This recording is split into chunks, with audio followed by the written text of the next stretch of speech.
Magic gates apparently caused by some magical phenomenon at one moment appeared all over the world. Even in high-altitude mountains, shrouded in a ton of snow, similar magical objects appeared among travelers who organized an expedition. They were in all corners of the world, not excluding hot countries where carefree children could play ball next to this phenomenon because it turned out that the gate is harmless to the human body. They could have been in the very center of the city, at rush hour, when people were frantically rushing about their business, but even so their exact purpose was not revealed. The news was always talking about the appearance of this gate, and as the cases became more frequent, more and more people began to worrying about it. Through experiments, scientists are still trying to figure out the cause of this phenomenon, as well as the possibility that the gate is associated with the recent appearance and disappearance of living monstroid creatures. Here the gate, located at the high-rise building, did not interfere at all with the workers who managed to load everything. Colleagues stood next to each other while the boss threw a bottle of water for Eugene because he realized that the box was heavy, while the woman praised the guy for his efforts, calling his arms strong. The guy grinned sheepishly, opening a bottle of water. Colleagues looked at the young man and began to wonder why he took this difficult job, supposedly paying for his studies at the university. The guy replied that he was working to pay for his younger brother's university education. The woman asked whether he was paying for it. He shows a photo of himself and his younger brother together on his phone, saying that he does not consider this torment. The woman takes the phone in her hand. At this time the guy points to his younger brother, while the colleague notes the attractiveness and neatness of the guy. Eugene agrees with her words. The woman holds the phone in her hand and awkwardly looks at the young man who stands opposite her and talks in detail about his younger brother. The guy takes the phone and shows it to his surprised colleagues standing opposite them, while the woman is perplexed by his detailed story about their life, to which the boss says with a smile that this always happens when it comes to his younger brother. Eugene smiles and happily announces that his brother's classes also end early today. Yu-Hyen's hands were clasped on his briefcase, while Yu-Hyen happily told his colleagues that he would run to him immediately after work to eat meat. Yu-Hyen was sitting on a train full of people. His gaze was fixed on the window. The same gate could be seen in the distance, while his older brother admitted that the work was becoming more and more, although he saw the advantages in it. The blue body of the truck, where the boxes were located, drove calmly along the road, while Eugene noted that now is not the moving season, although there is no other season. The young man clarifies, while the man points out the window, talking about how more and more people are feeling discomfort because of this thing, which is why they are moving. Another orange gate hung above the street. Not far from a high-rise building, the man notes that it would be nice to know the purpose of the gate, because he had vague doubts. The orange gate suddenly sparkled. Eugene didn't even have time to express his doubts about the fact that the gate was blue before. The guy screams and gets pretty scared. All three sat in shock at what had happened. The boss was wondering what it was. The woman looked around in fear, asked if someone had crashed. The guy was in a hurry, getting ready to go out to check the integrity of the things in the boxes. Eugene opens the truck door, looking towards the back of the truck. In front of him, on the back of the truck, sat a huge monster, drooling, looking at the guy. The young man opened his eyes wide, speechless with horror. The monster notices the guy and grins, clearly intending to attack him. It sharply attacks the guy, who jumped back, screaming in horror. The monster suddenly rushes towards Eugene and crashes his head into the truck because the guy managed to dodge by bending over and covering his head with his hands. The monster overturned the truck while the young man, sitting on the asphalt, screamed in fear, wondering what kind of creature it was. His colleagues were still inside, screaming in horror. Eugene's face is filled with fear. He assumes that it is a monster. Not realizing what it really is, his frightened gaze rushes to the right. Monsters appeared in a heap from the gate and flew at the frightened townspeople who were running away from them. The gates are still sparkling while these monsters appear from them, and as it turned out, they were connected to the dungeon, otherwise, to another world, from where these creatures entered the world of people. Monsters attacked people, mercilessly grabbing them, but as it turned out, the uncleared and abandoned dungeon burst, reaching overflow. Eugene grabbed a strong stick and ran towards the monster, screaming. Swinging at this beast from behind, the guy wanted this lizard to get out of the truck right away. His face became frightened. He was ready to fight this monster. However, someone else's strong hands managed to stop this creature by forcefully opening its mouth wide. The guy's boss struggled to get out of the truck, still opening his mouth to the monster, while her husband was shocked by what was happening.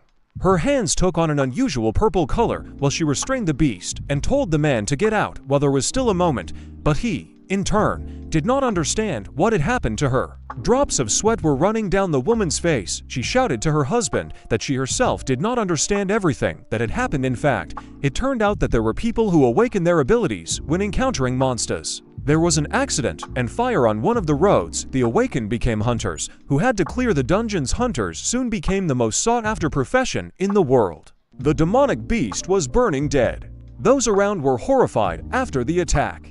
They looked at the burning monster and at Eugene standing in front of the monster as his hands emitted a black and purple aura. He looked at the monster. His shirt was ruined from the battle with the monster. His tie and hair were blowing in the wind. He looked at his hands in surprise. Not believing his eyes, he became an S-class hunter, of which there were only a few. 8 years later, the Republic of Korea. Sole cloudless weather reigned over the city. The girl's hand caused an unusual phenomenon of green light. She asked if people could see it. The reporter, standing in front of the girl in a light green sweater, answered in the negative. Because she saw nothing, she replied that this was a status window that only she could see. A pretty girl with brown eyes and brown hair, wearing a cute sweater, who was looking at the magical phenomenon, replied that at first she thought that she was in a game.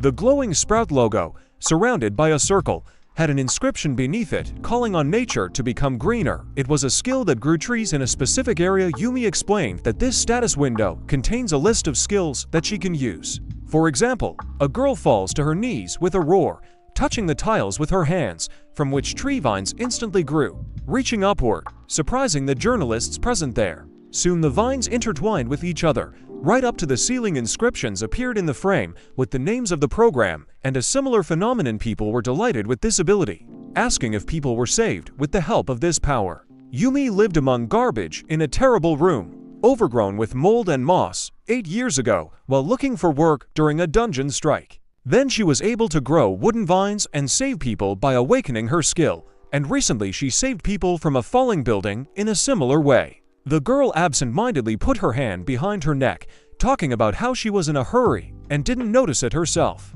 A small guild posed near the cleared portal. It was then that Yumi chose the profession of a hunter.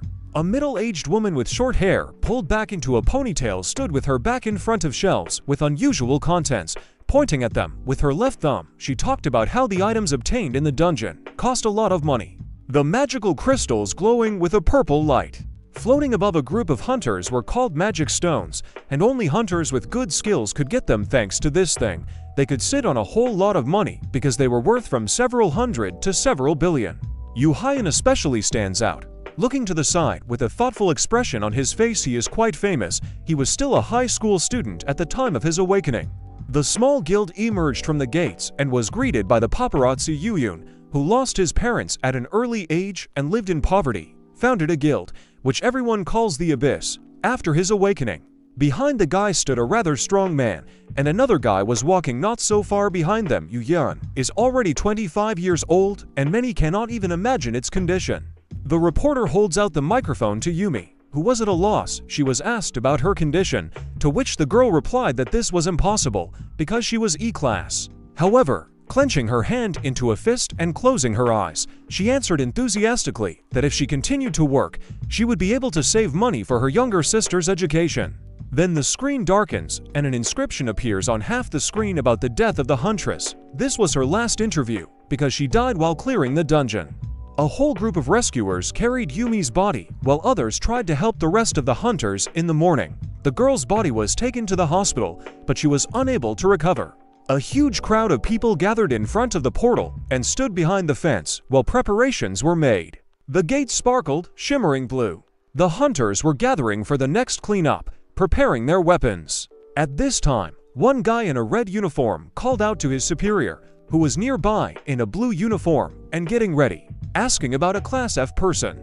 Eugene was sitting on a chair, bending over, wearing a black cap, mask, and fingerless gloves. His crutches lay nearby, while the others scurried around. He is a Class F hunter nicknamed Educator. Eugene darkened, looking at the guy who called him a magnet for trouble, because many times it happened that all the members of the squad died while he miraculously remained alive. In general, a bad sign.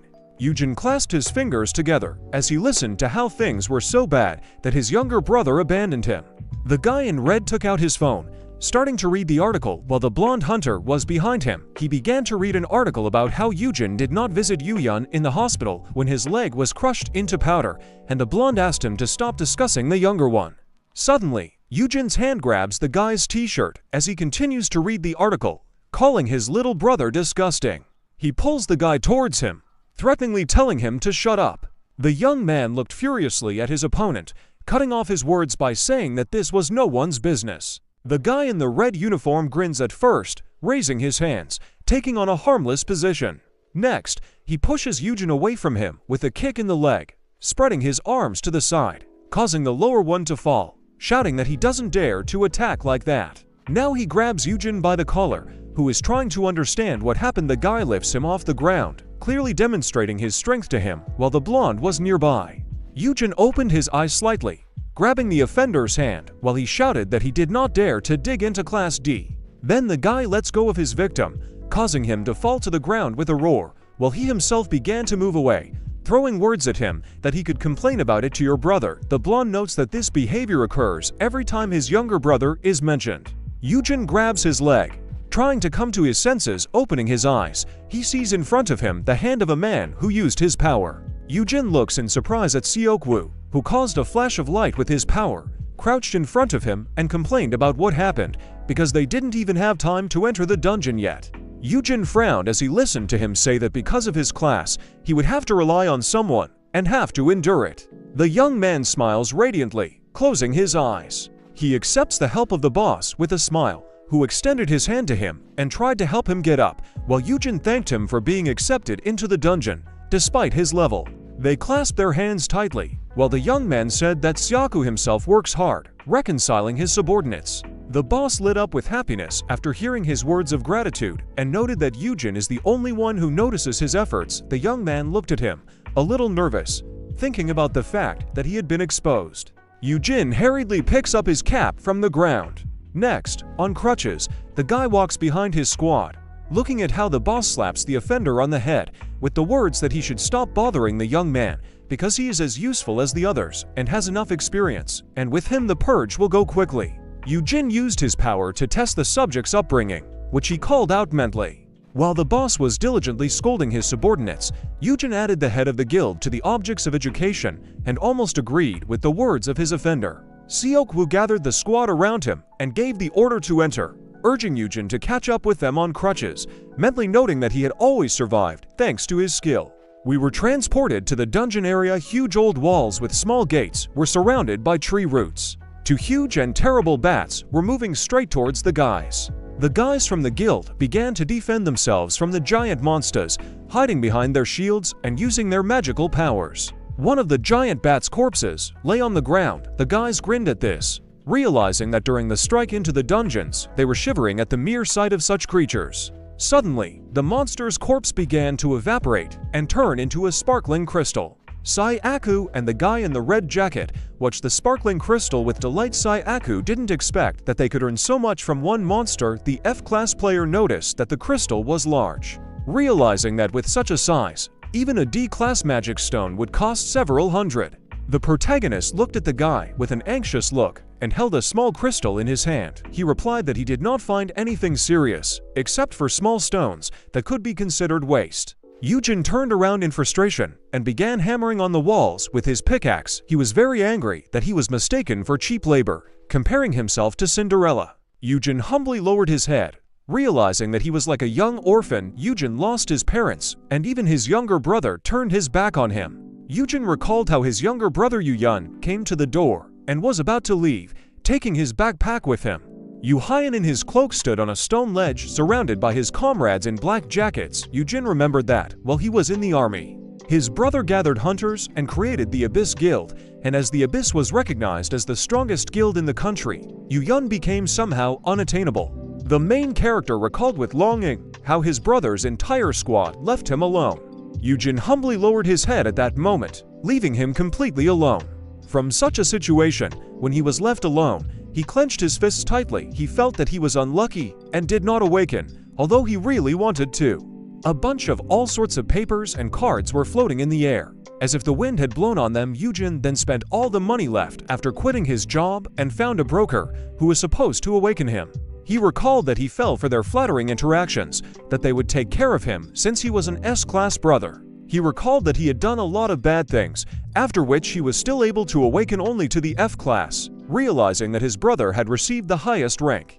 Eugene's slender fingers touched the scattered newspapers and papers. He remembered that his name was always mentioned in the press, and he fell into a debt trap. Yun looked with disgust at his little brother, who was sitting on the floor with his head down. Yun then noted that Eugene should have been ashamed of such a nickname. Yun arrogantly leaned towards his saddened brother and stated that he was not a teacher at that moment, but simply a burden that prevented him from moving on.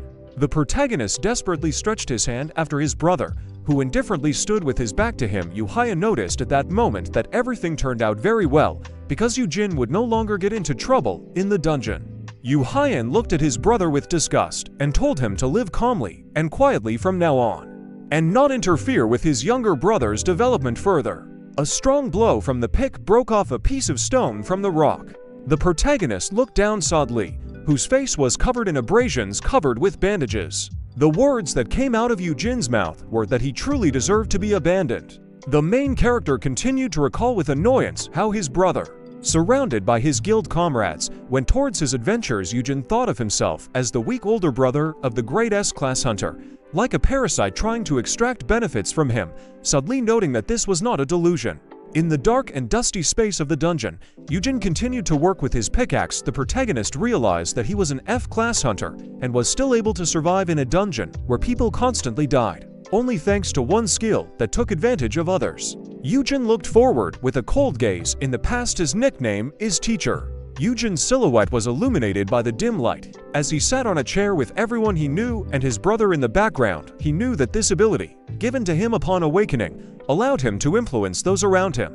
Joyful and inspired, Eugene and his brother headed forward. He recalled he could influence from someone close to him, just like his brother, whom he personally cared for and raised, to people he met and became friends with. Eugene recalled how he brought glasses to his boys, who did not appreciate it. He used his code word for such subjects, cheer up, and they immediately became his pupils. The protagonist crawled out of cover and directed a green aura from his hands towards his guys. He used the small buff to their development, because this was his main skill as a teacher. Eugene swung his pickaxe, throwing it behind his head. He wondered how it was possible to survive with such a skill in the dungeon, even if the F-class was purely a support. Eugene watched with wide-eyed horror at the explosion in which his comrades died. He was considered a cave cricket, like a parasite that survived alone, even when everyone else in his team died. Eugene watched from a high ledge as a huge lizard monster killed two of his comrades. Ygo knew that he survived not because he was lucky, and not because he was constantly in the rear.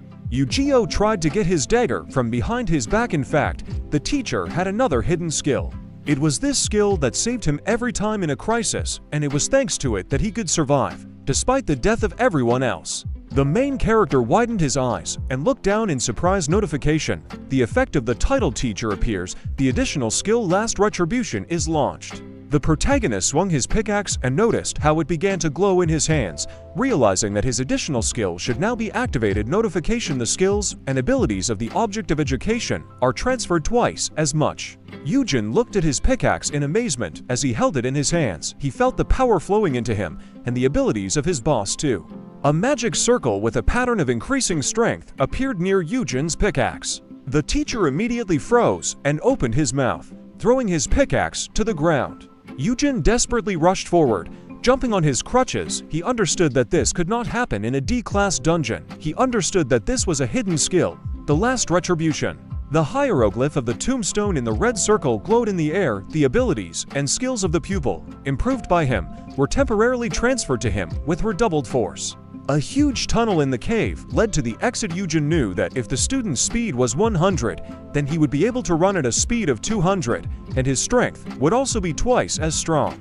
The main character walked forward in a daze and stopped in the moment, his eyes wide. He knew that thanks to this skill, he always survived, but he still considered it an unimaginably bad skill since the condition for activating it was very painful. Eugene sat on that very chair, surrounded by all his friends, whose faces were crossed out with a red cross, except for his brother. The teacher understood that the very fact of activating this skill meant a very bad event. Eugene mentioned his boss Sayakwu, whose face was also crossed out with a red cross. Eugene didn't believe that anything bad could happen to his boss. Eugene reached the spot and stepped into a pool of blood. The main character saw a bloody gorge in front of him, and the corpses of his team lay there. Eugene knew that the fact of activating the skill meant the death of the object. The protagonist looked in horror at Seokwu's bloody and lifeless body, trying to call out to him. The teacher turned his gaze upward to the screens. Eugene looked up and saw a huge angry dragon, which was holding in its mouth the guy in the red jacket with whom he had a conflict. Eugene looked on with alarm as blood sprayed from the sky from the dragon's mouth. Two angry dragon heads looked at Eugene. He realized that it was the king of the dragons of poison and curses, Lachetus. A huge and angry dragon stood on a rock and looked at little Eugene, who stood in front of a pool of blood and a pile of corpses of his comrades. The teacher did not understand why such a monster was in this place. The three-headed dragon Lachetus was on a rocky ridge and looked around. The main character looked at the dragon with horror, realizing that this simply could not happen. One of the dragon's heads glared at Eugene and opened its mouth. The teacher understood that he was in a D-level dungeon. Eugene ran back sharply, throwing his bones to the sides as the enraged dragon tried to eat him. The protagonist did not understand why a Class 1 dragon family like Lachetus was in this dungeon. Eugene's foot glowed with a bright light and barely touched the ground. He used the leg enhancement skill. With quick movements of his feet, Eugene was able to run into a small cave. Looking dumbfounded, he understood that he had a superior skill, strengthening the D-class frame, having twice its effect. Eugene saw in the distance a small gorge in the rock that he needed to run into. He was going to use this speed to hide where this monster couldn't catch him. Right in front of Eugene, an angry dragon swung its tail and blocked the path in front of the gorge, destroying the entire land. Eugene pulled his crutches aside and looked down as a deep hole appeared in front of him after the collapse, into which the dragon dived. Dinner looked on anxiously as the enraged Lachetus advanced towards him, swinging its tail. He thought that if he could strengthen his arms, he would block the blow. At that same second, with a light and quick swing of its tail, the dragon threw Eugene's body high. The main character flopped to the ground with his whole body. From such a strong fall, Eugene's blood dripped onto the ground. Eugene was lying on the ground and, raising his hand, noticed with a frightened expression that blood was flowing from his nose. The enraged Lachetus did not move far and was about to complete his attack. The teacher understood that he could not match the dragon, even with twice the strength of the boss's skill.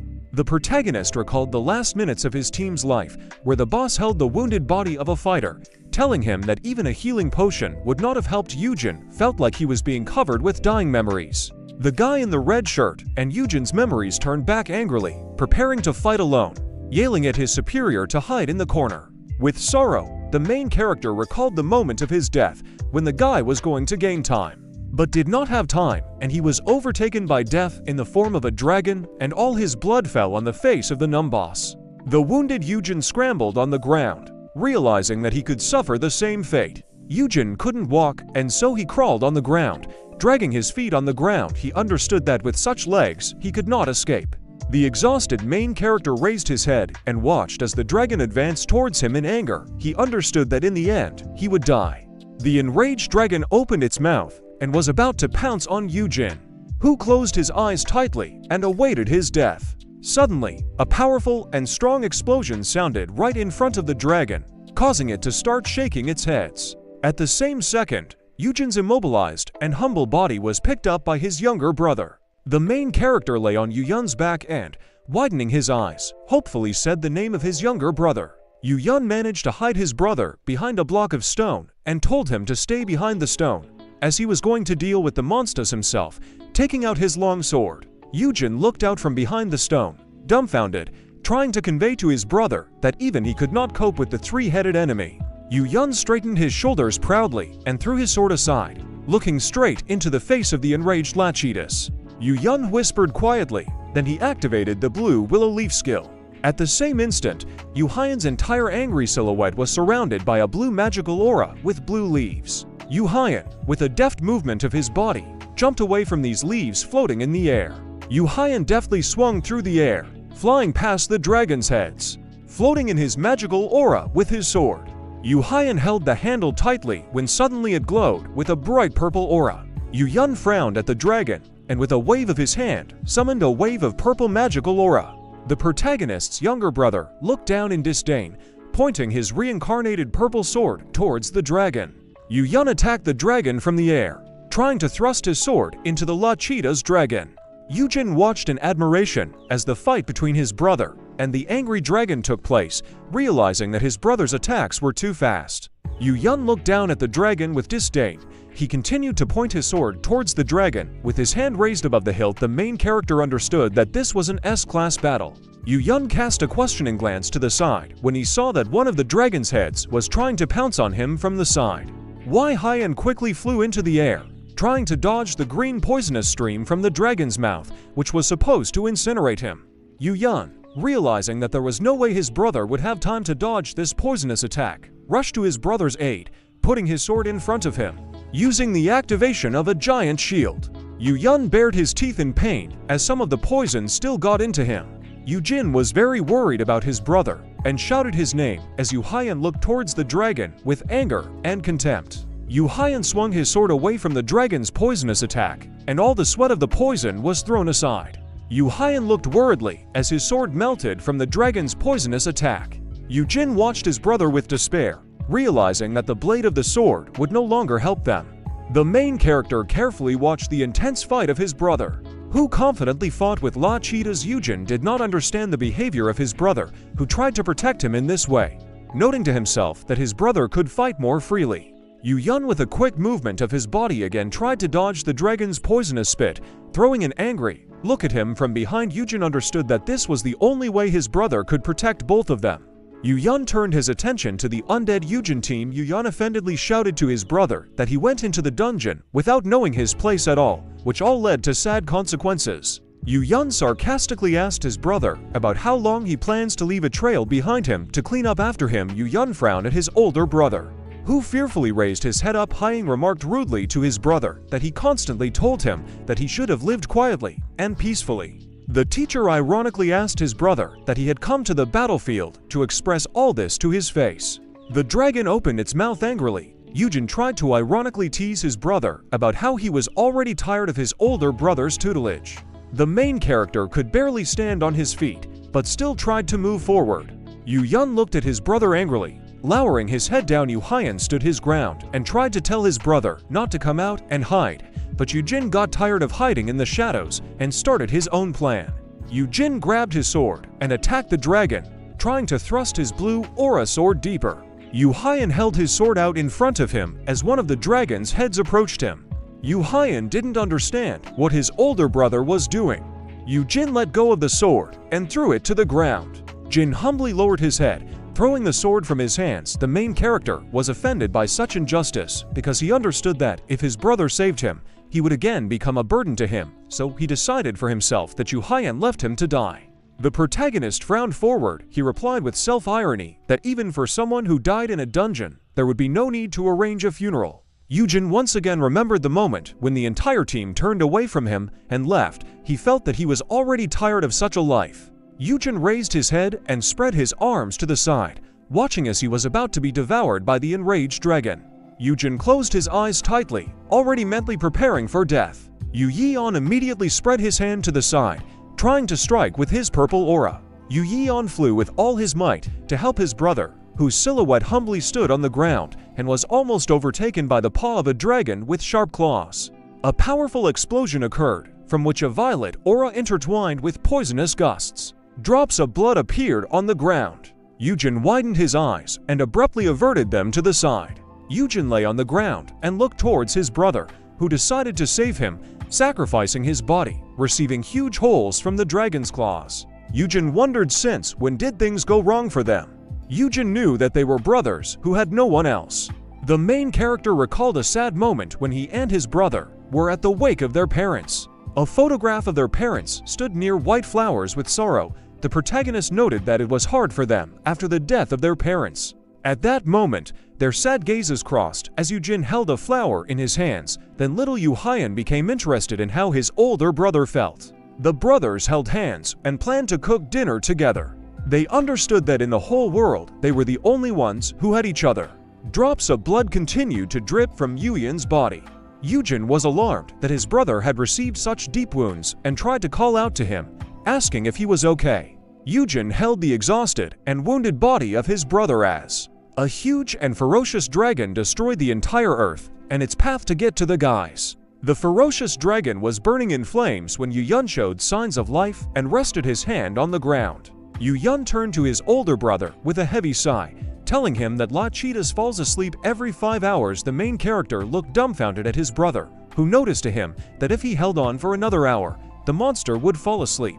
Eugene again remembered the moment when the guards carried him out of the office with crutches. Eugene remembered that, even when his bones were crushed into small pieces, Eugene never visited him in the hospital. Eugene at the same moment desperately reached out his hand to his brother, who stood indifferently in the distance. Eugene remembered that even when he asked his brother for help, he pushed him away with extreme coldness.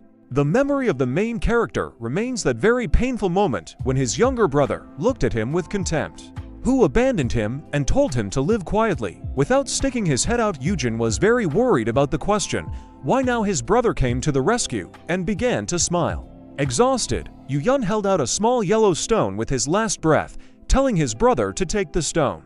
Eugene extended his hand and Eugene gave him the stone, telling him that it was the gate stone with which he could get out. Eugene grabbed his brother, who sighed heavily and held onto his wounds on his body. The teacher understood that he could not take the stone, since it was more important to heal the wounds on his brother's body. Eugene, with a bloody face, looked humbly at his brother. Eugene added that he would not be able to use the gate stone.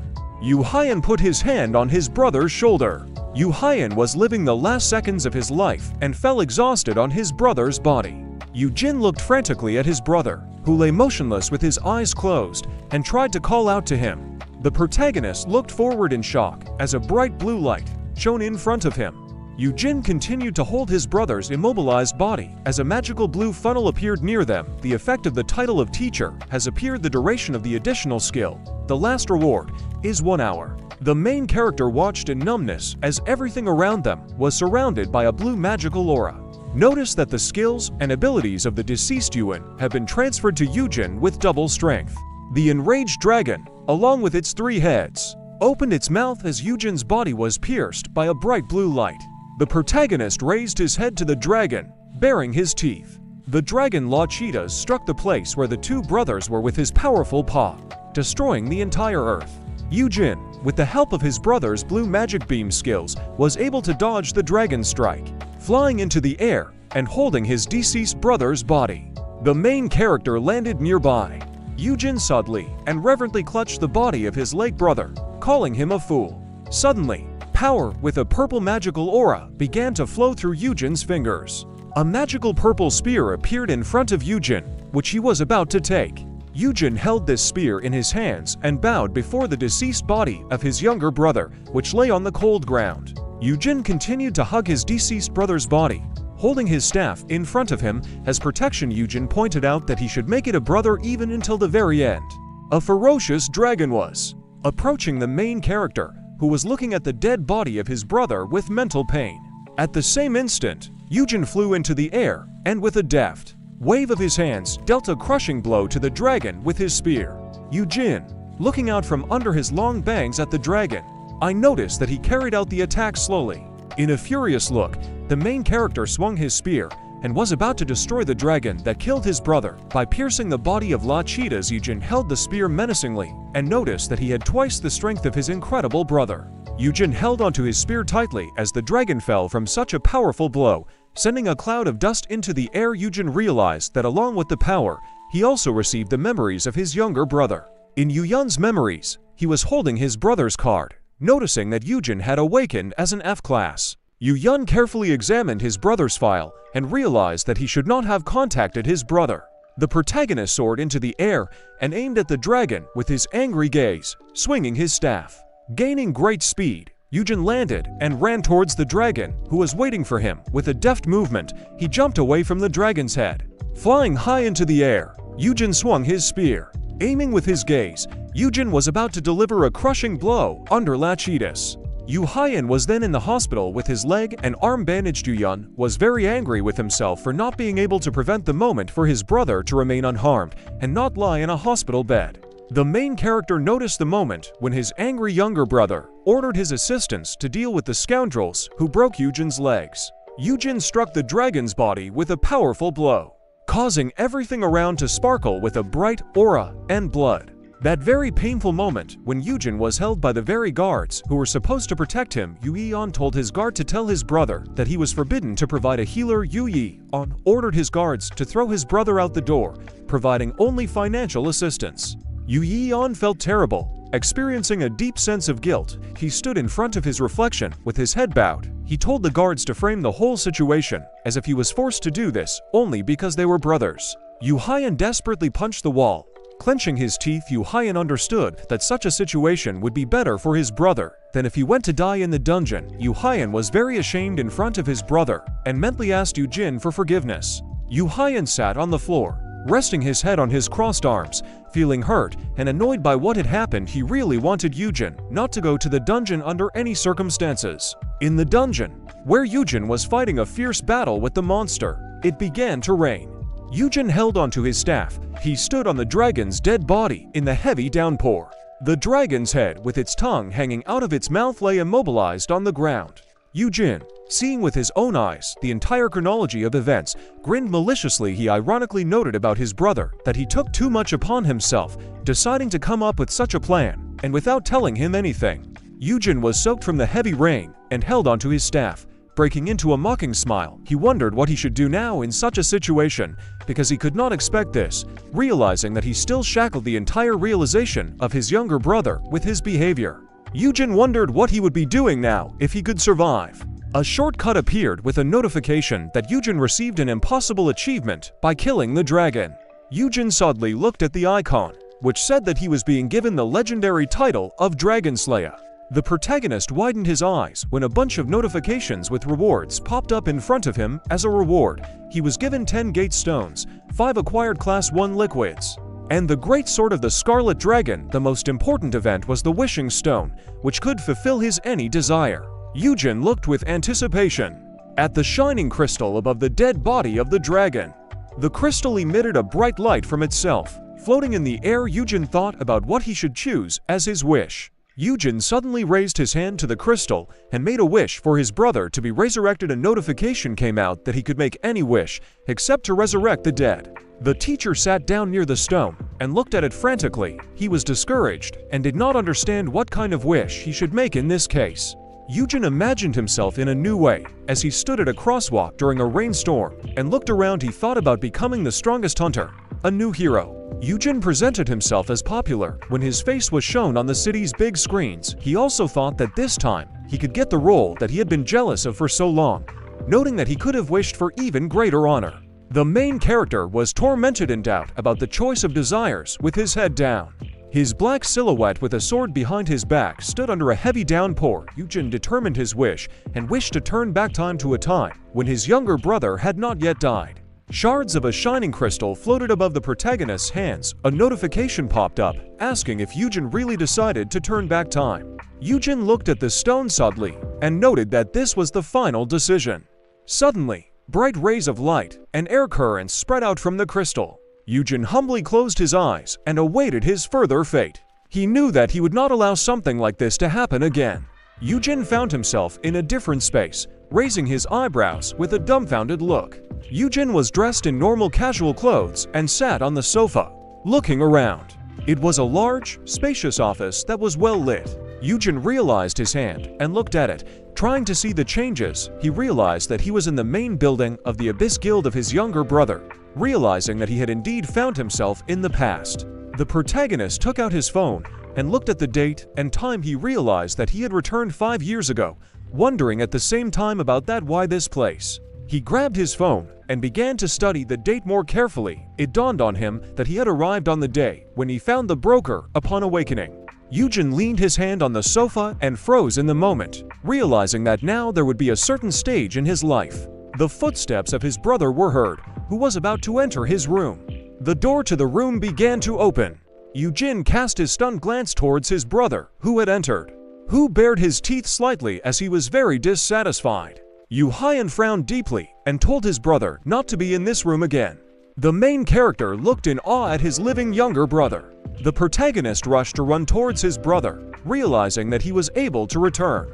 Eugene pulled his brother into a tight hug, causing Eugene to throw his arms to the side and look confused. Eugene looked at his brother questioningly. As Eugene continued to hug his brother tightly, Eugene was very happy that his brother Eugene was alive. Eugene continued to look at his brother, who was very happy about this meeting. Puzzled, without letting go of his brother's embrace, Eugene apologized to his brother. The main character pressed his face into the body of his brother, who did not understand what was happening and why suddenly his older brother began to apologize for everything he could, noting his unreasonable behavior.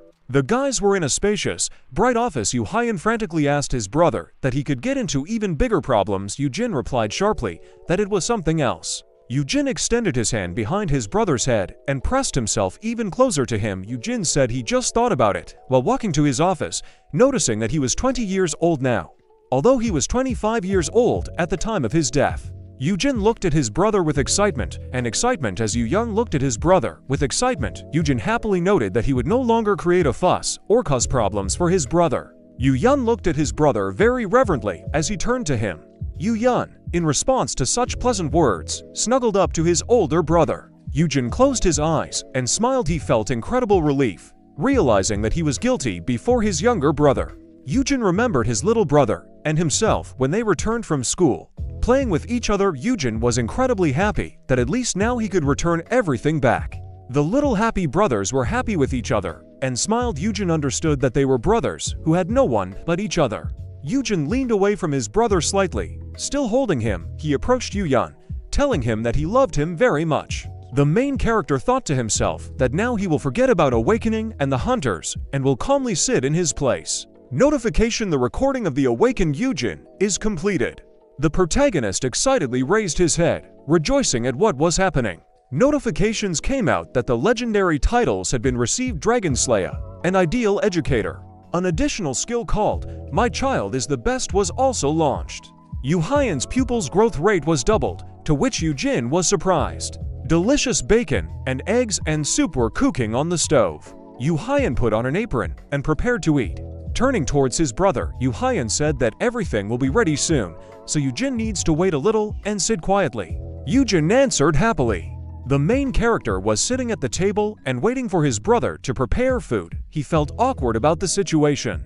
Eugene recalled how he had a heated argument with his brother at the same time and was about to leave home. At the moment, Eugene was smiling with satisfaction and anxiously preparing food. Eugene crossed his arms and waited with anticipation for Eugene's dish to be ready. He was glad they made up, but he didn't expect them to have dinner together. Eugene's expression changed slightly, and he raised his finger in the air, trying to bring up the status window. In the memory window, there was a red tag with his title of Dragon Slayer L, which proved that he had killed one of the Class 1 dragons alone. Eugene didn't think that he would awaken like this again, trying to find out his rank.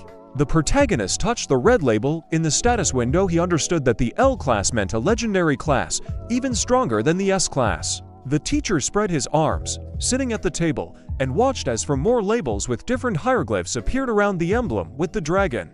Eugene was surprised that he received 4 skills from this title alone. The protagonist looked at what was happening in shock. There were 4 emblems with different skills in the status window. There was Poison Resistant Cell, Curse Resistant Cell, Fear Resistant Cell, and Predator Lachitas SS. Eugene realized that this was the first time he had seen such skills, especially L-class resistances that were supposed to be resistant to any poison, curse, and intimidation below legendary class. He also noted that he could still use double strength against representatives of dragons similar to Lachitas. Eugene raised his hands in front of him and clenched his fists. He suggested that he could become the strongest after rolling back. The main character continued to clench his fists as he continued to carefully examine the window with his skills. Eugene imagined a fight with a dragon. His brother and his comrade tried to hide from the attacks coming at them, noticing that the dragon's power was powerful, and this was the end for them.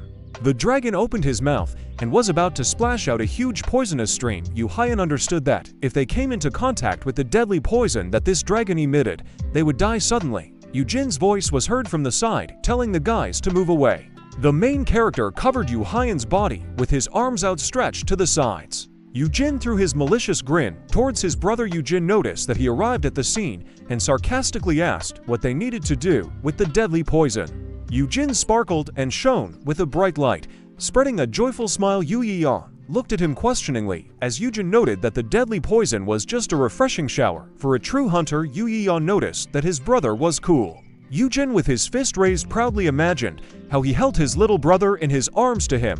This sounded like the beginning of the legend of the Eugene Dragonslayer.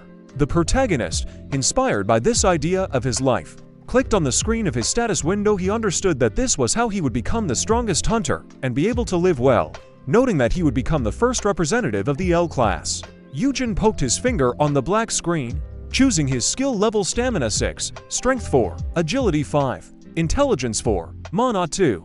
Eugene realized that his peak was F class and sadly imagined how the dragon would defeat him in this case. Eugene grabbed his head and pressed it to the table. When Eugene looked at him questioningly, the main character understood that his body remained the same and tried to think about how he could use all these skills. The main character looked at the screen with annoyance and held his head. He noted with self-irony that this time there was nothing special about him either. There were two icons on the screen, with the skill buffing skill E and intelligence buffing E. He understood that the buff skills of agility and intelligence were E grade, which were similar to the previous skills. Eugene looked carefully at the screen and pressed his finger on the teacher icon. This was the title of teacher, which also changed to L class. Eugene looked at the skill screen indignantly, with one hand on his head.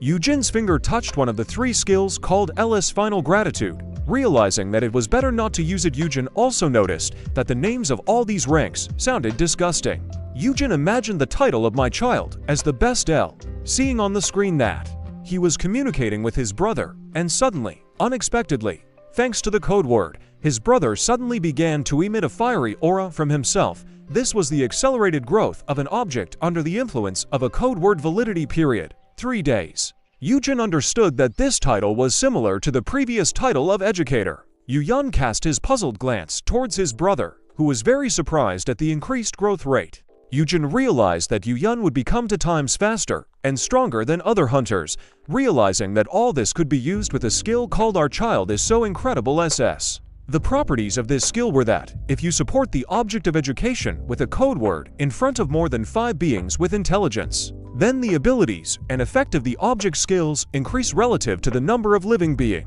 reaching 100% effectiveness. Eugene thought, holding his chin with his hand, that if he supports Eugene in front of 50 people, he will become 5 times stronger, and if in front of 100, then he will become 2 times stronger.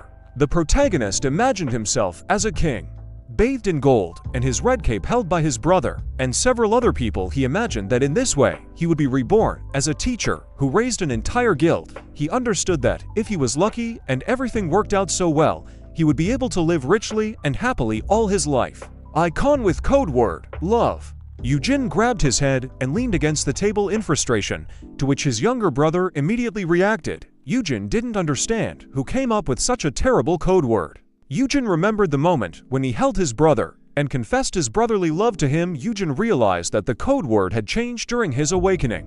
Eugene, with tears in his eyes and irony, began to imagine how he walked around and confessed his love to everyone, even small children. He joked sarcastically to himself, realizing that if he walked around like that and threw around such words, he would simply be arrested and he would not be able to educate anyone. Eugene stood at the screen with a downcast face and pointed his finger at it. He was a little desperate and knew that it would all be useless since he wouldn't be able to use it.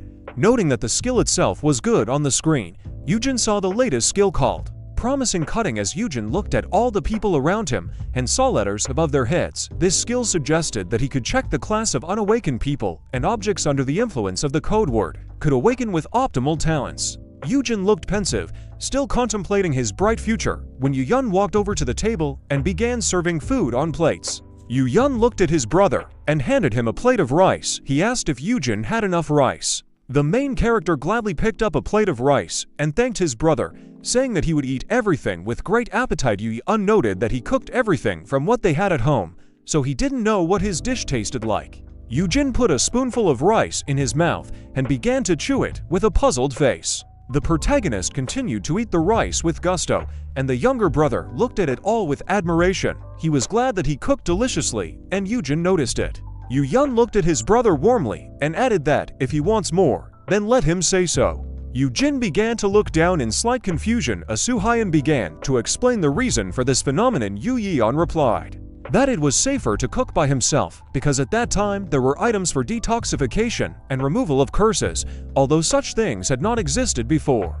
Eugene asked if there were cases where people added poison or cursed food. Eugene held the spoon in his hands and noticed that he was the only youth who performed alone and was restrained. Eugene recalled walking past a crowd of people who looked at him with contempt. He replied that there were other guilds that grew in agreement with large corporations, but he already knew then that he would not join anywhere and would create his own guild. Eugene immediately grabbed Yuyeon's face and squeezed it. Yuyeon added that if he had obediently entered a suitable guild, it would have been better, but he did not want that. Eugene worriedly grabbed Yuyeon's face and brought it closer to him. Eugene was very angry with his brother for not telling him anything about this. Yuyeon lowered his head in annoyance, telling Eugene to change his expression. The main character looked anxiously at his younger brother, who noticed that he had chosen this path himself. Eugene and his brother were sitting in the kitchen, near the sink. Yuyeon said that one thing that constantly bothered him was that his behavior had caused his relationship with his brother to deteriorate.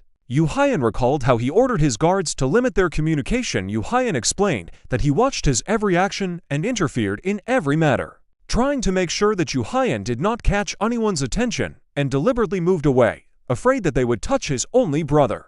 Yuyeon lowered his eyes in shame as Eugene put his hand on his shoulder and tried to cheer his brother up. Eugene noted that this should have been said right away, to which Yuyeon replied that he did not want to burden him. Yuyeon noted that if he had spoken later, Eugene would not have understood him. Yuyeon extended his hand to his shoulder, where Eugene's hand was. Yuyeon noted that he was wrong in his assumptions. Yuyeon looked at his brother in awe and carefully held his hand. Yuyeon warmly noted that Eugene still thought and worried about him, and also apologized and said warm words of love. Yuyeon broke out into a bright smile and closed his eyes, thanking his brother for saying such kind words despite him acting so disgustingly. Eugene looked at his brother with pride and sympathy. At that very second, Eugene began waving his chopsticks and smiling maliciously. He noticed that there was nothing to thank him for, because Yuyeon had already suffered enough during his time, so he offered to try some delicious food. Yuyeon happily agreed to this proposal. Eugene sat with his brother at the table with food and looked peaceful. He was happy because he turned back time and it was the best day of his life. Yuyeon, still chewing a piece of food, took out his phone and looked at it. Puzzled, Yuyeon noted that he had a job and needed to go. Noting that he had one thing for Eugene to do, Yuyeon stood up from the table and took off his apron. Yuyeon turned to his brother and told him to delete the broker's contact upon awakening. Eugene immediately rushed to fulfill the condition, to which Yuyeon added that in any case the broker would not answer him now, even though Eugene could try to contact him. Yuyeon looked at his brother's phone with contempt, waiting for the number to be deleted. Eugene at this moment was thinking that Yuyeon was unlikely to get rid of all brokers. Yuyeon threw on his jacket and said goodbye to his brother, who waved goodbye to him. Yuyeon replied that Yuyeon could work peacefully and he would take care of the rest. Yuyeon noticed that his brother was getting ready to go somewhere, so he tried to surprise him. Yuyeon stopped at the exit and held his hand on the door. Yuyeon noted that Yuyeon will not go anywhere now. Yuyeon looked at his brother, who was frozen in the moment by such a statement. Yuyeon added that Eugene should not go out anywhere and live here in his house. Yuyeon was shocked by what he heard and continued to hold his hand in the air. Sunlight filtered through the windows into the apartment. Eugene asked his younger brother what his words meant. The main character looked at Yuyeon with confusion and puzzlement, his eyes wide. Eugene asked Yuyeon why he couldn't leave the apartment. Yuyeon looked at his older brother with concern. Smiling slightly, Yuyeon told the main character that it was dangerous outside, so he shouldn't go out. Yuyeon imagined the people around Eugene, who were looking at him with deceit and malice. Yuyeon told his older brother that he was fine because he kept him at a distance, but now his enemies might target him, and there is no telling when they might make an attempt on his life. Yuyeon pointed out that he couldn't let Eugene walk around alone. Yuyeon told Eugene that this is precisely the reason why he cannot go out. Yuyeon spread his arms to the sides, beaming with joy and smiling widely. Yuyeon told his older brother that from now on, he will only be in that apartment. The main character looked at his younger brother with concern and panic, his mouth slightly open. Eugene rushed towards the door in a daze, not wanting to stay locked up. An obstacle appeared in front of Eugene's face that prevented him from passing, causing him to widen his eyes in fear. Yuyeon looked at the main character with satisfaction. Smiling slightly, Yuyeon reminded his brother that he said everything was fine. Yu Hyun remembered the moment when Eugene stood in front of him with his hand on his shoulder. Yu Hyun reminded his brother that he apologized to him, told him he loved him, and accepted everything he did. Yu Hyun closed his eyes in embarrassment and raised his finger to his nose, tilting his head slightly. Yu Hyun told the protagonist what this meant to him. As if he had received permission, Eugene looked at his younger brother with despondency and incomprehension.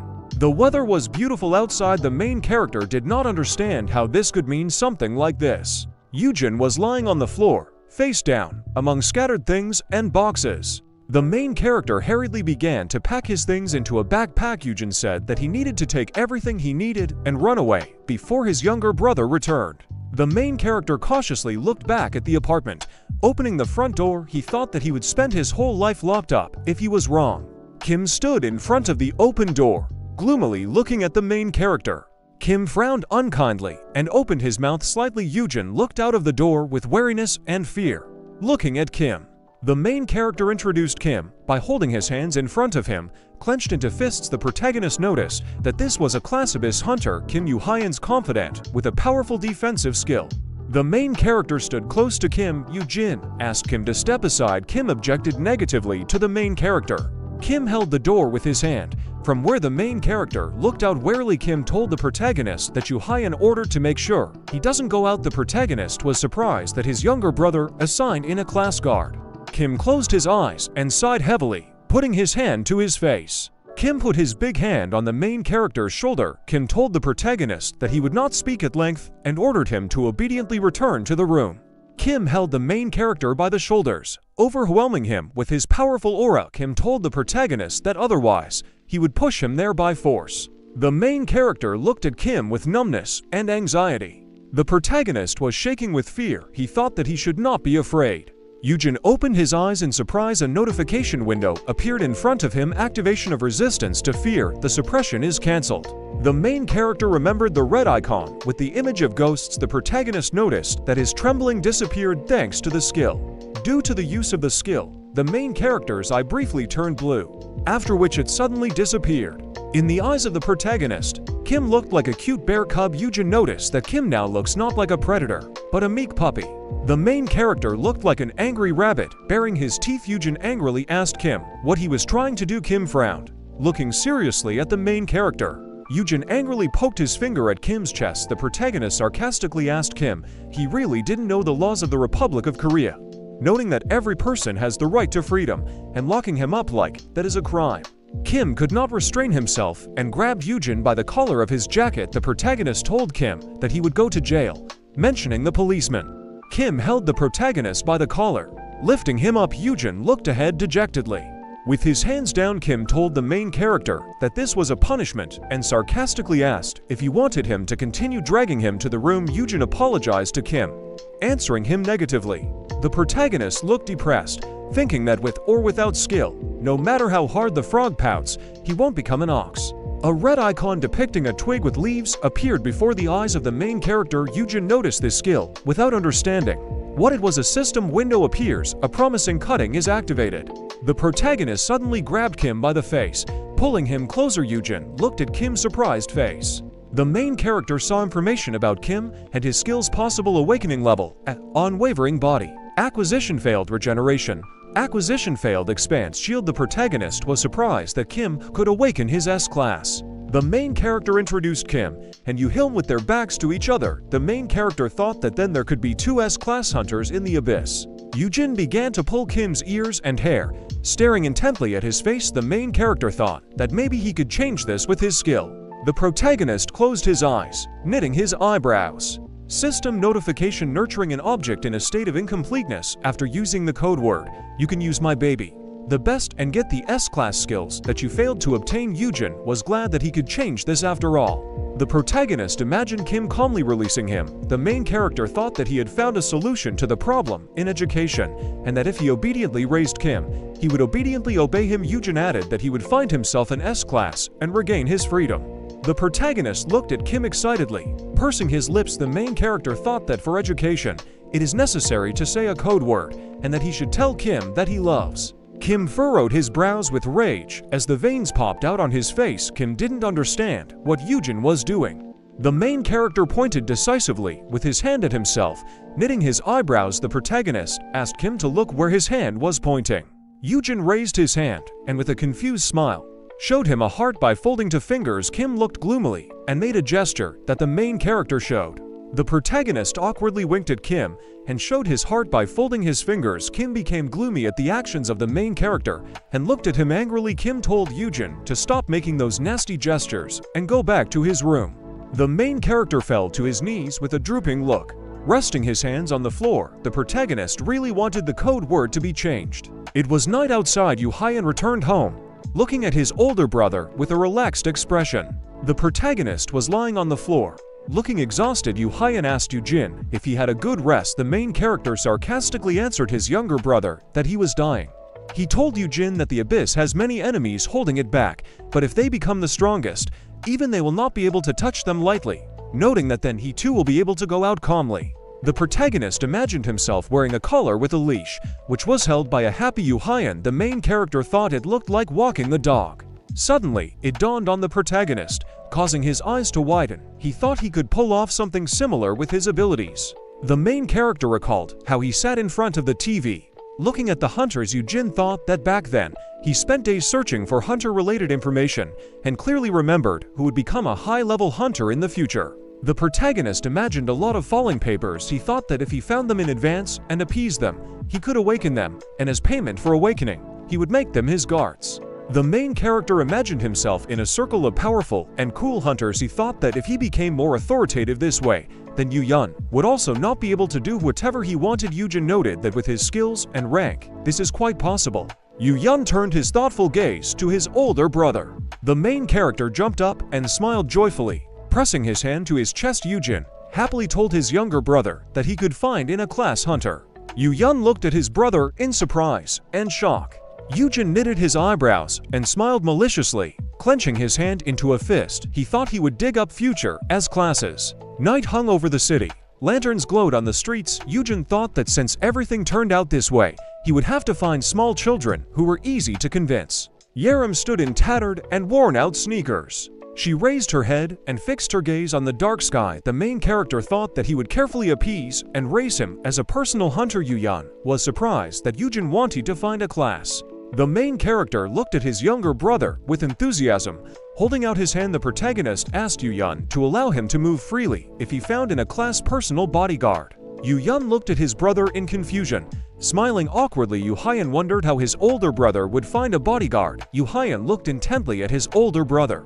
Waiting for an answer, Hyun told his younger brother that he has different ways. Hyun narrowed his gaze and lowered his eyebrows, looking at the main character seriously. Hyun assumed that Hyun had awakened. The main character imagined how he was shackled and his mouth taped, with Kim standing next to him with a whip in his hands. Eugene thought that he couldn't tell the truth about the L-class skill, otherwise he would be imprisoned forever. Hyun closed his eyes and raised his hand to his chin. He told the main character that with this, he would not become a target. The main character looked at his younger brother with a blank expression. Holding his hand, Hyun told the protagonist that an alternative awakening center would soon appear, noting that the entire awakening mechanism had been revealed. Eugene thoughtfully scratched his cheek. Looking away to the side, the main character remembered that the center had not yet appeared at that time. The main character smiled lightly. Eugene told his younger brother that everything worked out well then. The main character smiled happily from ear to ear. Eugene told Hyun that his skill was useless, so he had nothing to worry about, adding that he would find an upgrade if he gave it a chance. The main character smiled insidiously. Knitting his eyebrows, he thought that his brother would not be able to keep him locked up according to his wishes, and would sweep away everyone from a 2S class. Eugene imagined S-class hunters holding him in their arms. The protagonist thought that he would quickly find them and increase his power, and thus he could even found a guild more serious than the Abyss. The sun was shining brightly above the building. The next day, Hunters Association of South Korea, place of registration of the awakened. The hunters opened their mouths wide in surprise, noticing that an Abyss shield, Hunter Kim, had appeared in the building. Kim looked around with a serious expression on his face. Eugene trailed behind Kim with his head down. The hunters in the building were staring at the main character, chatting among themselves. The hunters were surprised that Kim was assigned as a guard to the protagonist, thinking that he would become the new S-class. On the paper, one could see information about the main character and that he was registered as an F-class hunter. Eugene held an envelope with money in his hand, imagining the image of his younger brother handing him the envelope. The main character opened the envelope and widened his eyes at what he saw. The check said 1 billion won. The sign said Floor 6 Fahrenheit Hunter Shopping Center. The sellers greeted the main character generously, and with wide smiles a girl with her hair tied up greeted the protagonist, asking him what equipment he wanted to start with. The protagonist was shown a box with small black earrings. The saleswoman said that they could offer him this as a simple accessory. Dark elf earrings. Mana plus 29. Fusion put earrings on his ears, pursing his lips. The main character took gloves and a belt, putting it all on himself. Manticore leather gloves, stamina plus 6, strength plus 20. White cloth belt, agility plus 16. The protagonist opened the system window, thinking that his abilities would be C-class. The main character was looking around the store windows. Eugene said that he would take the contract and potions with the remaining money. Kim stood by the car with a menacing face, his hands folded on his chest. Kim asked the main character where he went. Eugene sat in the back seat of the car, fastening his seatbelt. Eugene told Kim that he was out shopping. Kim sternly told the main character to let him know when he was going somewhere, and added that if he had nothing else to do, then they would come back. The car slowly began to move. The main character told Kim that he needed to go to one more place. Eugene sat by the window, resting his head on his hand, and looked thoughtfully out the window. He thought that the ice, which Yaram definitely lived somewhere in the area, noting that she had lost her parents and lived with relatives who owned a meat restaurant. The main character presented the image of Yaram, holding a spear around which ice was formed. Eugene recalled that Yaram was an excellent hunter even among the A-class, so this level should have satisfied Yu Yeon, noting that she would have to awaken in 3 years when she turned 18. The city at night was illuminated by the light of street lamps. The protagonist thought that he needed to quickly find her and enter into a contract with her in order to regain his freedom. A crowd of people was walking in the market.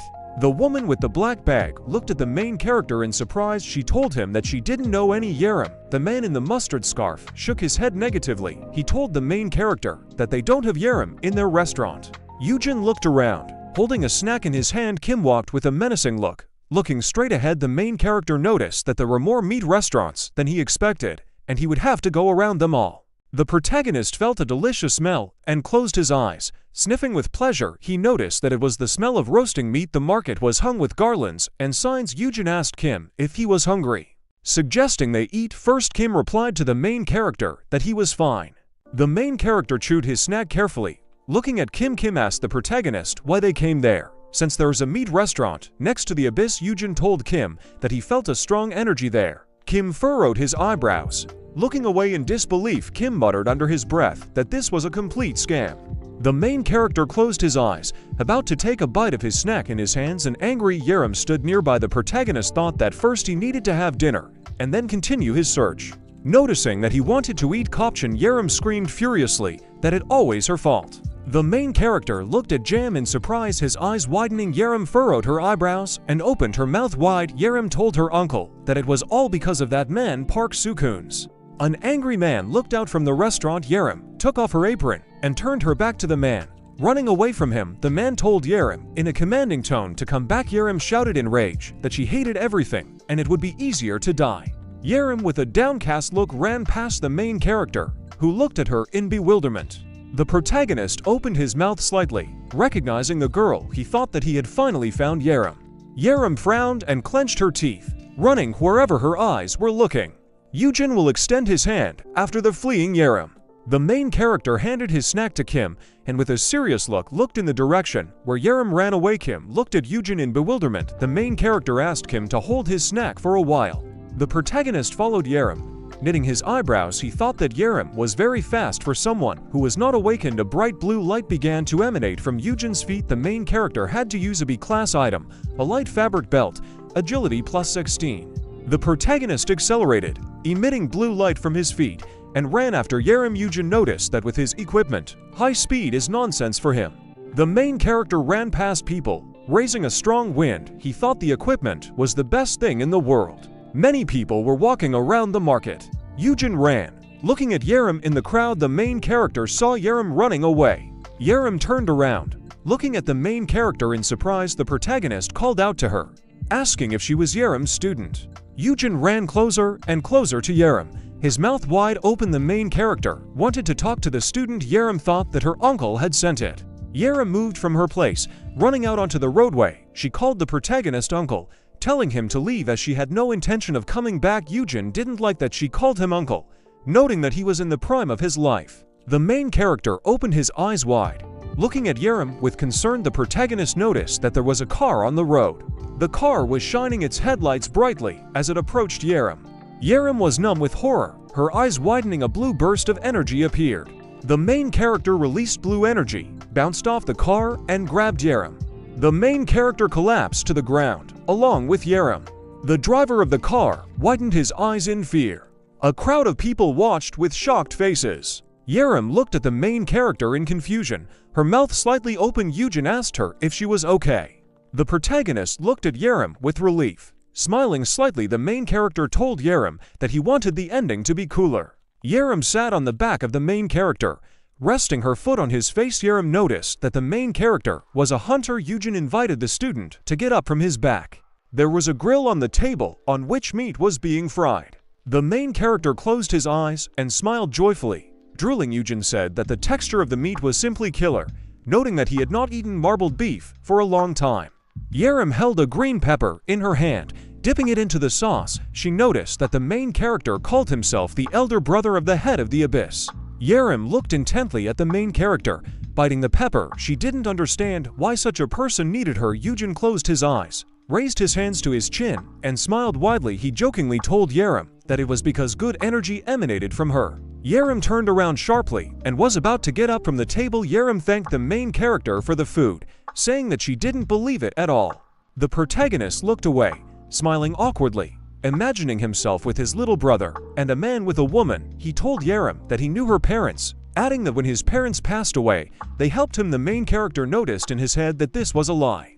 The main character picked up the fried meat with tongs. The protagonist told Yaram that he was thinking about how he could help her, noting that his strength turned out to be outstanding. Eugene looked at the student with a slight smile. Raising his hand to his chest, he told her that his ability was to awaken other people. Yaram held a bowl of food in her hands and looked at the main character in surprise. The protagonist told Yaram that she can awake and at least be class. There were 2 black cards on the table. Eugene told Yaram that he was under the protection of the abyss, so he could help her get a good job as a huntress. The main character looked at Yaram with hope.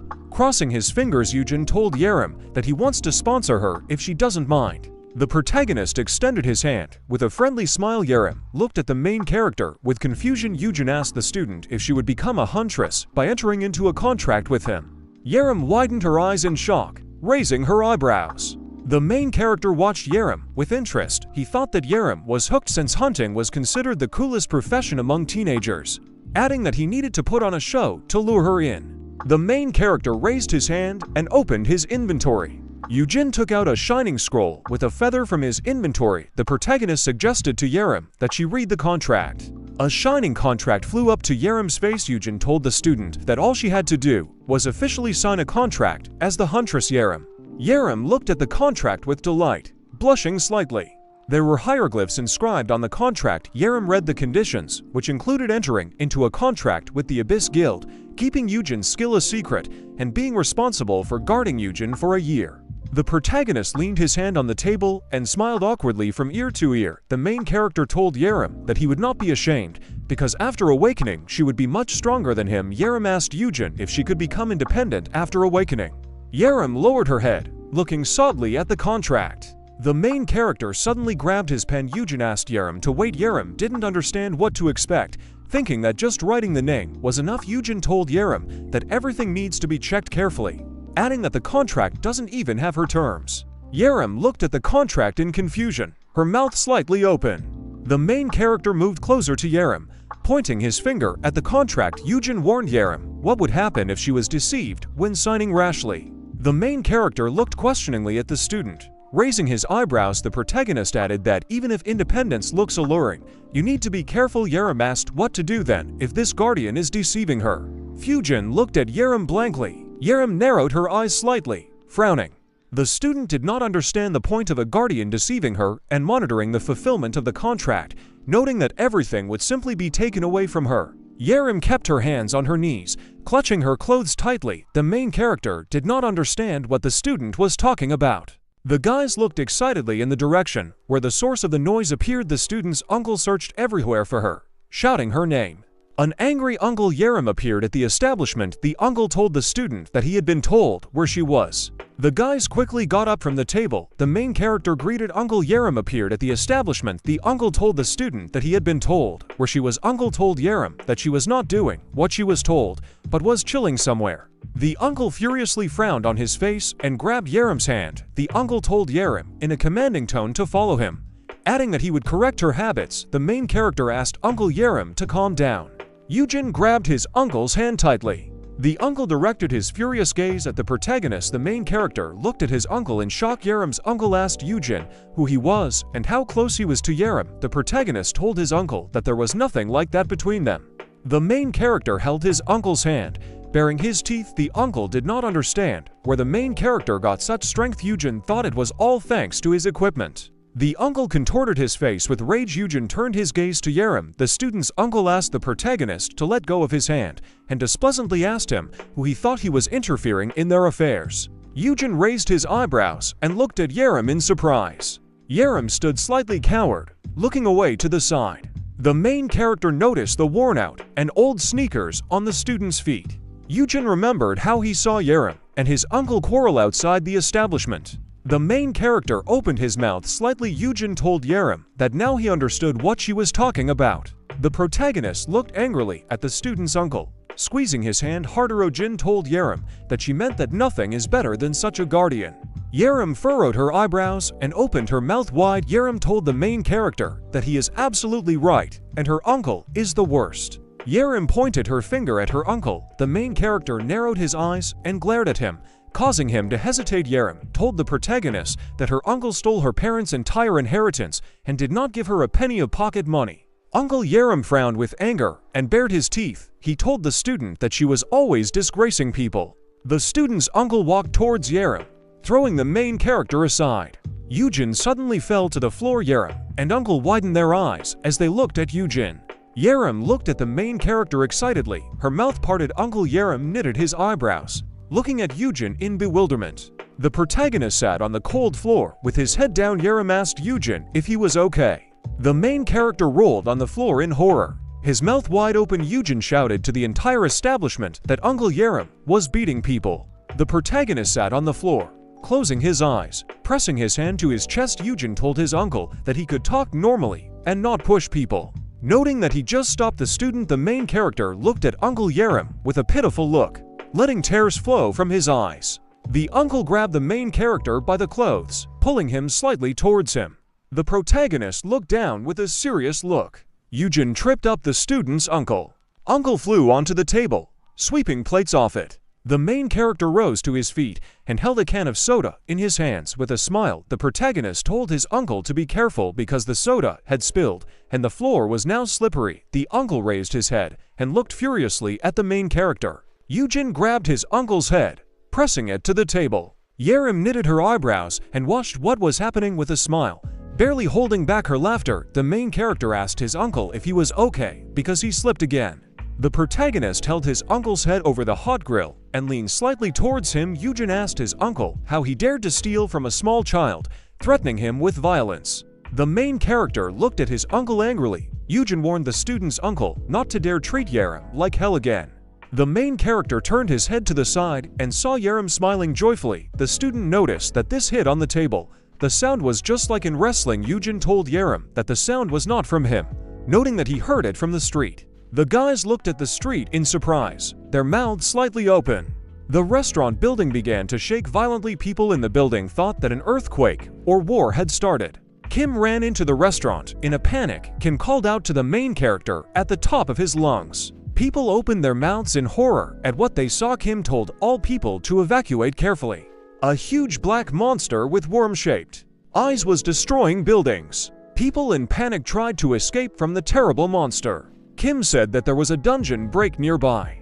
The guys looked at Kim in shock, their mouths agape. Kim told the guys to move away because it was dangerous there. Kim stood in a fighting position, clenching his hand into a fist, and a golden icon with a shield and a mountain appeared in front of his hand. Kim told the guys that he would stop him.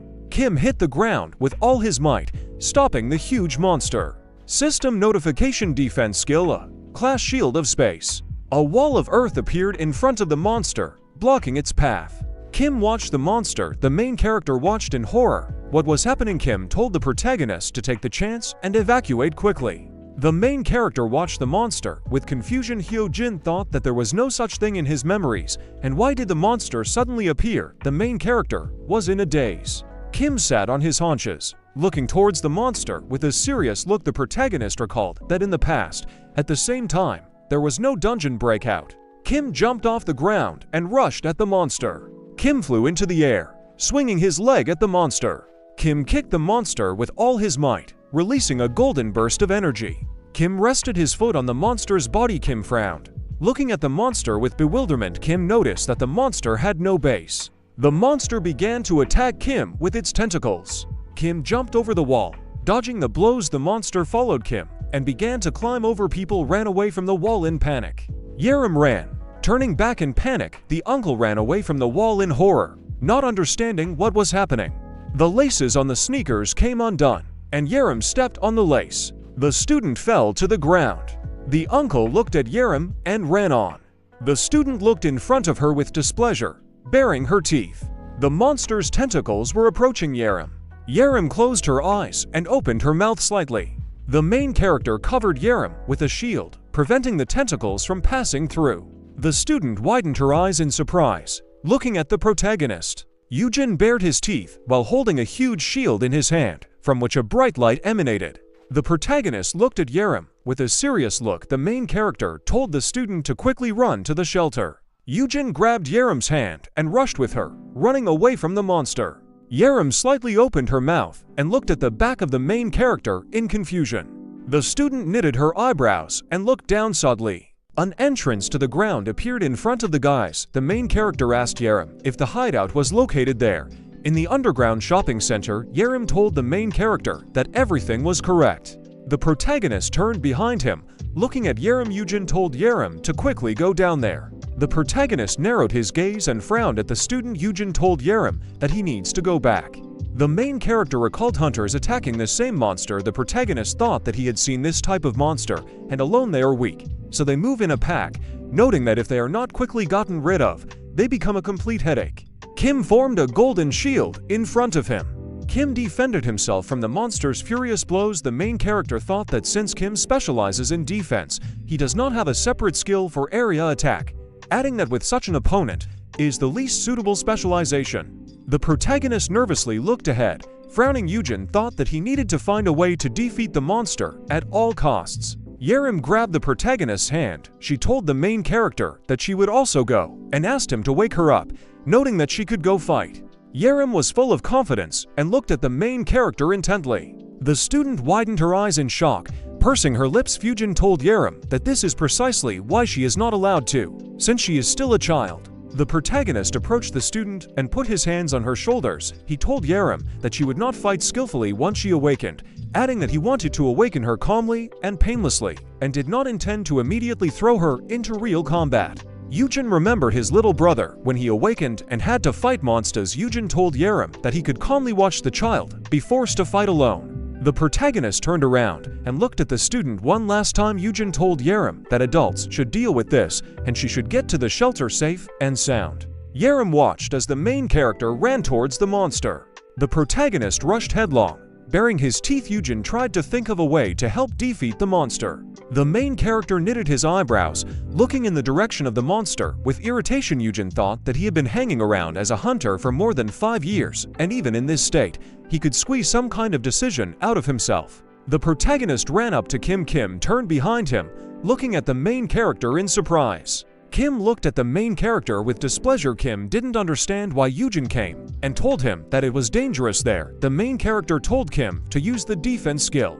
The monster's tentacles peeked out from behind the wall. Kim told the main character that this was useless, and even with a protective barrier, it would not be possible to completely enclose the center. The main character knitted his eyebrows and looked at Kim with all confidence. The protagonist told Kim that this skill would be enough since he had an idea. Kim widened his eyes in surprise, looking at Eugene.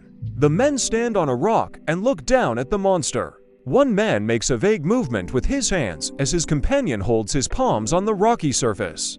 The man raises his hand to strike when a golden glow appears around it. This moment attacks the ground when the yellow seal becomes larger. This hit deals damage to some terrible substance. This monster is in a rage. A large crack appears in the ground. A man sits while his companion stands, and a green seal appears under his foot. One person argues that such a situation is unexpected. Eugene claims that he is already heading in some direction. The guy pushes away from an emerald-colored spot. He deftly jumps on the rocky surface. Eugene touches the stone with his fingers while performing the trick. He thinks that the protective barrier is like a solid wall, and if you put it around the monster, it will become such a cage for him. The woman shows some paraphernalia in the suitcase when the guy looks at them carefully and puts his hand to his chin. He thinks about the item that was purchased from the hunting association. Green granules are in a box. He adds that it is a class of deadly poison, namely the limitless black poison pill. A man holds an emerald ball in his hand. He thinks that his purchase is quite good. The guy with the short hair is getting ready to throw that pill forward. He reasons that if he blows up this device inside the barrier and closes it, this will mean his victory. Eugene opens his eyes wide in surprise. He says that with a detailed situation, he will be able to kill the monster instantly. Empty gorge of a large mountain. Eugene is surprised that the monster is missing. He opens his mouth and gets nervous when the monster appears behind him. The guy asks himself where his opponent disappeared to. Dark tentacles envelop a man's leg. The monster suddenly lifts Eugene into the air. A guy with short, smooth hair becomes more gloomy. He thinks that the monster got out through the drain. Someone strikes with an umbrella. Eugene remembers that there was no such information, so he didn't think about it, and then wonders if this is the end of him. Yaram opens his mouth wide and holds an umbrella in his hands. The girl calls her uncle. She deals multiple attacks to the monster that is holding Eugene. The monster lets go of the guy's leg. He lands on his feet and runs after Yaram. The girl turns to her uncle, asks him to run, and warns him that there is an alley in a certain direction.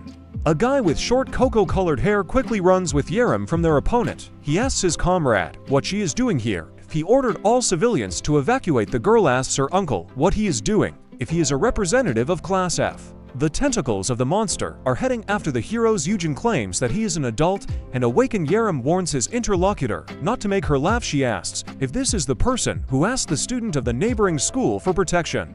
The guy looks at the girl, who opens her mouth wide and closes her eyes. He claims that he already warned Yaram that she was still quite small. She says that she knows about this, which is why she needs even more strength.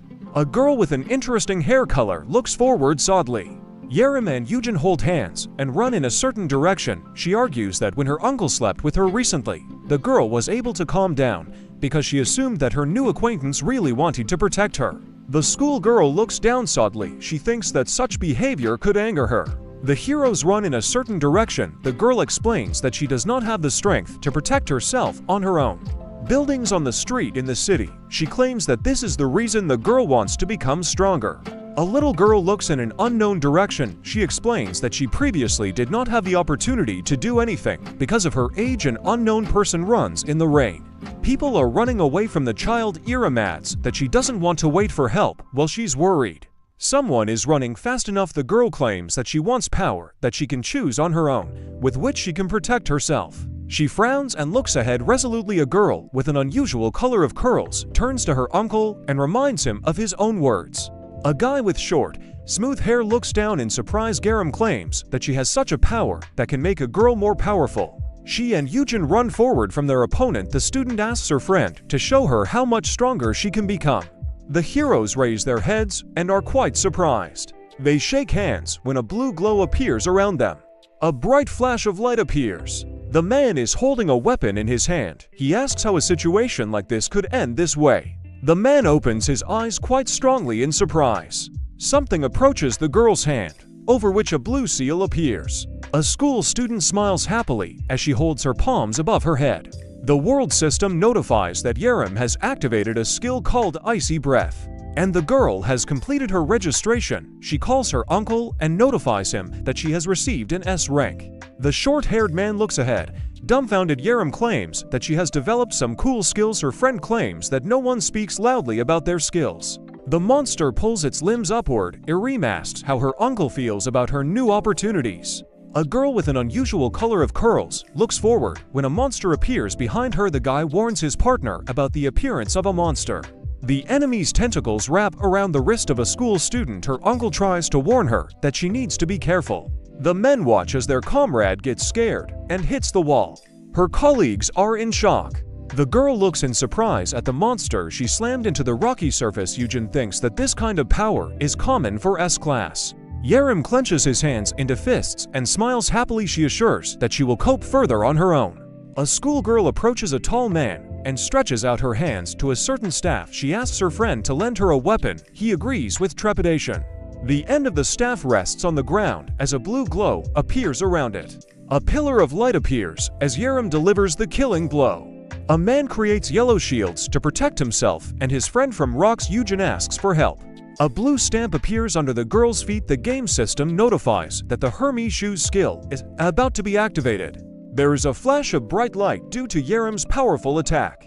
A man protects his friend from falling rocks as he raises his hand into the air. Eugene loudly calls the girl's name and urges her to be more careful, since in this case, they will be crushed to death. A guy with short, smooth hair looks with displeasure at a school student who is floating in the air. Yaram apologizes and explains that she still doesn't have good control over her power. Eugene puts his hand to his forehead and smiles with pleasure. Some man extends his hand forward and looks ahead gloomily. The guy talks about how, as a hunter, this person was called an ice witch. The girl grins happily and closes her eyes. Eugene thinks that his new friend turned out to be a child who is capable of a sincere smile. The guy with short hair raises his head up. He says that he could not expect the girl to awaken so unexpectedly, and adds that it would be great if she had the opportunity to launch an attack over a large area. Another man claims that his partner can leave something like this for him. Someone extends their hand forward as a burgundy aura appears around it. A certain person is preparing for a powerful attack when Eugene and his friend are watching him. Eugene looks ahead resolutely. Someone calls this person by name. A schoolgirl watches her companion's deadly attack. She opens her eyes wide in surprise. The monster's body is burning. The girl is surprised that the guy was able to burn the enemy with his first attack. The guy raises his hand and sends fiery blows upward. The man frowns and looks ahead resolutely. The schoolgirl looks down with admiration.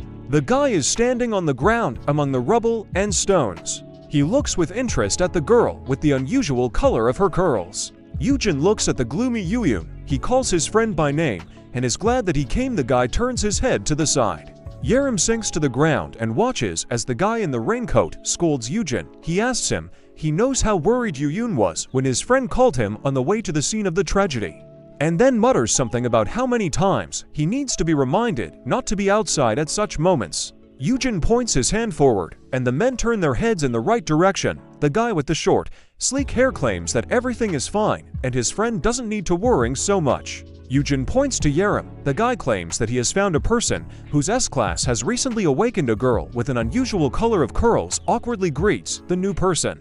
She is embarrassed. The girl thinks that this man's eyes really look like abysses. The guy puts his finger to his face and is quite nervous. He mutters something incomprehensible. Eugene is in a state of shock and horror. Eugene says that he wanted to become her guardian. The friends argue and wave their arms as Yaram gives the weapon to another man. Eugene asks if the person across from him really wants to become a trustee rather than a sponsor. A girl with an unusual color of curls thanks for the staff that was lent to her and asks how these concepts differ. The man moves his eyebrows towards the bridge of his nose. He claims that a simple sponsor cannot interfere in the affairs of his ward, for which reason he would not be able to protect him in any way. The girl opens her eyes and mouth. Her friend argues that the caregiver can do things that the sponsor is not allowed to do, and is the one who plays the role of the parent. Yaram asks his interlocutor again. Eugene becomes darker and more angry. The girl is trying to say something. He pulls his friend away from the surprised Yaram. The guy in the cloak claims that he cannot allow such a situation to occur to ensure Eugene's safety. The guy in the cloak points his finger forward. He wonders if there could be a situation where this girl attacks Eugene. Yaram grits her teeth and becomes more gloomy. She claims to be a kind person. Eugene gets angry and opens his mouth wide. He says that he would rather become a trustee of this school student. A girl with an unusual color of curls frowns. She counters that she doesn't want this since her uncle promised her that he would do it. Eugene tries to calm his friends down. Eugene tries to take his friend home. He claims there is nothing negotiable here. The girl grabs Eugene's hand. She asks where Eugene is taking her savior, and then claims that this man cannot interfere with their agreement. A guy with short hair becomes more gloomy due to severe shoulder pain. Eugene and Yaram fuss over their friend. The guy in the raincoat calls Eugene's name and asks if he's okay. A girl with an unusual hair color panics. The patient asks the two archers to move away from him. Eugene points his finger at the man in the cloak. Eugene asks his friend if he needs to drink a healing potion. A guy with short, smooth hair tilts his head down. He asks the tall man if he really raised him this way. Eugene presses his finger into his friend's chest, gets angry, and opens his mouth. He claims that choosing a trustee is Yaram's right, while he should rejoice as the head of the guild that a person of S rank has joined. Eugene tries to object to his comrade. Eugene looks ahead dumbfounded. He assures that they will definitely talk later, and he will quickly finish work and return. The girl with an unusual hair color folds her arms across her chest, while the guy rests his palms on his hips. The school student is nervous and looks at her new guardian. She apologizes, explains that she currently has control over her power, and then asks what condition Eugene's shoulder is, and he claims that this is an ordinary slight dislocation. The guy picks up his sneaker from the ground. He says that these are Yaram's shoes, but since she cannot control her power, he puts them on. Eugene looks down and puts the shoe on the school student's foot. He claims that she is quite old and the wrong size for a girl, and then curses at the student's uncle. A girl with an unusual color of curls looks forward with excitement. Eugene warns that tomorrow they will definitely go and buy Yaram new shoes. The girl smiles happily when the guy with short, smooth hair looks down with concentration. The school student laughs and says that such an attitude makes her tremble. Eugene can't understand what his ward is talking about. The girl suddenly notices a fly. She tries to explain that this kind of feeling is usually depicted in dramas. A school student tries to kill a midge, but injures Eugene. She mutters something about insects. Blood appears on the face of a guy with short hair. The girl raises her hands up, and her new guardian grabs his chest. He claims that this is not trepidation, but that his heart will soon break. Yaram apologizes and assures that she will be more careful. The starry sky is above the city. Eugene claims that he cares. He ties his sneakers. The guy reminds his interlocutor that she recently asked him why he commits such actions. He closes his eyes and smiles. He says that he does this because the story of this girl does not seem alien to him, due to the fact that his parents died when he was little. The boys hug each other tightly. Eugene states that he sometimes thinks about how things would have been different if they had had a strong base back then. The girl looks down with interest. Her new guardian says he understands that he may not appear reliable enough. The school student opens her mouth. She assures that Eugene is a reliable person. She smiles widely and clenches her hand into a fist. Eugene grins and extends his palm forward. He also asks you to take good care of him. The fists of these people touch. The guy looks up with excitement. He claims that, of course, this can never compare with the love of parents. The girl looks down in surprise. The guy counters that he loves Yaram. A high school student raises her hand to her chest and laughs loudly. She asks why her new guardian said that. The world system notifies that the girl who recently awakened her ankh has received a positive effect from the code word. The girl's uncle runs in a certain direction. He calls his niece by name, namely Yaram. He looks at a girl with an unusual color of curls and her new guardian. This man claims that he was afraid for his ward because he could not find her for a long time. Uncle is nervous and smiles wryly. He asks his niece if she has truly awakened. Eugene and Yaram become more gloomy. The girl's relative claims that people with high ranks earn a lot of money. A guy with short, smooth hair thinks that they still have a detailed problem. The guardian ran up to those standing and spread his hands, saying that he was very worried when he lost the girl. Yaram sighed, turning away when she heard the words that it's not about that now, that she woke up. Is it true? The man beamed with joy when the girl told him her class, saying that now a mountain of money awaits them. Eugene coughed into his fist, and Yaram turned to him and said that she was leaving the house because she now had a contract with him, to which the guardian asked again in surprise. Frowning and steaming with anger, he shouted, asking why a 16-year-old girl would leave the house. To this the girl replied that she was 15. Eugene intervened. He approached the man and said that according to a special law, a hunter can become independent from the age of 14. The man looked at the smartphone the guy held out and angrily yelled that he was hearing about the special law for the first time. Let him stop talking nonsense. Eugene looked at him seriously, holding out a smartphone with a voice recorder recording that voiced the words of their recent dialogue. Phrases were heard from the phone that we could talk normally.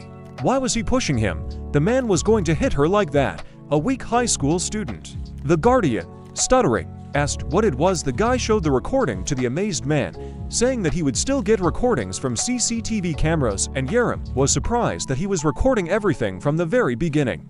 The girl listened as they argued. Eugene said that the fact that he was a bad guardian had become clear a long time ago, and recently he completely abandoned this child, running away, to which the man shouted, asking when did this happen. Swift movement flashed past the smartphone. The man grabbed the brunette by the clothes and shouted, calling him names and saying that he had planned this from the very beginning. Eugene frowned, silently looking at the man who was yelling that he would sue him. Yaram raised the blue umbrella she was holding in her hands. With force, she lowered the umbrella into the ground between the surprised debaters, and from the impact of the umbrella, bright blue rays of light flew in all directions. From the impact of the umbrella, the ground cracked and smoke. The guardian asked in surprise what it was. The girl, clutching an umbrella with both hands, listened as he stammered and said that the awakened should not harm ordinary people. Yaram raised her shining eyes to him and looked with the most innocent look. Beaming, she innocently asked what he was talking about, what to do if he constantly let go of his hands. The man asked again what she was talking about and, turning to Eugene, said that he, too, saw that she hit her like that on purpose. With a slight movement, the girl broke the umbrella in half along with the fabric and knitting needles. The guardian looked at this in fear, hiccuping with fear. With a sweet and wide smile, the girl charmingly asked, "What is Uncle talking about?" She approached the startled man like a red cloud, clutching a broken umbrella, and asked if he pushed the guy, and then just fell, didn't he? Sweating with fear, the man thought, is this really the high school student he saw every day at home? The hair of the furiously burning girl was flying, her eyes were burning, and the umbrella in her hands was crumpled into a ball. The guardian thought that he was standing in front of some kind of predator. Eugene scratched his neck thoughtfully, activating his fear resistance ability, and thought that this intimidating aura showed that she was definitely S-rank. Feet in worn-out sneakers slowly walked towards the man. The girl said that he himself should know that he was not in a position for her to be grateful to him. The enraged girl squeezed the umbrella, crumpled into a ball, tighter in her hands. The man fell to the ground in fear, and Yaram threw a lump of umbrella and said that guardian, this word is funny. He didn't even buy her a pathetic umbrella. The man looked in fear at the remains of the umbrella lying nearby, and the girl continued, saying that if she had her way, she would have turned it into this. He hiccuped in fear when the girl grabbed his shirt, saying that now she would just turn a blind eye to this. Did he know why? Approaching the man's face, Yaram said that it was because he was worthless. The man was not worth even an ounce of her attention. She looked at him menacingly. Towering menacingly over her frightened guardian, the girl advised him to remember this and continue to live his worthless life, and if he does not follow her advice and continues to cling to her or make a row with Eugene, attracting attention to himself. The girl menacingly placed her hands on and declared that then she would definitely not turn a blind eye to.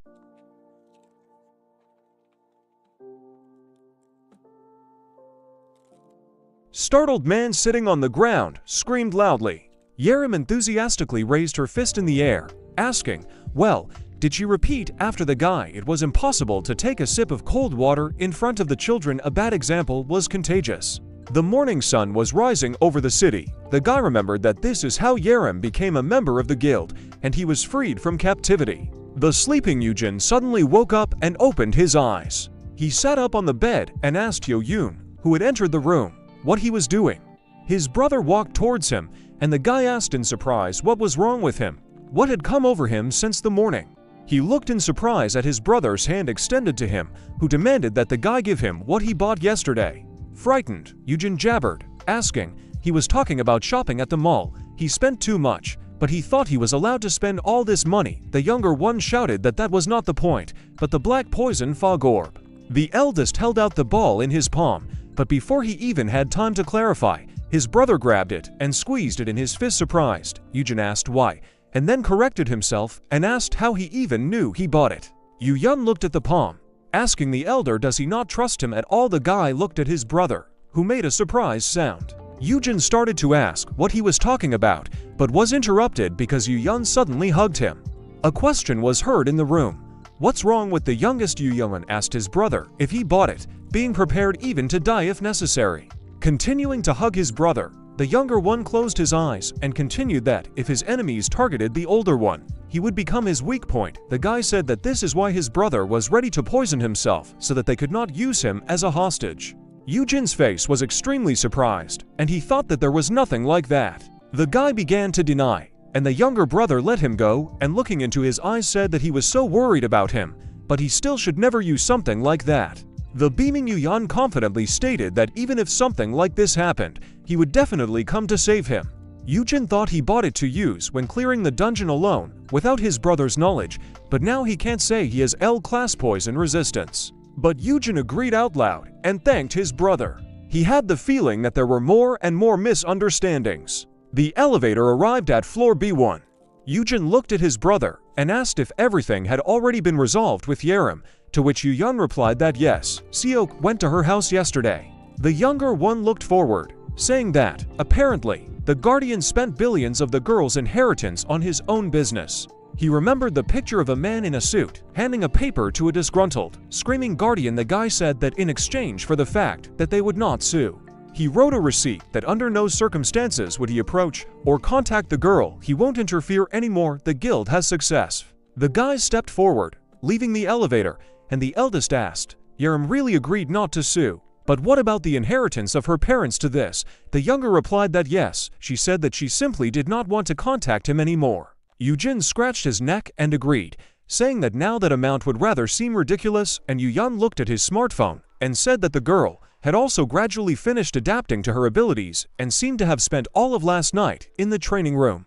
Above the entrance to the room, there was a sign stating that this was a training room. Eugene said that this room can withstand even the power of S rank, so she can use it as much as she wants. The guys froze at the entrance to the hall, which was simply destroyed, with fragments of blocks and broken stones lying inside. They saw destroyed walls, large dents, and cracks. Suddenly, a piece of concrete support fell next to the amazed guys. Eugene confusedly asked that this hall can withstand the power of S rank, to which Eugene sheepishly said that yes, but against the background of a large crack in the wall, a rod, broken off from its fastening, flew past and fell.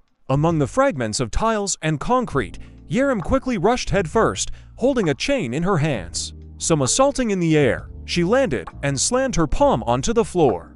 The black punching bag swayed. Releasing the ice from her fist, the hooded girl swung her second fist. Surrounded by small ice flows, she used the Shadowless Day skill. Yaram stamped her foot, and black rays of power rushed across the floor from her foot. The guys looked around, and Eugene asked in surprise what happened to the training room. Did something really happen to Yaram?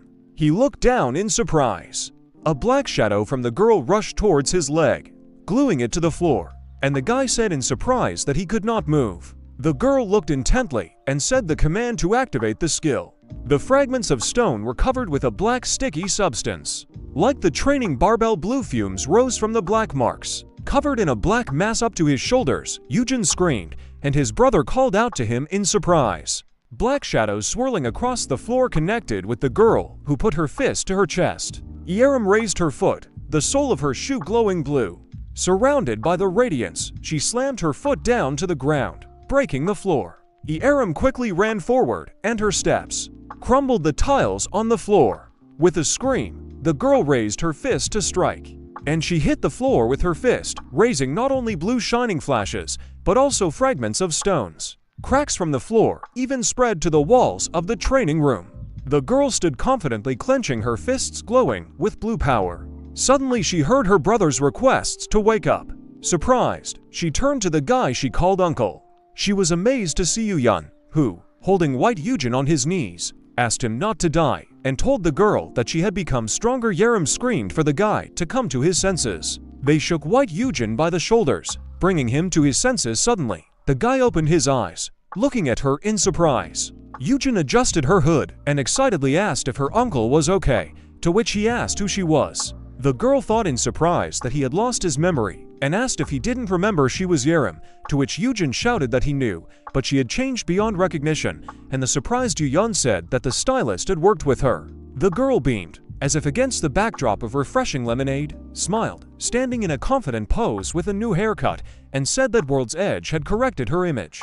Because she would soon be going to the Hunter Association, Eugene said it suits her. All sports drink advertisements will be. Smiling contentedly, she imagined Hermes, thinking that this was his style combined with her skill, and said that she would be live, so she needed to follow the picture. The guy asked in surprise that they also do something like this, and then remembered that S rank is for celebrities. The folder contained the girl's documents and her photograph. She said that she had already prepared documents for registering the hunter, which would need to be provided. She constantly signs something and at the same time sorts out her skills. Holding a folder with documents in her hands, Yaram smiled shyly and said that she didn't notice the guy coming in, to which he replied, "Those were indeed her skills, but what are they?" The girl imagined icy whirlwinds flying forward and said that the first one was a freezing sigh. He saw it last time.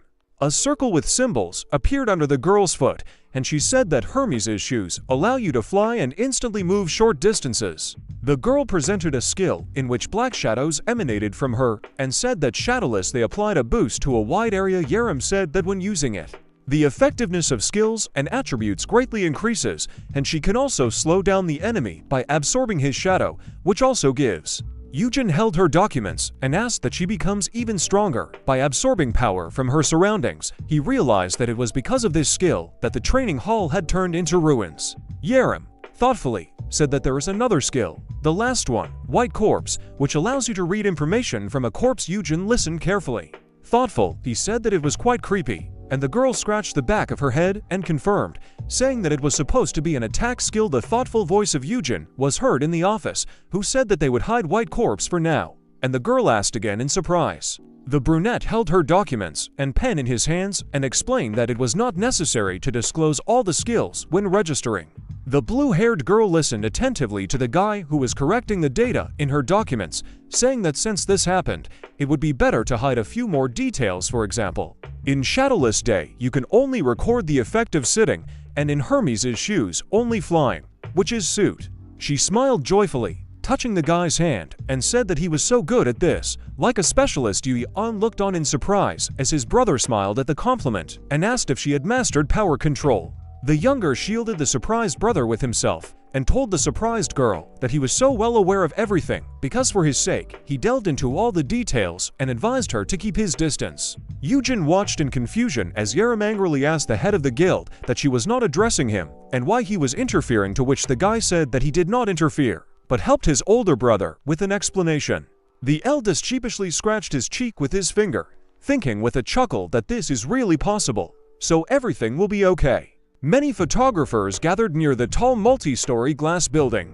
Yaram got out of the car under camera flashes. She smiled and walked past cameras, phones and voice recorders pointed at her. Park Yaram, the new S rank, is released. The photographers were taking pictures of the girl, and behind her stood two dark figures. The reporter said that this is the birth of the 8th S rank combat hunter in the country. Yaram only has 3 starting skills. Eugene, wearing a mask and cap, peeked around the corner standing next to Seonghan and said that the girl was doing well, to which the defender replied that instead of acting like that, he should just accompany her. Seonghan folded his arms and said that Yaram was upset because Eugene didn't go with her, and the guy laughed and replied that he has a lot of bad memories of crowded places.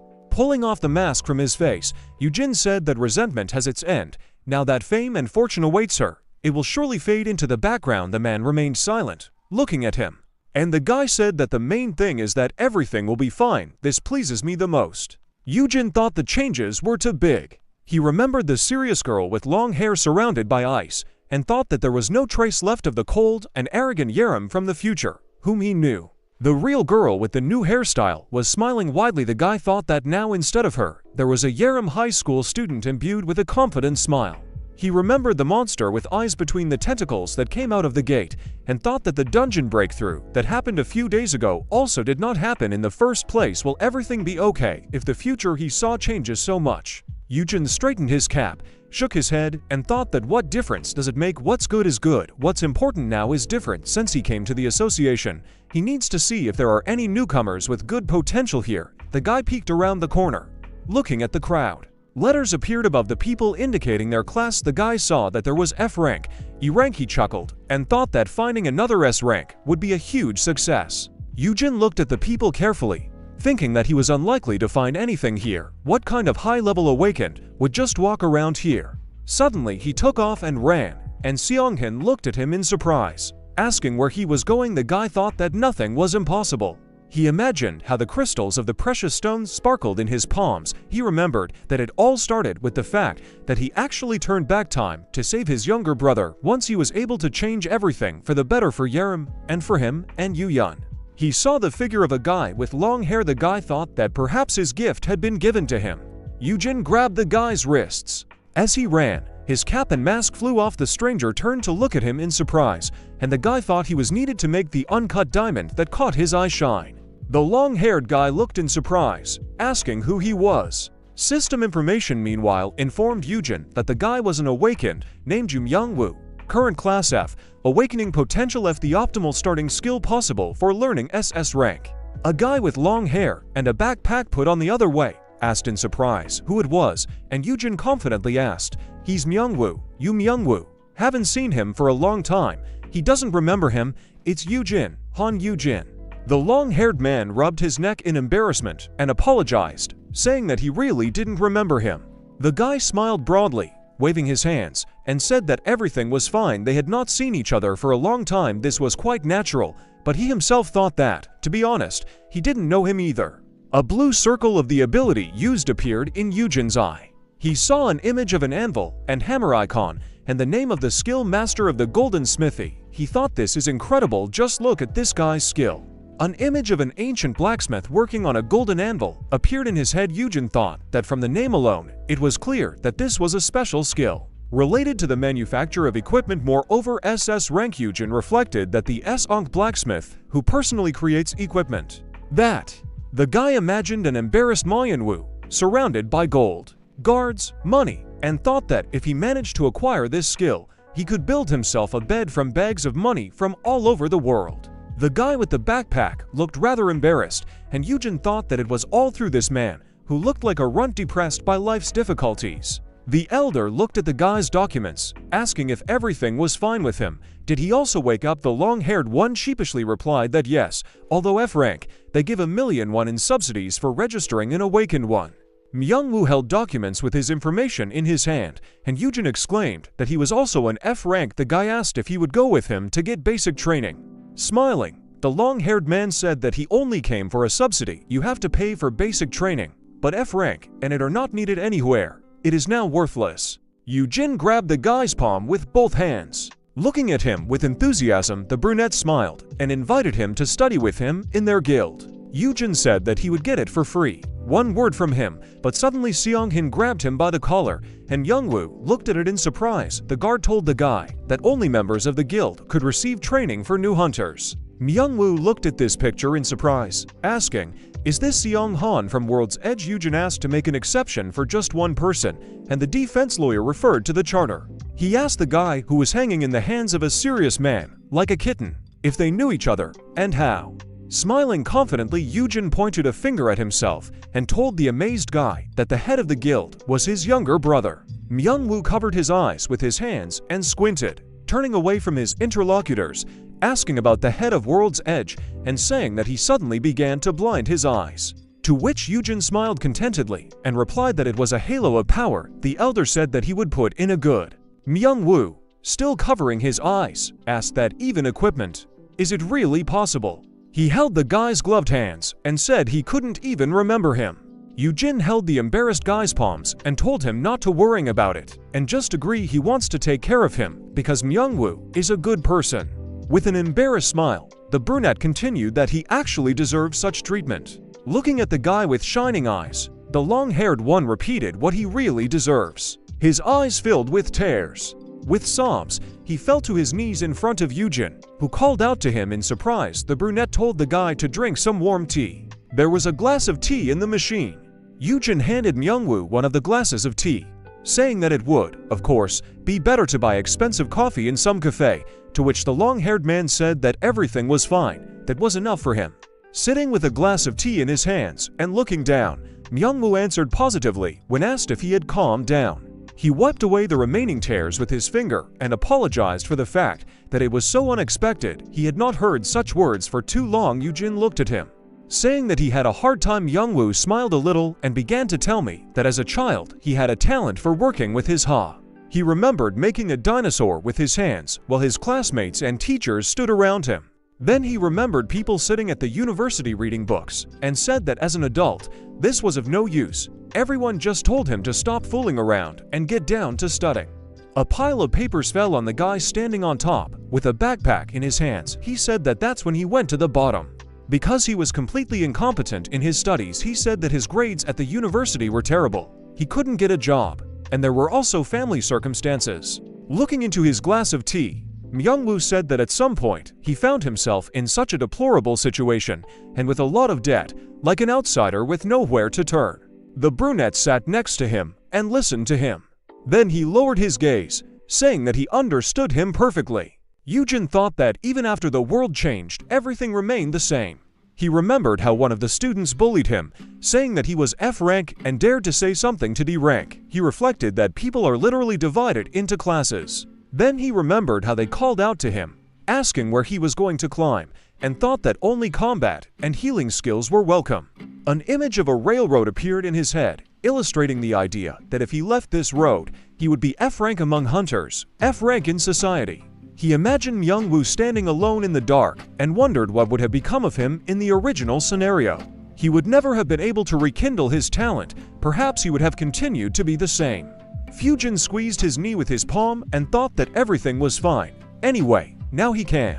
Jumping to his feet, he looked at the sunset sky and encouraged the guy. Turning to the surprised Myungwoo with a smile, he urged him not to become limp, because what difference does it make that others don't accept? After all, they live in a world in which it is difficult to survive alone.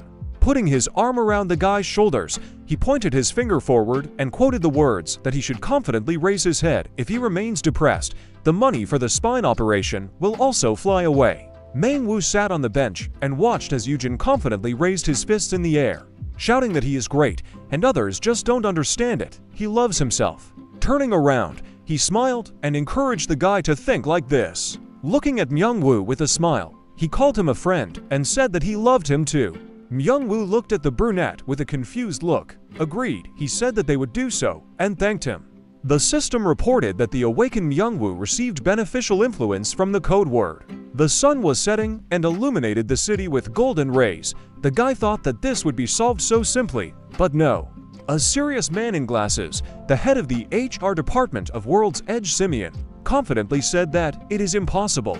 Eugene looked at him confused. They sat across from each other. At the table, Simeon put his hands on the potential newcomers' information and said that it was wrong to allow a stranger to receive training for guild newcomers. Eugene begged him to give in just once with a smile.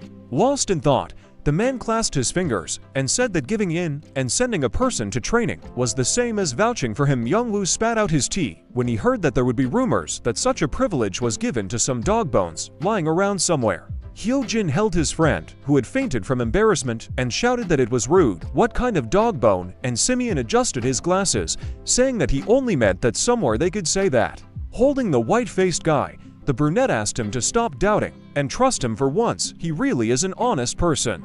Simeon took off his glasses, covering his eyes, and said that, of course, he knows that Eugene has outstanding insight. That he found Yaram is already an incredible achievement. Then, adjusting his glasses on the bridge of his nose with his middle fingers, he concluded that it could just be an accident. Eugene exclaimed indignantly, "What kind of finger is this?" Tea was time for Eugene to spit out the coffee when the man said that. To be honest, he didn't understand his intentions. Especially considering that just a few days ago the guy was caught scamming a broker. The guy encouraged the head of the guild to do housekeeping, and now he's also getting promoted. Myungwoo imagined Eugene as a lady in a pink dress who is chased away from her son by a lady in green. After hearing that it is highly undesirable to protect the safety of World's Edge, upset, the guy thought that the brunette was being insulted because of him. Covering his face with his hands, the long-haired man ran out of the office, ignoring Eugene, who called out to him, telling the man to stop. He would just leave. The guy stood outside the building. The head's older brother grabbed his head, shouting that Simeon was getting tougher every time, and Myungwoo confirmed with a smile that he was a scary person.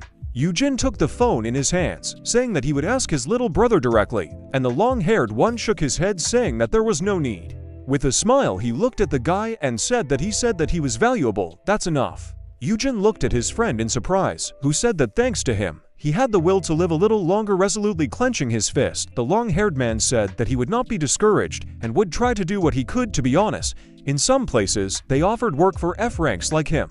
A black car drove up to the pedestrian crossing. Eugene asked in surprise, "Where is it in this place?" The car stopped next to the guys, and Youngwoo confirmed that they said they would pick him up here. A big hand opened the car door. The man called Youngwoo. 3 men with tattoos and angry looks looked out of the car. One of them asked that he had become a hunter, so now it was time to repay his debts, right? With an encouraging smile, Youngwoo looked at his friend and said that he would go, gain strength, earn money, and contact him again. Eugene looked at the people in the car in confusion, thinking, wait, this looks very dangerous. A shaven-headed man in tattoos put his arm around the guy's shoulders and with a menacing smile asked if their Myungwoo received a subsidy, to which the guy excitedly reached into his backpack, saying that yes, here it is. With a sharp movement, the man snatched the money from the guy's hand, laughingly saying that he knew that this was not enough at all. The men looked at Eugene, who looked into the car, asking who they were, the creditors, where were they taking Youngwoo? The strangers got angry and showed their teeth. The fat man with glasses asked if he would find out and what would he do. The excited guy smiled and said that he also wanted to go with him. The car roared along the road. The worried guys sat in the back seat next to a confident man in dark glasses and were silent. Unhappy, Eugene whispered to his friend that he borrowed money from terrible people, to which Myungwoo replied that the bank did not give him a loan, and then said that what is more important is why the guy followed him. He doesn't even have a debt. He excitedly heard his friend's counter-question about how he was supposed to let him go alone. The bandit looked at them, asking if they knew each other. Was he also awakened? Eugene turned around in fear and replied that yes, F rank. Myungwoo began to say that the guy was from World's Edge, but with a smile, his friend covered his mouth with his hand and said that they were childhood friends. They met by chance in the Hunters Association. Eugene said that he learned from him that there is a job that takes F rank, so he became curious. The bespectacled bandit chuckled contentedly, saying that it had turned out well. The tattooed bandit sitting opposite them leaned towards them and asked with a smile if they would try to go to the dungeon together to get 1 magic stone for them. The man added that they know that guilds usually don't teach F rank. Eugene covered his mouth with his hand in admiration and asked if it was true when he heard that they were taking everyone, even F rank. Smirking, the bandit told the hero that since he was a friend of Manhwa, they had a special relationship with him and asked if they would go together, to which Eugene resolutely clenched his fist and said that they would. With a sweet smile, the guy threw his hand behind his head, saying that at first he mistook them for scary men, but they turned out to be such good people. Hearing this, all the bandits in the car laughed loudly. One of the bandits, laughing, offered to immediately conclude a contract. With a wide smile, Eugene said that thanks to them, he would get a job, but he himself thought that this was a miner's contract. The guy remembered how he was in a gloomy dungeon with a pickaxe in his hands and thought that one day he himself fell for it. They sent even F rank to the dungeon without experience and equipment and get collecting, while the rest of the guild members are hunting. Eugene thought that this wasn't a neck. Blood dripped onto the dirty floor of the dungeon, illustrating the guy's words that, if you're unlucky, being wounded or killed by a monster is quite common. Eugene looked at the guy who was looking ahead anxiously and thought the future Myungwoo was trampled and died in such a place, never being able to reveal that talent. The driver of the car turned around and said that all they had to do was collect everything that looked worthwhile, and then they would become rich in no time. Eugene asked enthusiastically what was happening. You could just collect it. This is a real jackpot, but he thought to himself that they were scammers. The car was moving along the road. A conversation was heard from it. The guy asked where the office of their guild was and, having received the answer that it was in Myeongmokdong, exclaimed that it was not very far. A small brick building appeared, and the bandit said that they had arrived. Myungwoo was hiding behind Eugene, who admiringly said that Hope Errand Services is a good name. The man opened the doors with a grin and told them to come in.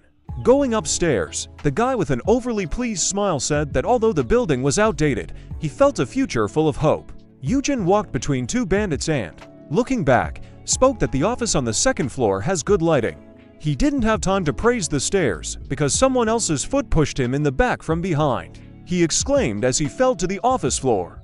The men sitting in the office stopped eating and turned around, looking at the guy trying to get up. He smiled and tried to ask what pushed him from behind. But suddenly he noticed Myung-woo lying curled up on the floor, being kicked by two men. He jumped to his feet, shouting that they had started here, and the bandit, grinning, put his hand on his shoulder flashing his gold tooth. The man apologized that they had also brought him in without debt, but he had better regret that he came here voluntarily. The men, grinning evilly, looked at the guy who was holding his friend on his lap. One of them said that you can enter here of your own free will, but you cannot leave. Myung-woo wiped his face with his hand and asked the guy for forgiveness. Tears were flowing from the guy's eye. The second one was covered. He said that he had to go through this alone, and because of him, a debt-free friend also fell under the distribution. Eugene, looking at him, began to speak, calling his name, but someone's hand grabbed him by the shoulder, saying that they should come here. They need to conclude a contract now.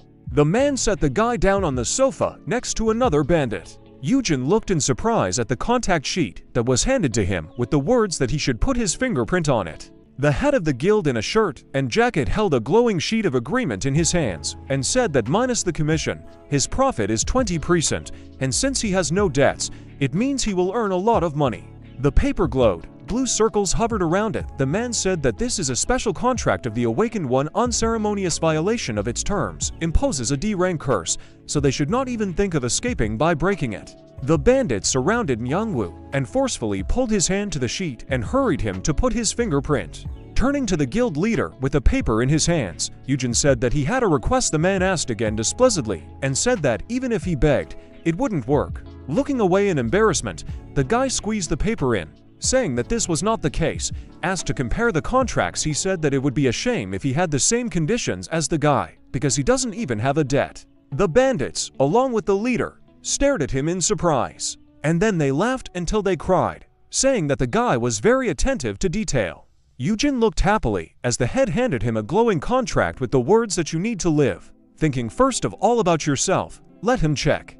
The brunette was carefully reading the terms of the contract when he was asked what he would say. The guy reading the contract chuckled that Myung-woo would not be able to get more than 10%, and the grinning boss said that that's it, and these 10 will go to pay off the debt. Eugene exhaled that this was indeed a real slave contract.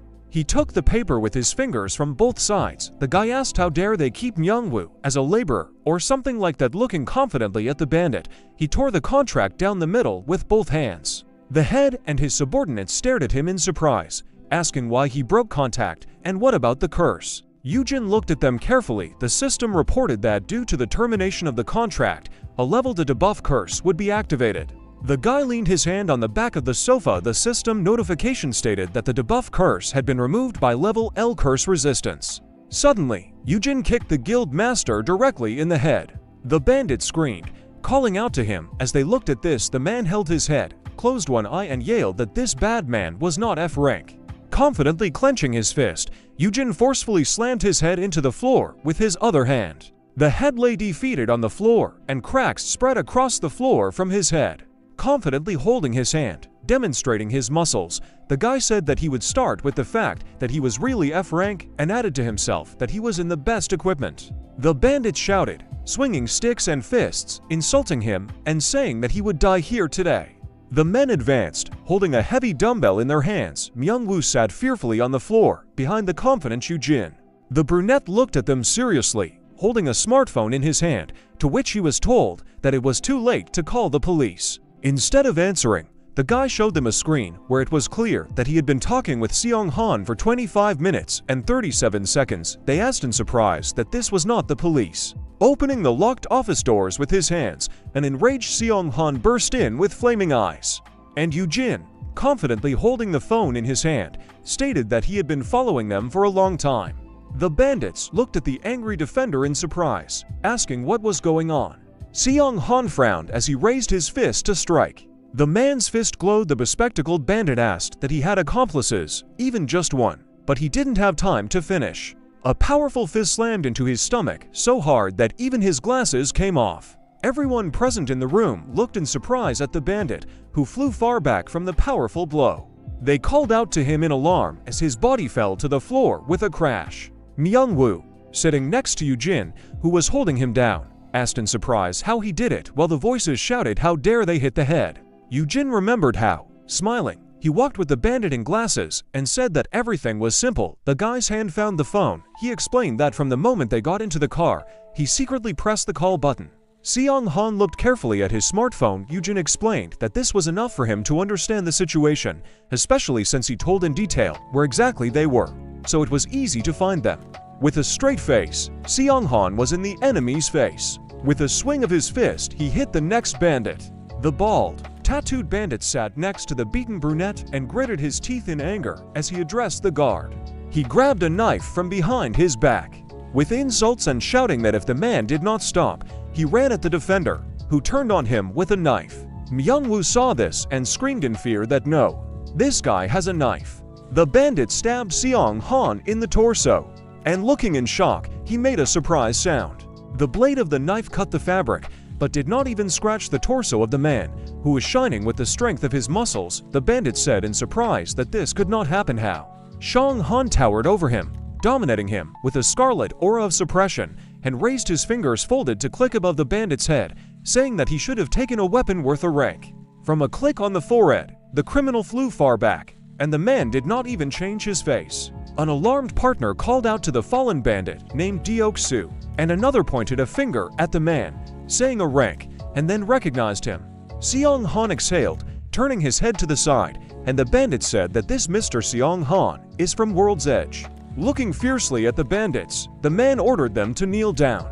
The criminals, along with the gang leader, fell to their knees, and Seong Han calmly asked Myung-woo if he was injured, to which he received the answer that it was tolerable. Seong Han turned to Eugene, asking what to do with them, to which the guy replied, "What do you have to think about? An eye for an eye, a tooth for a tooth." The guy carefully read the papers with contracts that he held in his hands. He handed the gang leader a yellow sheet with an S-rank contact, telling him to sign it. The bandit excitedly read the contract, asking again what it was. A profit of 10%, a contract for 50 years. This is a complete fraud. Beaming and folding his palms in a sweet gesture, with a wide smile on his face, Eugene said that it is too much to call it a scam. It is not a scam, but a super part-time job, where you can simply pick up something that can bring you money. The bandits were worried, talking to each other, saying that 50 years, it can't be. It's funny, because it's the same as if he sent them to their deaths. A piece of paper landed on the face of the indignant head, and he whined that this was a slave contract. The man held the golden paper in his hands and watched in surprise as Eugene confidently threw many white sheets onto his head. Taking one sheet, he asked what it was, and the guy replied that he found them in a box. Throwing the sheet out of his hand, the guy continued that these were contracts of the F ranks. They had kidnapped more than 30 people. The head looked anxiously at the hero, who asked how many of them remained uninjured, and hastened to justify himself that it didn't matter. They all agreed to it voluntarily, and it was not their fault. Even if you find out, more than half are already dead. Eugene, holding the papers in his hand, suddenly kicked the gang leader in the head. The man held his cheek, and the guy called him an insulting word. Crumpling the sheet in his hand, he looked down at it and asked, "Does he think that if they are F rank, then he doesn't care even if they die?" The guy continued that if you push them with promises to take them to the dungeon, many will agree, and then it's enough to push them there like some kind of sea. Eugene looked at the bandit carefully. Myung-woo called him admiringly, standing next to Seong Han, when he heard the guy say that no matter what level they are also people, and gang members are killers. There were many sheets of old contracts on the floor. The brunette told them to crawl, as they had been crawling until now. Then they would understand what they had done. Eugene turned away, saying that he really wanted to throw them straight into a high-level dungeon. The fat bandit sitting behind him called out to him worried. He said that he was to blame. They were all to blame. They would think it over. So at least this time, let him take pity on them, okay? Eugene calmly listened to the bandit's pleas that a 50-year contract was already too much. Let him come to terms with it. The guy smiled charmingly and said that it was good. Patting the bandit on the head, he said that it was good that they wanted to think things over.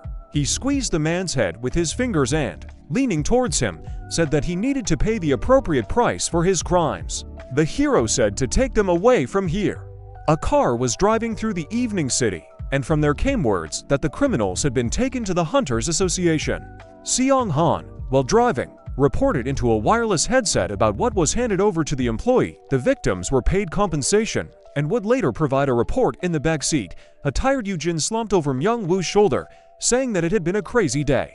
In the car, words of gratitude were heard to the guy who asked why. Eugene smiled and shook his head, saying that it was nothing, and the long-haired one said that he couldn't help but worrying. The brunette looked at the guy and thought that later, with the awakening of his skill, he would receive good benefits. Myung-woo clutched the backpack that was on his lap and said that the guy had already saved him twice. The long-haired man cried, and the surprised hero asked why he was crying again and asked him to calm down, to which his friend said that, if it weren't for him, what would have happened to him now?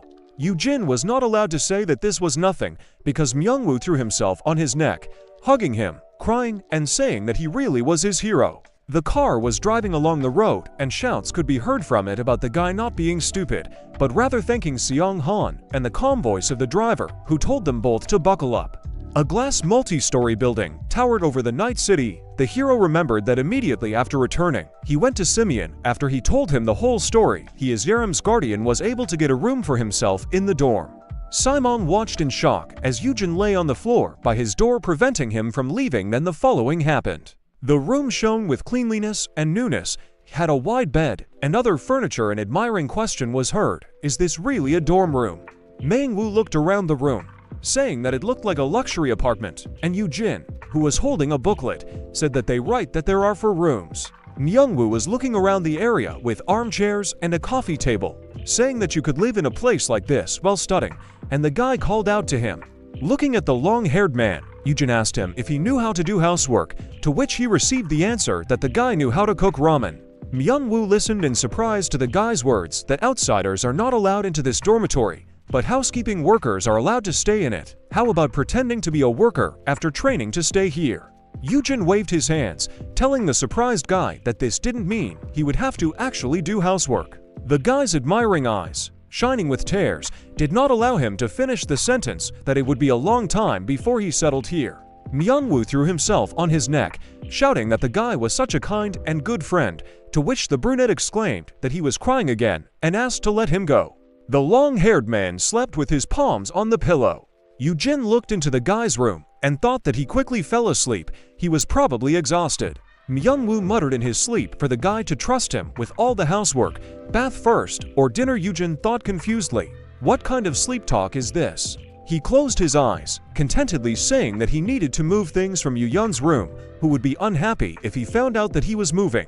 Turning to the exit, the guy bumped into Seong-han standing in the aisle and screamed in fear. He shouted indignantly, asking if Yu-hyeon sent him, again ordered him to be locked up, to which he received a negative answer. Seong-han pointed a finger behind him, saying that this time he was on a different matter. Eugene looked at the man in surprise, who said that the matter was not easy and asked to follow him. The waiter, tired from his work, carefully carried a tray of drinks, while many groups in the bar were animatedly communicating with each other. A young man, holding a mug of beer in his hand and a tray in the other, greeted visitors with a smile on his face. Having seen the new ones, he wanted to find out how many there were. But Seong-han walked into the bar wearing a dark shirt, with Eugene awkwardly standing behind him. The waiter hiccuped so much in fear that sweat began to flow all over his body. The man raised his glasses with one hand and asked him if he knew Kim Min-woo.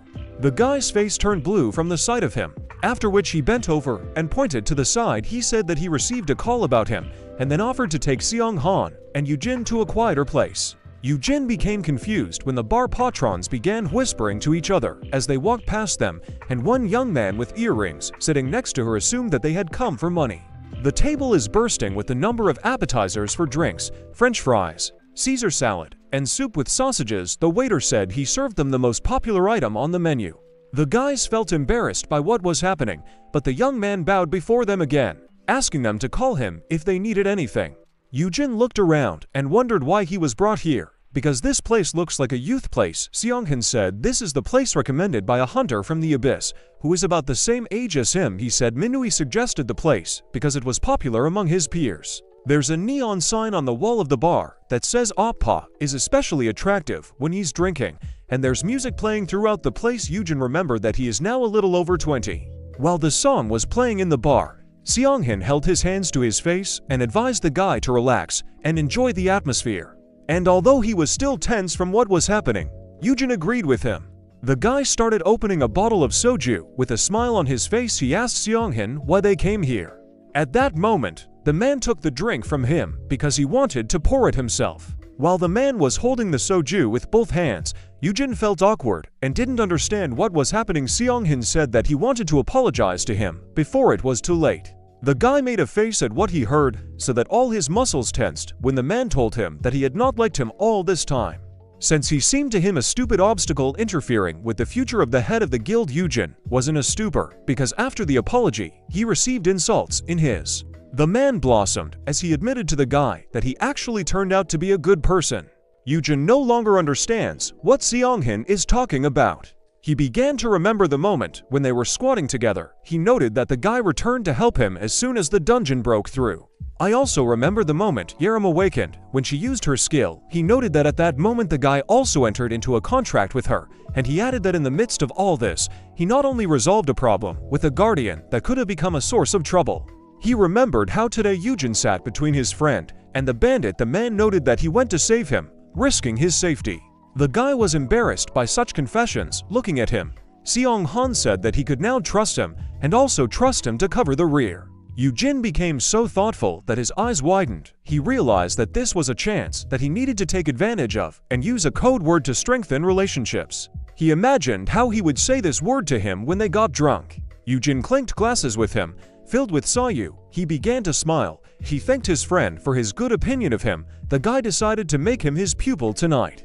The man looked at him and noted that Eugene had handled today's incident incredibly skillfully. Then he asked if he had some kind of secret plan regarding the awakening brokers a few days earlier. The guy, holding his chin with his fingers, remembered how the guards dragged him up the stairs by the shoulder. He told Seong-han that he was investigating something back then. As Eugene tucked into a mouth-watering chicken salad, he added that it was a risky endeavor for the F class. He said that he went there assuming that Yu-Hyan wouldn't just leave it like that. The guy scratched his head in embarrassment. He also said that he grabbed him before there was even a single assumption because Yu-Hyan is very worried about him. Seong-hin replied that this is so because he is his only relative. Things could be worse. After which the man brought the glass to himself and said that he understood him perfectly since he himself was in a similar position. The guy left his salad aside and turned his attention to the man sitting opposite him. Seong-hin admitted that he was raised by his grandparents, as he also grew up without parents. The man remembered the moment he woke up during a dungeon strike when he was protecting his family. He said that after he grew up, he came to them every vacation to look at their well-being.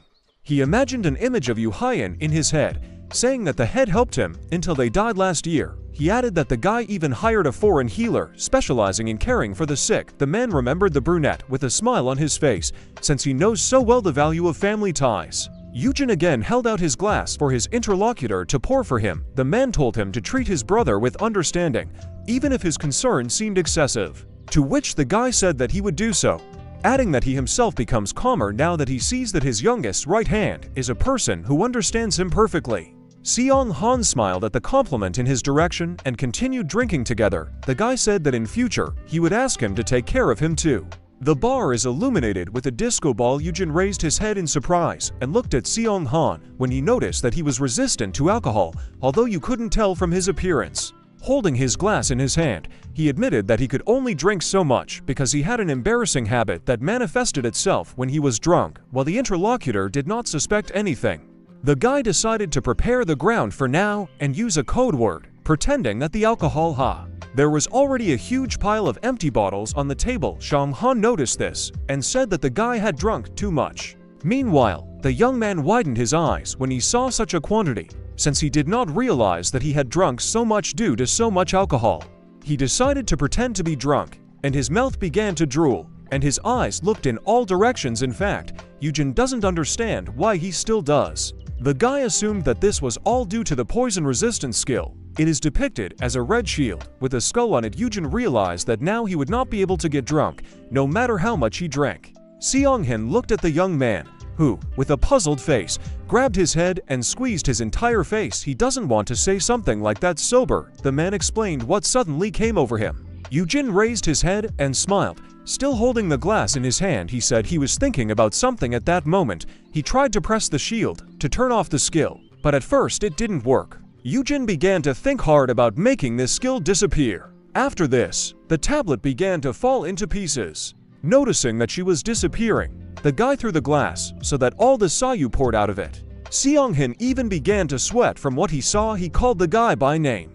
When Eugene turned red and his pupils constricted, the man asked if he was okay. The young man does not understand what is happening, as he suddenly became completely intoxicated from the amount of alcohol he drank. He muttered that he was crazy.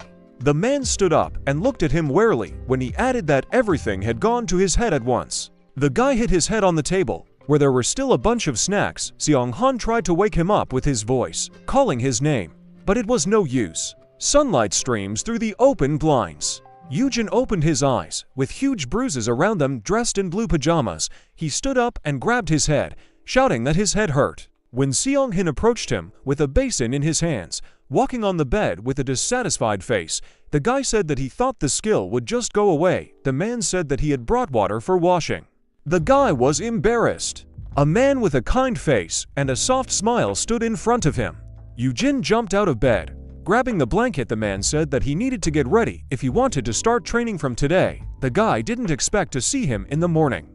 A system tablet appeared in front of him with a list of objects under care, including Seong-han. Eugene was still able to carry out his plan, but he still doesn't understand why he's been here since this morning.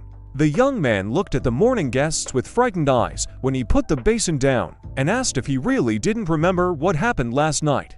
Eugene was shocked when Seong-hin brought his hand to his face. He hung with his hand in the air, smiling a good-natured smile, and said that he saw that he had a bad hangover. He was embarrassed because they wanted to shove a straw with a juice bag into his mouth. The guy said he didn't want something like that, but then he tried it and liked it. Seong-han looked at it and said that it was poraria juice that helps with hangovers. The man threw him onto the bed and grabbed his leg, or rather the point that needs to be pressed so that the hangover goes away quickly. Seong-han handed him a golden casket, which made Eugene embarrassed and blocked it with his hand because he didn't understand what was happening at all. The man offered to use it if necessary, if it gets too bad, but the guy indignantly asked why he was behaving this way.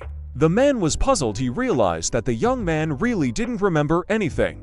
That's why I decided to tell you what happened last night. They were in a bar, and Eugene got so drunk that he hit the table and fell asleep next to the snacks. Seeing this, Seong-hin fussed and asked him if everything was okay. The guy was in such a state that he was all red and spoke slurred words. The man in the shirt suggested that he had had too much and then offered to stand up.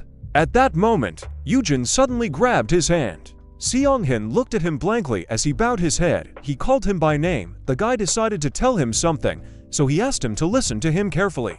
Looking closely into his eyes, he confidently told him that he loved him. The man was shocked by what he heard, so he raised his eyebrows. At that moment, Eugene grabbed his head, and the man asked him what this meant. The guy said that he himself did not understand how he confessed his love to him in such a state. He became embarrassed and blushed even more. The guy suddenly stood up from his seat. He believes that he has gone crazy, but despite this, he still said again that he loves this man. After hearing what happened last night, Eugene bowed down in shame, to which the man raised his hands up and tried to calm him down, saying that everything was fine. Seong-hin said that he ended up declaring his love about 30 times. The guy began to apologize to them for committing a mortal sin. The man admitted with a smile on his face that he liked it. Eugene repeated what he had heard. Seong-hin thinks this is quite strange. But then he remembered something. He tried to help the guy get up, but he still insisted that he loved him. The man looked at him with a smile and asked if this was the embarrassing drinking habit he had been warned about, but Eugene was unable to answer, so he only muttered an incomprehensible word. Embarrassed by his behavior, he asked him not to laugh. As he asked him to listen, the guy said again that he loves Mr. Seong-hin. It brought a smile to his face. That moment reminded him of memories from the past, when he supported a drunken older man by the shoulder to help him stay on his feet, and he said that he loved him. His grandfather pressed him close to him, so that his grandson had to bend over. Seong-hin asked him why he needed to drink so much. The man replied that he could afford to have a glass today. Since he has a reliable family member, then he has nothing to worry about. Seong-han shouted, "Oh my God!" The cheerful grandfather in the hat told him to never get hung up on what some strangers said about his parents abandoning him. He grabbed Nuk by the hair with his hand. Even though he was already much taller than him, the man called him the best and said that he loved him. Seong-han, looking at him, exhaled as he again began to be rowdy due to drunkenness. They walked down the path together, hugging each other, talking to each other. Grandfather again said that he loved him, and the man only hurried him to go faster. What happened last night was very reminiscent of this moment from his past life. Seong Han said that for some reason, looking at Eugene, he remembered his deceased grandfather.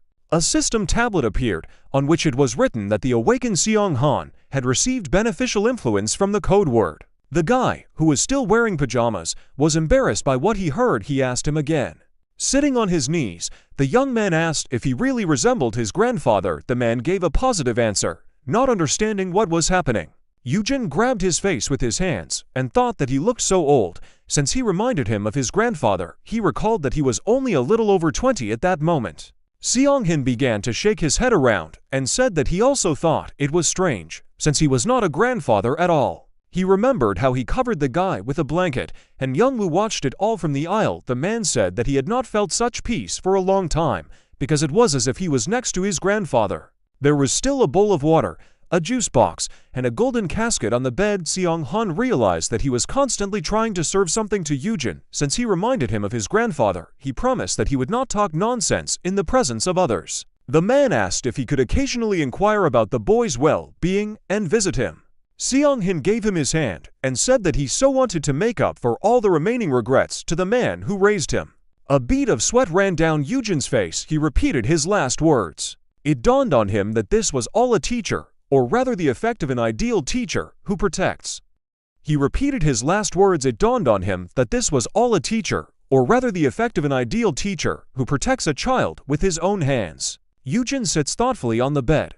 Looking at the floor, he realized that words about love awaken memories not of a friend or lover, but of the person who raised him. He thought that the result was a projection of this teacher, so he reminded Seong Han of his grandfather. He remembered the behavior of Yaram, Myungwoo, and his brother. The guy realized that they see him as their teacher. Like a duckling, he thought that he was originally a mentor for Yu Yeon, so his reactions became more impulsive, and in that case. At this moment, his thoughts were interrupted by Seong Han opening the door, and the guy became embarrassed and raised his hands, smiling, holding his hand to his face. He noticed that a trembling Myungwoo had been watching them all this time. He grabbed his shoulders so that Eugene was dragging him. The long-haired guy said that he was scared because Mr. Seong Han was suddenly at home. Yaram appeared in front of them and broke down the door with a smile on her face. She said that she heard that her uncle had moved into the dorm and even into the room next to hers. When Eugene saw the broken door with a hole, he held a toothbrush in his mouth and was embarrassed by what was happening. He asked to at least knock first. Yaram abruptly grabbed Myungwoo by the collar, which was hanging on her uncle the whole time. She asked why he stuck to him, to which he simply chuckled and called Eugene. The teacher told her that this was his friend. He thought that he believed that it was a brainwashing skill, not any education, that was capable of making even S classes no doubt follow him. Eugene thinks it's too dangerous. The brunette thought about why the system gave him such a skill. With fear, he pressed the button, thanks to which he was able to turn on the poison resistance again. A few days later, the table was set, which was filled with a variety of delicious dishes. Seeing this, Eugene said that Myungwoo had become very good at cooking. While his friends looked at the goodies, Myungwoo smiled. The teacher was embarrassed and said that he didn't have to cook like that every day. Myungwoo replied that he couldn't do that, since he doesn't even pay rent, which is why he considers himself a freeloader. Yaram, before starting to eat, asked. She started making an omelet, saying that Myungwoo should at least cook if he wanted to repay the debt, adding that even she lives separately. Hearing her words, Eugene asked to stop. The kitchen is already clean to a shine, despite the fact that Myungwoo prepared so much food while they were eating. One of them said that today Mr. Seong Han had not come yet, but yesterday he brought red ginseng. The guy said that the man went to clear the dungeon with Yu Hyan, so he will be gone. Eugene, wearing a gray sweatshirt and holding a spoon, looked at a pleased Yaram. He told her that after some time she, too, would go to the dungeon and immediately get on television. Yaram said that she would go and smash everyone, after which she would collect magic stones, thanks to which she wool. A strange aura began to appear around her, and the girl smiled devilishly, which confused those around her. She added that she would then buy a huge house, so they could live with her, and not just with their uncle, to which Eugene replied that she would freeze the snacks if she talked so much. Eugene felt embarrassed by what was happening. He asked not to be like that, as they would have to get along in the future. Yaram and Myungwoo jumped up and started pointing fingers at each other. When the teacher told them that they would be going through rookie hunter training together, Myungwoo asked, "Really, with this girl?" Did Yaram check with this guy? The teacher ran away when they started fighting among themselves because the girl was very angry, which scared Myung-woo. She exclaimed that she thought that during the training she would only be with a mentor.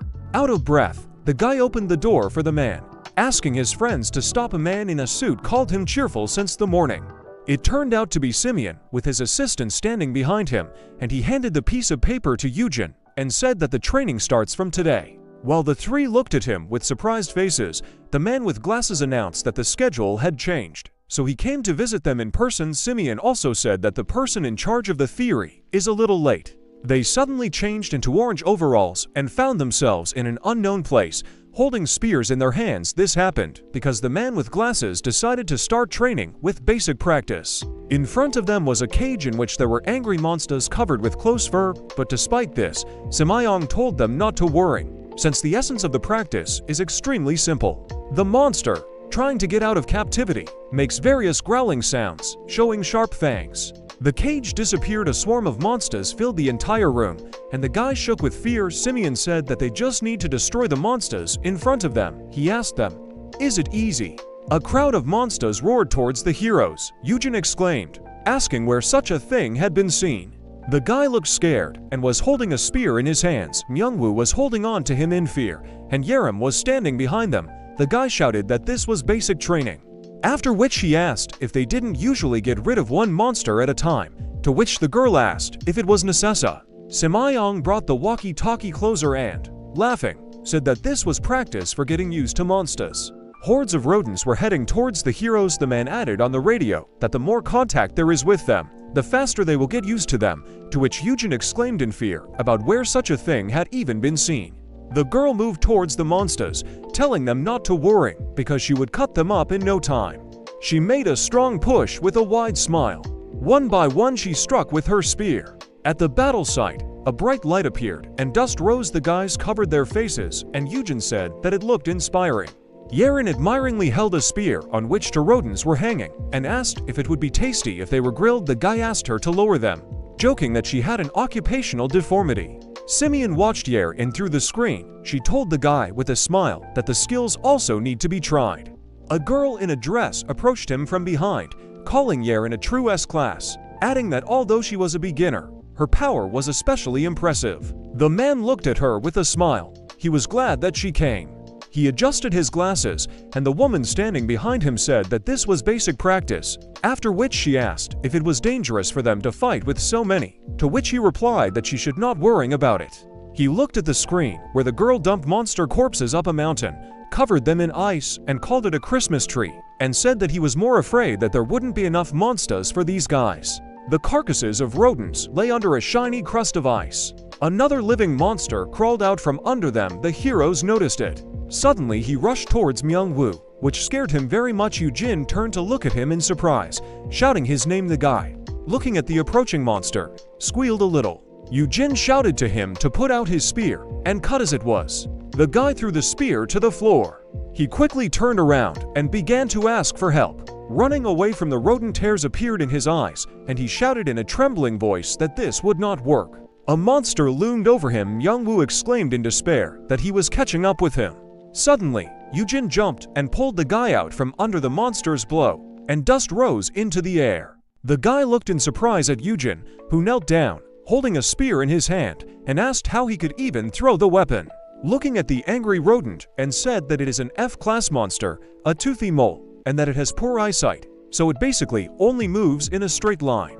The guy stood up, covering Myung-woo with himself, and sternly said that even if he just waved his spear, he would cut it without any problems. Simeon leaned on the table, watching the monster move towards the guys, and called Eugene by name. He said with a calm expression that he wanted to see what the guy would do. He continued to look at Eugene's face and added that the guy was trying very hard.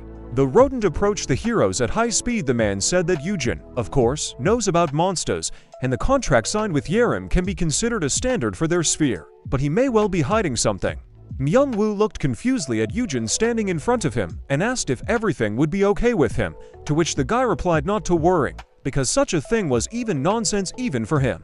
Myung-woo smiled and said that he is incredible because he is not even afraid, after which he added that, unlike him, he is just like an experienced hunter who has been in the business for several years. These words plunged the guy into a stupor. He asked himself, if he easily kills the monster, will it seem suspicious? The enraged monster rushed at him, baring his teeth. The guy threw the spear out of his hands, deciding that he would behave like a beginner, and that at the same time there would be less damage to Myungwoo's self-confidence. The mole attacked the guy, who squealed in horror that he was very scared. Myungwoo looked at him in fear.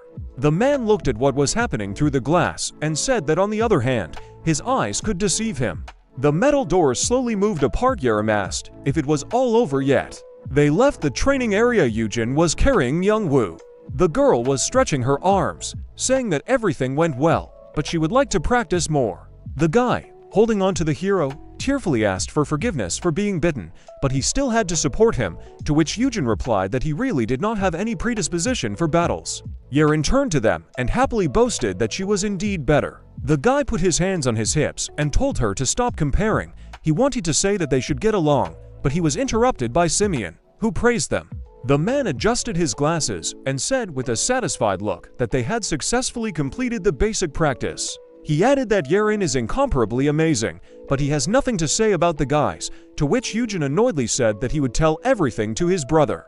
A woman from the examination room approached them, and the man, looking at her, said that, as had been decided, theoretical training would take place tomorrow, after which he introduced her and said that she would be responsible for the progress of the classes.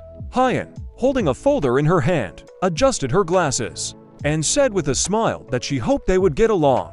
Yaram and Eugene looked at her in surprise. The girl admired the fact that she was so young and had already become a professor, and the guy exclaimed that he knew her. An image appeared in his head where Hyen stood in front of the pulpit and presented something to the public. The guy remembered that she was an authority in the scientific circles of dungeon studies, the young genius who, after her trip to the USA, discovered a pattern in the appearance of dungeons. He finished the thought out loud, which made the girl happy. He called her Dr. White.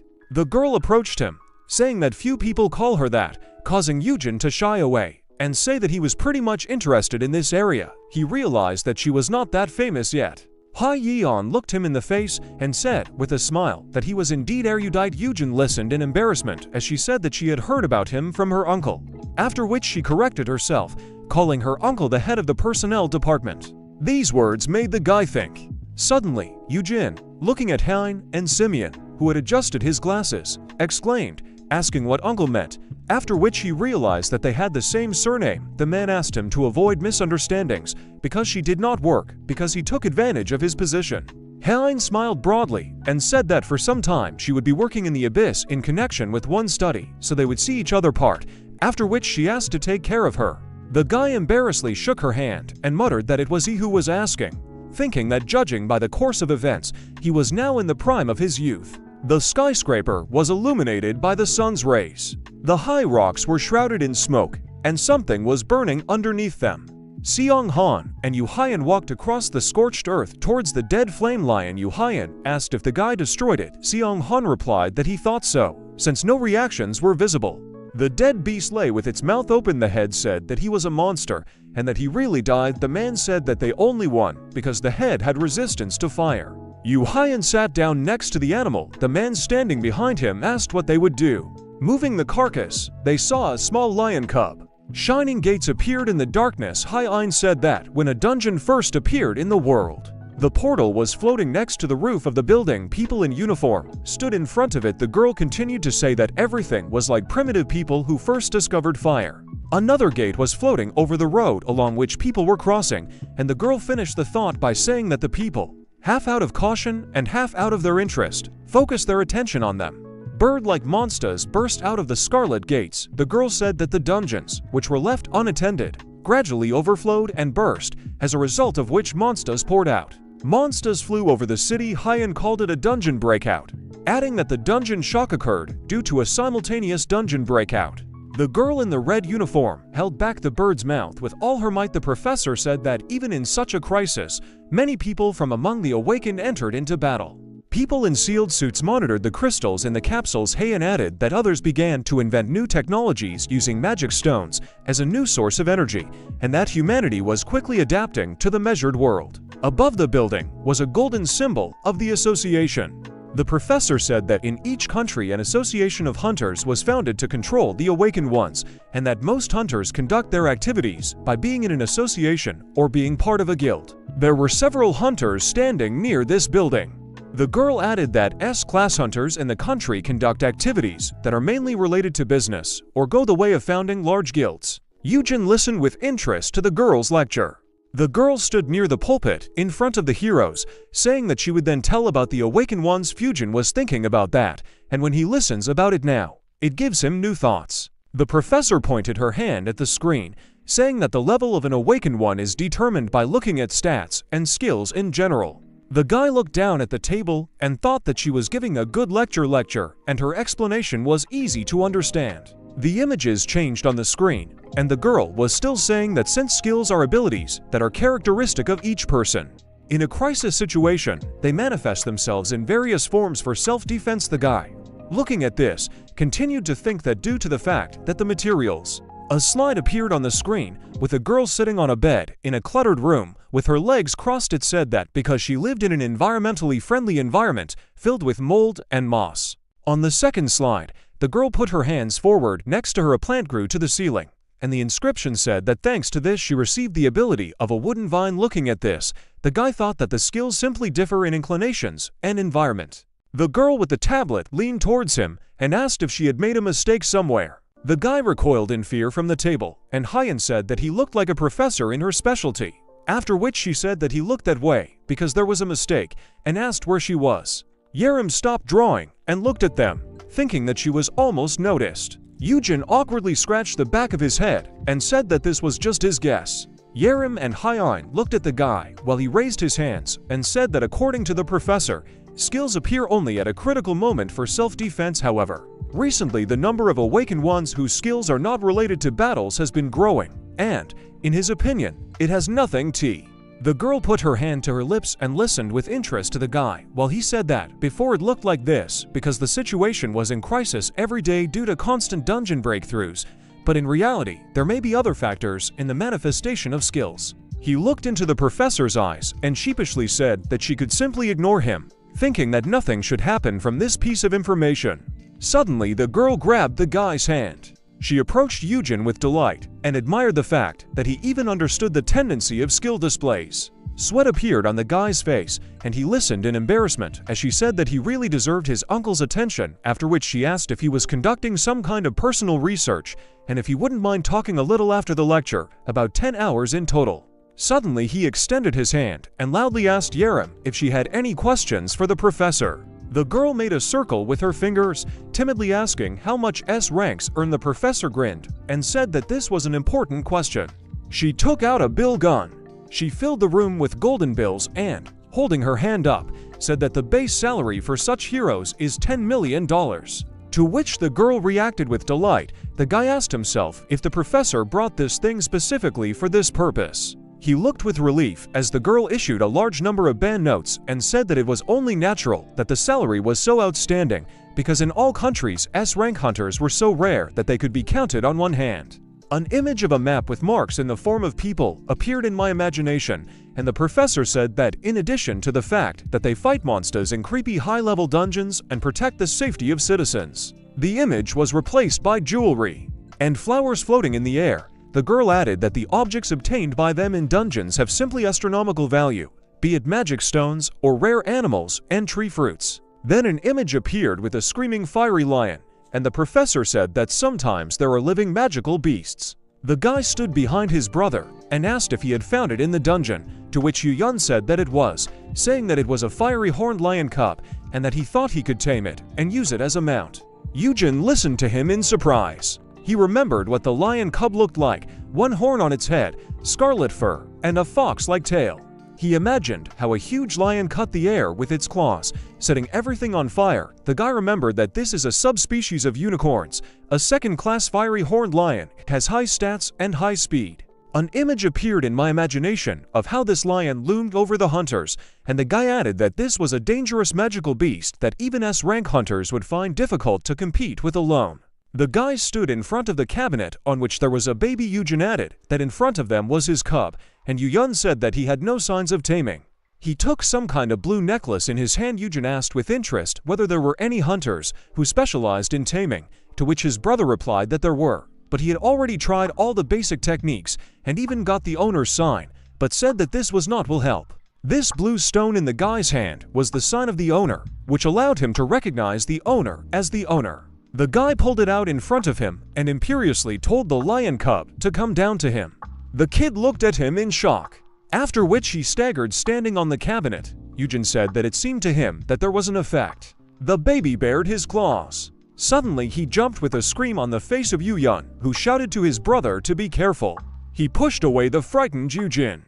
The guy extended his hand, shrouded in a dark aura. He released a strong stream of energy from his hand. Eugene asked him not to burn the baby.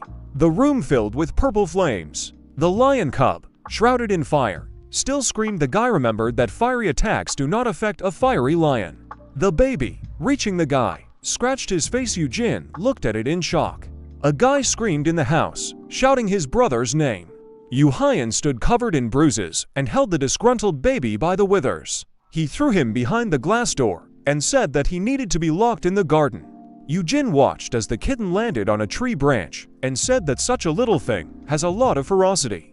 He laid his hands on the glass and asked his brother if everything would be okay, because he behaves this way, even with the presence of a sign from the owner. Eugene inspected his clothes that had been scratched by the lion cub and said that he didn't have high hopes anyway and offered to get rid of it, to which Eugene asked if he wanted to put it up for auction. The words of the guy were heard in the room, saying that he wants to kill him because if someone gets him, there may be problems, to which the brother exclaimed in shock. He looked upset at the kitten behind the glass, thinking that nothing could be done anyway, but it was still a pity, because if he could be tamed, he would be ideal for Eugene. He looked at the kitten, around which information appeared that he was currently C rank and had the ability to resist class of fire. But after growing up he could become Ors rank and gain fire breathing, fire running, and gigantization. Looking at him, he thought that even after 5 years, there was no pay. Suddenly, the guy's attention was attracted by a notification that appeared, stating that the object was in a state of incomplete application of the effect of the code word. Eugene looked blankly at his brother, frozen in a stupor, who was asking himself if he could use the training skill on monsters. An image appeared in his mind of Eugene, sitting on an adult lion, galloping with a sword in his hands, and he thought what it would be like if he succeeded. Keeping her eyes on the kitten, she asked if the other guilds had mounts, to which the brother replied that they did, but they were all low level, and no one had a high level monster like this. Eugene smiled contentedly. He turned to his brother and asked if he could try to raise him, thinking that it could be huge, and if he succeeded, the baby could become the only high-level riding monster in the world. The guy began to think about magical beasts. A painted fiery lion stood in front of a man with a sword and shield. The guy thought that monsters that existed only in legends became reality after the appearance of dungeons. Huge snakes were pierced with spears. He added that most of them should be destroyed. The knight was sitting on a blue unicorn, holding a spear, and the guy finished his thought by saying that, however, there were cases when they could be tamed. Warriors on unicorns galloped after the fiery lion. Eugene told his brother that monsters were especially rare as mounts. People on griffins flew down. The guy added that they are especially needed in high-ranking dungeons because of their size, and the presence of a mount makes staying there much more favorable. The guy looked at his brother with enthusiasm, holding his hand in front of him, and said that, among other things, the lion cub has resistance to fire, so it's a pity to just refuse. He pointed to his brother, who was looking at him in confusion, and added that a lion would be ideal as his mount. Eugene asked him to think about what would happen if he found another mount. After which Eugene imagined how he was sitting on a chicken that was fried after using the technique, and said that his brother was right. In the fantasy, Eugene was sitting on a lion, and the guy was lying on a lot of money. Eugene continued to say that the lion has resistance to fire, and it is an unprecedented high-level monster, and if you tame it, you can get a power that is impossible to imagine, and Eugene himself will get insane many benefits as payments for taming. Looking at the angry lion cub, Eugene asked how he was going to tame it. The guy tilted his head with a smile. Suddenly he raised his hand with a ladle. He and his brother were wearing scarves and aprons, after which he said that they should start with food, because if you give him something tasty, you can earn extra points. There were broccoli and monster meat on the table. The guy also put a bowl for food and asked his brother what the baby was eating, to which Eugene replied that he was eating monster meat, to which magic stones needed to be mixed, adding that 1 stone was needed for 1 meal C-class. Eugene was very surprised by what he heard since 1 such stone cost 10 billion won. They poured fragments of broken crystals onto a bowl of blue meat. This is the elite food of a magical beast. The kitten started eating. The guy looked devastated, thinking that if the baby eats only once a day, then a year will be 3,600,000, and if 3 times a day, then 10 billion won. Eugene told him not to worry, and that he will pay for the food. The baby happily devoured the food in the bowl. Eugene thought that if you look at it like that, the kitten is quite cute. The guy's cheeks turned red as he wondered if the beast would understand the code words if he said that he loved him. In the guy's fantasy, he and the lion cub stood on the grass next to the bowl, and the guy wondered that if he generally understands the meaning of each word, take heart, then will there be an effect if he tells him every time during feeding that loves him? Eugene opened the glass door, deciding that he needed to first gain his interest. The animal looked at him irritably. The lion cub angrily jumped on the guy. Eugene waved his hand, deciding that getting closer through play after feeding would suit him. He swung the B-class belt, which the baby bit on. He recalled how he played with the dog and thought that while working part-time at a veterinary clinic, everyone was delighted with such a game of toffee. Suddenly, the animal shook its head, and the guy was spun around in the air, which made him scream to his brother. Eugene ran into the garden in fear while the guy was getting up and asked if he was okay, to which his brother replied that everything was okay, but something else was more important now. He took the owner's sign in his hand. Eugene brought it to the face of the irritated beast and calmly said that he was its owner. Suddenly, the baby calmed down. The guy sat in delight in front of the baby till notifications appeared, saying that the title of the ideal teacher adds an effect to the owner's sign and that the animal is showing interest in the teacher. The lion cub fell on its side and began to play affectionately with the guy. Ryujin put his hand on his chest and mentally called him cutie, and Yu said in surprise that it was the first time he had seen a baby behave like that. He leaned down and extended his hand while the guy held the animal by its paws, saying that he would hug it, and his brother told him to be careful because he was still a monster. Suddenly, the animal bit Yu's hand, causing him to exclaim. Eugene took the baby in his arms while his brother grimly held his hand and told the little animal that this should not be done. Yun exhaled and scratched the back of his head, saying that it's fine as long as he doesn't act aggressively towards Eugene, and added that his brother should raise him well because even if he doesn't become a mount, he will protect Eugene. The guy held the baby in his arms and with a wide smile said that he would put all his effort into raising him. The kid rubbed his head against the guy while he thought that raising animals was better than brainwashing people. He imagined himself playing with several baby magical beasts and wondered if he could keep several of the beasts he had raised near him. Then he imagined how these kids jumped into his arms and he was very happy, thinking that in this case he would become something like a tamer of magical animals. He stood up with a smile, holding the animal in his arms, and said that he would take it, as they had agreed, after which his brother asked him if he would raise it outside of the garden.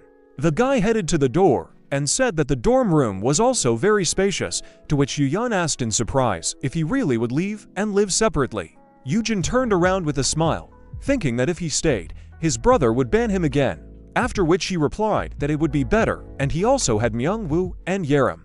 Yun looked down in disappointment. Eugene asked in surprise what was wrong with him, to which his brother replied that they had just made up and he couldn't even really see him, adding that he understood that the guy should have his own life, but still, he didn't raise glance at brother. Eugene listened in surprise as the guy said that he thought they could live together like before. He remembered the words of Seonghin, who said that the guy knows the value of family ties so well that even if his anxiety seems excessive, it should be treated with understanding.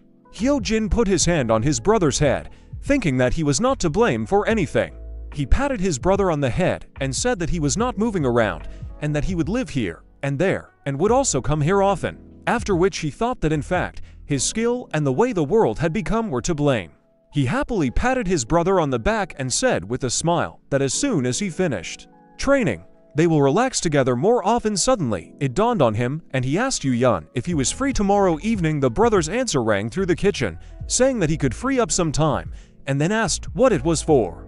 The guy looked him in the face and offered to have a glass after tomorrow's practice, to which his brother asked in surprise if he wanted to drink. Eugene raised his hand and said that Yun is already an adult, and they haven't even drunk together yet. He imagined them sitting in a room with pizza on the table and thought that if there was peace all around, as before, then it would probably be normal for them to live together and drink in the evenings. Yun happily lowered his gaze and said that he would wait. Eugene raised the animal and said that he still needed to come up with a name. His brother asked if he had any ideas. The guy lowered the baby lower and with a smile suggested calling him Peace, because there should be peace and love in the earthly world. Clouds floated across the sky while the guy reasoned that there was nothing wrong with this, because they were recently reunited brothers and they should often spend time with each other. Another gate appeared in the city. There was a crowd of people around it. A policeman was talking on the radio, and a cameraman was filming what was happening.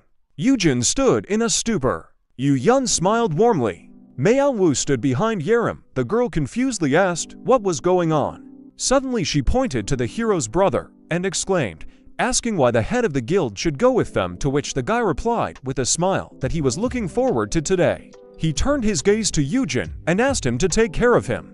The guy looked up with a devastated look, thinking that there was definitely something wrong with his younger brother.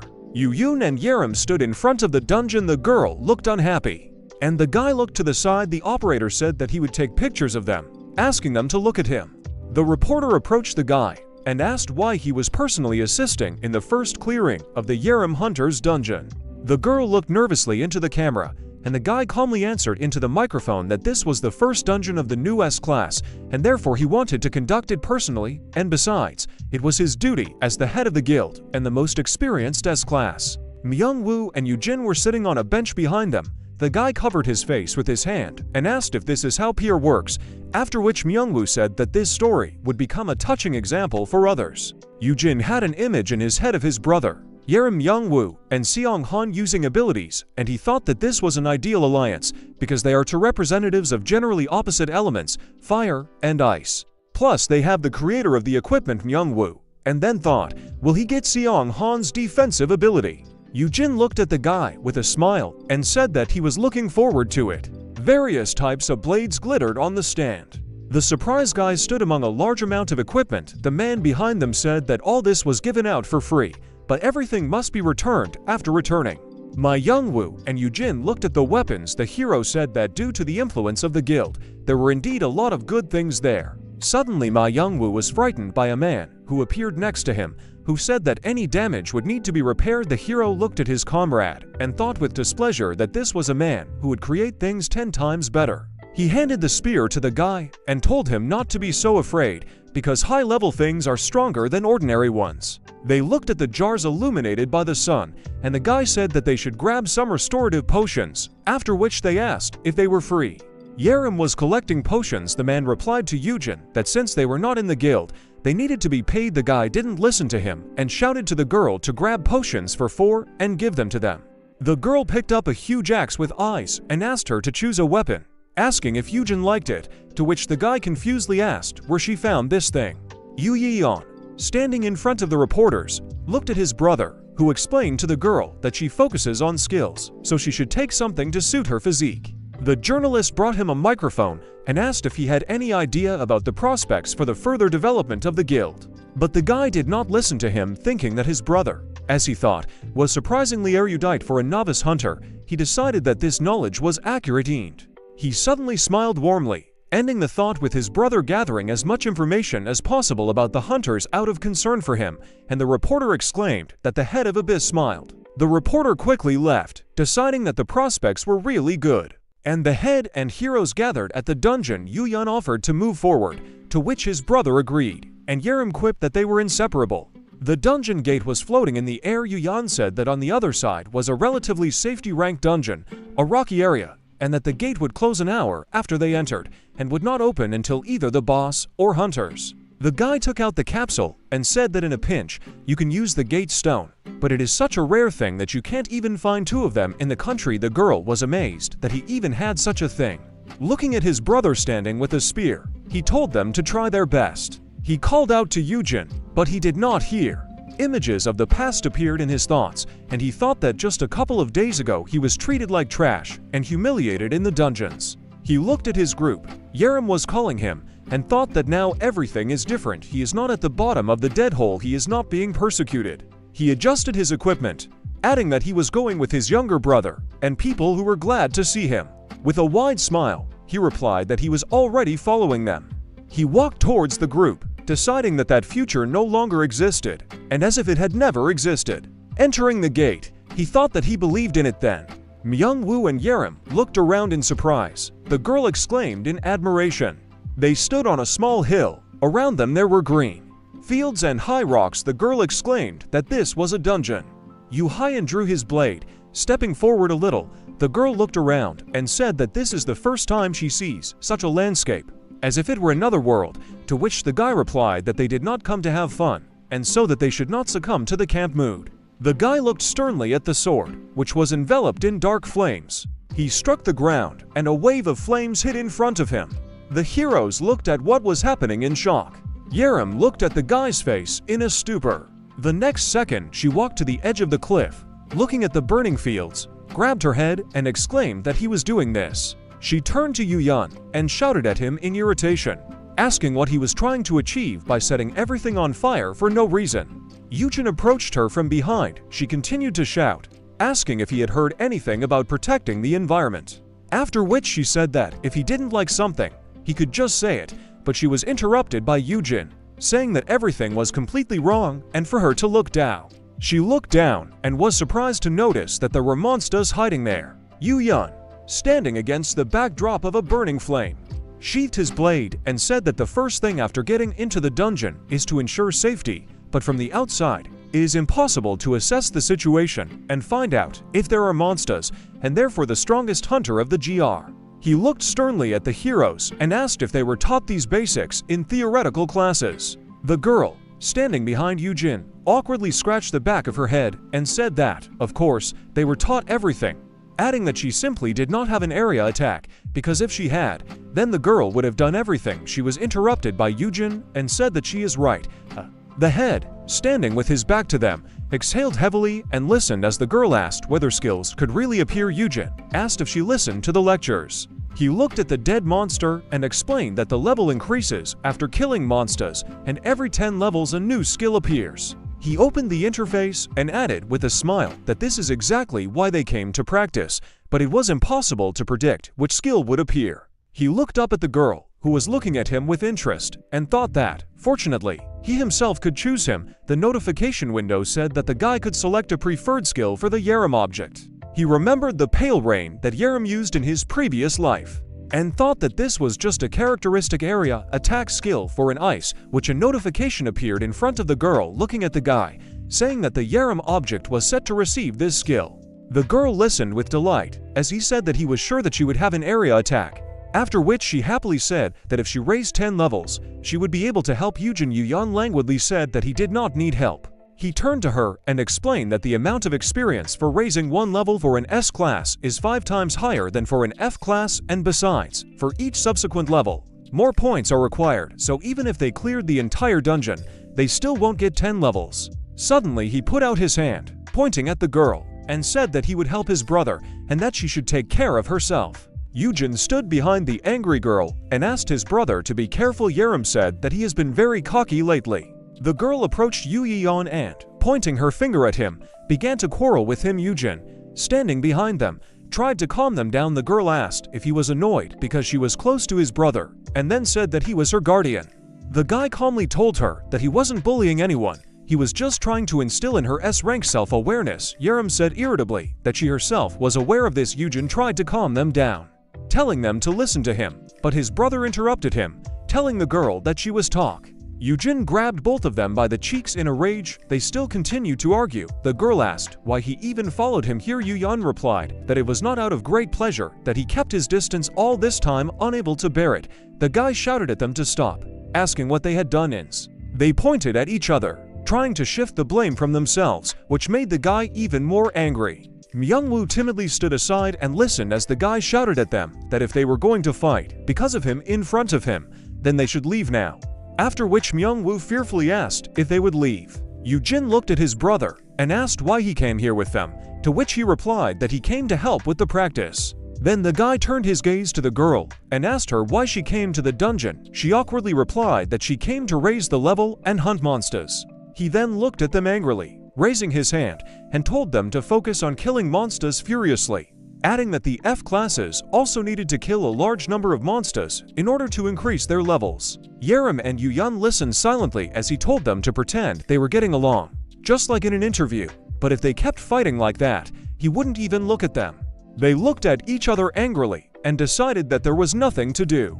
The girl tensely extended her hand, asking if they would be friends from now on. Eugene looked at her irritably and said that he would also speak informally, after which he asked her to take care of him. They quickly and angrily shook each other's hands with great force. The guy looked at this and said that now they should try to really get along with each other.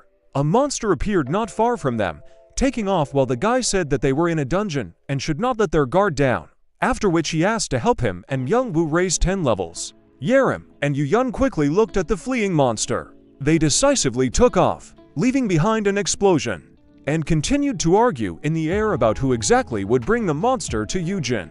The hero and Myungwoo watched in shock as they created explosions after blows with enormous power. And the guy thought that an ideal alliance would only be when they learned to get along with each other. Then he wondered whether such a future would come.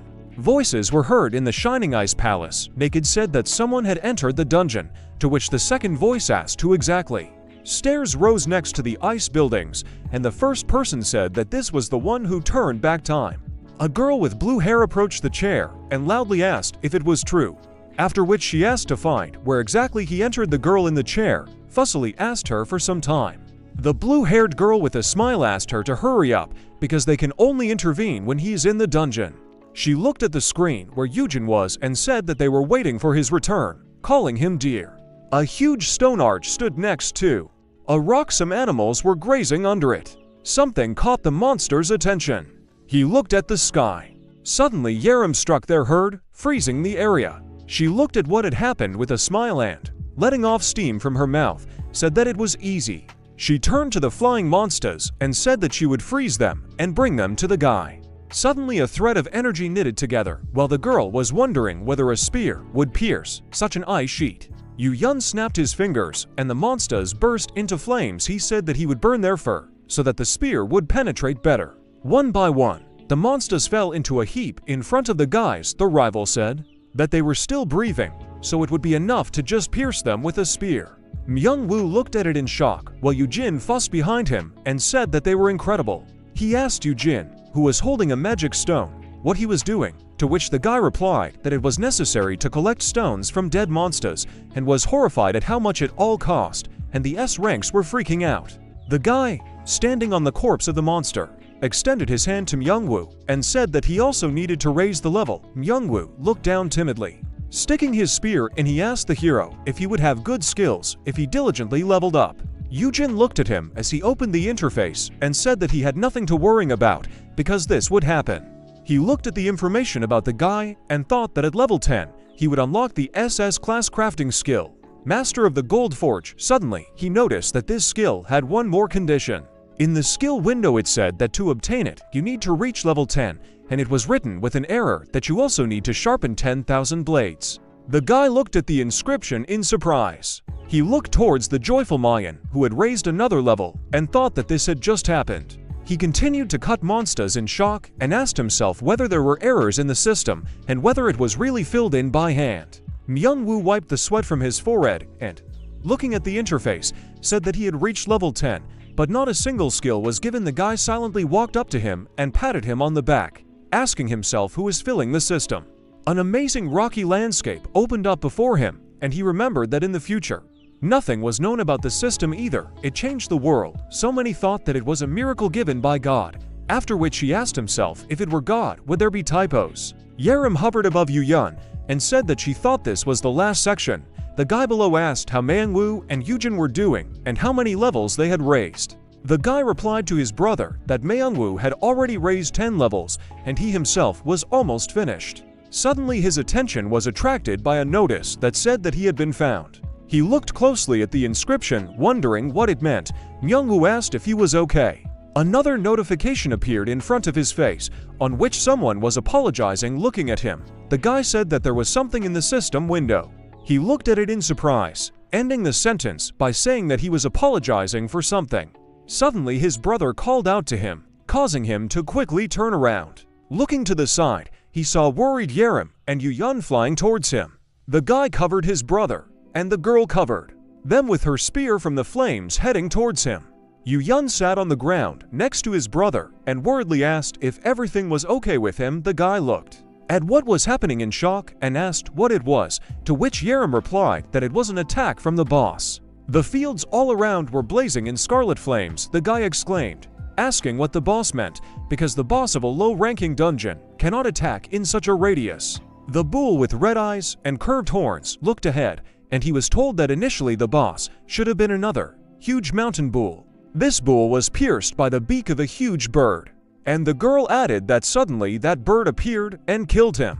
The heroes looked up, after which Yaram asked in shock what they would do, and wasn't the gate supposed to open after killing the monster? Eugene told her that even though he died, the gate does not appear, and that means that bird took his place as the boss. Looking at the bird making a strong screech, the guy thought that they needed to defeat this boss in order to get out. Eugene took out a capsule with a returned stone and, looking at the bird, said that it was the first time he had seen such a monster and did not know how dangerous it was, and, handing the capsule to his brother, told him to take it and, if something happened, at least he could get out. Eugene nervously looked at his brother's hand. He called out to him, but the guy did not answer. Memories from the past when he lost his brother appeared in his head, and he wondered if this time it would be the same, wondering if the powerful boss appeared because of failure to take measures in time. Then he remembered how his brother in the past, bleeding, also handed him a capsule, and the guy wondered if the younger brother would really go alone, just like then. He put his hand on his brother's while he told him to quickly take the capsule and leave. Holding his hand, he calmly said that he didn't need it. Eugene's eyes shone as he looked at the monster, and he said that the bird is weaker than Eugene. The boss was circling above the ground, dropping fiery attacks. The guy said that it was a second-class monster, a golden-billed Mayan, and that it had a fire attribute, and the monster itself was the same level as the bosses of high-level or ranked dungeons. Then the guy added that the bird's main weapon is its beak, and its weak point is the fragile skull bones compared to the rest of its body, and that the bird has a pair of spare wings, so Eugene should go straight to the head. Sitting on the ground, the leader asked his brother how he knew this, to which he asked if it was suspicious. The guy wiped the sweat from his chin and said that they could talk after they got out. Looking at the bird approaching them, he thought that this time they would all get out, because now everything was different from his past, adding that he would not allow the same thing to happen again this time. Eugene sat on the ground behind his brother, who looked confidently ahead. He turned to Yaram and asked her to create a curtain with her breath. The girl stretched her arms forward and used icy breath, and aura began to accumulate in her hands. She raised her hand above her head, after which a large snowflake appeared above the heroes. Then the guy turned to his brother, who was holding the sword, and said that the bird remained with him. Eugene turned to the girl and asked her to take care of her brother. She looked him in the eyes confidently and told him not to worry. The guy again took out the capsule with the stone and put it in his brother's hand, saying that he could not trust it. He then drew his sword and rushed towards the monster across the burning field, Eugene shouting after him to aim for the head. The girl, holding the barrier, asked if he was sure of his choice because she has the skill of flying, to which the guy replied that she would have burned alive, because you can only resist the monster's flame with the same resistance to fire that his brother has. They watched as Eugene blocked the bird's flames with his blade, and the guy added that although he did not have the skill of flying, he did, however, have something similar. The bird looked at the guy. Then she walked towards him with a squeal. The guy dodged the monster's powerful blow at the last moment. He looked at the bird while his brother shouted to him that the monster had opened. The guy turned to the bird, resting his foot on the ground. He raised his sword back with a stern expression on his face. The next moment, he struck the monster with an incredibly strong blow, cutting off its wing. Myungwoo admired the fact that the guy was able to cut off a wing with just one blow, and Eugene asked in shock why he was aiming for the wings. The bird flapped its wings, and the guy added that it had extra wings, and it was pointless. The bird rose into the air with explosive force. The guy looked at it in surprise. Opening her mouth, she launched a flame into him. The guy covered his face with his hands from the flame. Eugene looked at this in surprise and thought why his brother was not doing anything, but just standing on the ground, because he would have finished off the monster at once if he had gone up and hit him in the head. He remembered how his brother used the willow leaf skill in the past and thought that although he did not have the flying skill, he could use them, and then wondered if it might be that he had not yet obtained this skill. The bird in the air looked back. Suddenly she walked behind the guy straight towards Eugene and the others. Eugene turned to his brother in fear. Yaram held the barrier in horror, asking the guy what they should do. The monster opened its mouth and began to accumulate energy. The girl shouted that it was rushing towards them. The heroes were very scared. Manhwa grabbed the guy by the neck in horror. The girl with tears in her eyes asked if she could stop the monster. With her icy breath, Manhwa whined and called the guy by name. Eugene coughed and asked to let him go. Eugene gritted his teeth as blue leaves began to appear in front of him. He activated the blue willow leaves. The technique enveloped the bird, causing it to stop and squeal. The guys looked at this in surprise. Eugene exclaimed joyfully that his brother could really use this technique. Looking at his brother, he said that now Eugene will. Without finishing the sentence, he noticed that his brother was standing with his hands raised. Eugene looked in shock as his brother waved his hands, standing under the bird, which was enveloped in willow leaves. The guy mentally asked what he was doing there. Suddenly Eugene's attention was attracted by Eugene, who shouted to him that the technique was being used incorrectly and to advance. The guy put his hands to his face and shouted with all his might for his brother to step on the leaves and run along them. Eugene was surprised by what he heard. He stepped on willow leaves. A second later, he looked in surprise at how his feet were standing on the floating leaves. Without taking his eyes off it, he said that now he could win. He pushed off sharply with his foot. A moment later, the guy was already running through the leaves above the bird's head. The monster opened its mouth, in which a sphere of energy appeared. A stream of fire shot out from the beak and headed towards Eugene. The guy swung his sword and exclaimed that flames were just nonsense to him. He made a direct strike, and a column of dark flame hit the monster in the back, pinning him to the ground. The guy swung his blade again. The next blow hit the monster's head. Eugene was thrown away from the bird by the explosion. A huge amount of stones scattered to the sides. The girl covered herself with her hands, continuing to hold the curtain, on which fragments were falling. Eugene shouted to her not to lower the protection, otherwise they would all die. The dust around the monster's corpse whirled and began to dissipate, the bird's body sticking out of the ground. Eugene lifted his foot from the willow leaves. The guy went down to the ground. All his clothes were covered in blood. He turned to his brother, who called him by name. He watched as Eugene ran up to him, asking with a smile if he was okay, and if he was hurt. He grabbed his brother by the shoulders in delight as he smiled and said that it was all thanks to him, and said with admiration that his idea was simply incredible.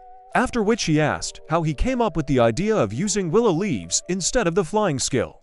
The guys just beamed with joy. Eugene replied that he thought Eugene had always used them that way. The guy replied that he didn't even suspect such a use. Yaram and Manhwa stood aside. The girl awkwardly scratched the back of her head, while Eugene said that he always regretted that he did not have the skill of flying, but his brother solved his problem, to which the guy replied that it was nothing special. The girl thought that since he killed the Eugene listened with a smile as his brother said that this was not a small thing, because it was like he had gained a new skill, and at that time he thought that since this made his brother so happy, then so be it, and that it was as if he had received a Christmas present in Children's Day at the same.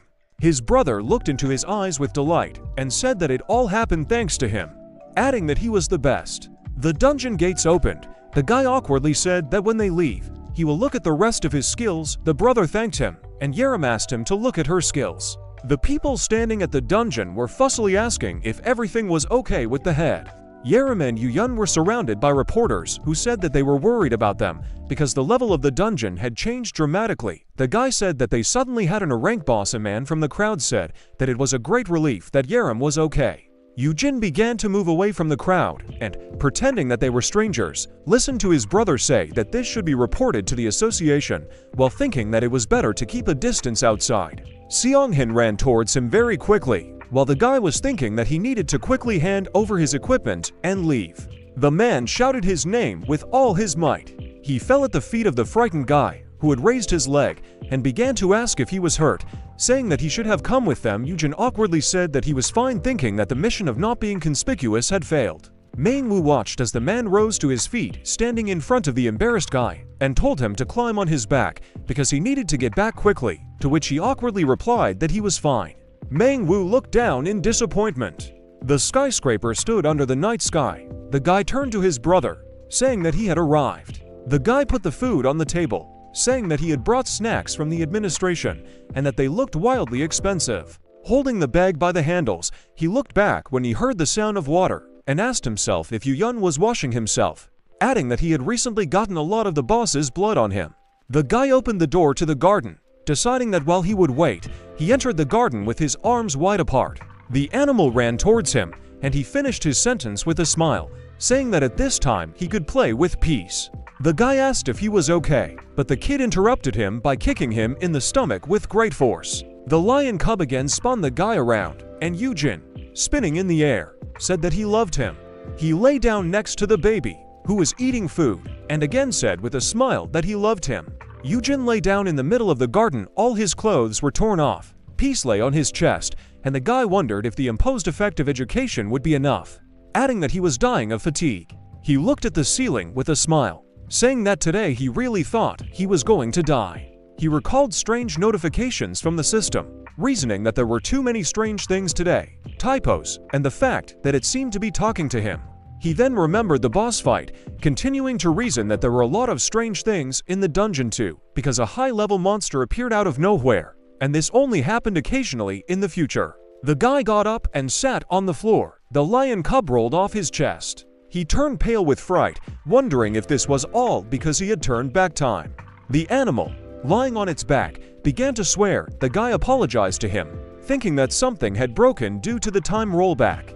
There was an emptiness in his head. He only thought that because of him, the phenomena that appeared in the future began to appear now, adding that if the system personally spoke to him because of this, he timidly wanted something to say, but stopped. The next second, he raised his hand up and shouted that this was not his problem, because the system should have explained everything clearly from the very beginning, adding that it was very unfriendly. He clicked on the skills icon, saying that with skills everything is the same. Although everything is written in detail, it is not clear what the code word is. Suddenly a holographic book opened in front of him, throwing him away. He looked at it in shock, asking what was wrong with the system window. The unknown girl ran her fingers over the interface, asking if the connection was stable. In front of the system window stood a girl, next to whom were two beastmen. The girl said that their contacts were very limited in time, and that they forcibly opened the channel. The centaur next to her said that they should have explained everything more clearly. The girl added that there is no time, but the guy, however, must figure it out, because they tried to make it as intuitive as possible, and then gave it a form that is familiar to his world. On one of the pages of the book, there were photographs of Yaram and Eugene. Above them, there was an inscription that these were objects with the education effect completed. The guy was sitting on his knees, looking at the book, and asked if it was a magazine. He raised his hand and asked what was going on in the head of the creator of the system. He read the writing on the page out loud, asking if only S grades counted, then answered his own question by saying that judging by the fact that Myungwoo and Seong Han weren't, it was. He noticed that on the page there was the number 50 and a hen with her chicks wishing him good luck, asking if there were only 50 windows and what that good luck wish meant. Suddenly his brother entered the garden, wiping his head, apologized, and said that it took him a long time to wash himself. He looked at Eugene, sitting on the ground next to the system interface and the magazine, and asked if everything was okay with him because he was kind of pale.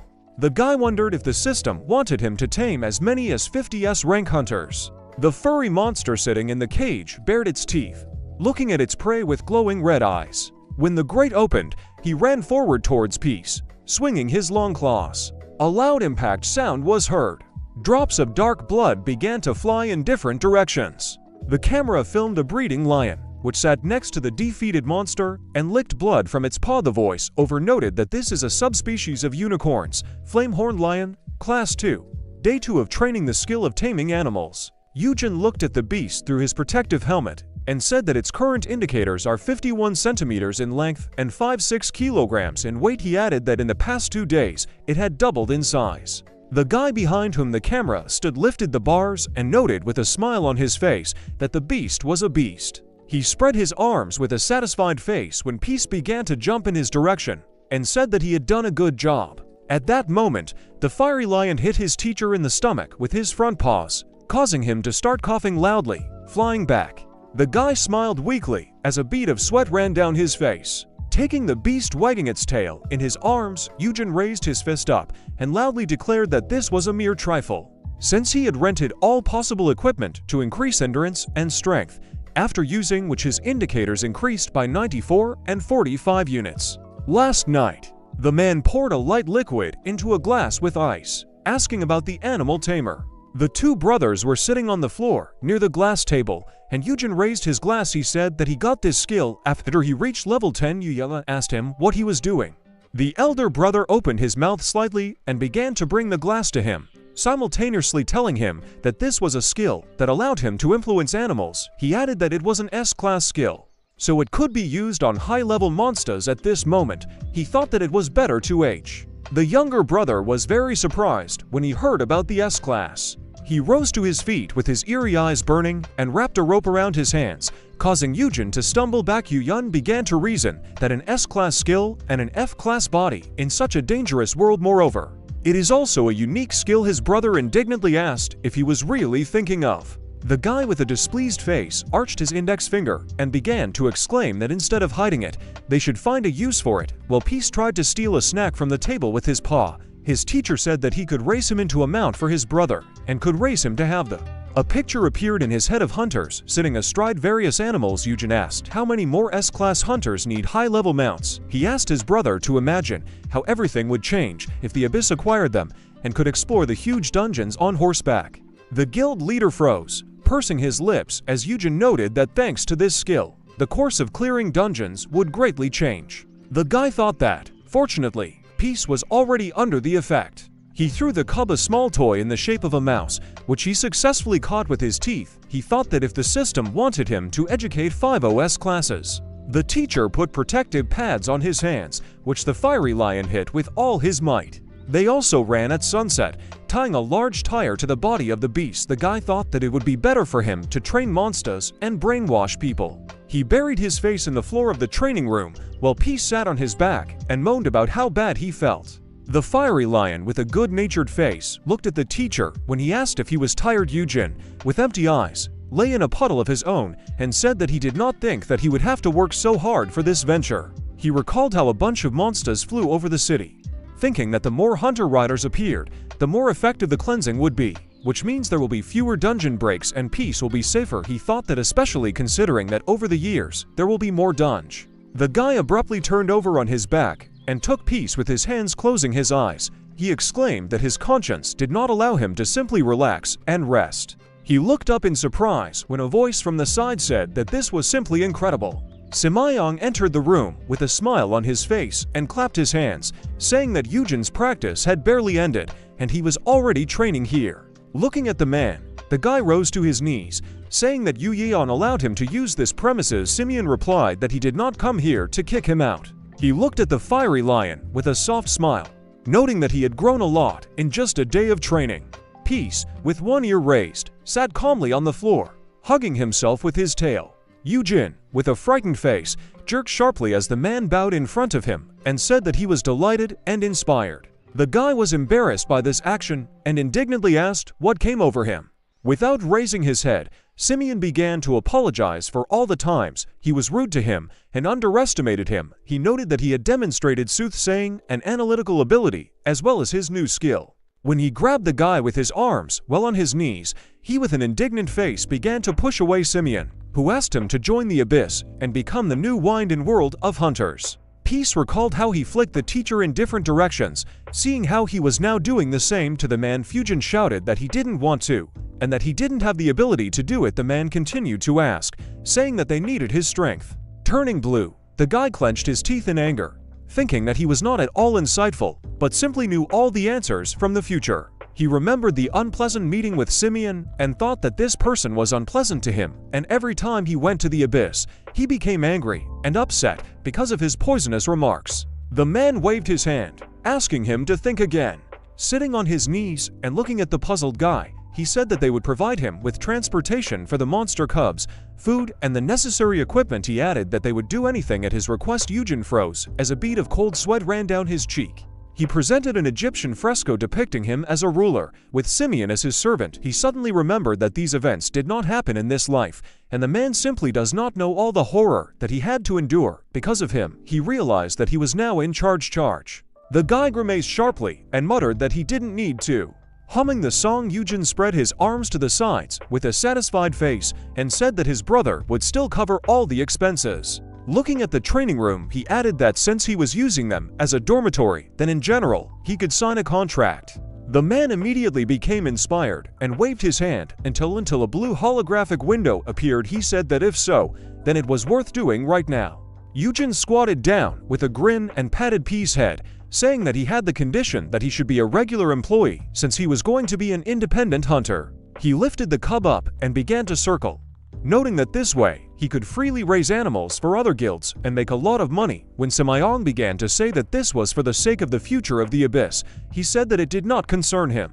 The man's eyes widened in surprise when the guy said that the Abyss, in any case, is the strongest guild in the country, so they simply would not easily fulfill this exclusive contract. While the beast was washing itself in his arms, Eugene looked away and began scratching his ear, saying that even he had an idea of how important the skill of taming magical beasts was, because thanks to it, clearing dungeons would become much more effective. He introduced the golden egg, saying that to high-ranking hunters, he was like a goose laying golden eggs. He asked how other guilds would react to this if the Abyss wanted to take this skill into its own hands. He imagined a goose in a nest surrounded by many people with knives. The guy said that many are ready to use force if they cannot get something, and some are even poisoned by putting poison in their food. He noted that since he is F-class, he definitely won't die from this. Imagining a picture of how people would sit in front of the goose, and she would give them golden eggs, he asked whether it would be better for him to be an independent hunter. Hugging the yawning piece, Eugene stuck out his index finger and said, with a smile, that he could raise one beast per guild in exchange for immunity and money.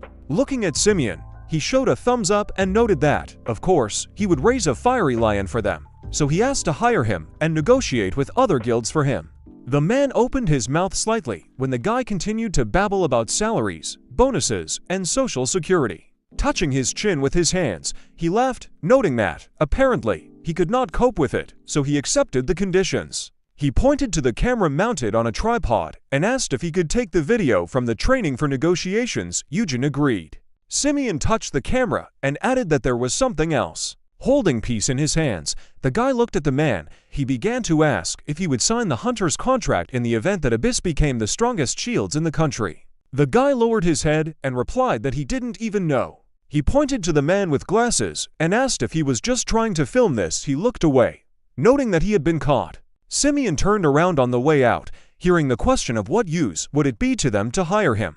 Eugene, with peace on his shoulder, laughed sweetly and said that with his skill he was going to help them anyway. As he had nothing else, he said that if in the future he signs a contract and the man regrets it, it will not be his fault. He, in turn, went out into the corridor and laughed loudly, saying that he was amazed. Simeon walked along the bright corridor with the camera in his hands, asking how is it that there is nothing else. He watched the video with interest, saying that apparently Hunter Eugene had problems with self-esteem. He thought that he continued to surprise him every time he met.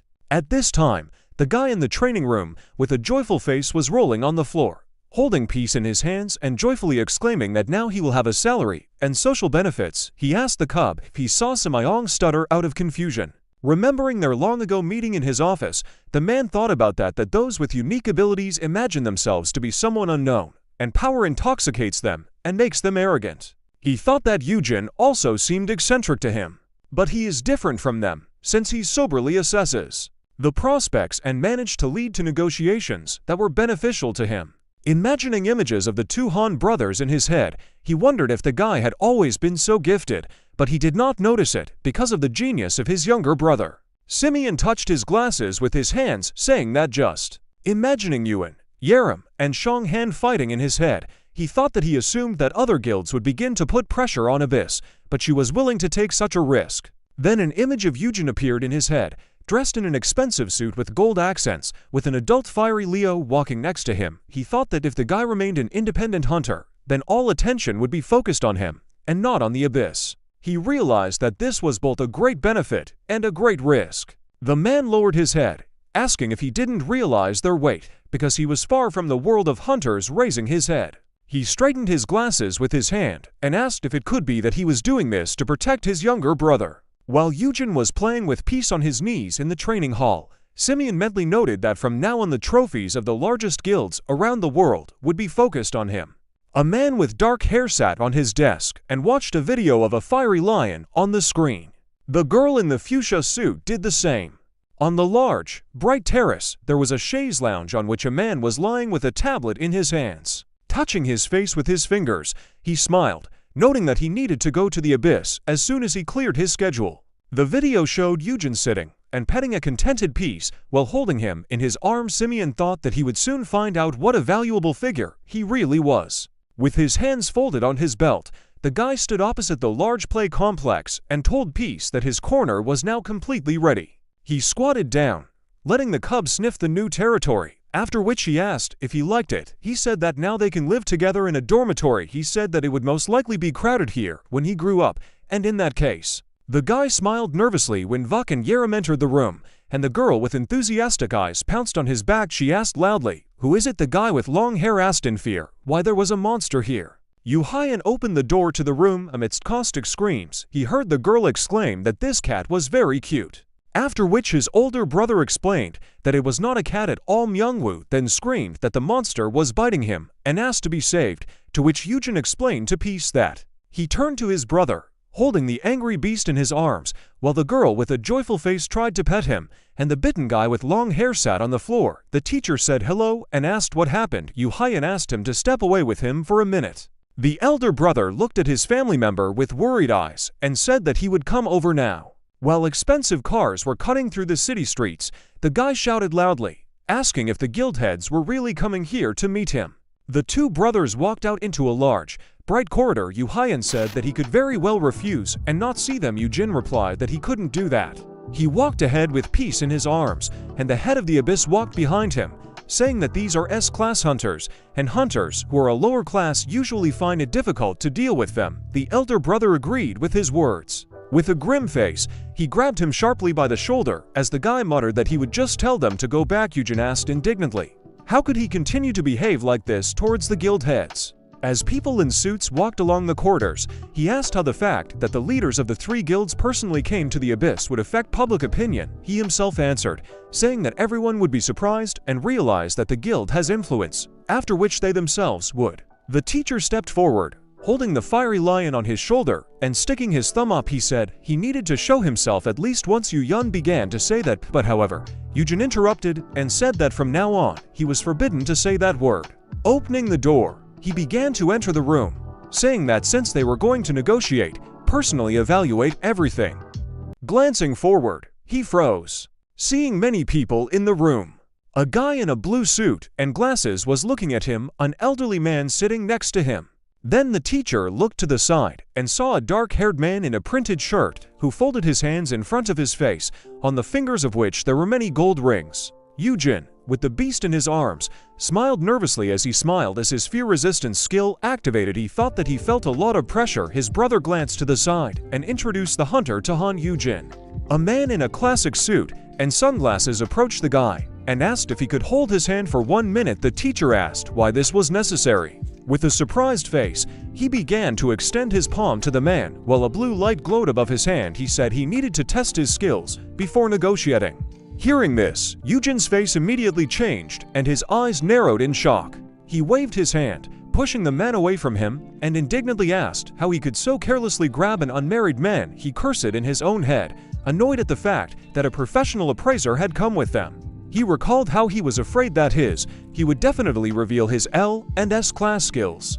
He recalled how he was afraid that his brother would lock him in a cage and tie him around the windows and legs. He understood that something similar would await him if these people found out that he had the skill not of taming, but of influencing.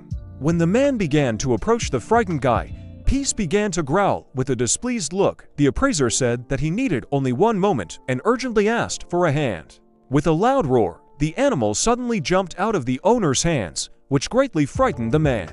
He landed on his paws and stood in front of the teacher, making a loud hiss. The people in the room watched in surprise as Eugene tried to calm the cub down. Sitting at the table in a blue suit was the president of the Hanshin Guild named Park Minju, and the white-haired president of the Hunters Association. He assumed that the fiery lion recognized that they wanted to use the skill on his master. Minju noted that although he is a cub, which he should be a, Eugene, squatting, turned around when he heard the voice of a man approaching him. The girl said that she believed that this ardent defense of her master was enough to be regarded as proof.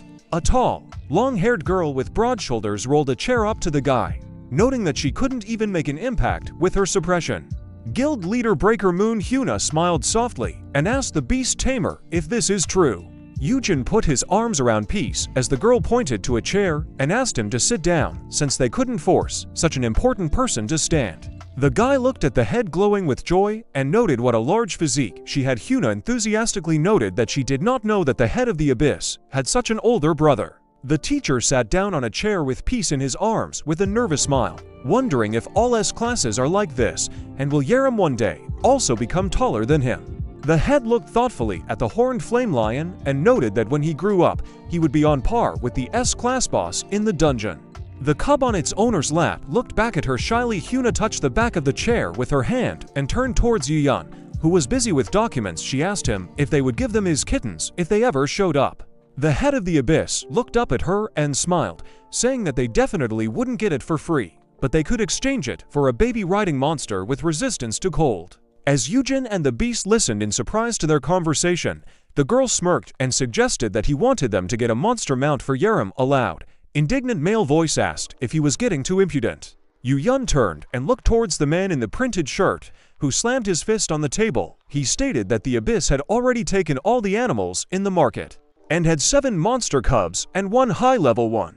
The head of the MKC Guild, Choi Seo-kun, looked at him with indignation and asked how he dares to demand an exchange in such a situation. He slammed his fist down hard on the table when the head of the abyss said that you could always get one from the dungeon and trade it. Choi furrowed his brows and bared his teeth, saying that he was literally asking to give it to the Guild of Mounts, provided that they wanted to acquire them themselves. He asked if he had turned his nose up too much because of his brother. The man jumped up from his seat and pointed his finger in the direction of the teacher, shouting that they should have negotiated with his brother as an independent person. He asked how they knew that he was not only independent in words. He stated that since he and Eugene were brothers, it would be off. Closing his eyes, the guy leaned forward when Hyuna intervened in the conversation and asked the man to stop. He said that he has exclusively partnership relations with the guild. He looked up at Choi and said that they were helping him only because he couldn't handle everything on his own, and even this meeting happened only thanks to them. The head of MKC pursed his lips in puzzlement when the guy added that if he only planned to help his younger brother with raising mounts,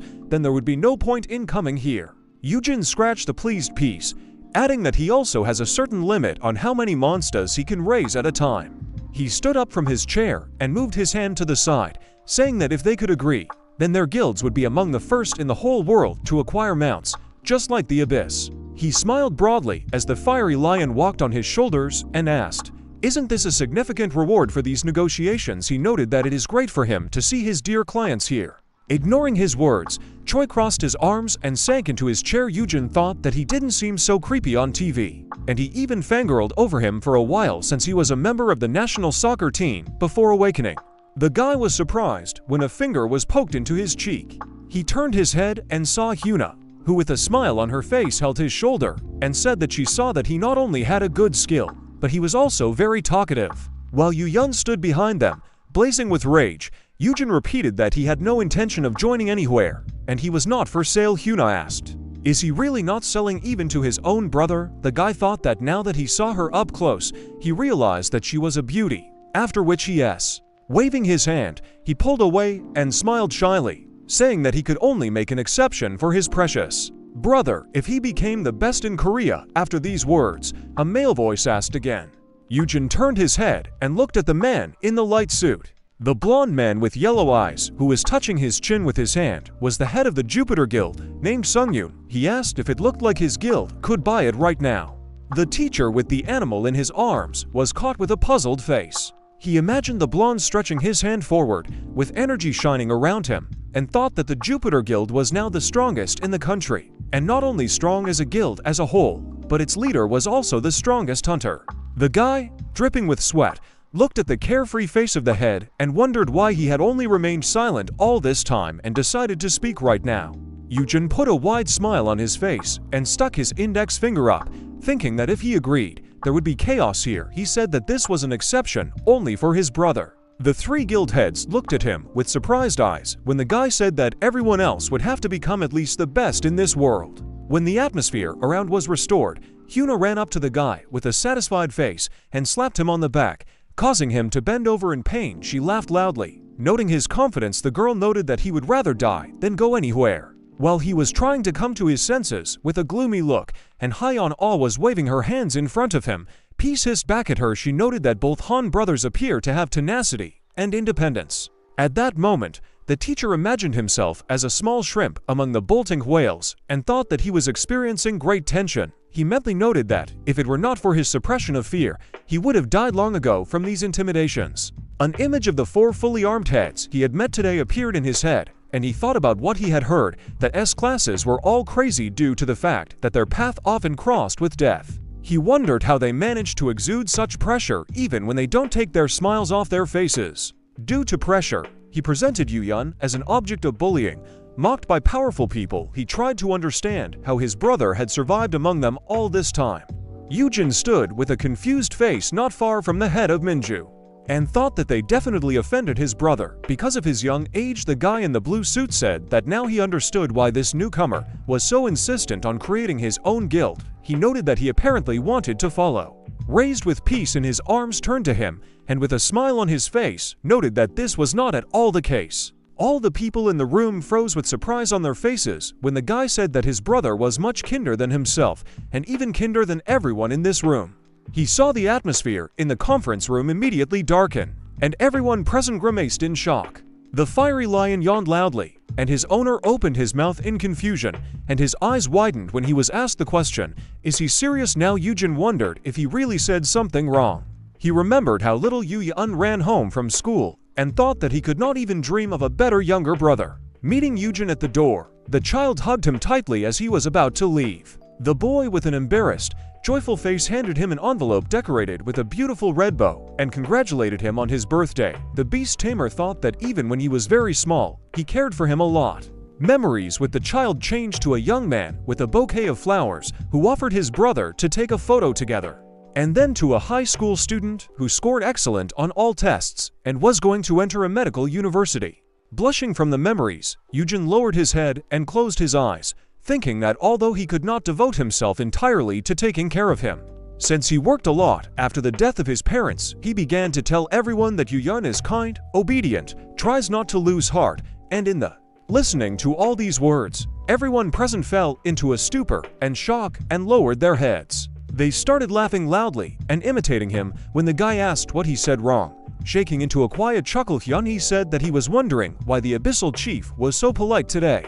But now he understands. Hyojin saw that even the head of Jupiter was laughing. Hyuna pointed her finger at Yuyun, who stood calmly on the side, radiating kindness, and loudly declared that this crazy person was just showing off in front of his brother today. She smiled puzzledly when she turned her head to see the angry teacher clenching his hands into fists and loudly indignant that Yuyun was being humiliated just because he was the youngest. The girl noted that he was just a typical older brother. Minju and the head of the Hunters Association smiled widely, only calming down their laughter. The old man said that there was nothing wrong with that he was kind to his family member. The guy in the burnt suit asked him to wipe away his tears before saying something like that. Irritated by the situation, Eugene grimaced offendedly, extending his hand to Hyuna, who was fighting him with a piece of paper. She noted that she had had enough time to unwind, and now was the time to move on to the next stage. The teacher wondered what problems they all had with his younger brother. He thought he understood that since he became the head at such a young age, he couldn't be nice to everyone. But while the Han brothers were studying the documents, Luga waved her hand and looked at the others present, noting that they were having very lively negotiations. While Eugene held the piece of paper, she asked him to tell him if there was anything he wanted to fix. He began to read it with round eyes. A few lines stated that 5 guilds were working to ensure the safety of Han Eugene and his mission, and that each guild was limited to receiving 1 monster every 2 months. He asked what kind of task he was talking about here. The girl in the head of the association looked at him in surprise. He asked what kind of task he was talking about here. The old man replied that he would need a place to raise animals, so they decided to rebuild a building specifically for this purpose. The teacher covered his face with his hand, hiding his tears of happiness, and mentally thanked Simeon. The 5 heads of guilds present signed an agreement, which had several basic provisions: security, priority for orders from 5 guilds. The Abyss does not participate in the financial issue of the construction of the building. Eugene will be considered the full owner of the building. Hyun handed the sheet to his brother and noted that only his signature remained. When he saw his face with a stupid crooked smile, he asked what happened to him. The pleased and embarrassed teacher began to massage his cheeks, noting that he was so nervous that his muscles were cramping. He imagined a map of South Korea, excited that he would own a building in the center of Seoul. He again imagined himself to be a shrimp among whales, only this time the honey that was with them was friendship and peace, and he thought that he was quite ready to fall before his dear customers. He imagined how he and the heads would cut the ribbon at the opening of a luxurious high-rise building, and thought that this would be his personal building, which would be under the patronage of the 5 main guilds of the country. He imagined Young-woo working inside with chalk on his hands, and Dr. White, thinking that he would definitely build a workshop there, and try to persuade the woman to continue her research there. In his mind, images appeared of 2 presenters handing him a microphone, asking Eugene, the 25-year-old owner of the building, to reveal the secret of how he managed to become the richest man without any education. In response, holding a glass in his hand, he laughed and said that there was no secret, and everything was simple. The teacher, in an expensive suit, a raised glass and piece on his shoulder, said that he did his best to please his dear customers. While he sat in the real world, lost in memories, confused, and with his hand raised, a hand was touched on his pension just by renting out premises. He looked up and saw Hyun and Hyun he walking past him. The girl waved her hand and said that today was fun, but they had to go. The guy responded by wishing them a good trip. The blonde looked at him with a soft smile on his face and said that he would keep his condition as an exceptional person in mind. Eugene looked back at him with his mouth slightly open. When most of the people had left the room, Hyun walked up to his brother. The teacher said that he was so immersed in his thoughts that he did not notice how it all ended. The head of the Abyss looked away and asked him not to promise attention to what the other head said about him. When the joyful Eugene touched his back, he added that at least he definitely didn't do anything that could disgrace him. The elder brother laughed, noting that there was nothing wrong with the fact that the head of the guild caused a scandal a couple of times. With a joyful smile on his face, he took peace into his hands and praised him for holding it for so long. He looked away contentedly and thought that the most important thing was that everything was successful.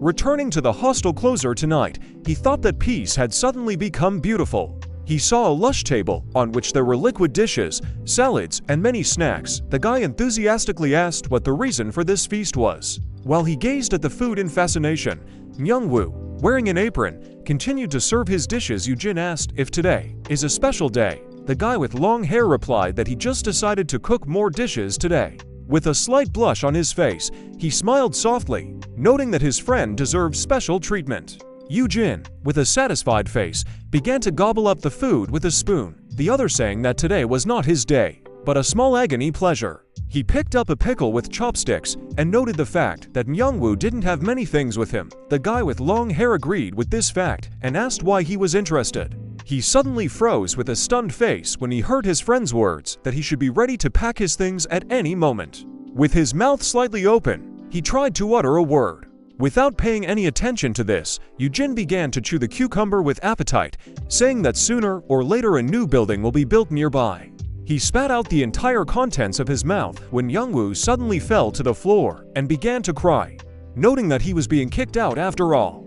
Rising from his seat, the teacher turned his arms, looking at his friend wiping away his tears, and indignantly asked, how could he even think of such a thing? The guy with long hair replied that he knew it would all end this way. He tried to wipe away the tears from his face with a sad face, saying that even though he was kept here, he was still a useless F-class. Eugene asked him not to cry, noting that he had exactly the same class, but the guy screamed that they were still completely different. He recalled how, on their first meeting, his friend helped him solve a problem with high-level hunters and noted that he did it without even blinking an eye. He then remembered the joyful faces of the 2 brothers, noting that he had given sound advice to his guild leader, who was an S-class. The teacher looked at Myungwoo with a confused face, who hung his head and said that he, in turn, could not even open the only level 10 skill. Eugene thought that you were sleeping because he was a cheater. He knelt down in front of his crying friend and spread his arms to the sides, asking him to stop. The guy with long hair said that he was just a non-entity.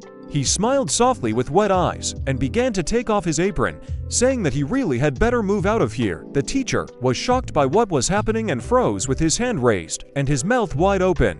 With an angry face, he began to pull the departing Myungwoo by his clothes, shouting that he would not leave here anywhere, at least because he had nowhere to go. The guy with long hair replied that although it was true, he couldn't afford to continue being a waste of time. A shocked Eugene, with a gloomy face and sweat pouring down his cheeks, loudly shouted that he was not a waste of time at all. Looking at his drooping friend, he saw an inactive skill and mentally noted that he owner should obtain this SS grade skill. After sharpening 10,000 blades, he thought that this was one of the foundations of his safe old age.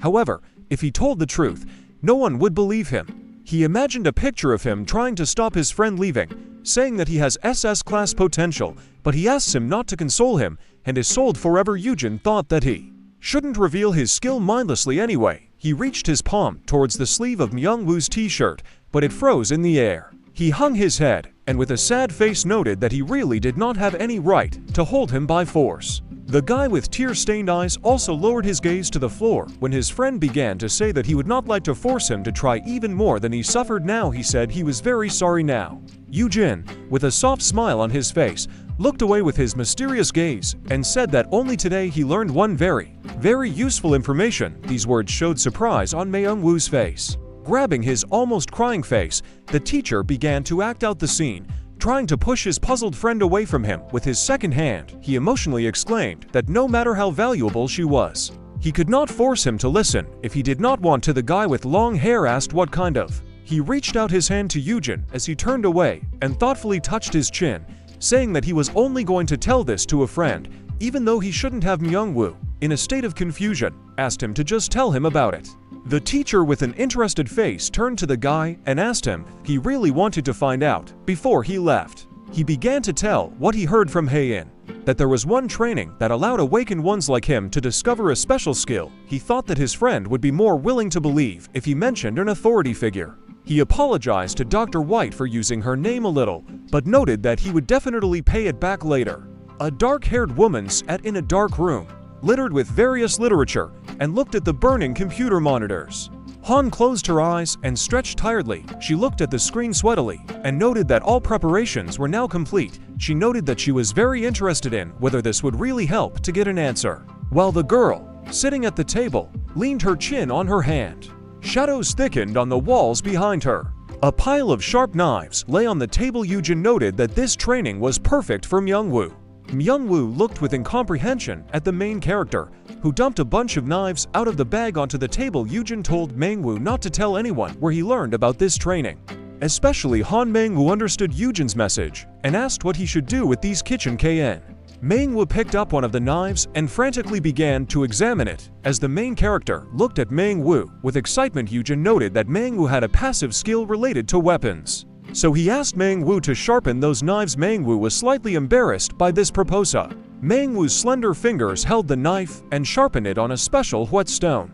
The main character watched with interest as Myungwoo began to sharpen the knife, and a blue window with a skill label appeared near him. Eugene understood that if Myungwoo continued to sharpen knives like this, he would be able to gain the skill. A window appeared with a scale of 1 out of 10,000. Eugene noted with delight that everything worked out, and the sharpening was counted.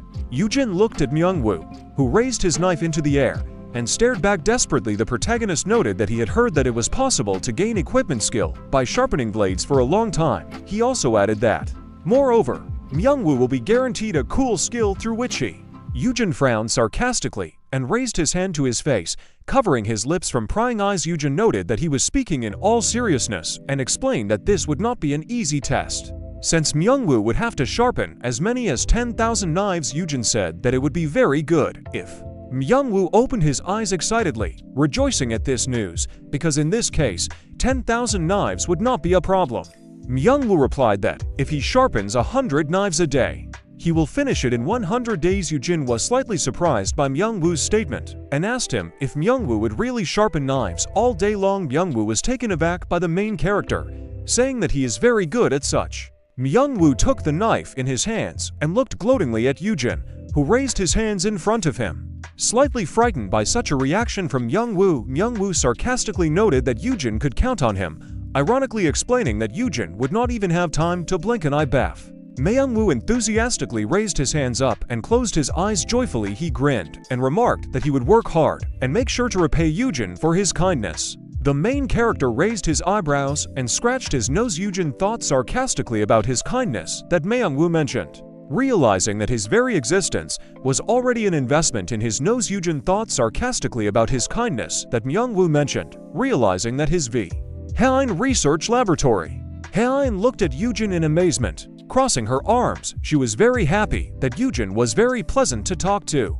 Haein sat at her desk opposite Eugene with her arms crossed on the table and her head resting on them, smiling maliciously. Haein noted that the main character knew a lot about dungeons, asking him that he could get all this knowledge from independent research. Haein was all beaming and suggested that you held a pen in her hands and drew different animals in her notebook. She noted that everyone around them claimed that the dungeons were unpredictable. Haein pointed her pen at Eugene, who raised his hand to the side in displeasure. Haein noted that because of this factor, people do not want to study dungeons in detail, because no one hopes to find any kind of pattern. Eugene replied that he was only guessing for now, because there wasn't enough informa. Haein frowned sharply and raised her index finger up. She agreed with Eugene's words, noting that it was because they were such a small country that they had too few dungeons. After speaking, she convulsively covered her mouth with her hands, and Eugene immediately laughed. Haein sharply apologized for her words, realizing that she could be severely punished for such behavior. Eugene understood Haein's words perfectly and told her not to worry. Haein's office was bright and cozy. The main character said that they could collect more statistics if they were able to explore more dungeons. Haein noted that this was exactly what they were talking about, wondering why most countries didn't allow foreigners to explore the dungeons. Eugene immediately widened his eyes and looked ahead in shock. He began to think that he would have little choice but to join a foreign research group. Haein looked to the side thoughtfully, lightly touching her face with her fingers. Eugene understood that this is why Haein would leave for the USA in the future. The protagonist imagined how Haein, in the company of other professors, walked forward along with scientific documents. He assumed that in 3 years, Haein would open the principle of forming dungeons together with his team, and the United States would receive a bunch of royalties from other country. Eugene would really like Haein to be able to reveal this principle while in Korea. It was already getting dark outside, and the clear silhouette of the moon was showing. Haein placed the pie on a tray on the table. Eugene realized that it was buckwheat mug. The main character sat on his chair and looked at Haein holding her pie on a tray near the window. Haein noted that buckwheat mug and rice wine on the last night of the lunar month for Doki by Eugene asked about Doki by. Haein frowned slightly and looked sarcastically towards the main character. Holding wine in her hands, she explained that it was the famous teleporting hunter, asking Eugene if he had ever heard of him. Haein began to tell a story about Dakibai, who looked like an assassin in a blue cloak with black ribbons. Dakibai, as the name suggests, is an unusual hunter who wears the Dokubai outfit. This hunter never revealed his name, age, or gender even over the next 5 years. Payan recalled the moment when the plane caught fire in the air and was about to fall. Payan noted that the only thing known about the hunter is his special teleportation skill. People on the plane panicked and screamed in horror, realizing that their plane would soon fall. But the silhouette of a hunter, who glowed with a bright blue aura, arrived in time to the plane. Haein continued that thanks to this skill, Dokubai could go anywhere he wanted. Haein noted that the hunter became famous for saving people from dungeon breakouts and natural disasters. The mafia group was sitting at their table with a bunch of money on it. Haein said that at least this skill gave him elusiveness and at the same time threat. One of the mafia gang, lighting a cigar, looked up in surprise. Suddenly, a glowing silhouette of Dakibai appeared out of thin air, causing the mafia gang to immediately open their mouths. One of the mafia guards raised his gun and was about to shoot the hunter in the back. Dakibai, wearing a red mask, deftly dodged the bullet flying towards him.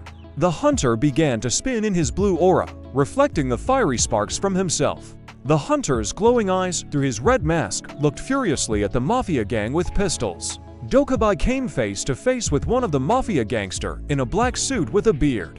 The hunter deftly flew into the air and placed his foot on the gun of the mafia bandit, who was frantically holding it. The hunter illuminated the entire space with his aura.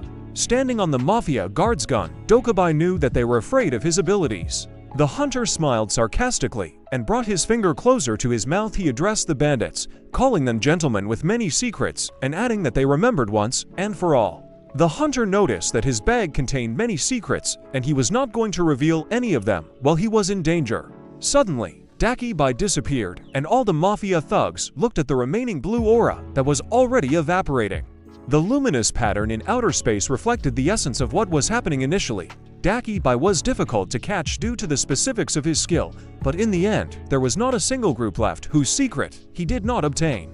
And in the end, all these people became the guarantors of his safety, and Dakibai himself continued to travel freely and independently around the world. Hyan finished her story and delightedly sprinkled fried buckwheat on Eugene. Hyan thought that Dakibai might have picked up all sorts of things about dungeons. The main character was chewing food with a malicious grin as buckwheat crumbs flew at him. Hyan noted that she searched the internet for Dakibai calls, to which Eugene asked about the internet. The protagonist raised his hands in front of him and watched as Hyan happily scattered buckwheat around the office. Hyan began to imagine what she would ask first when they met. Eugene tried to stop Hyan, saying that there was not a real Dakibai there, and thought that it would be easier for Hyan to. Suddenly, their office became dark, and the entire library was shrouded in darkness. The silhouette of the moon could be seen through the window. They realized that their electricity had been cut off, thinking that the traffic had been knocked out in the first place. Eugene took out his phone and turned on the screen, which was shining in his face. He was about to turn on the flashlight on his phone. The main character threw a puzzled look towards Hyan. Hyan at the same time was holding her phone in her hands and looked in surprise at Eugene, who addressed her. Hyan looked at Eugene in horror and closed her mouth. The teacher did not understand why Miss Hyan had such a gloomy expression on her face. Suddenly, the silhouette of a monster appeared behind the dazed Eugene and was about to place its hand on his shoulder. Eugene still didn't understand what was happening around him. Hyan immediately fell to the floor, clutching her head, when Eugene turned back and screamed in fear, seeing the silhouette of a monster in front of him. Hyan was lying unconscious on the floor and foam was coming out of her mouth. An embittered Eugene ran up to Hyan and picked up her body. He didn't understand why this happened, trying to call out to Hyan. Eugene sweatily looked at the notification window, which stated that fear resistance had been activated. Eugene understood that he needed to calm down, because in their world, there was nowhere for ghosts to come from. If only monsters could exist. Looking like an exaggerated show, Eugene thought it was a joke aimed at surprising people. Eugene furrowed his eyebrows and looked up furiously. He realized that it was the same Dakibai, and he told him to stop. Dakibai glowed with its magical aura and landed on the floor where Eugene was sitting with Hyan's body, lifting sheets of paper into the air. Dakibai tried to calm the situation and said that Eugene was not angry. Dakibai put on his red mask and looked at Eugene through it. Dakibai said that he only came because they themselves wanted to meet him. The main character worriedly held Hyan's lifeless body and looked at Dakibai. The hunter understood that his appearance was too much, noting that his plans were not to make Han faint. The protagonist looked at Dakibai in amazement, who felt guilty and told Eugene not to be angry. Various cards with its characteristics and active skills appeared near the silhouette of Dakibai. A notification came out that the object was under the influence of a code word. Eugene realized that he had the opportunity to raise Dakibai. The hunter put his hands on his belt and watched as Eugene desperately looked back at him. Holding Hyan's body in his hands, Eugene knew that Dakibai was an independent hunter who could move anywhere freely. Eugene raised Hyan's head closer to him. Eugene knew it must have been tempting. The main character rested his hand on the floor. He understood that if he received Dakibai's support, Hyan would not need to go to America. The protagonist realized that this was his chance. Eugene frowned sarcastically and looked at the hunter sarcastically. He said that he is not afraid of such pranks and told Dakibai to stop doing it. The hunter immediately became very angry and spread his arms, seeing how Eugene mocked him with a malicious mockery. Dakibai noted that Eugene was lying, as he personally saw that Eugene was shaking violently from fear. Eugene said it was just unexpected. The hunter raised his hands up in outrage, exhaling heavily as Eugene grabbed his back. The hunter noted that Eugene was still scared, calling him a coward. The main character replied that he was not afraid, noting that he would not fall for such a childish trick. From the side, Dakibai continued to sigh languidly as Eugene smiled sarcastically. Eugene knew that Dakibai was very fond of pranks, who was willing to risk his life just to prank others. Eugene looked at the hunter enthusiastically. Resting one hand on his knee, the protagonist proposed a bet to Dakibai that the hunter would try to scare him very much. Eugene felt that Dakibai had finally met a worthy opponent. Hyein lay in the room and began to come to her senses, humming slightly. Hyein jumped up abruptly and remembered Dakibai in horror. Hyein looked ahead at Eugene worriedly, adjusting her glasses when he replied that the hunter had left. The main character sat next to Hyein's bed and anxiously waited for Hyein to wake up. The protagonist looked to the side with a sarcastic grin and covered his mouth with his hand. He mentally mocked Dakibai by calling his clothing style crap, adding that the blue clothes and red mask looked ridiculous, like something out of a coloring book. Hyein's chamber was brightly lit by the light coming through the curtains on the window. Eugene grinned in delight as Hyeon sighed in relief. The main character noted that there was silence around, which definitely meant that Dakibai had left. Hyeon apologized for her behavior. Hyeon looked ahead animatedly. She called the situation pitiful, saying there was still a lot she wanted to ask. The protagonist looked in surprise at Hyeon, who said that inside the country she had hit a wall, so she really hoped to somehow break through it, but it would be very difficult. Eugene crossed his fingers and lowered his hands in front of him. He turned to Hyeon, saying that he could help her. Hyeon looked at Eugene with delight and admiration, who held his hands out in front of him. Hyeon thought that Eugene would go to graduate school. Eugene was immediately taken aback by Dr. Hyeon, saying that he meant that he could become her informant. Hyeon looked at Eugene sadly. The main character held his hands up in front of him and smiled. He recalled her saying that the biggest problem was that the data collection was not enough. The protagonist noted that he already had another way to obtain information. Eugene noticed that they had a bet, which he made with Dakibai in Hyeon's office. The hunter was lying imposingly on the table, crossing his legs. When in front of him, Eugene spread his arms to the sides. Dakibai was pleased with this proposal and asked what they would argue about. The teacher said that if he gets scared, he will obey the hunter, and if he doesn't get, Dakibai will. Dakibai began to laugh sarcastically, pointing his finger in Eugene's direction. He smirked because the pathetic F-class was going to make him, the great hunter, a subordinate.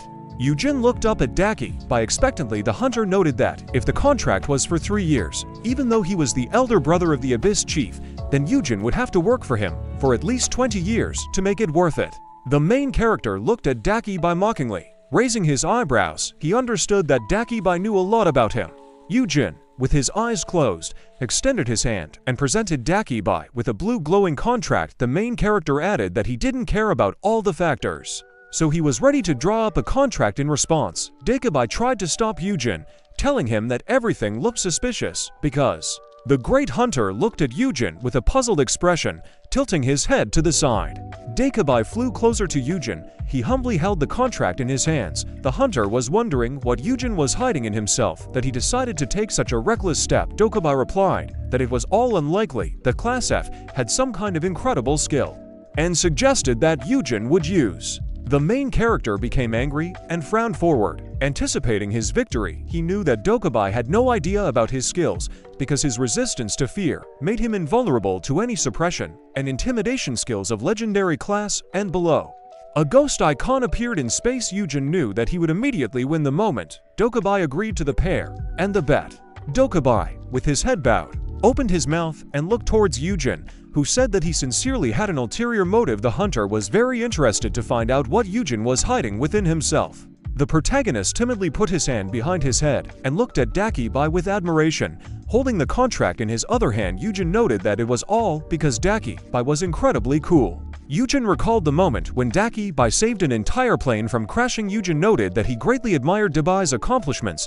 He had saved people countless times. He also recalled the moment when Dakibai was dealing with the bandits and put his finger to his mouth, telling the mafia about the secret bag. Eugene noted that this also sounded very cool. Dakibai looked at Eugene in surprise as he lightly touched the back of his head. The main character answered shyly that it was as if he didn't even lose anything, because if he wins, then there will be a common victory for everyone. The magnificent hunter smiled with delight. The protagonist noted that even if he loses, he will become a subordinate of the great hunter Dakibai himself. Dakibai, in such admiration of himself, spread his arms to the sides and rejoiced. Floating in the air, he laughed and appreciated Eugene's words, saying that he noticed everything correctly, because you couldn't find anyone cooler than him. Dakibai hung upside down in the air and looked mockingly towards the main character. Dakibai found Eugene funny, because if he simply begged to be taken as a subordinate, he would only cause laughter. Dakibai added that Eugene provoked him into signing the contract with his bet, and noted that he liked. Dakibai floated in the air and looked sarcastically towards Eugene. Holding his hands behind his head, the main character looked back with delight and said that he was very confident in his victory, and said so in advance. Dakibai replied that he agreed to this bet and noted that he would make 3A. Blue glowing paper with a contract written on it floated in the air. Dakubi explained that even if Eugene doesn't get scared once, he will become his #1 subordinate. The protagonist sat in Hyen's room and told her this story with enthusiasm and a raised hand. Eugene noted that he could not reveal his method of obtaining information, but added that he would provide enough information for Hyen to continue her research in Korea. Eugene moved his hand to the side and continued to reassure Hyen. He said that he was not used to steaming too much. Hyen looked at Eugene in amazement and was slightly puzzled as she touched her chin. The main character informed her that if she found the principle of forming dungeons using his information, he would simply share the profit that he would receive from it, asking her if she was satisfied with this opt. Hyen looked forward as Eugene looked slightly displeased and clenched his fists. Hyen thanked Eugene, but added on her own that there were no guarantees that these studies could yield any results. Eugene noted that no one but her could handle this matter. Hyen broke into a shy smile, straightening her hair as the main character placed his fingers at his temple. Hyen noticed that Eugene embarrassed her with such words, but the main character himself said that this was not just flattery. At that very moment, he became suddenly puzzled by the date. He stuck his index finger up, suggesting an alternative. Eugene frowned slightly and continued to point his finger menacingly. He mentioned Hein, a new class dungeon that was found in Ikanjonji province. Eugene added that this dungeon will either have coastline or slime. Hein looked at Eugene in amazement, her eyes wide as he covered his mouth with his hand. Hein didn't understand where he got this information from. Eugene replied that he stole information from the future. The protagonist leaned back from his chair and was about to stand up. He noted that if this were the case, he urged her to seriously consider his proposal. Eugene stood over Hyen's bunk and put his hands in his pockets, looking at her happily. He replied that he was putting forward exactly this theory, since he was very confident in it, and assured that Hyen should not worry about the results of her research. Hyen looked to the side with concern as the main character was about to leave the room. Eugene then told Hyen to ask her uncle to bid in the auction for the rights to this dungeon. Eugene left the office and stood in front of the door, leaning his back against it and exhaling with relief. The main character closed his eyes contentedly and clenched his fist, raising it in front of him. He knew that everything was supposed to be fine and nothing bad would happen because he gave her too much information.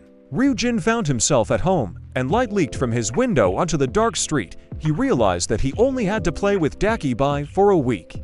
Dakibai, in the form of the ghost of a scary grandmother, laughed sarcastically, joking about the color of his pants. Eugene was playing with peace when Dakibai looked out his window. As a ghost, the main character noted that even his pet would not pay attention to such outdated ghosts. Dakibai's first attempt fails. The protagonist walked into Myungwoo's room and was holding a large box. Eugene noted that he returned and asked Myungwoo if he was in the room.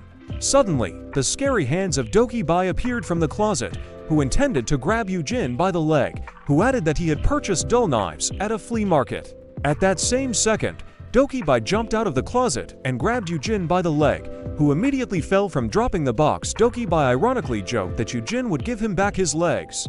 The protagonist became very angry and sighed heavily, waving his fist towards the ghost of Dakibai. Eugene said that Dakibai was meant to scare him and not kill him, to which Dakibai immediately apologized and noted that he didn't know Eugene would fall so easily. The protagonist noted that Dakibai's second attempt failed. Under the cover of night, dark clouds gathered and a heavy downpour began.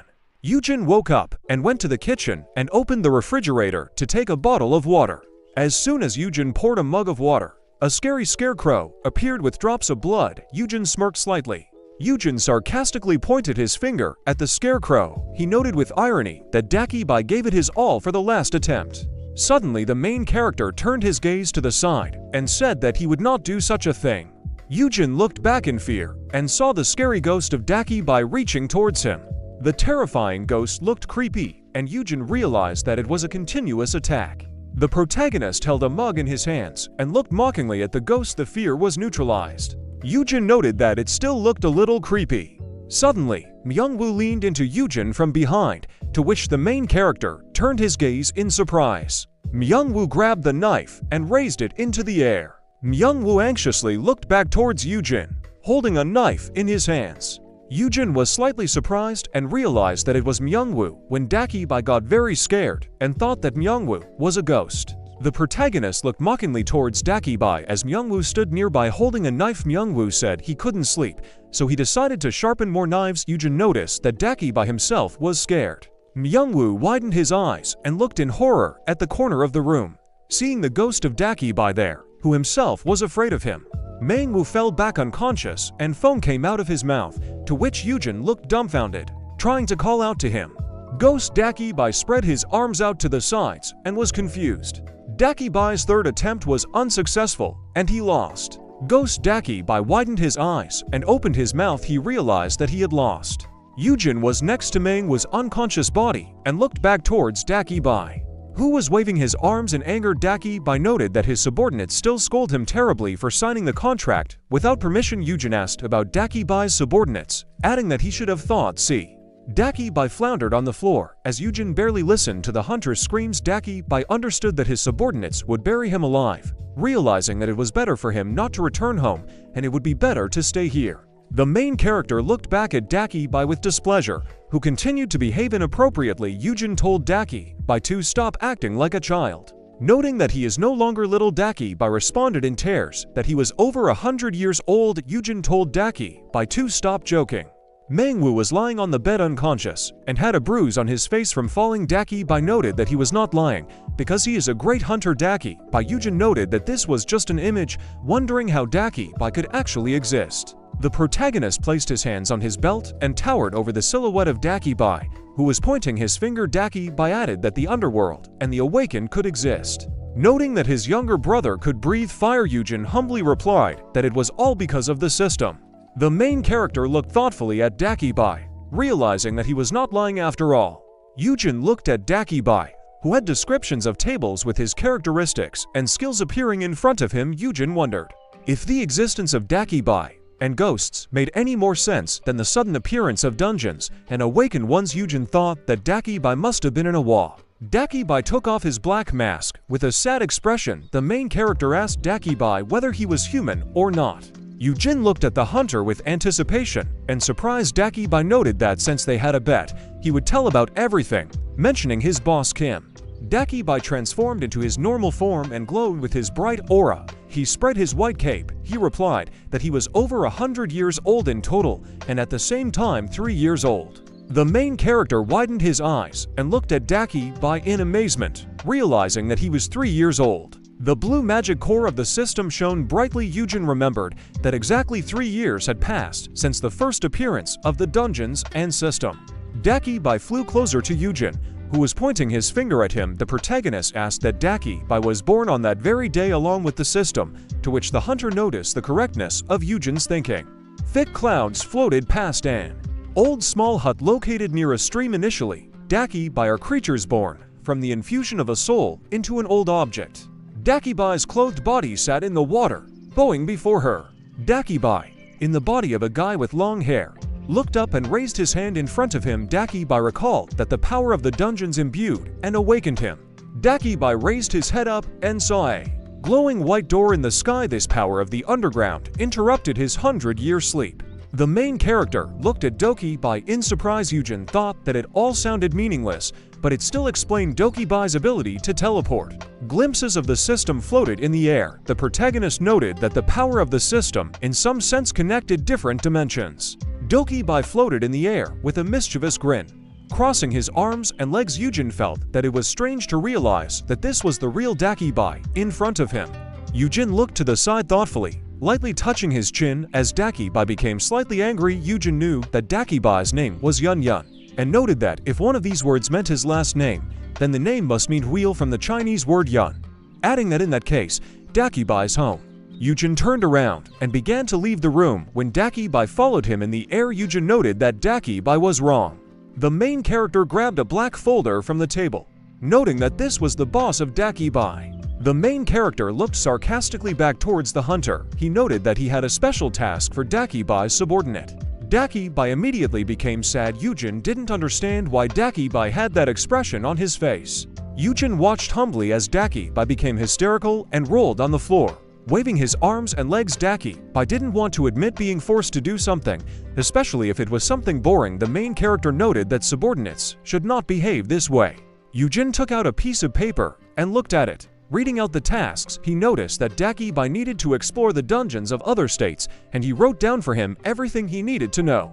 Dakibai continued to lie on the floor and looked displeasedly towards his new boss. The protagonist noted that foreigners are usually not allowed into dungeons, and the skills of stealth and teleportation that were supposed to work in this area would be appropriate here. Dakibai looked at Eugene tiredly, resting his head on his hand. Dakibai said that it was possible, but did not understand why Eugene needed it. Inspired and delighted, Eugene grabbed his hands and squeezed. Breaking into a smile, Eugene proudly noted that this was all to make Dakibai an even greater hero. Dakibai gleefully imagined Eugene's plan when he became famous, and he became a star all over the world, and clothes and accessories with his image appeared.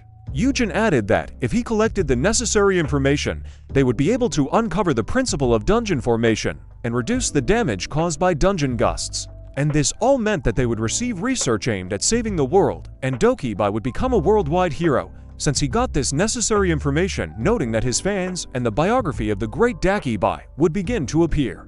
Dakibai snatched the task list from Eugene's hands and enthusiastically went to complete it, to which Eugene smiled mockingly. Dakibai realized that such an offer could not be missed and began to carry out the assignment as quickly as possible. Dakibai looked at the list of tasks and locations in surprise. He understood that he needed to go to other countries. Noticing that it was too far away, Eugene looked back at Dakibai with confusion. He asked that Dakibai had to use his teleportation skill for this task. Dakibai noted that over such L. The main character carefully looked at Dakibai's skills. Eugene realized that the hunter could not yet overcome such greater distances, noting to himself that a certain skill was not even on his list. Eugene came up with a new plan and, looking at Dakibai, tried to call out to him. The protagonist looked forcefully at Dakibai and told him that he loved him. Eugene realized that he would have to train and raise Dakibai until a certain skill manifested itself. Dakibai looked at Eugene dumbfounded with his confession of warm feelings. Eugene extended his arms for a tight hug, to which Dakibai immediately caught on with confusion in his eyes. He was disgusted by such words. The main character explained that Dakibai should have known that the Dakibai race was originally famous for its love, and there were even a lot of jokes about. Eugene moved his palm to the side and enthusiastically told this theory, which he himself read on the internet. Dakibai was puzzled and looked in numbness at Eugene, who continued to say that a true Dakibai should be familiar with love. The main character looked at Dakibai with shining eyes and extended his hand to him. He noted that from now on they will have to greet each other this way. Eugene once again confessed his love to Dakibai and told him to try to confess his feelings to. Dakibai frantically opened his mouth and tried to. Dakibai was unable to say these words and immediately disappeared, saying that he was leaving. Leaving behind a thick green cloud, Eugene ironically noted that he was sorry. The bright sun was already hiding behind the clouds floating in the sky. Eugene noticed that he was counting on his dear subordinate. After this, events moved to the city. Joyful Simeon and Hyein ran towards the main character, trying to call out to him.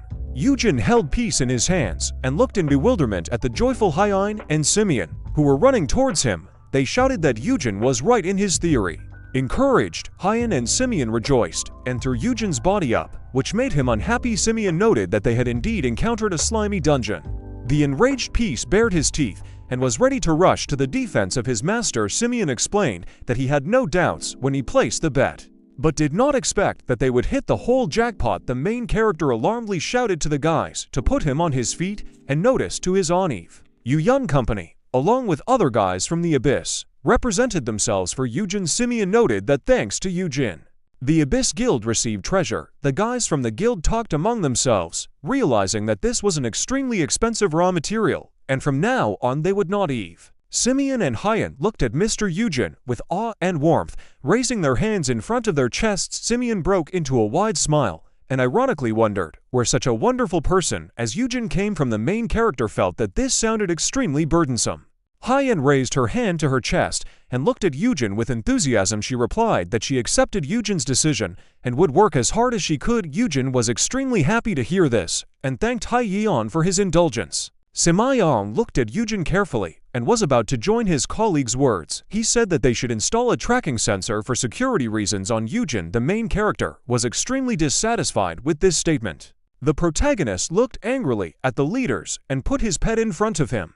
He told the leaders to stop talking nonsense and shouted to his pet to rush to his defense. Simeon extended his hand towards Eugene and noted that they couldn't just abandon such a valuable talent. Eugene looked ahead resentfully and pointed his hand towards Hyen, who was standing behind him. Eugene noted that he could not make accurate predictions and decided that Miss Hyen would be involved in this research. To which she looked at the protagonist in surprise. Eugene told Simeon to send all Thai. Simeon and Hyen watched in amazement as Eugene ran away from them. Eugene shouted after him that he only knew how to train magical beasts. Eugene looked at the leaders from afar and glared at them while clenching his fists. Eugene noted that he would not buy their flattery, as he intended to live a quiet and peaceful life. The leaders looked at the protagonist in amazement as they stood next to each other. Eugene realized that his prediction was correct only this time.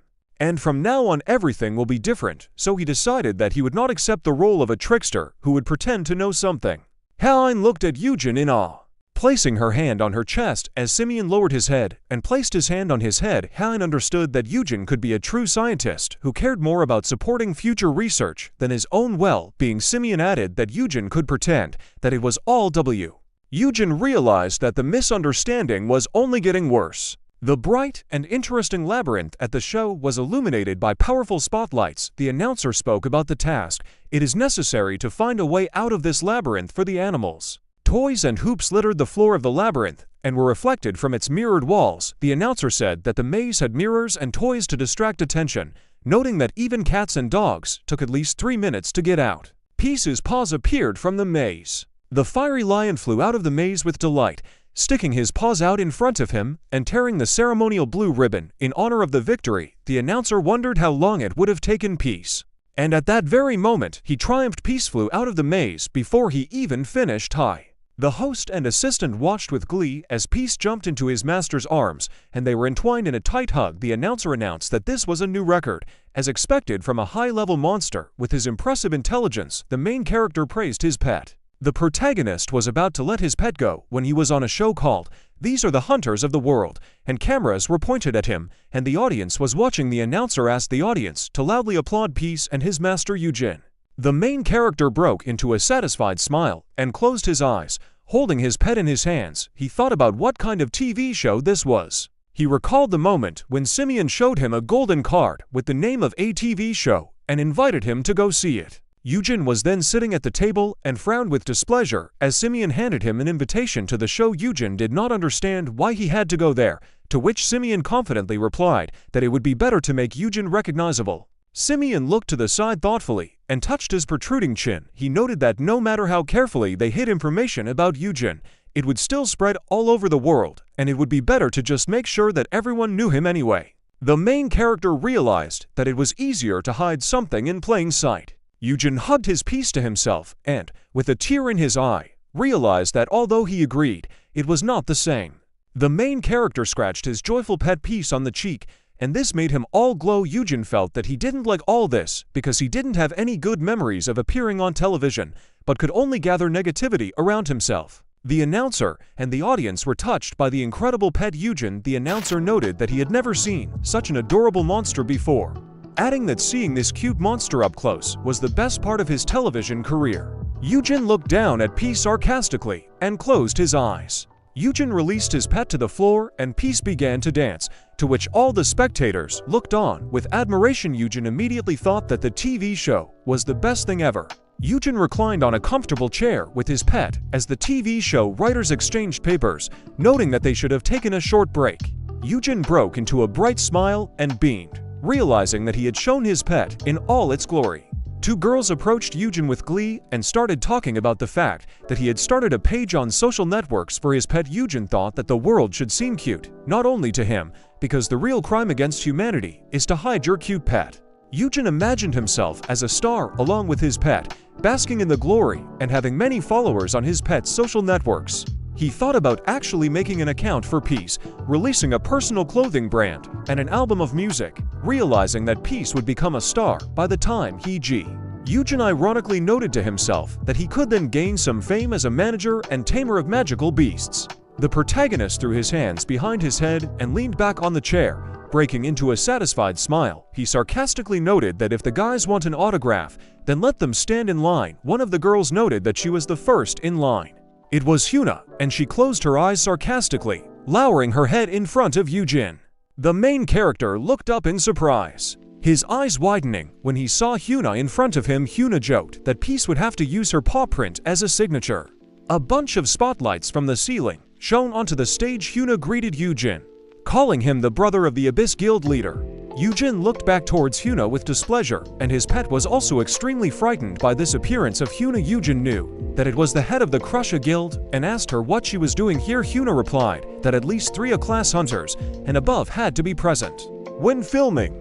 The main character looked at Hyuna in surprise. The dark-haired head of the Smasher Guild extended her hand to him, emitting a bright aura from herself. Hyuna wanted Eugene to take her hand and stand up. Eugene closed his eyes and lowered his head, resting one hand on his knee as Hyuna continued to reach out to him. He felt her strong aura. Hyuna was a little confused as to why Eugene didn't want to take her hand. Hyuna grabbed the back of her head with her hand and looked at the main character. In bewilderment, Hyuna jokingly asked Eugene that she should have delicately picked him up like a bride. The protagonist nervously replied to Hyuna that he didn't need anything like that. Eugene awkwardly shifted his gaze to Hyuna. The main character told that Eugene awkwardly shifted his gaze to Hyuna. The main character told Hyuna that everyone was looking at them and asked her to make sure there were no misunderstandings. Hyuna took the protagonist by the shoulder and approached him. Smiling widely, the protagonist looked at Hyuna in panic.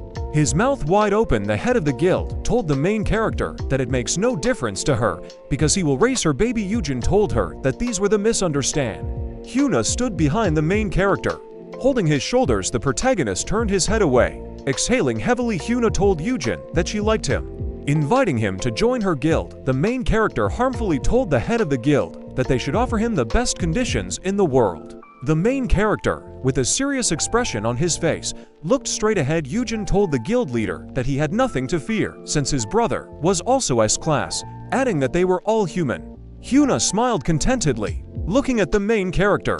Hyuna squeezed the protagonist's shoulder, and a bright light began to emanate from her hand. Peace widened his eyes when he saw what Hyuna was doing. The guild leader told Eugene that it sounded great, but there was something that bothered her. Yaram ran into the studio with a joyful smile. Holding drinks in her hands, Yaram shouted to the main character that she had brought him some drink. Yaram widened her eyes at what she saw. A black barrier began to form around the main character and Hyuna. The main character looked fearfully towards Yaram. Yaram frowned and extended her hand, rushing to help the protagonists. The head of the guild winked at Yaram and raised her finger to her mouth. Smiling maliciously, Hyuna told Yaram that she would borrow the main character for 5 minutes. Hyuna kept her hand on the main character's shoulder, covering herself and him with a barrier. Peace bared his teeth and raised his fur. Looking towards the head of the guild, the protagonist noticed that Hyuna created a barrier with the airflow. The main character held Peace in his hands and looked displeased at Hyuna, who was smiling sweetly at that moment. Eugene didn't understand what was happening. Hyuna told the protagonist that she used a simple soundproofing skill, adding that one of her people will definitely explain themselves to you.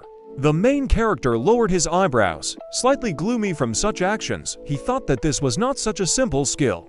The head of the guild crossed her arms over her chest, looking at the protagonist, and smiled maliciously. The main character noticed that Hyuna's skills were at a serious level, and that even Yaram's class did not have time to react. Hyuna told Eugene that they could talk in private. Eugene smiled in confusion, scratching the back of his head. Peace looked at the head of the guild in disbelief. The protagonist asked Hyuna what secrets she wanted to discuss. Hyuna told the main character that this is not a secret, and it is not customary to gossip openly, noting that we will be talking. Eugene was stunned by what he heard. His mouth parted. Hyuna gazed at the protagonist, smiling slightly. Hyuna told the main character that he doesn't know his brother very well, and that worries her. The head of the guild narrowed her gaze, lowering her eyebrows. The main character became wary, looking irritably at Hyuna. Hyuna told the protagonist that she hasn't said anything yet, but he's already reacting like that. The head of the guild smiled sweetly, closing her eyes. Peace, baring his teeth and sticking out his claws, attacked Hyuna. Hyuna told Peace to calm down because she had good intentions. The head of the guild walked towards the main character, tapping his heels on the floor. Hyuna told Eugene that she did not intend to sow seeds of discord between them. Hyuna placed her hand on the protagonist's shoulder. The main character turned his gaze to his hand, looking at it with apprehension. Hyuna leaned over slightly. Grinning mischievously, she told the main character that he should take a closer look at his younger brother. Hyuna recalled the moment of signing the contract, where she laughed with Seokwon as the main character imagined his little brother as a kind angel. Hyuna told Eugene that she laughed her head off during the contract because she was overwhelmed. Hyuna lowered her sad gaze to the floor. The head of the guild told the protagonist that since this was the situation, she could no longer ignore it. Hyuna imagined an image of Eugene standing with his back to her. Hyuna seriously asked the main character if he really trusts Eugene and considers him a kind younger brother who was able to lead the guild only thanks to his skills. The protagonist recalled a photograph of him and his younger brother. Hyuna noticed that an obedient younger brother, born in poverty and deprived of his parents, is not even written about in children's fairy tales, since it is too unrealistic. The protagonist looked at Hyuna with displeasure, his mouth wide open. Peace watched the head of the guild unkindly. The protagonist wanted to object to Hyuna, but she interrupted him. Hyuna told Eugene that he thought he was just like an angel descended from heaven. Hyuna smiled wickedly, putting her hand to her face. The head of the guild slightly widened her eyes, looking at the main character with irritation. Hyuna told the protagonist that little did he know that angels don't go over other people's heads to raise their own guild. Hyuna remembered the image of a not yet matured Eugene, splattered with blood. The guild leader told the protagonist if she should tell him how his brother lived as a hunter. Hyuna recalled the past when she was at the gala. Hyuna said that after awakening, she had to retire from the sport and eventually rose to the rank of guild leader. The guild leader was wearing a beautiful dress, awkwardly interacting with other people. Hyuna said that there was no way she could have started running a guild if up to that point she had only been involved in sports. Noting that she and Seokwon had to snuggle up with large companies and play the role, Hyuna looked in surprise towards the source of the noise. Eugene stood with clenched fists in front of the man lying on the floor. Hyuna added that there was also Eugene from the abyss. Eugene looked at the man with an indifferent gaze. The people at the reception watched what was happening in shock. Eugene turned around and walked to the side, away from people. The man yelled at Eugene in displeasure, saying that he should have been grateful for his offer of support. Hyuna noticed that Hyun was a high school student who ignored the big shots offers and decided to create his own guild. Hyuna said that she considered Hyun to be simply out of place, and at some point there were even rumors of an assassination attempt on him through poisoning. Hyuna said she was naive at the time and rushed to the scene to try to stop it. The door was wide open. Hyuna shouted to the people there that they had lost their sense of proportion after the world began to go crazy. Hyuna burst into the building. Looking furious, Hyuna said that no matter how much of an eyesore he may be, Eugene is just a child. Hyuna looked at what was happening in shock. Hyuna told Eugene that at the time she felt it was too cruel to threaten the life of a child who hadn't even received an ID yet. Hyuna saw that the entire building was on fire, and the bodies of people were burned. People lay burned on the ground. Hyuna thought that a monster had appeared there. Hyuna turned around in shock at the source of the sound. The man screamed, asking for help. Hyuna saw Eugene looming over the man. Eugene loomed over the man, stabbing his weapon into the floor. The man told Eugene that he would never do that again and swore that he would never touch him again. Hyuna watched Eugene's actions in horror. Hyuna said that it was an unequal massacre.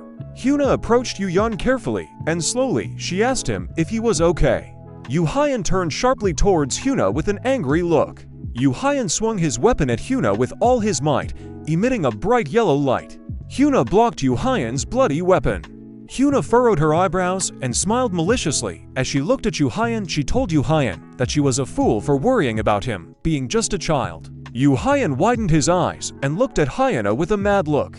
Hyuna told Hyun that he actually just turned out to be a baby monster. Hyuna told the protagonist that the incident was hidden by a gas leak and subsequent explosion, and all the people involved in that incident were gradually, one by one, destroyed. The main character listened to Hyuna's story with dumbfounded eyes and a slightly open mouth. Hyuna told Eugene that the same forces that controlled them from the shadows ended up kneeling before Eugene and allowing the abyss to consume them. The protagonist lowered his head in confusion. His mouth parted. Hyuna looked at the main character. With her arms crossed over her chest, the guild leader told Eugene that it's hard to believe, but that's what S-classes are like. Hyuna looked at the protagonist. With a serious face, she told the main character that she heard that the two of them had been separated for a long time, and asked if he had noticed that Eugene was no longer the same he was before awakening.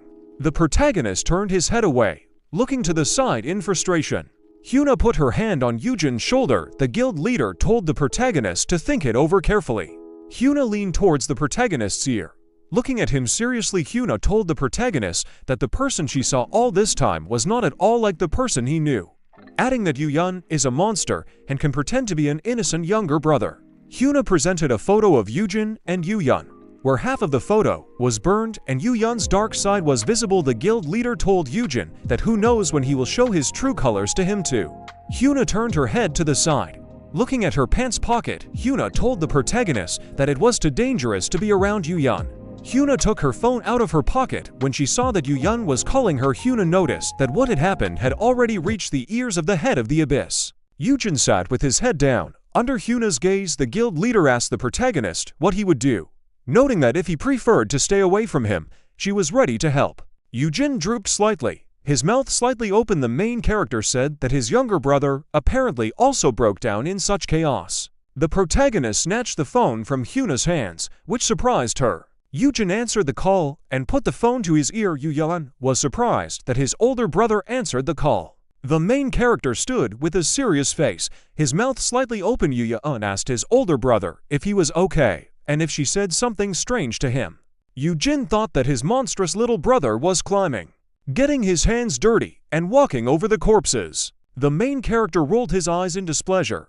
Opening his mouth wide, the protagonist told his younger brother that Hyuna talked nonsense to him behind his back. The main character thought that he didn't care, even though he really became strange. Hyuna closed her eyes, turned her head away, and sighed heavily. Eugene thought that he knew perfectly well how this world worked after spending 5 years of his life in the depths of the dungeon, adding that he could not say that there was not a drop of blood on his hands. Eugene remembered a moment from the future when his little brother died in his arms. The main character looked at Hyuna with a sly smile. Eugene didn't understand what kind of older brother would disown his younger brother after going through something like this. The protagonist told Eugene that he underestimated him. Hyuna pursed her lips and looked at the main character seriously. Eugene told his younger brother that after hearing everything, he might as well gossip behind Hyuna's back, even though he is technically standing in front of her. Hyuna furrowed her eyebrows and opened her mouth wide, looking at the pro. Eugene thought that the dark affairs of Hyuna that in for years the whole nation would know about. Hyuna abruptly snatched the phone from Eugene's hands. The main character began to tell his younger brother that on the 2nd of April at about 5 o'clock in the evening at the convenience store CS in Gyeonggi province, how unexpectedly he was interrupted. Hyuna clenched her phone in rage, breaking it in half. The head of the guild blushed all over and looked furiously at the protagonist, squeezing her phone in her hand more and more. Hyuna asked the main character how he knows about this, since almost no one knows.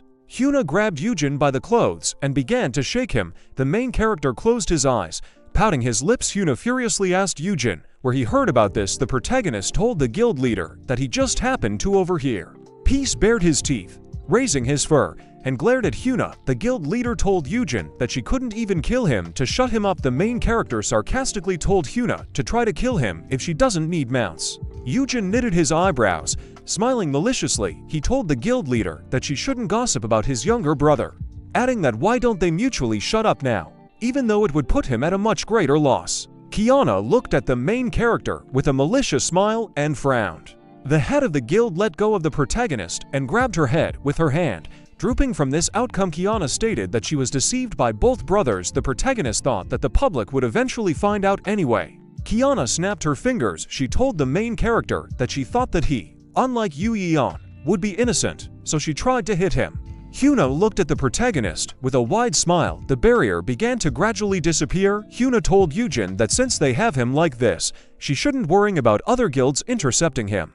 Eugene looked at Hyuna with a confused smile. Peace narrowed his eyes. Watching the guild leader, the protagonist thought that now everyone would pester him like that. Yaram looked at the guys angrily, clenching her fists. Hyuna placed her hand on the protagonist's back, smiling widely. Yaram ran to the guys. Frowning, Yaram told Hyuna that she promised not to touch him. Eugene told Yaram that he was completely fine. The guild leader told Yaram that they were just discussing adult matters. Hyuna approached the protagonist's face. Looking at him bloodthirstily, Hyuna warned the protagonist that she would kill him if he told anyone. Yaram flew her head into Hyuna. A girl with a ponytail approached the main character.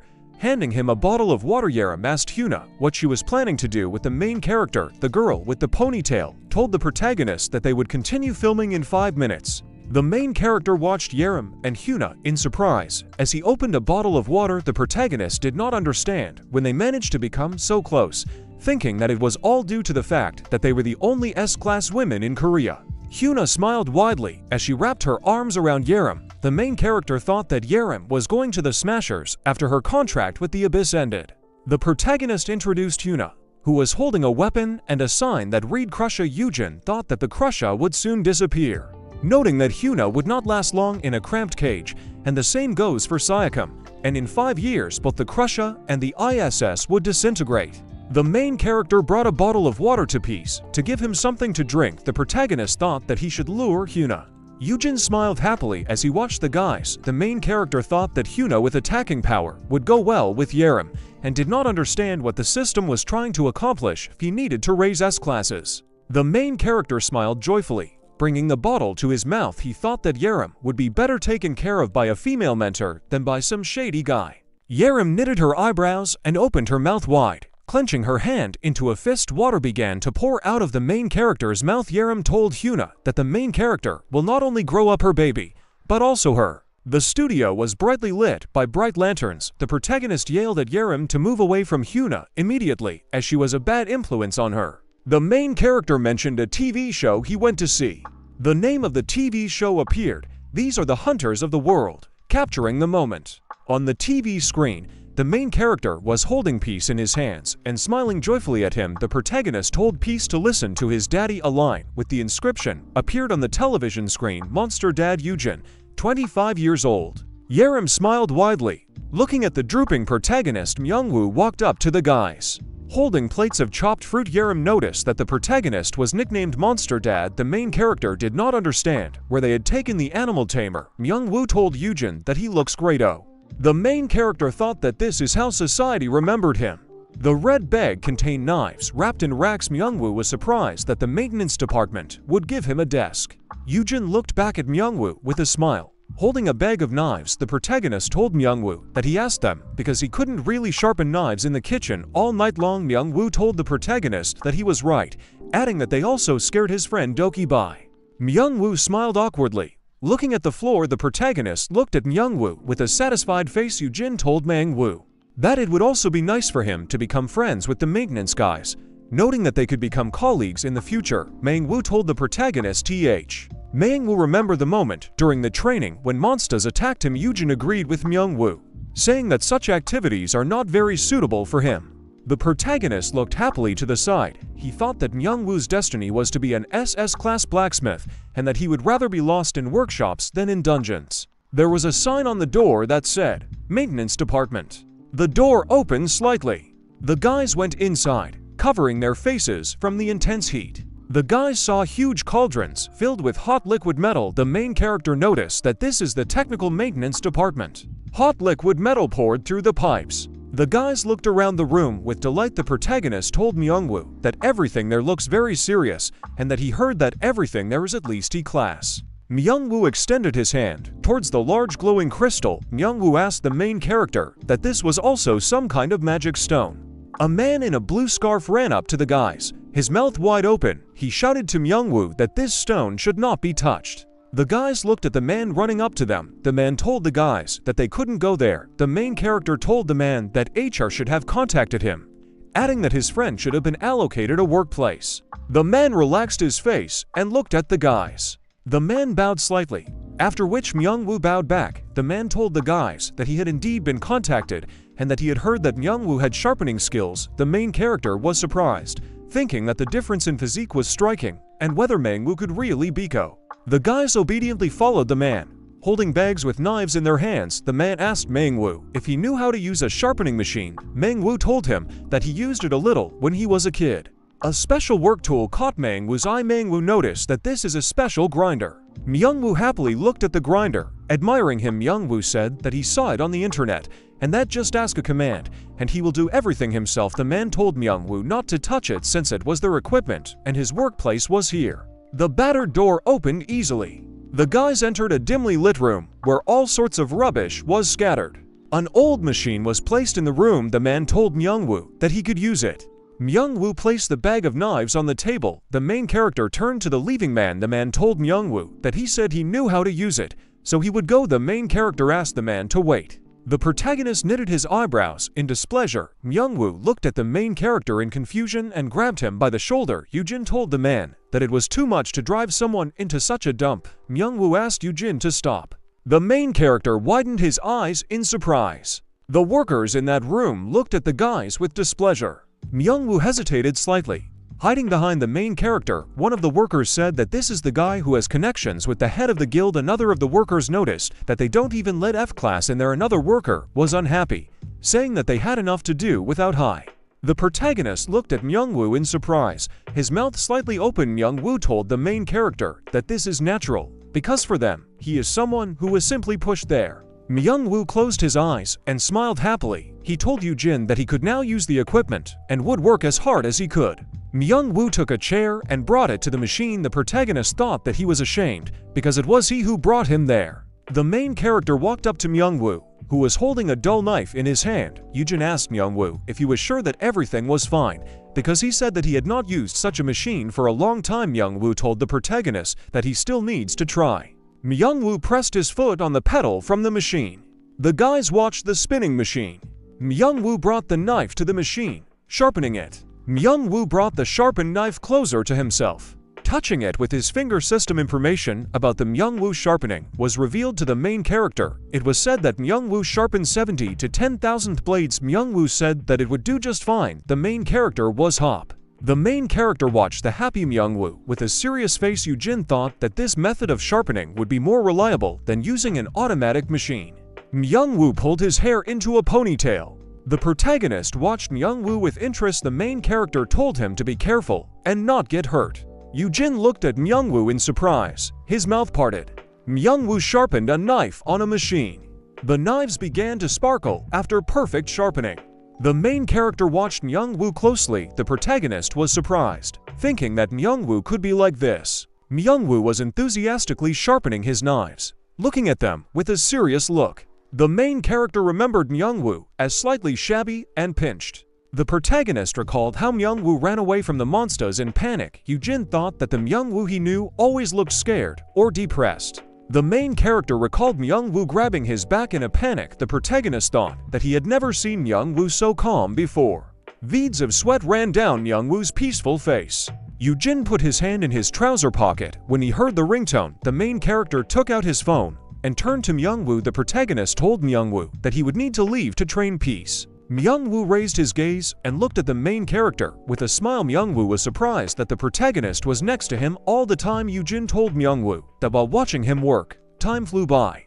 The main character closed his eyes and smiled widely. Raising his palm, Myungwoo asked Eugene if he spent a lot of time on it and if he should spend it. The main character tells Myungwoo that you shouldn't do this and they will see each other at home. The protagonist looked at Myungwoo with interest, smiling slightly. He thought he wanted to watch him some more.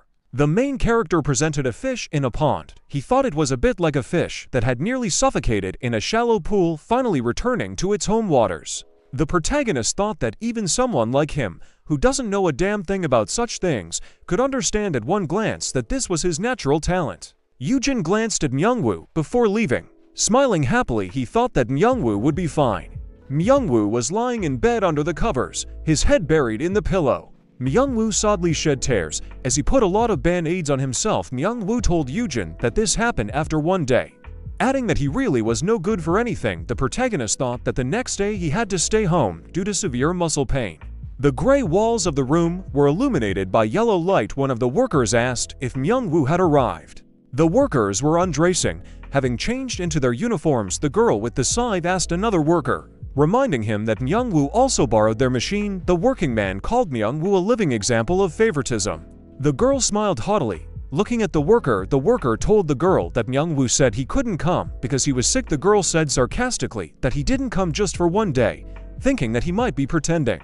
A man in a white scarf stood at the door. The girl said that Myungwoo most likely leaked because the job he was promoted to was not that easy. The man told the workers to take a look at it, adding that if anyone expected an easy job, they could do it. The workers did not understand what was going on. There were sharpened blades on the pallet. In the room near the machine, there were boxes with a huge number of sharpened knives. The man told the workers that Myungwoo sharpened 1,000 knives in a day. Myungwoo lay on the pillow, closing his eyes, letting out a small tear. In about a week, there were a bunch of boxes with sharpened knives in the room.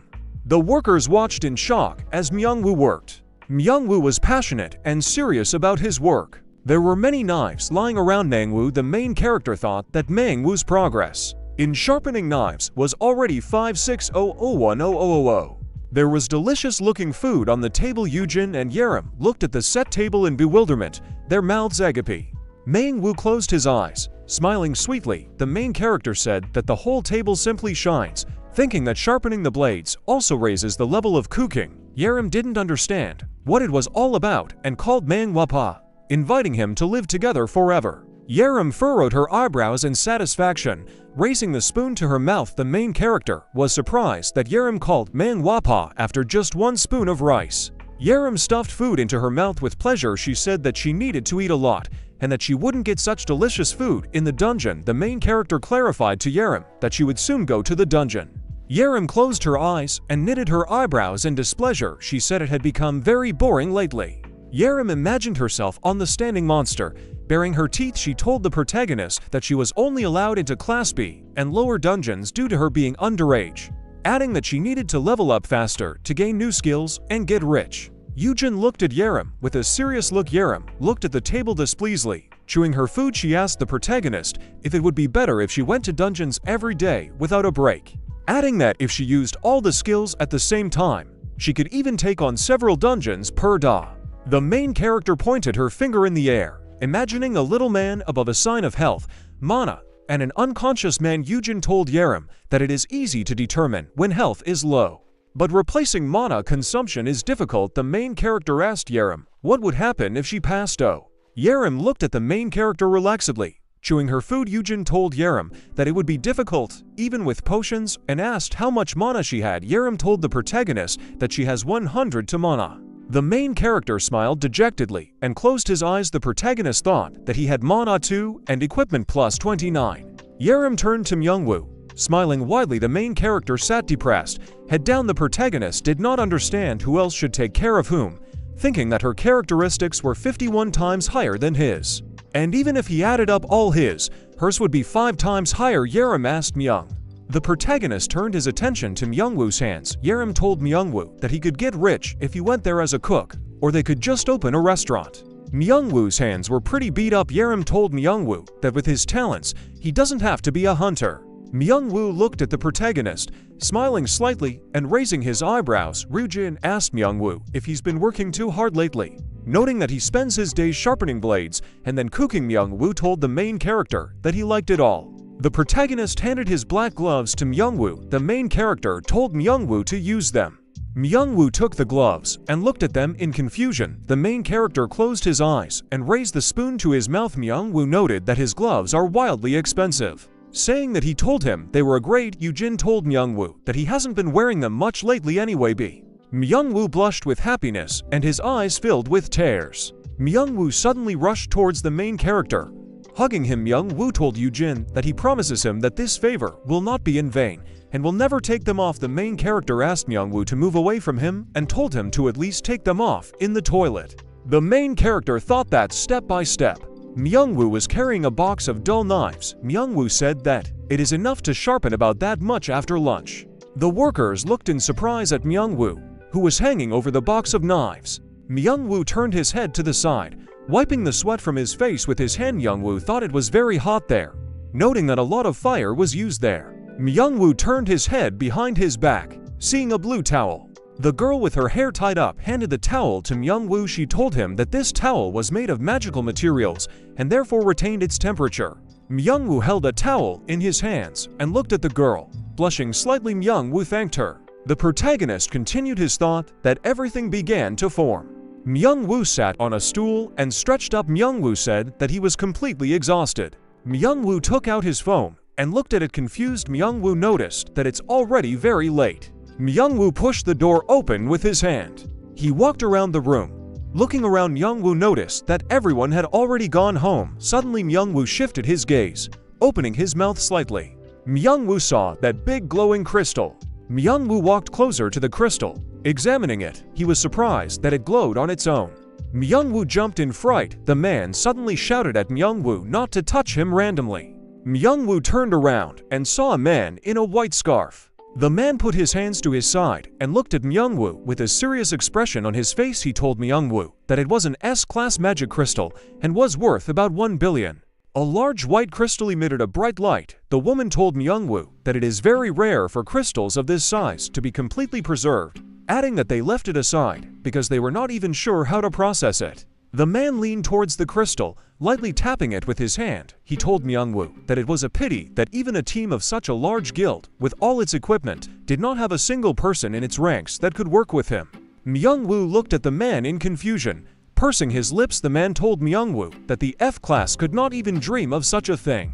The room was no longer so light. The man told Myung-woo that he is sure that he is having a hard time due to the fact that he is being accused of cronyism.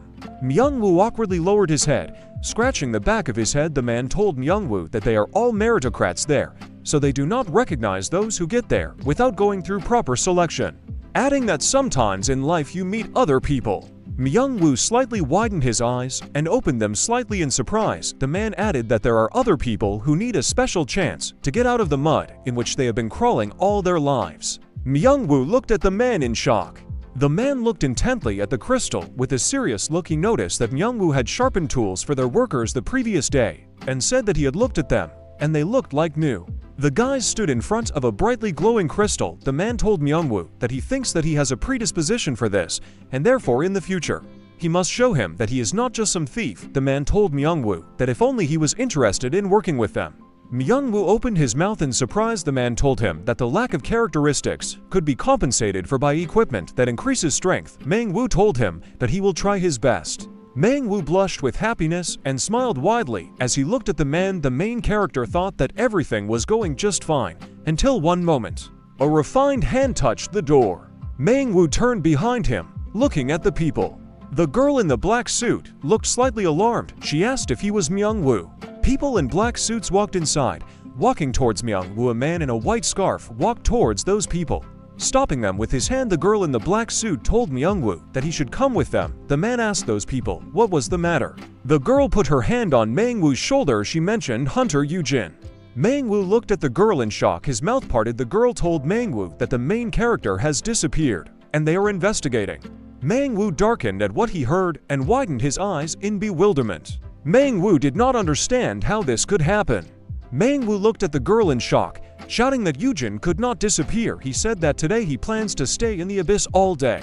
A girl in a suit shook the guy's hand. He said that he didn't see Eugene in contact with anyone suspicious. The girl asked, "What does this mean? That he himself couldn't disappear?" At that moment, Yaram burst into the room asking what happened to the guy. She looked at them excitedly. She was asked if she wasn't at the dungeon today, to which she replied that she was called when she was already halfway there, and she immediately returned. The girl answered into the headset that the check did not reveal anything. The man in the suit took Yaram away, saying that the head had also returned, to which she asked if there was any news, and Myung-woo looked on in amazement, saying that he would also go, if he can help in any way. The girl looked at the man who asked the guy to stay here. It's safer. He was sorry to say this, but the guy couldn't do anything.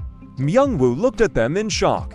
A few hours earlier, a sigh was heard in the dorm room decorated with houseplants. Eugene lay carefree on the sofa with his hands behind his head and said how calm he was. He thought that Yaram and Eugene were doing well. He had recruited Miss Han, and it was only a matter of time before Myung-woo's skills awakened. The room was a mess. The floor lamp fell to the floor and broke, as did some pots of plants. The pillows were torn, and Peace was diligently tearing up the sofa. The guy thought that now he had absolutely nothing to worry about, except for the sofa that was destroying Peace. The little fiery lion began to bite the hero's head with a growl, and he asked if he was tired of sitting at home, right? The guy sat on the sofa, holding out his hands to the pet, who made an enthusiastic sound when he suggested that they go downstairs and practice. With the beast in his arms, Eugene turned to the guy standing at the door, saying that he was going out for a while. The guard turned around and asked where he was going, and the guy thought it was a little annoying. He remembered that after negotiations, the largest guilds decided to take turns sending him bodyguards. This ploy is probably necessary to keep an eye on him and keep each other at bay.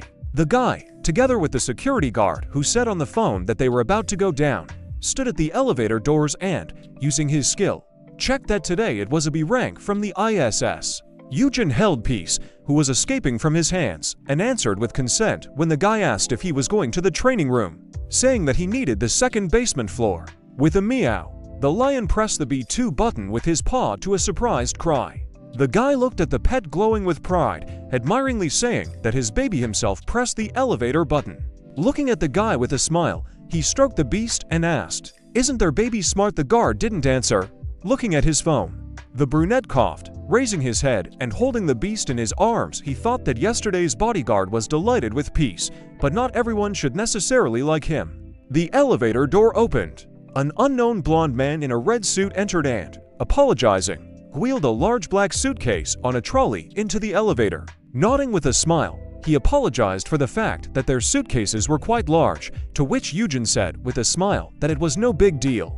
Standing behind those who entered, he used his skill to check them. The man was D rank, the guy standing further was E rank, and the blonde was C rank. The guy thought that, judging by their classes, they were not from the abyss. The man, upon hearing the question that they were not from World's Edge, answered with a smile that they were from Bricks, a sub-guild of World's Edge. There were several large black suitcases in the elevator. The man explained that a lot of armor and other bulky things were pulled out of low-level dungeons as byproducts. He said they sometimes borrow World's Edge training rooms when they need to test them. The strangers looked at the guy with a smile, saying that all the suitcases had already been checked. They were not some suspicious people. With a laugh, the guy answered them that they were definitely working hard. The elevator made a sound indicating that they had arrived at floor B2. With a smile, the strangers said that they would go and wish them luck. The bodyguard and Eugene turned to them, and the guy said goodbye. Holding peace in his arms and licking his paw, the guy thought it was suspicious. Pouting, he glanced sideways at the strangers and thought, why didn't they say that the animal was cute? Entering the hall, where there were many exercise machines, the hero thought that why is he anything can happen. Not necessarily everyone he meets should praise his pet. With a smile, he let go of peace and said that they had come. The beast immediately brought him a small rope, making animal noises, to which Eugene asked what he wanted to play first and asked him to wait a little while he prepared. Behind the guy pulling on the gloves stood strangers in red suits, one of whom was holding a bottle and the other a rope. The guy didn't finish saying what he needed to do when he turned around and saw these people. The guy looked at the red powder in surprise. The blonde looked at him. He poured this powder from the bottle onto him. The system reported that a guard fruit had been detected. The next notification announced the activation of poison resistance and the neutralization of the item's effect. Peace looked at this in amazement with a rope in his mouth. He growled, trying to cover his nose with his paw. Eugene exclaimed in surprise, turning around at the fallen pet. His mouth was covered with a hand covered in some kind of cloth. The blonde covered his mouth, saying that this powder should knock him out instantly. Why is he conscious? Strangers reached out to him. The man replied that World's Edge had provided him with some item with an antidote effect. The hero recognized those guys from Bricks. He watched angrily as the man brought the rope to him. He kicked it hard and threw it aside, wondering what they were doing here and how they got here. The man with the rope fell on his back, and the other one asked what the hell. Eugene hit the blonde man, who was covering his mouth with his elbow. The bandit exclaimed that his stats weren't F rank. Eugene looked at the open door into the corridor and thought that he could only get to the door. The bodyguard turned in surprise at the guy who ran out and asked for help, saying that there were suspicious people there. The man punched him forcefully. Eugene coughed in shock at the blow. He fell to the floor, and the man, clenching his fist, turned to the others, asking why they couldn't do everything right. The fake bodyguard looked down at the guy and said that his brother must have given him high-level items, so his equipment should be removed. 3 guys were holding a stubborn brunette who was gritting his teeth and did not understand what was happening. He was ordered not to twitch. When his gloves were removed, the system notification reported that the leather reinforcement gloves had been removed. The strength was reduced by 25, the current value was for the light fabric belt was removed, and the system reported that agility was reduced by 16, the current value was 5. The guy was amazed to think that MKC betrayed them and sent a spy instead of a bodyguard. Then he ordered himself to pull himself together because he needed to get out somehow. Eugene hung on the villain's arms. The second looked at his equipment in surprise. The blonde looked carefully and asked if there might be an antidote in the earrings. Eugene shouted for him to stop. The blonde ripped the earring right out of his ear, causing Eugene to wince in pain. He thought not. The system reported that the dark elf's earring had been removed. His mana had been reduced by 29. The guy was amazed to think how many skills he had previously used. If they took off the earring, his mana would run out. He remembered explaining to Yaram about mana, saying that it was easy to tell when your health was running low, but it was difficult to notice the mana consumption. He then asked to imagine what would happen if she lost consciousness in the middle of the dungeon due to lack of mana. He thought in shock. Eugene went limp in the arms of his captor, who was relieved that he had finally calmed down. The bandit said that he and the beast should be put in suitcases. They had already been checked upon entry, so they would not be searched upon exiting. The guy hanging with his eyes closed mentally cursed and thought that he should have understood everything right away when they didn't appreciate peace. Water was thrown into the face of the guy lying on the floor. He coughed and woke up, raising his head. In shock, he looked at the ropes that tied his wrists and heard the words that he had finally woken up. A long-haired brunette with scars on his face sat in front of him and grinned. While the hero was stunning him with his ability, he said with a grin that he was snoring so loudly that he decided to help the guy wash himself. Eugene looked at him silently, water running down his face. He thought he didn't remember Wu Yi's name. Was he from the same guild as the kidnappers? If he is B rank, then he must be either the head or the deputy. The man rose from his haunches to his feet, saying that he was embarrassed to mock the fragile F rank, so he immediately offered to be honest. He grabbed the exclaiming brunette by the hair with his hand. Holding the guy by the hair, the stranger approached him and asked about that fiery horned lion he was training. Did he have the owner's mark? The man demanded to give it back. The kidnapper, holding a cigarette, smiled and told the guy not to hope that someone would come for him. The guy looked at him silently and listened to the words, that it was easier to calmly give the sign. He thought that since he needed a sign, it means they didn't kill peace. He remembered how the kidnapper said to put him and the beast in suitcases and thought that if these words were to be believed, then they had to drag him somewhere here too. Eugene looked at the kidnapper indignantly, asking what he really thought he could get away with. If you touch him, the 5 guilds in the association will stand up for him, to which the man, holding the phone in his hand with a smile, replied that it was a matter of time. He showed the guy a phone in which a certain Min Seong was sending a message saying that everything was calm every 20 minutes. The man asked if he could see it and said that his bodyguard was sending the message. He is still guarding the training hall. No one knows that he was kidnapped. A guy dressed as a security guard stood at the door of the training room, looking at the laughing people. Waving his hands, the kidnapper exclaimed that even if they found out later, how many centuries would it take for them to discover this place? They were in a seaport where there were many identical metal containers on the ship. The man said that there are 1 million of the same containers in this port, and by the time they try in vain to find them, they will already sail to Japan. Eugene exclaimed in surprise, Japan? Was it all arranged by the Japanese? To which the kidnapper responded with a laugh that no, there was simply an auction there for which they were promised generous sponsorship and half of the amount raised at the auction. The brunette looked at him carefully and thought that everything was clear to him. He thought that since they could not do anything with him on Korean territory, it was decided to sell him to another country. That's why the sub-guild and the bodyguard agreed to cooperate. He remembered the men who tried to put him in the bag and wondered if they would be able to save them in time. Once it became clear that he had been kidnapped, the guilds and association would dig deep to find him, even if they had to involve the Coast Guard. But things will become more complicated once the ship leaves territorial waters. He decidedly thought that he needed to stall for time until that moment at all costs. The kidnapper, holding a cigarette, asked him why not give up and give up the sign. Eugene, bowing his head, laughed, to which the man asked in surprise, "What's so funny?" Looking at him with a smile, the guy asked if he understood correctly that a man had once been shot in the head. Did he seriously think that he would now be scared out of fear and just give a sign after he told all this? The man looked in surprise at the rather grinning guy, who showed him his hands with a rope. He stated that the man had just admitted that he was an extremely valuable commodity. He could not harm him, so why be afraid? The guy made an obscene gesture at him, asking if he was smart, and said that they were stupid for not thinking about it. What a shame his face, and his brain sucked. The man took a deep drag on his cigarette. He leaned over and put out his cigarette on the floor. Peace Cockley said that even if he gave up the sign, how would he use it? Suddenly the man sharply kneed him in the stomach. The guy fell to the floor and coughed, to which the man said that he clearly did not realize his situation if he spoke like that. The guy, lying on the floor, looked at him and said that he still realized it.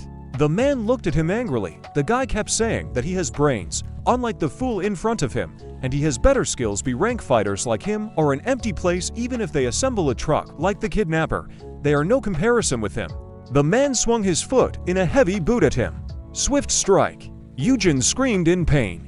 The man stepped on his foot with force, pressing him to the floor. Looking furiously at him with an aura of strength, he said that, "It's true, his body is very valuable, so it shouldn't be broken.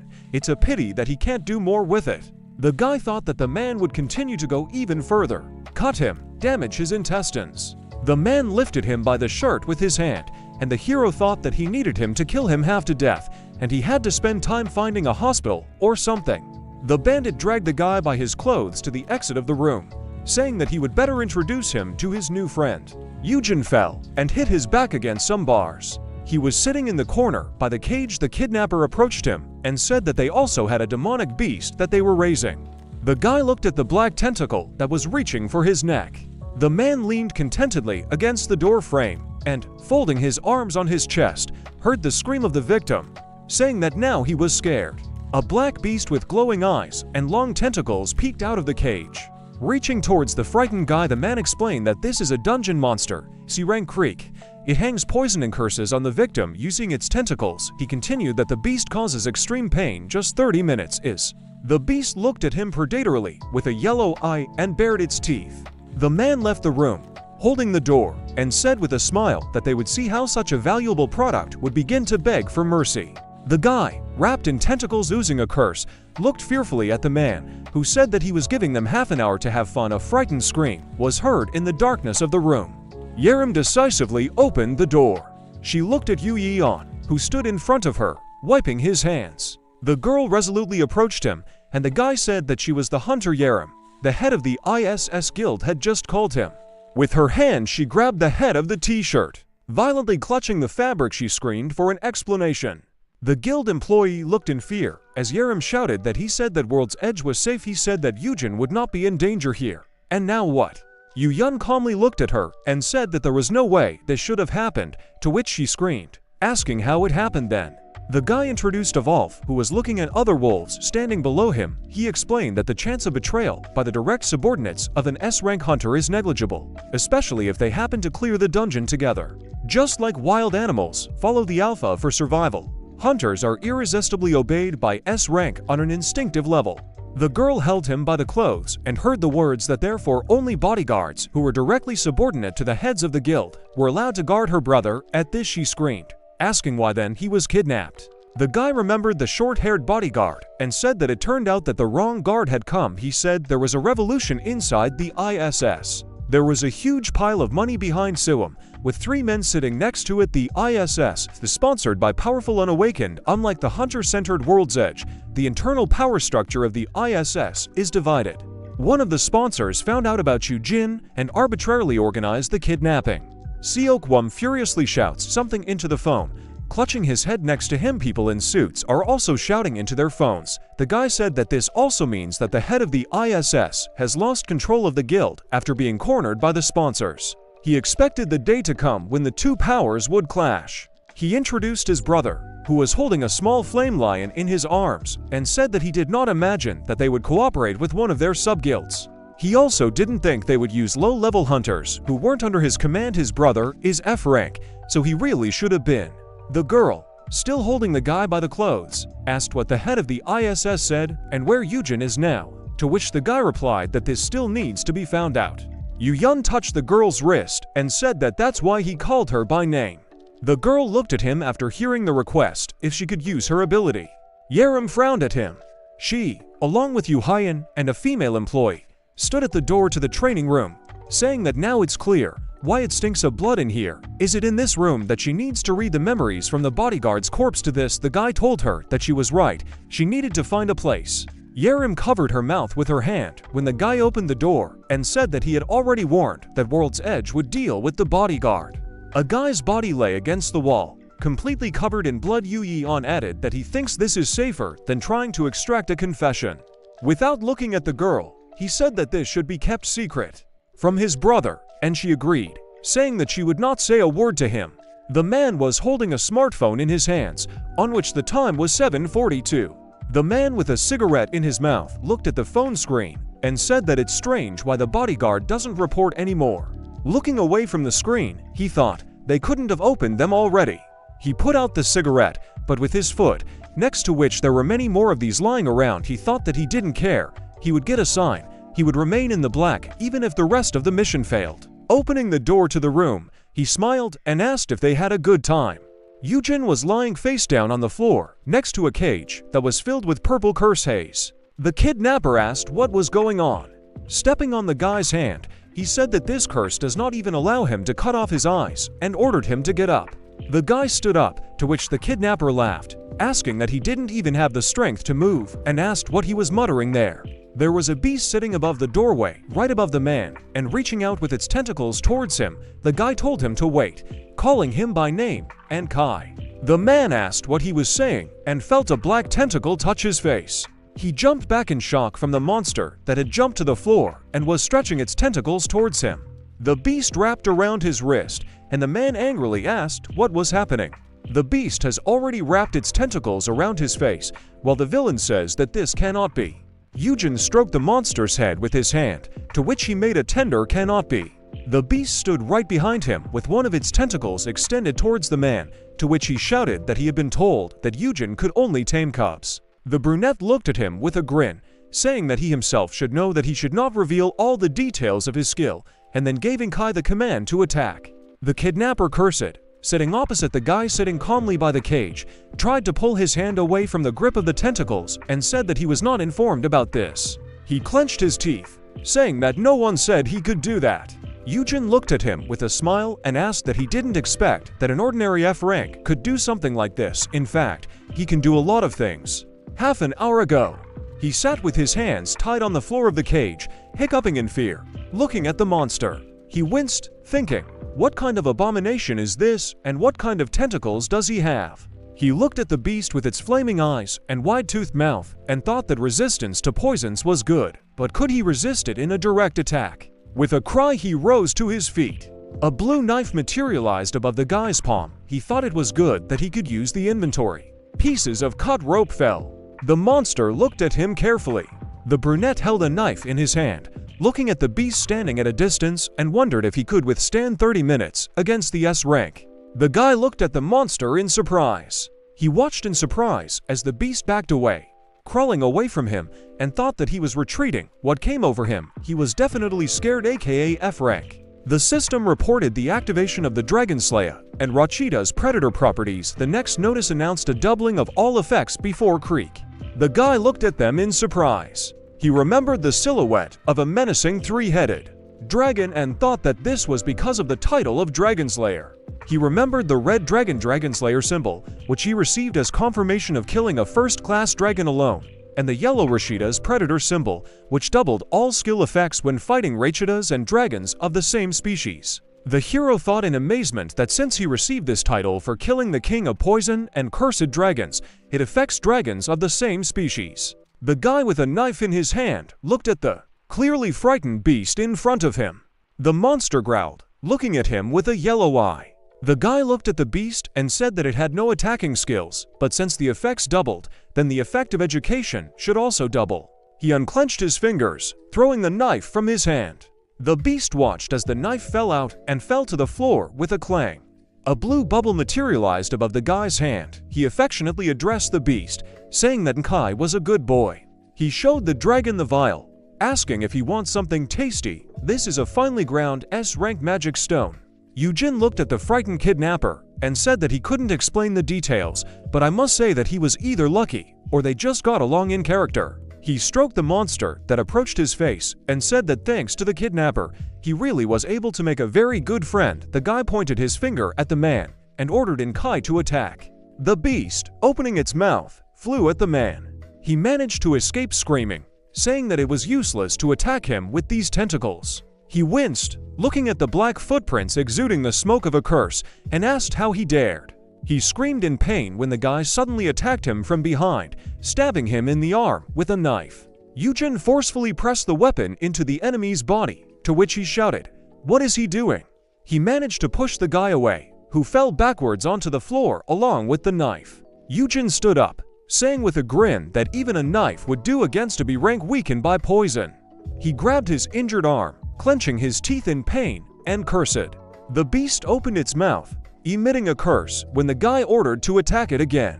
The kidnapper extended his hand, in front of which a golden flash appeared, and shouted that he didn't care. It was a C-rank monster. A cold weapon appeared in the man's hand, and he shouted that he would defeat him with one hand. He stood with a round weapon in his hand in front of the attacking monster, and then he slashed at his neck with force, leaving a bright mark from the blow. The defeated monster fell to the floor next to the man, splashing black blood. The kidnapper turned to the guy and looked at him, laughing, saying did he really think he could do anything with him? He looked angrily at the prisoner with a grin. Eugene sat next to the beast's body, touching its body with his hand, and heard the man say that no matter what trick a low-class beetle attempted, it was nothing against B-rank. He laughed, saying that the guy would pay for what he did to him. The man felt in surprise how the world around him swayed. He fell to his knees, screaming in pain, pierced by a curse. Coughing and trembling, he stared at his palm in shock. I looked at the dead animal and thought, what's going on? He wondered if he really killed him, because the curse of the beast was a class below him. Eugene stood confidently next to him, wrapped in tentacles oozing a curse. The system reported the activation of the last retribution skill. The skills and abilities of the Enkai monster are transferred with double strength. Eugene's eyes glowed yellow, like a monster's. The system reported that the Rashida's Predator skill had been activated, and all the effects of the last retribution skill had been doubled. The man fell to the floor in front of the guy's feet, who said that since the skills had doubled twice, he would be in a lot of pain. The kidnapper gritted his teeth as he looked at the guy and heard him say that he was just doing to him exactly what he was doing to him, so it was self-defense, right? Eugene looked at him with sparkling yellow eyes and asked if he should have touched someone who just wanted a peaceful life. Grabbing the man by the forehead, he lifted his head up. Holding his head and wrapping his tentacles around him, Eugene said that now he will ask questions, and asked where they are keeping his little piece. The man bit his lip and called him names. Gritting his teeth, he asked what he was and called him a monster, saying that he would find out and kill him. Eugene calmly looked at him and said that it looks like he won't tell until the very end, in which case there is no point in saving his life. The man looked at him in alarm, feeling black blood running down his face. The guy was squeezing his head, bleeding black, and the system reported that the viscous poison skill had been activated. Looking at him, Eugene apologized, saying that his skills, especially the last retribution, should not be revealed. He removed his palm, from which poison was still dripping, and asked why they needed to kidnap him. He hoped that in this life he would not have to kill anyone. Instead of a head, there was blackness on the body burned by poison. The body fell to the floor. Eugene, with tentacles coming from his back, left the room, saying that he would prefer to leave his body intact, but they have a girl who can read information from corpses. Eugene was holding a piece of the torn-off door handle in his hand. He looked at her carefully. Closing the door to the cabin, he thought that he could not control his strength. Because of the last retribution, all his stats increased several times. He raised his head, exhaling, and thought that this buff would last a week, and before it would end in an hour. When he returned, he would need to carefully hide it so as not to get caught. He extended his finger, activating the menu, and wondered what useful Enkai skill he had. A system window opened in front of him with round images of skills: wall lizard, thorn trap, viscous poison, scratch, intuition of the weak, and another one in which he held his finger. He read the description of the level de wall lizard skill, which stated that it was about merging with the environment to hide the presence of the wearer. The guy thought that the stealth skill was ideal for hiding. The weak intuition skill, level C, made it possible to sense creatures stronger than the wearer with him. He doesn't have to worry about running into high-class hunters. Fane shot through my injured ankle. The guy stood, looking anxiously at his throbbing leg, and thought about how painful it was. He raised his finger to the image of the lizard and said that thanks to his elevated statuses, it didn't hurt so much that he couldn't walk. From his step, a blue glow spread across the floor with a lizard in the center. He looked around his body, which was surrounded by blue flashes, and became as if transparent. A transparent guy emitting a blue glow stood in the middle of the corridor and said that it was time to go look for peace. In one of the cabins, there were 3 men in red suits who kidnapped him. They laughed and said something, and one of them asked what time it was. Blue transparent tentacles rushed towards them. The blonde man anxiously held the phone in his hands and asked if they could get out, to which the second one answered him that the ship would soon, but did not finish. The tentacles grabbed the stricken men by the heads, dragging them from their seats. The guy walked along the corridor, and bandits with their necks entangled and tentacles were sticking out of the cabins, screaming, trying to relieve the pressure and saying that there was something around the neck. A man in sunglasses and an orange jacket sat in the cabin. He put his feet up on the table, holding a smartphone in his hands, and was very surprised. Eugene kicked down the door to his cabin and, hearing the question of who he was, calmly replied that he was the victim of their kidnapping. The guy entered the cabin with papers and bottles lying around, saying that it looked like the man who was left held the most important position.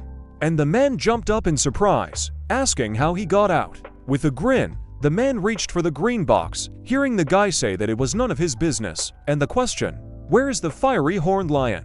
The guy fell silent in surprise at the open box flying at him and didn't even finish the sentence about what would happen if the man resisted. He looked at the wall behind him, where there was a smoking dent. The man stood opposite him and said that the guy was lucky to get out being F rank. He should have thought about escaping. Why rush in here fearlessly? The man materialized a weapon, saying that the flame lion was securely locked. He even had the key. What would he do now?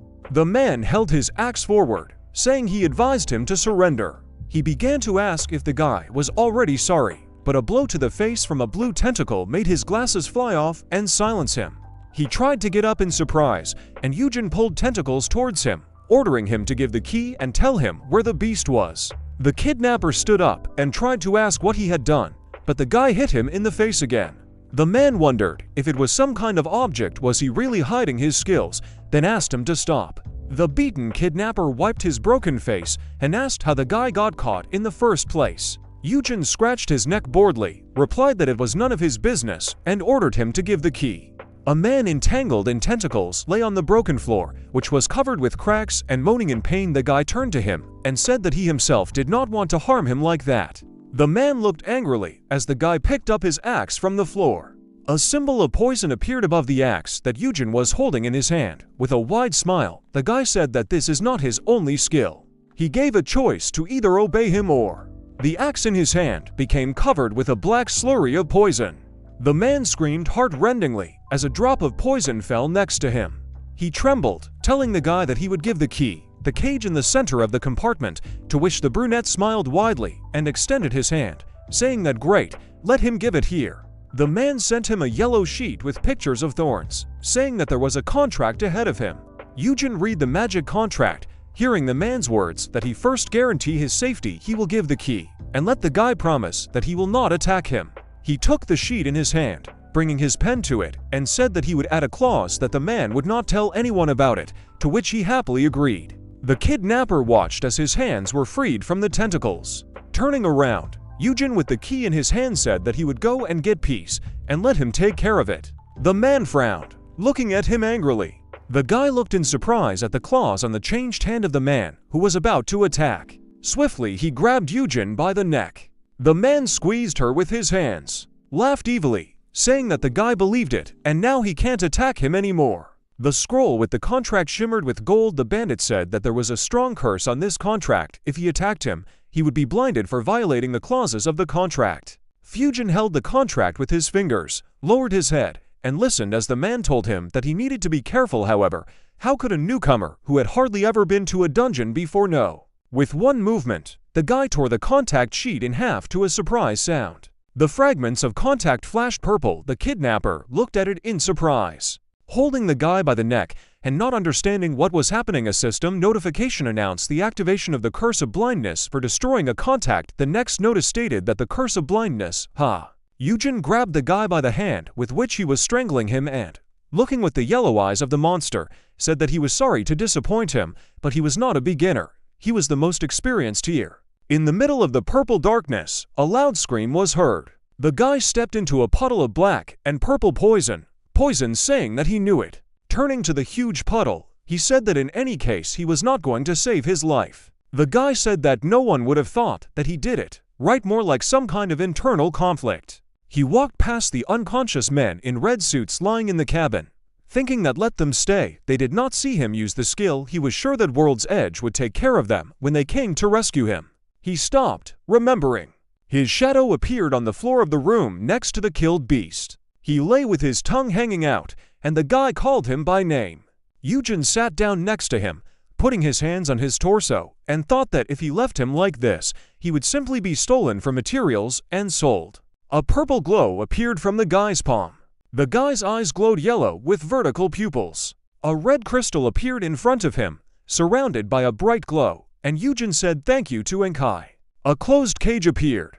A fiery lion was sleeping on a rag in a cage. Eugene told him that he had come. Opening the cage, he went inside and asked if he was still sleeping. The guy looked to the side, thinking that he would like to immediately get him out of here, but this would only lead to more suspicion. He picked up the small beast, which had its tongue hanging out, asking if he would wait here for the others with him. Sitting on the floor of the cage with a sleeping pet on his lap, Eugene laughed, saying that he sleeps with his tongue hanging out. Now everything is fine, he won't even have time to wake up, and they will already come for them. Peace slept peacefully in his arms. Eugene looked at him with a smile. He sat leaning towards the beast and said that he was very glad that everything was fine with him, even if he didn't dare die before him. People were running along the corridor. The girl standing next to the guy with glasses shouted that they had found him. A guy was sleeping in a cage on the floor next to Peace. The girl shouted that in the center of the first compartment, there was the hunter Eugene and a fiery horned lion. The guy was sleeping, hugging his pet, and the rescuers were shouting to break into the cage and call the head. A system sign appeared in front of Eugene, warning him of the approach of an awakened S-class. The guy who had just woken up assumed that it meant Yu Yun's presence. At that moment, he just entered the room where he saw Yu Hyan hugging Peace. Yu Hyan called his brother, he helped him up, and, hugging him, the brunette worriedly asked if everything was okay, and demanded that he open his eyes. Yu Hyan was surprised and asked him if he had come to save him. Frightened Yaram and Seong Han opened the bars of the cage and joined them. They asked their uncle if he was okay. Yu Hyan asked about the presence of wounds and whether he was able to stand up or not. Embarrassed, Eugene thought that literally everyone had dragged himself to him. Holding on to his brother, the brunette stood up with Peace in his arms, causing beads of sweat to start dripping from him. He assumed that its value had jumped during this time. Eugene had so little strength that he could not stand on his feet and fell onto Yu Yeon in front, who managed to catch him excitedly. The guy called his brother, to which he only muttered something incomprehensible. The pupils were worried about their uncle's condition, so they attacked him with questions, which made him feel uneasy. Seong Han loudly asked him where he was injured. Interrupting him, Yaram clarified who dared to do this to him, after which, looking at his uncle, Yu Yun said that he would call a heal. They embarrassed Eugene with their concern, so he raised his hand and smiled, thereby hinting to stop. The young man said that he was fine and could go. At this moment, Yu Yun, not paying attention to this, picked up his brother, embarrassing him. Eugene closed his eyes nervously, letting out tears, but decided not to resist his brother. Yu Yun clarified whether the healer was left waiting outside. Having heard a positive answer, he demanded to call him. Listening to all this, the teacher thought that his kind younger brother was worried about him, but still proud of his elder. Meanwhile, a black, darkened car quickly drove up. Sitting in the car, Eugene saw Yaram placing her palm on the glass. She said that she would rush over as soon as she finished inspecting the scene and other matters, finally asking him to get a good rest. Smiling, the guy said, okay, thanking her. Next to the teacher, who was thinking about something, Yu Yun was sitting in the car. The guy believes that when examining the scene, Yaram is going to use the whiteness of the body, which should not be entrusted to a child. Interrupting his thoughts, his brother informed him that they would first go. Eugene was so surprised by what he heard that he opened his mouth. He, holding a sleeping fiery lion in his hands, became agitated, which frightened his brother. The guy asked him why he needed to go to the hospital, because the healer had finished treatment. Yu Hyan, looking at him, replied that it was still impossible to know for sure, adding that he would also Sweat began to flow through the teacher's body right down to his hands. He believes that it is impossible to go to the hospital, since everyone will find out about the increase in stats that occurred due to the last retribution. While they were driving, Sun-sik came outside the window. The teacher asked if it was possible not to go to the hospital, surprising Yu Hyan with his question. Beads of sweat were running down his face again, and he grabbed his chin. Eugene said that in the hospital he would have to face strangers again. He is also worried that he will be knocked out again during the examination. His brother put his hand on his shoulder. Calming him, Yu Hyan asked him for forgiveness and said that he was stupid, after which he asked the driver to go home. The alarmed assistant immediately replied that he would turn around now. The brother began to restlessly examine every part of Eugene's body, which confused him. He asked if he really didn't have any pain. Laughing with embarrassment, the guy replied that he was fine.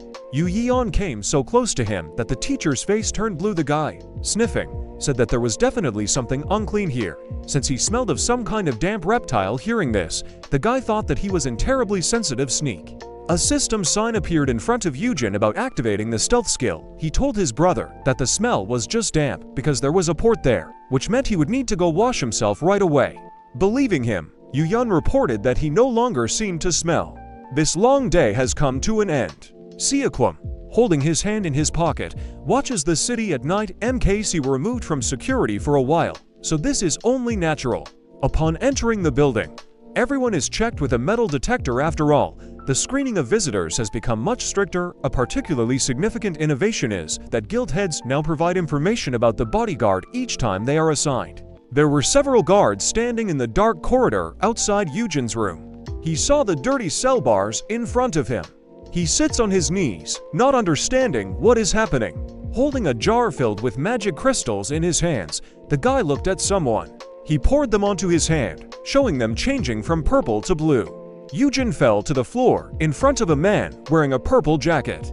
Frowning, he spun around, noticing the tentacles. Lying on the floor, the guy stood up and saw that the man was fighting. Eugene continued to look sadly as blood splashed in all directions. Frightened by what he saw, the guy suddenly jumped out of bed. He thought, looking at the passage of the room. Eugene, not understanding what was happening, assumed that it was a dream. Peace was sleeping curled up on his bed. Drops of sweat began to flow down the brunette's face due to excitement. Holding his head, he said that he saw in Kai's memories before his death due to the skill. Eugene bowed his head and grabbed his knees. After a while, he opened the refrigerator, which contained bottles of water. The guy realized that he had managed to get out of the habit, although he had often gone through this before. The brunette decided to drink water without leaving the refrigerator. He wondered how much time had passed since time had been turned back. The young man looked upset at the floor, brought his hand bones closer to his face, and wiped his lips. Eugene remembered that low-level hunters died often, and a lot. He sits in front of the TV, holding his head on his bed, when people suddenly burst into his room and took him to the hospital.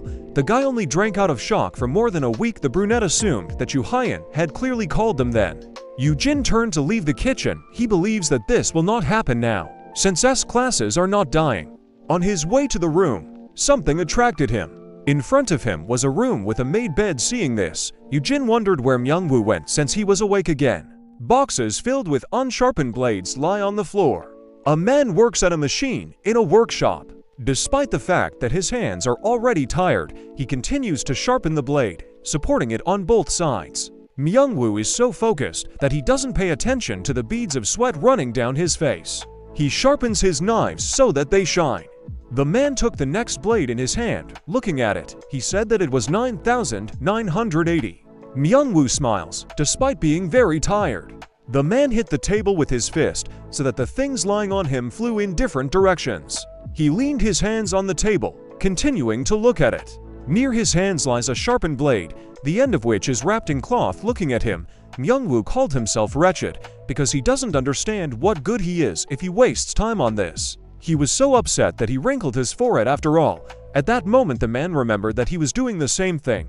Even when his friend was in danger, Myungwoo believes that this is all he can do. He remembered that he could not do anything then, while everyone was trying to somehow solve the problem. The man stood behind them, attracting attention. He shouted that he could help too. At his words, wary Yaram and Simyong turned around. The man in the suit asked him to stay, because it would be safer, adding that Myungwoo won't be able to do anything. The guy was shocked by his words, so he opened his mouth. The man said that, just in case, he made inquiries about him, thanks to which he learned that he had no points of contact with the hunter Eugene. Myungwoo was left alone in the room. Not knowing what to do, the man in the suit said there was a mistake. Then he asked what he could trust with a complete stranger. After hearing all this, Myungwoo realized that he was truly nothing to them. Putting his hand to his face, the man said that he not only couldn't do anything, he hunched over the table in the workshop, saying that he was nothing of himself. The phone began to vibrate from my brother's call. Yu Hyun, still in his pajamas, picked up the phone. He asked him what was the matter. The guy moved the phone away from his ear when Eugene shouted that Myungwoo was missing again. He answered his brother, who was standing nervously in the kitchen, that perhaps the missing man had gone out somewhere for a short while, but the guy said that nothing like that could happen. He believes that he definitely ran away from home. There was mushroom soup in the open slow cooker. Looking at it, Eugene assumed that Manhwa had cooked it and left, so he was serious. The guy was embarrassed. After Yu Hyun asked him about the soup, he told him that Myungwoo would definitely not be back for a while.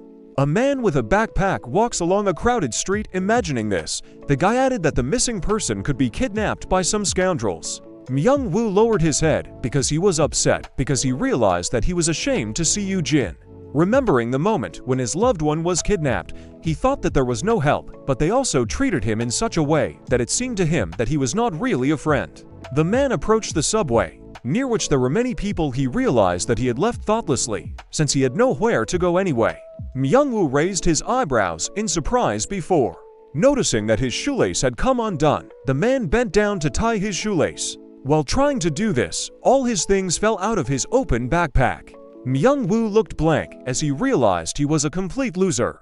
At that moment, guys approached him with bruises all over their faces. The girl told the boy to look. She was attracted by the badge Myungwoo had dropped, and she noted in surprise that it was a pass to the abyss. The guys began to scream loudly, which attracted the attention of those around them. While the man sat with an incomprehensible face taking the pass, the girl asked him if he was an abyss hunter at the same time. The boy, spreading his arms to the sides, exclaimed that he dreamed of entering her. Myungwoo, embarrassed, began to shake his head around as people heard that he was an abyss hunter. The girl asked what class he was and how far he got in the dungeon. She also asked if he knew Yuyun, who skillfully shoots fire. Making a face that looked like he was about to cry, Myungwoo admitted that he was only an au pair at the abyss dorm. The man became embarrassed when the children looked at him blankly. The girl assumed that he was not awakened, but having received a negative answer from the man, she clarified what skills he had, to which Myungwoo replied that this is a buff for F-class weapons. The kids almost broke his heart when they said it was a bad class. Looking at the girl in the purple jacket, the boy said that F-class hunters are useless. According to his mother, she agreed and added that they could not go to the dungeon, and also did not earn money. Tears began to flow into Myungwoo's eyes, as even children consider him useless, who has no prospects. The man realized that even in the eyes of others he looked hopeless, with a crappy class, which would not be helped by gaining the skill for sharpening knives. In his head, a system sign appeared in front of him, which said that he had received a useless garbage skill. Myungwoo imagined his friends judging him with his hands in his pockets. Yu Hyun said that he was no help after the man called Eugene by name. He just smiled, saying that there was nothing to be done. Looking at him, the smiling guy apologized and said that he was so useless. Myungwoo, left alone with his hand outstretched, became hysterical. Those around him did not understand what was happening. When they saw him lie down on the ground, the man shouted that everything would be exactly like this. The worried boy asked what was wrong with him. The children felt so ashamed that sweat started running down their faces. The boy asked if he was crying. Myungwoo continued to cry, calling his future bleak. The man looked at the children with a downcast face as the girl accused the boy, and then asked what they would do now. Myungwoo was even more moved when he heard the boy offer to help him. Taking him by the hand, he said that they had one way by which a man could gain a good skill. The children began to try different options. First, the girl dipped Myungwoo into water with a basin. Then she pushed him and the boy from the second floor, which is why the man turned blue with fear. The girl grabbed his hand and ran so that he could barely keep up with her. At this time, Myungwoo realized that this was not help, but torture. He wondered what was wrong with him, that even small children bullied him. His eyes widened when he saw what awaited him next. In front of him was an 8-lane road. Pointing his finger at her, the boy said that now it was necessary to go to the wrong place. Hearing this, Myungwoo opened his mouth and asked what. The boy decided to go first, but the man grabbed him by the t-shirt, shouting that he should stand there. Left on the sidewalk, the child became angry at his antics and asked what he was doing. The man shouted at them, asking why they were only doing something dangerous. Seeing that the boy was upset, the girl, placing her hands on his shoulders, replied that they were helping. Myung-woo felt awkward when she said that a good fighting skill can come from being in danger of a person's life. Hearing this, he understood the reason for the appearance of his only skill in the past. Holding his chin in his hand, the man told the children that this was what happened to him when he woke up. At this moment, the girl was delighted, exclaiming that she was right. Thoughtful, Myung-woo lowered his eyes and said that this was still too much. The children, not knowing what to answer, looked at him. Not so many cars were passing on the 8-lane road. The man asked them if they really do this kind of thing every day. Confirming his guess, they replied that they needed to cope with at least something like that in order to become a hunter. Myung-woo became worried, holding out his hands, and said that it was dangerous, and then suggested that they study, to which the boy asked who was given this education. While the girl stood behind him with her arms crossed and her eyes closed, he said that everyone does this because they can't feed themselves by studying. The man thought about it when the boy said that it was best to become a combat hunter. A bead of sweat ran down Myung-woo's face. He realized that although the world had changed, everything remained the same, since the hunter's craft simply replaced his studies. At that moment, a loud sound was heard and black smoke appeared behind the man. Frightened, Myung-woo turned around with the children. The whole city was filled with smoke. Citizens were notified that a dungeon had been broken through, asking them to urgently evacuate to the nearest shelters. Looking at the message on his phone, the man realized that it was very close.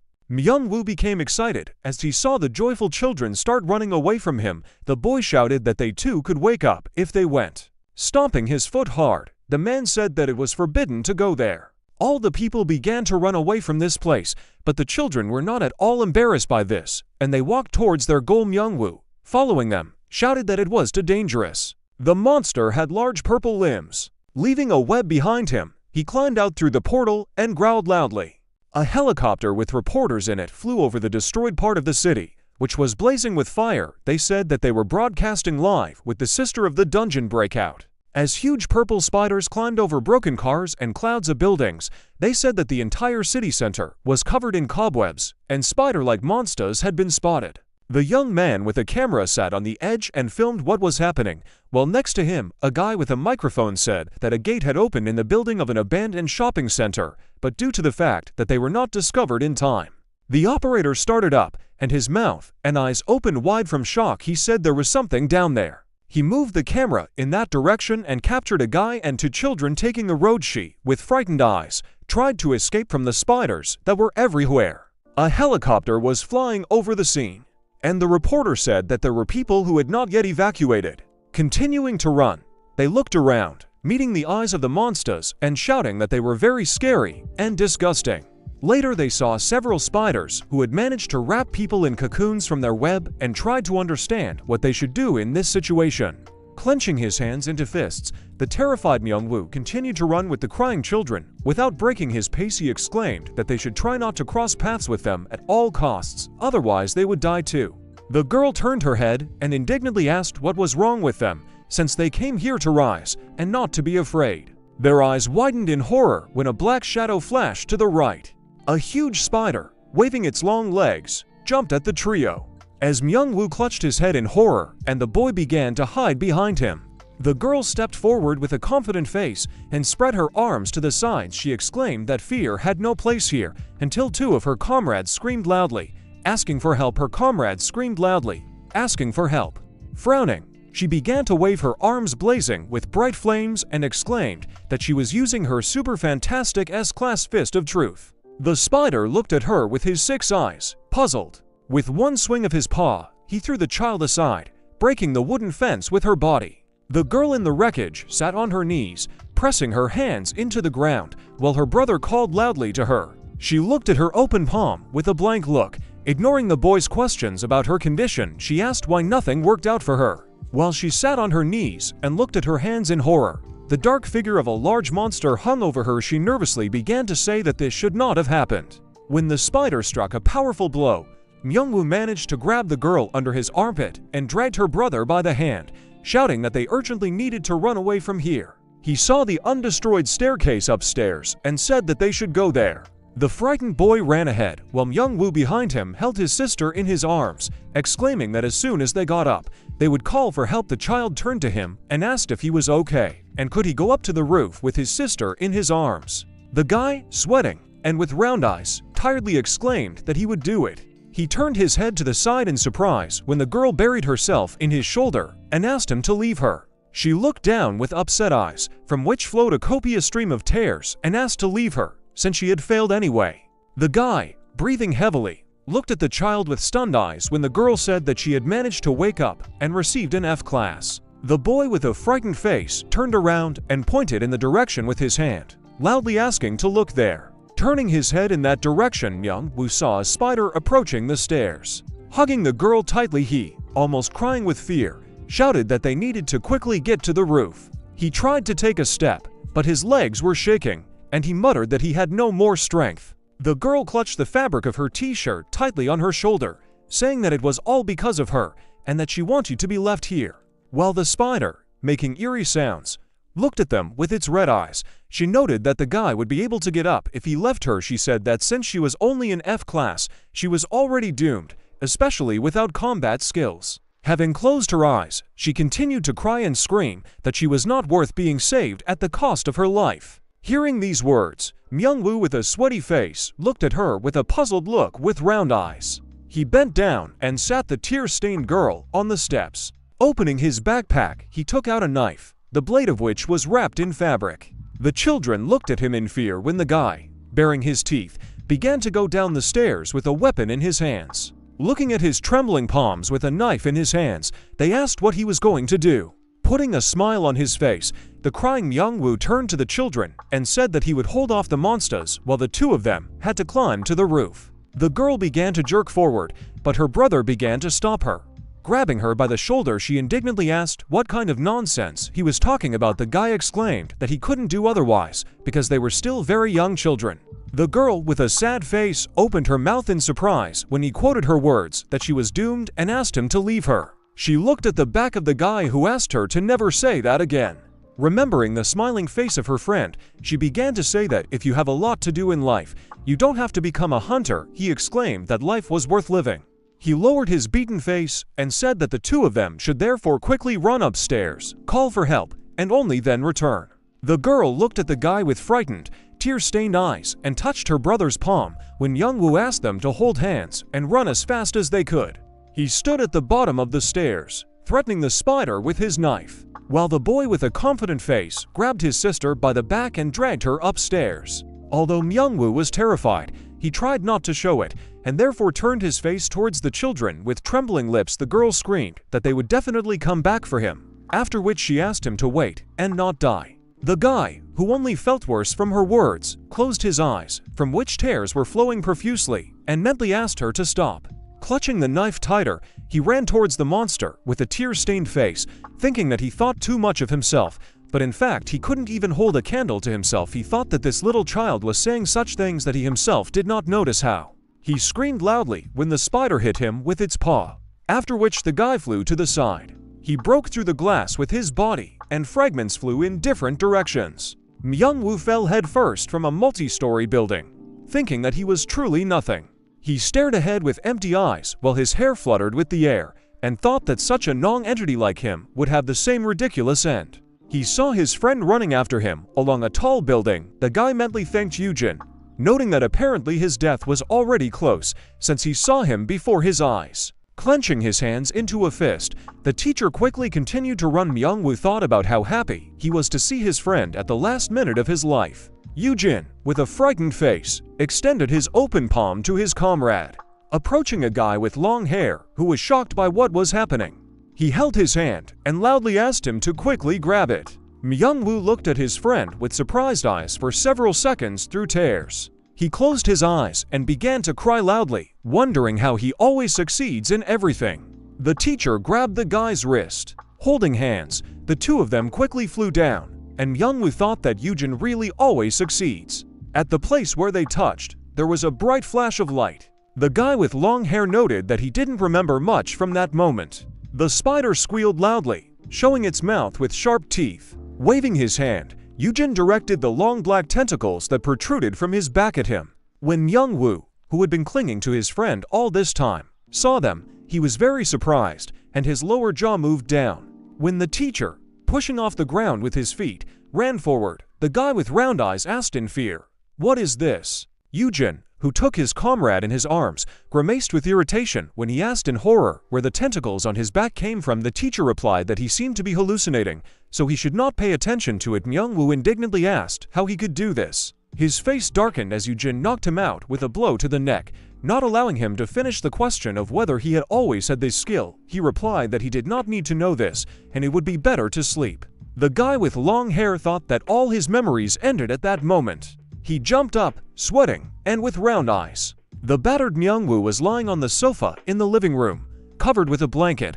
All this time he asked in bewilderment how he ended up in the hostel. The voice on the TV suggested moving on to other news. When he looked at the screen, they showed a boy and a girl he already knew, who were sitting in an ambulance and crying bitterly. The reporter noted that the lives of the rescued children were no longer in danger. Myung-woo sat right in front of the TV, touching the screen with his hands, which is why he did not notice the person entering the room. He exclaimed that this was not a dream after all. However, he still does not understand how it turned out. A man's voice interrupted him with a question about how he. The guy with frightened eyes turned to the side. In front of him, he saw Eugene in home clothes, standing with a tray in his hands on which stood a brazier. When the teacher began to put the tray on the table, his friend began to rise from the floor and say that he remembered that he saved him. He asked where he got those tentacles from. Eugene calmly asked what tentacles we were talking about, simultaneously noting that the guy was probably not fully awake. He grabbed his friend by the collar of his white t-shirt as he muttered in confusion that he didn't remember it at all. The teacher began to shake the guy with long hair in anger, indignantly asking what he was thinking. Exposing himself to such danger, he shouted that they were lucky to get into the live cameras. Otherwise, he had no idea what would have happened to them. Myung-woo responded by saying that he understood. Eugene looked at him with a dissatisfied look, with frowning eyebrows, exclaiming that he had again come up with all sorts of nonsense, and ran away. He asked if he had any idea how scared he was. Myung-woo, with black eyes, looked back at him, pursing his lips. When he suddenly started crying, he was very surprised. A guy with long hair with a soft smile on his face wiped away his tears while his friend asked why he was crying and if any wound was bothering him. The guy responded by saying that everything was fine. At that moment, he thought that he felt as if all the fog that had shrouded his heart had finally cleared away. The two of them sat on the floor, and Eugene's eyes widened in surprise when Myung-woo asked him he would still be friends with him. After sharpening 10,000 blades, he got a useless skill. The educator, with a gloomy face, grimaced, frowned, and indignantly asked what kind of nonsense he was talking about. The boy with long hair's eyes widened in fear as his friend, who was enveloped in a dark purple aura, rose from the floor. Clenching his hands into fists, he asked in a creepy voice whether he really ran away from home because he was worried about such nonsense. The satisfied faces of the workshop employees appeared in his head, and he began to say that the guy was doing a great job even without skills. He said he heard he was offered a job by the maintenance department. Eugene lowered his head, touching his comrade's shoulders with his hands. He said that besides, he should be the one asking about such things. He looked away in embarrassment and said that it was because he could no longer eat anything other than his food. With his mouth slightly open, Myung-woo looked at his friend with a puzzled look while he asked him not to turn away from him at the moment. When he becomes very successful, he asked if he could come over and make him snacks sometimes. The guy with long hair smiled widely, closing his eyes as Eugene replied that he would pay him for it and wouldn't be picky. He happily replied that he would fulfill his whim, and from now on, he would cook as much as he wanted. He thought that he finally understood. He looked at the wooden boxes of his warehouse workspace, thinking about what he didn't need. Approaching the already familiar machine, he thought that there was no need to be sad and nervous. Wearing black fingerless gloves, Myung-woo tied his hair into a ponytail. Sitting down at his workbench, he touched Murakami's sharpening wheel. He began to press the pedal with his foot. Sparks flew in different directions when he brought the blade to the disc, thinking that all this time Eugene. The guy smiled softly, indulging in his memories. He looked down with overgrown stubble and bruises under his eyes. The system showed an emblem of a whetstone, and a notification stated that the registration of the awakened Myung-woo was successfully completed. He sat on the floor of a dark room, surrounded by scattered things and garbage, clutching his bloody wrist and looking at the system notification. He read the information about activating an E-grade skill called Grindstone. He recalled waking up in a tiny, dark apartment. Recalling the bloody utility knife lying on the floor, he said it happened while he was cutting his wrist in an attempt to commit suicide. He will be able to obtain a certificate of receipt in his name, and the voice said that this is his payment of 1,000,000 won for registering a hunter. Putting his briefcase on the side of his stomach, he went outside, shielding his face from the scorching rays, thinking that he had not seen the sun for a long time. Lowering his eyes, he began to take out a white envelope from his briefcase, thinking that with this money he would pay off the debt, pay the rent, and then. He recalled that initially he did not have any special expectations. At this moment, nearby, a smiling Yaram was answering questions from journalists. Myung-woo stepped aside, thinking that, apparently, some high-level hunter had appeared since there was such a crowd here. He thought it would be better for him to leave through the back entrance. He knew he was never the main character. Taking further steps, he began to step on the black viscous liquid. After a while, the guy, holding his briefcase, entered her knee-deep, thinking that he was living without anything or anyone. He knew that he couldn't do anything and was only wasting oxygen on himself. He reasoned that maybe his life had been shed a little more because of this awakening, but beyond the point of living for sure. The unknown man suddenly grabbed his arm. Myung-woo saw in front of him the face of a puzzled dark-haired guy whose cap had fallen off his head. He remembered his contented smiling face, thinking that he had met him at that very moment. When Eugene brought him to the Abyss dorm, he recalled that at first everything was very strange. Averting his frightened gaze with trembling lips to the side, he wondered whether he really should try and whether he really deserved it. He, with a pole in his hands, after the first training competition, looked back at the smiling Eugene and Yaram, next to whom stood an indignant Yuyun. He reflected that he cared as much as he was grateful. He thought that, unlike the teacher, he could not do much and would never be able to begin to resemble the head of the Abyss or Yaram. Remembering the many boxes of dull blades in his warehouse, he reasoned that even while sharpening all night long, he never dreamed that he would be able to acquire some cool skill. He suddenly remembered the expression on the face of a crying girl who screamed loudly, asking him to leave her because she was not worth saving at the cost of her life. Then he was very puzzled by her words. Continuing to hold the child's body in his arms and run, he thought that this was not true at all. He recalled that it was only after hearing these words from the mouth of a small child that he realized how wrong he was thinking. He thought that he now understood that Eugene from the very beginning. A moment appeared in his mind when his friend broke his contract with the bandits, and he thought that he had never despised him for his class. Then a memory arose of how the teacher, holding a rod in his hand, protected him during the battle in the training dungeon. The guy mentally noted that he had never forced him to get used to unequal battles. He recalled how the two of them walked along the corridor with blades for sharpening, and thought that only so that he could again do what he liked, and he noted that so that he could devote himself entirely to what he was good at. For now sparks flew in different directions during the contact of the blade and the disc. He realized that all this time, with his free hand, Myung-woo wiped away the tears that formed, thinking that he realized that all this time.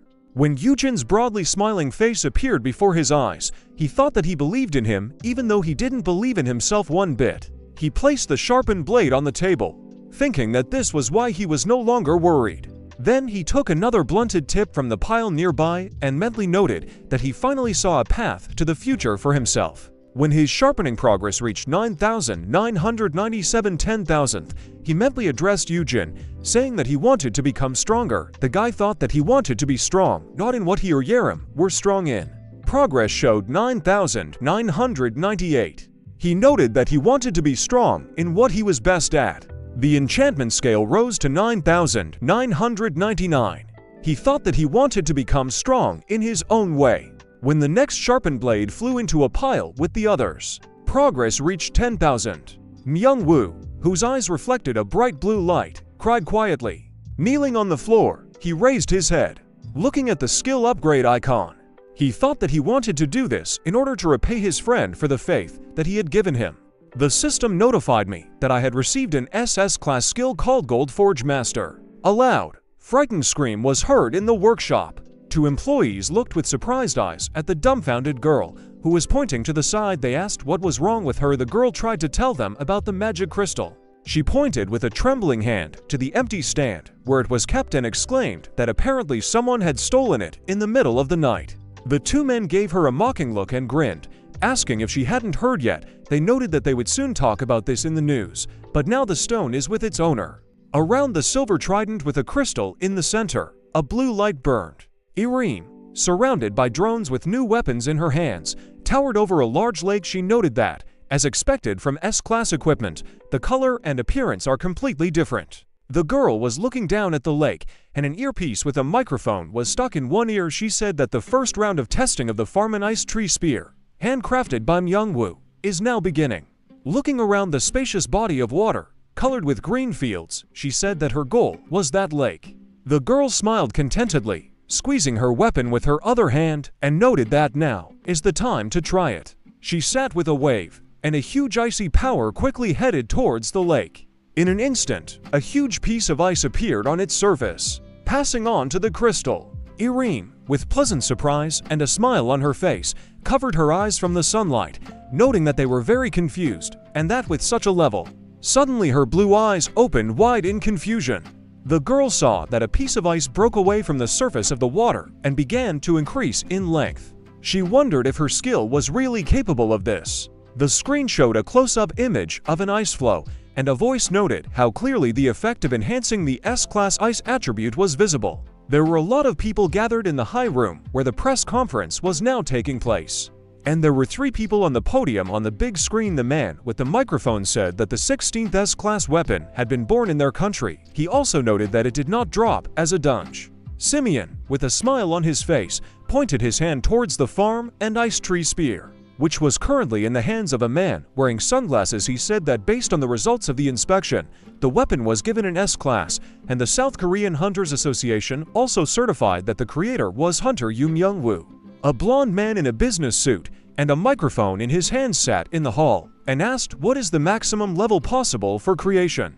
Myungwoo sat in front of the screen wearing a red formal suit and his hair pulled back. He replied that he had no limit on the level of equipment he could create. The teacher smiled softly as he frowned and asked if Myungwoo should now have security guards as well. Eugene laughed and asked not to worry about it. Looking at his friend's joyful face in the spotlight, he asked if he looked more impressive. Seong-han agreed with these words, saying that compared to how he first saw him, he definitely looks much better now. The man opened his mouth in surprise when the guy sitting next to him said that thanks to the creation of equipment, Myungwoo's stats had risen, and now they were about C-class. The man indignantly asked how this is even possible. Eugene smiled widely as Seong-han stroked the back of his head in puzzlement and said that this was the first time he had heard that stats could rise like that. The guy answered a little nervously that this was apparently some kind of special case. Looking forward at the podium with the corners of his mouth upturned, he said that no matter what, Myungwoo was indeed admired. A few hours ago, a loud cry of surprise rang out in the dorm room. Eugene, with his arms and legs outstretched, looked at his embarrassed friend, who was holding a silver spear in his hands. He asked loudly, did he really create this? As soon as he gained the skill in response, he only said that it happened that way. Myungwoo waved his palm with a satisfied smile on his face, and a bright light appeared above it. He said that in the pile of materials, there were just the right ones. When he spread his arms to the sides, the teacher with round eyes saw an airy whirlpool in which there were many different materials, from stones to the bones of monsters. Myungwoo said that this is a spatial storage unit containing a ton of S-class and SS-class materials. Eugene's eyes, wide with shock, darted from one object to another, while his friend told him that it was attached to the skill, to the ice branch from here, and the magic crystal from the workshop. A book suddenly appeared in his hands, which the guy with long hair began to leaf through with interest, telling him that to simplify production, he had also been given an encyclopedia. The teacher was deeply indignant in his thoughts that there were so many attachments to one skill. He exclaimed in his heart that he was given only one line of description and a stupid code word for his L-class skill. Myungwoo turned around and looked at his friend, who lay down on the sofa in sadness, thinking that this is some kind of discrimination from the system. A guy with long hair asked if he wanted to see his forge. Hearing this, Eugene turned around with interest and asked again. Sitting on the sofa, he looked with surprised eyes as his friend put his hand forward, as a result of which a golden seal formed in that place. Myungwoo said that he thought this skill was just called Golden Forge for looks. Turning to face the teacher, he smiled softly and extended his hand to him, saying that only those people who had received his permission could enter it. Eugene, with a surprised face and a drop of sweat on his cheek, began to extend his hand, noting that in this case, there was no need to be afraid of the invasion of thieves. The thought flashed through his head that they were now as if they were in a film or a novel. As he touched his friend's hand, a subdued yellow light began to flicker around him. As he went through teleportation for a while, he thought about how Myungwoo is now the main character. The guy with long hair looked contentedly as his friend covered his eyes from the bright light after they were inside.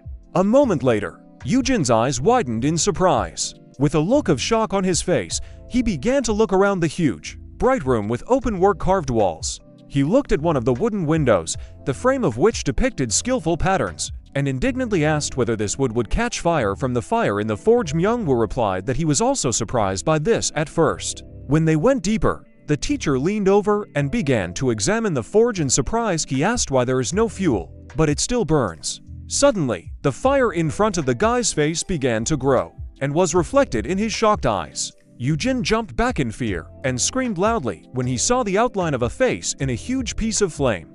The guy with long hair laughed when the teacher pulled him into a corner and began to cuff him with his hand away from the creature, loudly asking him to move even further. Myungwoo replied that now he will be stronger than him. Looking at the outline of white eyes in the flame, he said that it was the spirit of fire. The teacher asked again in surprise. They both stood in front of the forge, and the great fire spirit crossed his fiery arms over his chest. He greeted the owner and said that his name was Ismuar and that he was born from the last breath of the creator. Myungwoo smiled softly, and Eugene's lower jaw dropped in surprise. He said that he had seen this in games before. The guy with long hair said that Ismar helped him create weapons. Looking at the fiery face, he began to say that the previous owner of the fire had prepared everything so that he could easily master the basics of manufacturing. The teacher asked who the previous owner was. Turning to his friend, he saw a bouquet of flowers in his hands. He asked if there were other hunters with the crafting skill. Noting that he seemed to be the first, Myungwoo hung his head and said that he didn't understand, but that's all that was left. When he first entered the forge, he saw a large bouquet of bright crystal flowers, next to which lay a note. He said that there were only these flowers and a card with a message. Seeing it in the guy's hand, Eugene approached with interest and asked if he could read it. Noting that it was the first time he had seen such letters, the guy with long hair replied that for some reason he understood what was written.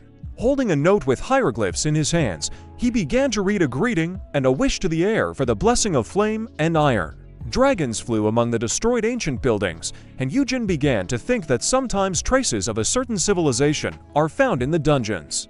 And although the ruins are similar to their world, the elements are completely different. He noted that this is why everyone says that there was another world somewhere. In one of these abandoned buildings, in a well-equipped forge, a man stood with a sledgehammer in his hands, and nearby a spirit of fire was fiddling with a vat of flame. The guy wondered whether the owner of this forge lived in the past of this other world. He asked if he really left all this for the next generation skill owner. Standing between the current owner of the forge and the spirit of fire, he lowered his head thoughtfully. Touching his chin, he thought that in this case the system. Myungwoo interrupted his thoughts by saying that he was giving it to him.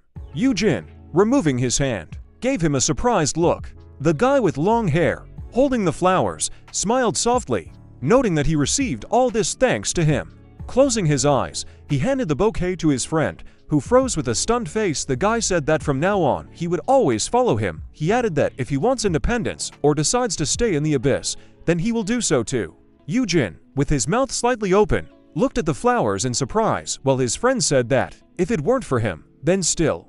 The teacher in his thoughts began to rejoice and swim in a pile of money, thinking that everything was going according to his plan. He mentally noted that Hein had transferred to him, and Myungwoo had decided to follow voluntarily, and he could live off the money without any worries. Suddenly, Eugene sank sharply, and his face became gloomy. The guy with long hair froze in surprise when his friend abruptly ordered him that he didn't have to do this. The teacher lowered his head and began patting the back of his head with his hand. He said that he did not have to take care of him. He looked away shyly, without removing his hand, and said that, to be honest, he had been hiding something for a while. Myungwoo stood in front of Eugene with flowers in his hands while he looked away. Feeling awkward, he said that they didn't actually know each other before. Eugene put his hand behind his neck, still not looking at him and nervously answering, adding that he had made a mistake and they had never met before. An awkward situation arose between them. The guy in the green shirt spread his arms to the sides, trying to explain himself to his interlocutor, apologizing to Yum-Young-woo, whom he interrupted. Eugene raised his hands at face level with the back to his opponent, still frantically trying to apologize, urging him not to worry about himself. Yum-Young-woo looked at the young man. It was clear from his face that he was confused. The main character at this time was thinking why he was doing this. Because he saw that Yum-Young-woo had finally matured, because he brought him for the sake of the skill. Also sincerely rejoicing that he had bloss. Approaching and touching the door, the guy was in a black suit with the same backpack on his back, clearly intending to enter. Such a picture appeared before Eugene's eyes while he was thinking that it was really better to let Yum-Young-woo go than to keep him by force. The guy drooped, looking at his interlocutor, still with flowers in his hands, who did not know what to say. The dome of the building shimmered beautifully from the sunlight, while the long-haired youth asked the F-class representative about his skill, which should give him more influence than any other guild. Eugene responded hesitantly, but positively. The sun's rays shone on Yum-Young-woo's face, which calmly answered his interlocutor that under such circumstances, you cannot worry about anything for a long time. Next, he hands the bouquet to the main character with the words that he should still accept it, otherwise the flowers will burn. Against the backdrop of bright flames, the long-haired guy with a sparkle in his eyes declared that he would try to do whatever he wanted, not caring about Eugene, doing as he saw fit. Surrounded by paparazzi and wearing a red suit, Yum-Young-woo held a spear in his hand as Park Yaram approached him. She picked up the Farmini ice tree spear. Eugene and Seong-han sat among the guests on red chairs in business suits. The young man was clearly worried, holding a glass of drink in his hands, while a man in a black suit looked at him. As it turned out, Yum-Young-woo was supported by the Abyss. He decided to give the hunter of this guild his first. The young man in the purple suit closed his eyes, upset, asking himself why he did this, because he could have gotten a bag of money. Park Yaram happily raised her spear hand, while the long-haired guy stood behind her and applauded her, not far from Seok Simayong, who soon gave the two of them his word. Eugene looked at them a little upset, while the man in the black jacket focused his gaze on him. The main character praised the creator of this spear, really noting that now he can be left alone.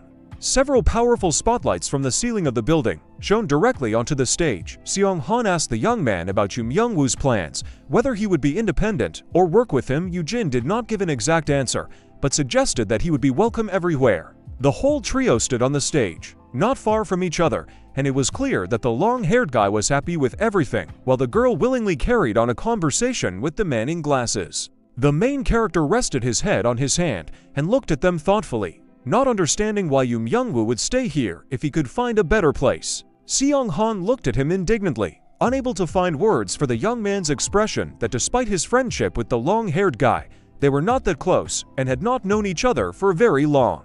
He turned to Eugene, who was calmly drinking his drink while his interlocutor tried to express his guess. At that time, the girl, sparkling with happiness, with a microphone in her hands, thanked the hunter for the new weapon, smiling widely. The main character suddenly chokes on his drink and spits, hearing words of gratitude from Park Yaram addressed to himself as well. Yum-Young-woo also took the microphone and chimed in, adding that everything worked out thanks to the young man. Several powerful spotlights were directed towards Eugene as the hunter thanked him, sincerely acknowledging the enormous contributions of both the guild and the F-class himself. The entire hall turned their gaze to the main character, who was hiding behind the seat, who in panic was trying to hide H. Seong-han smiled a little, looking at the young man. He, in turn, blushed from such attention, not understanding what he had done to deserve it, while the man thought that the guy really didn't understand how much he meant to them. Everyone present in the hall began to fuss, starting to whisper among themselves. Yum-Young-woo smiled lightly as he was next to the girl, who praised him for such words, because their purpose was to show Eugene's value, thereby guaranteeing him some security. The glass multi-story building sparkled in the sunlight. Several days passed very calmly. The main character was looking out the window, with his hand in his pocket, also holding a snack in the other. There was no reason for him to go out. Although security had been strengthened, Yum-Young-woo was always in his forge and often brought snacks to the young man, which he was content with. However, peace has been rather down and out of sorts lately. The guy knelt down next to the animal, which was lazily lying on its side, inviting it to take a walk, to which the animal did not react. The young man took his pet in his arms, clearly worried about his condition, not understanding why he was so exhausted. Standing up and placing the animal on his shoulder, the main character assumed that its abduction could cause him such damage. Walking out into the corridor, a girl with long blonde hair noticed them, paying attention to them, while the hunter tried to cheer up peace. The blue-eyed girl looked at them enthusiastically, asking if they were heading to the training hall, and took the initiative to see them off. She turned out to be the bodyguard for today. Her name was Kong So-yeon. She was a class huntress, recruited by the head of Jupiter from England, who was a tall and rather handsome man, blonde. Possessing special talents at the age of 19, Sung Hyun-yi himself recruited her personally. She and Yoo Hyun were shown on the news, filmed from behind. As they headed to the conference room, the main character assumed that she would be a suitable passion for his brother, and was already calling her daughter-in-law in his thoughts. The dazzling blonde crouched down in front of the beast, extending her index finger, smiling broadly at him and showing all her friendliness to get acquainted. She turned and, looking at the main character, pointed towards the elevator. Clarifying their route to escort them, Eugene was glad to see the girl, and hoped that he would get along with her the same way his younger brother should. A small screen above the entrance to the elevator showed them a red one, and the same down arrow, indicating that the elevator would go in the direction of the sign. At this time, the girl started a dialogue, mentioning the recent abduction. The girl and a guy with a pet in their arms entered the elevator. Kong So-yeon expressed her joy to the guy, calling him her last hope. The main character asked what she meant. The blonde raised her index finger in order to attract the young man's attention, talking about what she had SS class. Eugene gasped in surprise. This was a dragon rider skill. A huge flying lizard with green scales and a red belly, paws, and wings was the most indomitable of all monsters. The girl fantasized about how she was cutting through the sky on horseback with a black dragon whose crest resembled iridescent crystals. However, finding a dragon even for a class is almost impossible, but if she had such an opportunity, she would be able to move from dungeon to dungeon more freely. With her hands on her cheeks, the girl sighed in disappointment next to the young man. Sad that she could not use her skill, the guy tried to maintain the dialogue, calling her position very burdensome. Despite this, scientists in special protective suits tried to hatch the eggs themselves, recording data about them. Kong So-yeon relied on the skill of the main character, saying that in the dungeons controlled by Jupiter you can sometimes find dragon nests, and if you manage to hatch them, then she W. The girl clasped her hands together, holding him close and smiling widely just at the thought of her own pet. Eugene was touched by the girl, still hugging the animal to himself, thinking about how cute his younger brother is. Having arrived, the girl happily exited the elevator, while Eugene fell off his feet. After her words, she said that she would do everything to protect the young man, because he would have to raise her baby, which is why the guy fell, because the words did not sound very appropriate. Trying to get to his feet with the pet on his head and catch up with the girl in front, the main character asked why she put it that way. The girl looked at him and replied that that's what everyone says. Eugene sighed displeasantly with his pet on his head, remembering Manhwa, from whom such phrases came, to which the guy promised to cause trouble for her. The huge training hall, equipped with everything necessary, did not impress the animal, which lay down on the floor. Stretching its paws to the sides, the guy knelt down in front of him, trying to understand what was going on, and the blonde was nearby. Peace meowed displeasantly, not reacting to his owner. The young people looked anxiously at the animal, which had caught its claws on its owner's t-shirt, and did not want to do anything. Eugene tried to remove the animal from himself, jerking in different directions in every possible way so that it would come unstuck, while the girl watched everything and considered it a very funny sight. Touching his chin with his hand, Kong So-yeon came up with an idea on how to safely walk with the monster. The young man, who was still wearing peace, looked at the girl with hope, not believing his ears when she suggested they take a walk in another good place. Overjoyed, the girl took out her phone, causing the guy to panic when she suggested a garden on the roof of the guild building. Mentioning that the head might be there, the guy tried to stop the girl, but didn't even have time to finish. The man put the phone to his ear, promising the huntress to send a car. Sung-yoon sat on his chair, legs crossed, in front of a huge aquarium instead of a wall, telling them to pull up at any time. Leaning back in his chair, the head of the guild examined the aquarium, adding that he needed to prepare to meet his dear guests. The garden, huge and beautiful in its splendor, was illuminated by sunlight, literally sparkling. A blonde and a brunette, holding their pet in their arms, walked through the garden, while the young man marveled at the existence of such a place right on the roof of the Jupiter building. The red-haired animal noticed the butterfly and looked up, surprised. Then he meowed loudly, looking at his owner, and said that it was safe here. The girl put her hands on the shoulders of the guy who was trying to convince the pet that it was safe here. The blonde kisses Eugene on the cheek, trying to convince the animal that she poses no threat to them.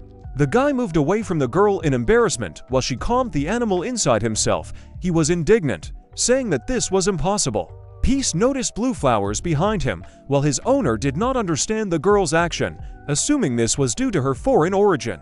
The animal became interested in them and, with sparkles in his eyes, began to look at them, while the girl and the guy watched him.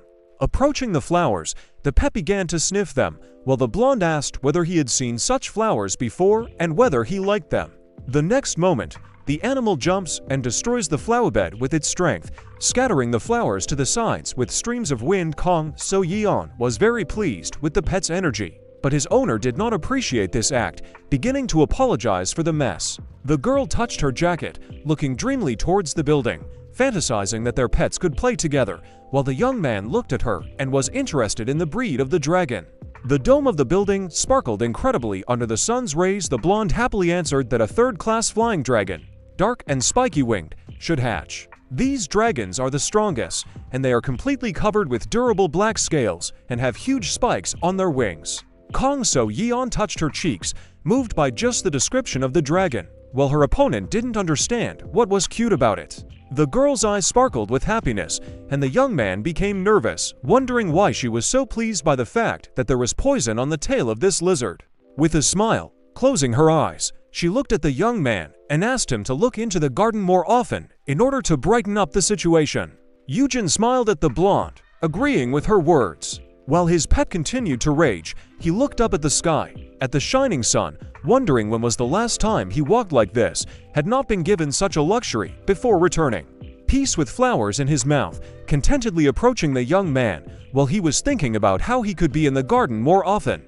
The young man sat down in front of the animal, scratched it behind the ear, and took the flower, sitting in front of it, while the girl was touched by the pet's peculiar gift to the owner. At this time, the week's intuition skill was activated, which is an ability that determines the approach of a hunter of a higher level. The girl turned around in alarm, asking Sung Hyun he what brought him here. The main character was clearly wary and nervous. The head's hand touched the beautiful purple flower, and he himself replied that he could not help but come. A tall blonde man dressed in rather cozy clothes looked at the huntress, calling the young man an important guest. He is quite popular because he is the head of the leaving guild of the country. He is surrounded by a huge number of paparazzi, and he himself has influence not only in Korea, but also abroad. Before he disappeared for several years, he was undisputed #1. Now the table was covered with various cakes and goodies. The guy was clearly in shock. Looking at the table, he panicked even more when the blonde left him alone with the head of the guild. He himself calmly poured the tea, which surprised the young man most of all. The man warned him to be careful, because the tea was very hot. Eugene drank tea, looking incredulously at his opponent, who was just about to hand something to his pet. The winged dragon bone was quite long, but it looked strong. Peace first looked at this item. He literally went crazy from the mere presence of the bone. The man said that usually all high-level carnivorous monsters like these bones. The brown-haired man looked at his animal, which was basking with this bone, licking it, falling to the ground. The guy was sure that Peace was delighted. The main character closed his eyes, tasting the cookies, thinking that the head of the guild was not so bad. The next moment he shuddered. He was still holding the bitten cookie in his hands. Eugene began to eat, looking at the friendly face of the man, thinking that his long-haired friend made better snacks. He, in turn, noticed that the brunette looked quite healthy and was happy about it. The young man replied with a smile that everything was fine, and he was uncomfortable that the blonde had come to see for himself. Sung Hyun he smiled wider, covering one of his hands with the other, placing his elbows on the table, reinforcing everything with the phrase that it was his responsibility because the guy still has to raise the baby. In response to these words, the main character once again mentally threatened the G. The blonde lowered his palms onto the table, which were half fastened into a lock, noting the importance of his spoken words. The men looked at each other as they sat at a beautiful table in the garden. The head of the guild noted the guy's skills, as well as the fact that he is under the patronage of the only blacksmith in the skills, as well as the fact that he is under the patronage of the only blacksmith in the world. And the blonde continued, raising his palm at chest level, noting that the other guilds would like to talk to Eugene. The blonde took a closer look at his opponent, reinforcing his words about his influence on other people. The brunette looked warily at the man's palm, listening to his offer to try. The young man awkwardly looks away, putting his hand behind his neck, trying to politely refuse him because he understood that he was asking him to take advantage of his position and noted for himself his bad temper. Each of them tried to carefully insist on their own, searching for more and more arguments and compelling reasons. The main character was sincerely surprised and removed his hand from his neck when he heard words about the possible appearance of a second high-level monster for the purpose of protection. The blonde gasped in surprise, asking if his brother really hadn't told him about this. A silver fork broke off a piece of the berry dessert, adding that the ISS would pay for everything because they were guilty of the kidnapping, otherwise they would have faced unpleasant consequences. Soon Hyan raised his hand with a fork stained with dessert and looked sarcastically at his opponent, noting that his younger brother could have shared such information. He lowered his hand and looked innocently at his interlocutor. The brunette looked away, saying that everything was fine because the blonde thought that he was speaking like a blacksmith. The guy remembers how Eugene was talking about something with Sayak Simeon, while he himself was standing not far from them, with pets in his hands. He noted that his younger brother really didn't tell him anything. He just waved it off when the guy asked him about the progress of the investigation. The blonde put down a cup of tea, saying that lately he hasn't understood his younger brother Eugene much. He was clearly surprised when the head of the guild asked about his influence and the opportunity to create his own guild, in no way inferior to others. Peace continued to play with the dragon bone, while his owner was convinced that he could create his own squad of monsters due to a number of reasons. The brunette became nervous, touching his cheek with his finger, but the man calmly answered his concerns about the illegality of such activity, that for now it could indeed be illegal. He began to pour himself more tea, smugly declaring that laws are something for the state and society. A stream of tea flowed into the general mass, forming a whirlpool where various monsters and destroyed buildings were clearly visible. The blonde stories made the guy feel uneasy because he said that the dungeons were only temporarily under their control, but the quantity and complexity of the meaning was not permanent. He believed that in about 5 years everything would change and they would need any additional strength. Eugene frowned and tensed at the words of the guild head that he could become the source of eternal, high-level power. Sung-Yoon smiled carefreely, taking the cup in his hands, advising his interlocutor to definitely talk to his brother. The next moment, his gaze became cold as he took a sip of tea. This bothered the main character, but he didn't understand what was wrong, as if the blonde was talking down to him, neglecting him and trying, and then his thoughts stopped. And so, a newly glazed multi-story building, sparkling in the sun. Yu Hyan was interested in his brother. The girl, sitting on the sofa, wearing a sweatshirt, turned to the brunette in a suit, who was at the table, sharing her suspicions. Park Hee-rim put her hand to her chin and thought about it as she recounted what she saw in the memory. Sitting in front of the dead body of a BRICS member, she used the whiteness of the body. In the memory, the man, along with his accomplices in red clothes, wrung their hands behind the brunette's back, indignant at why he was conscious. Then one of them suggested that the Abyss Guild had supplied the guy with some kind of antidote. Yu Yeon tensed after listening to the girl, because she said that his older brother does not have items with an antidote effect. Imagining Eugene turning around and looking back rather ominously, he listened to the girl, who suspected the brunette's older brother of hiding something important. The windows of the building sparkled at sunset. Eugene thought that Jupiter had decided to assign an rank bodyguard to him on the way back. A guy with a gloomy look rode next to Hyuni, who smiled and said that he was obliged to personally take him. The guy looked at his lap, where Peace lay next to the flowers, and thought that the bodyguard was on his own mind, after which he wondered whether it was normal for an S-class to move around so freely. He turned to the driver, and with an awkward smile said that he was very grateful to him, but this would not give him additional preferences. He suddenly stopped and watched in horror as the man quickly reached out to him. The blonde quickly fastened his seatbelt. The hero listened in fear as he said with a smile that since he was an F-class, he had better buckle up. Holding his hand up, the man grinned and told him to consider this as payment for not helping during the kidnapping. The guy held peace and timidly, with a smile, said that it was nothing, thinking at that time that the man was creepy. Their car was driving along the road. The guy said that, in any case, it was all MCS's fault, to which the man agreed. Looking at the road, he added that, however, the guy visited him in person. Holding the steering wheel with one hand, he continued to say that in addition it revealed that the MCS was so rotten that it would be better to uproot it as soon as possible. Hyuni looked out the window with a smile. Eugene looked at him in surprise. The sun created glare in the windows of skyscrapers. The guy remembered that the MCS would fall earlier than they should have. Looking out the window, he added that, however, they were the first of the main guilds to fall before he returned in time. Eugene looked at the driver. Looking at the man who was illuminated by the sunset, he thought that even before returning, he knew little about this man. He imagined the man sitting in a chair at a table with a book in his hands and reflected on the fact that nothing was known about his past before awakening. And that because of his light skin there were opinions that he was a foreigner or a mestizo, after which he added that it was still not known who.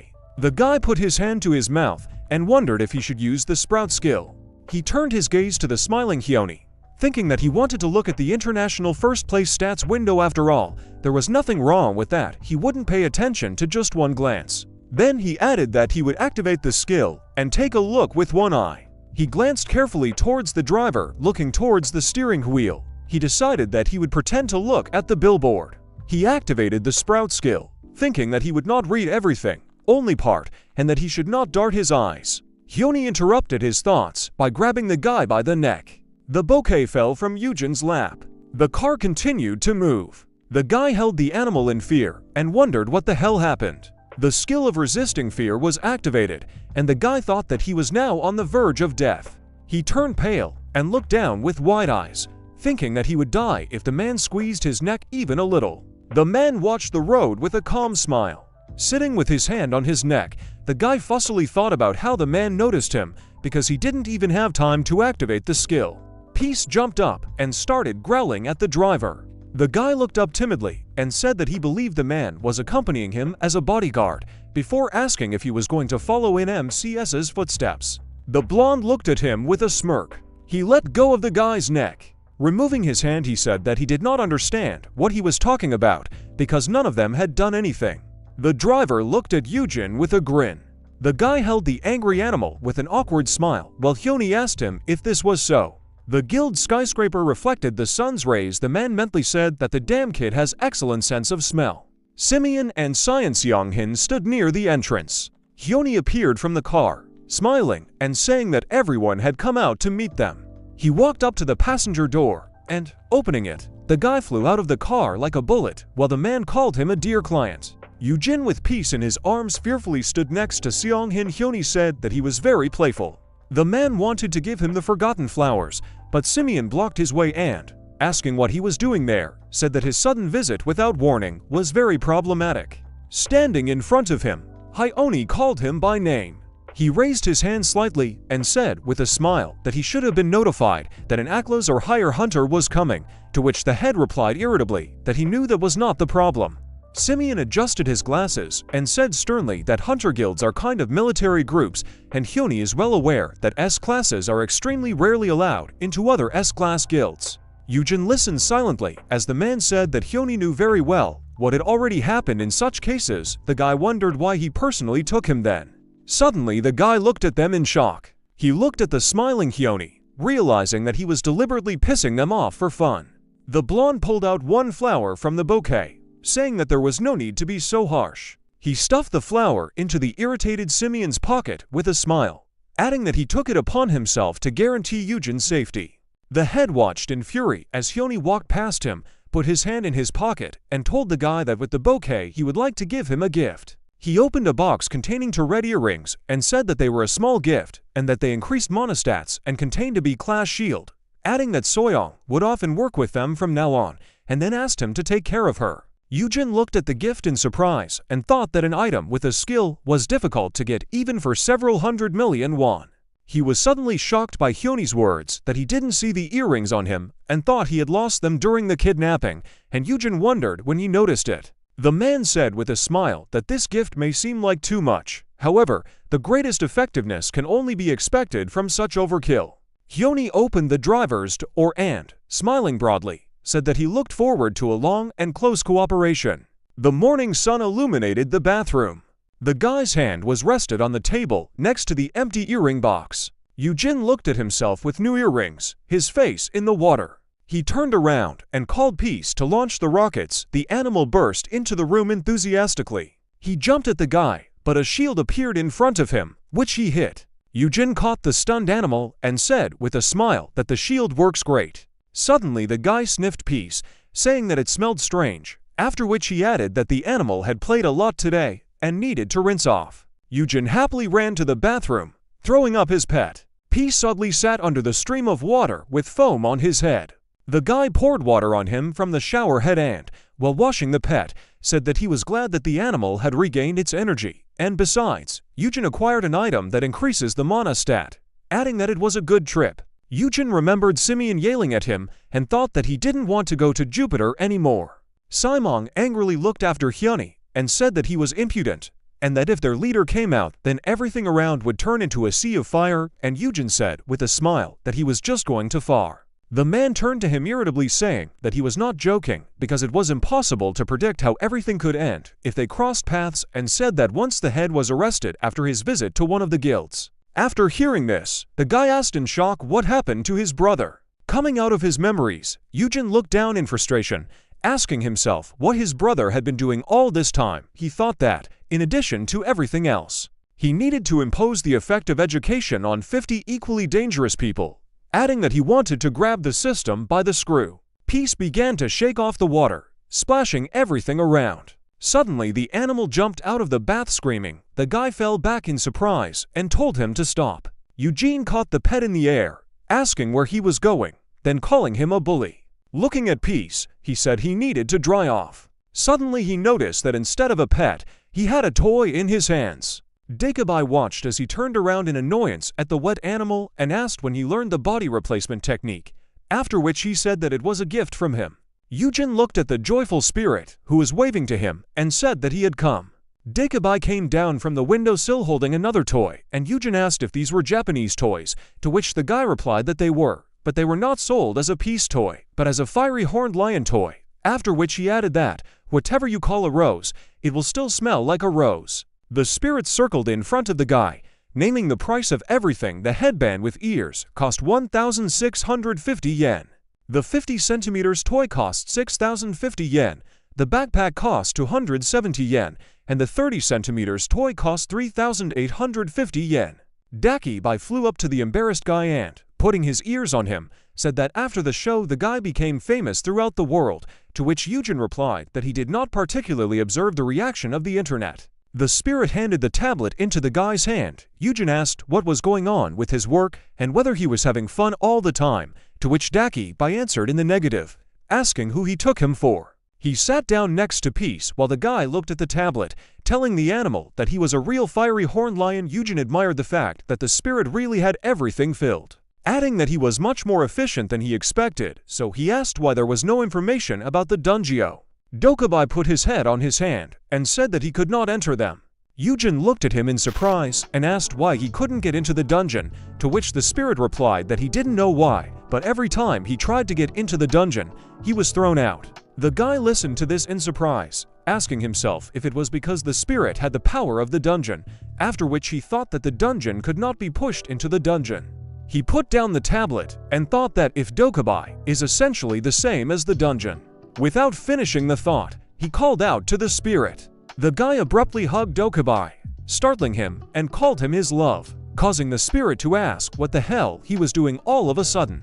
Peace poked his paw at the toy with interest, while the guy said that he was showing love. The spirit tried to break free and told him to unhook, to which Eugene replied that he should not be harmful, but hug him and teleport away. While hugging Dakabai, he looked back at him slyly. It was night outside the windows. Dakabai nervously asked why he needed to teleport, and the guy told him to listen to his superiors, and that he would not get rid of him if the spirit did not listen. Dakabai suddenly resigned himself. Suddenly they were in the air. Eugene looked down in surprise, and the guy said that he would only do it for a little bit. The headband with ears fell on the night city. The guys were floating in the air above the city. Eugene looked down in surprise and thought that this was exactly the same feeling as when passing through the dungeon gates. An image of a shining gate appeared in his head. Dakabai pushed off from the air that glowed under his foot. Step by step, the spirit with the guy in his arms teleported through the air above the city. Eugene looked around. Before the next jump, he began to think that, to be more precise, each such teleportation is a movement through a kind of dungeon. A man with glasses sat behind the wheel of a car. An aura glowed above his hood. Suddenly, Dokibai appeared in front of him with a guy in his arms, which scared him very much. Eugene apologized. The guy looked at the night sky, thinking about what was just like his last trip to the dungeon. The system window malfunctioned, and the guy happily finished his thought, thinking that the system window was changing. The frightened driver watched as the guys jumped into the teleportation portal. Eugene thought that the system was sending him messages when he was in the dungeon, and therefore, if he used the power of Dokibai, he might be able to talk to the system normally. The guy, sitting in the arms of the spirit, pointed to something with his hand with a smile, and said that he needed to do this a few more times. The spirit looked exhausted and said heavily that he could no longer do it. The guy took Eugene by the waistband of his trousers, saying that when he holds someone like that, he wants. Without finishing the sentence, he knocked the guy over his back and hit him on the ground, shouting the name of the fighter, Yaram. Dakibai hovered in the air above the guy lying on the ground and said embarrassedly that he couldn't help himself. Eugene asked if he was really trying to stick to his role as a spirit. Dakibai, looking at the guy who was stretching his shoulder, asked if he was hurt. The guy with a nervous smile thought that he couldn't imagine what would happen without the shield. He swiped his finger through the air to open the system window, adding that there should have been enough time for the system to send him something. A notification window opened in front of him. The acceleration of pieces growth was activated, and in the skill description, the letters were highlighted, which formed the inscription, "Go to the dungeon." The guy looked at this irritably.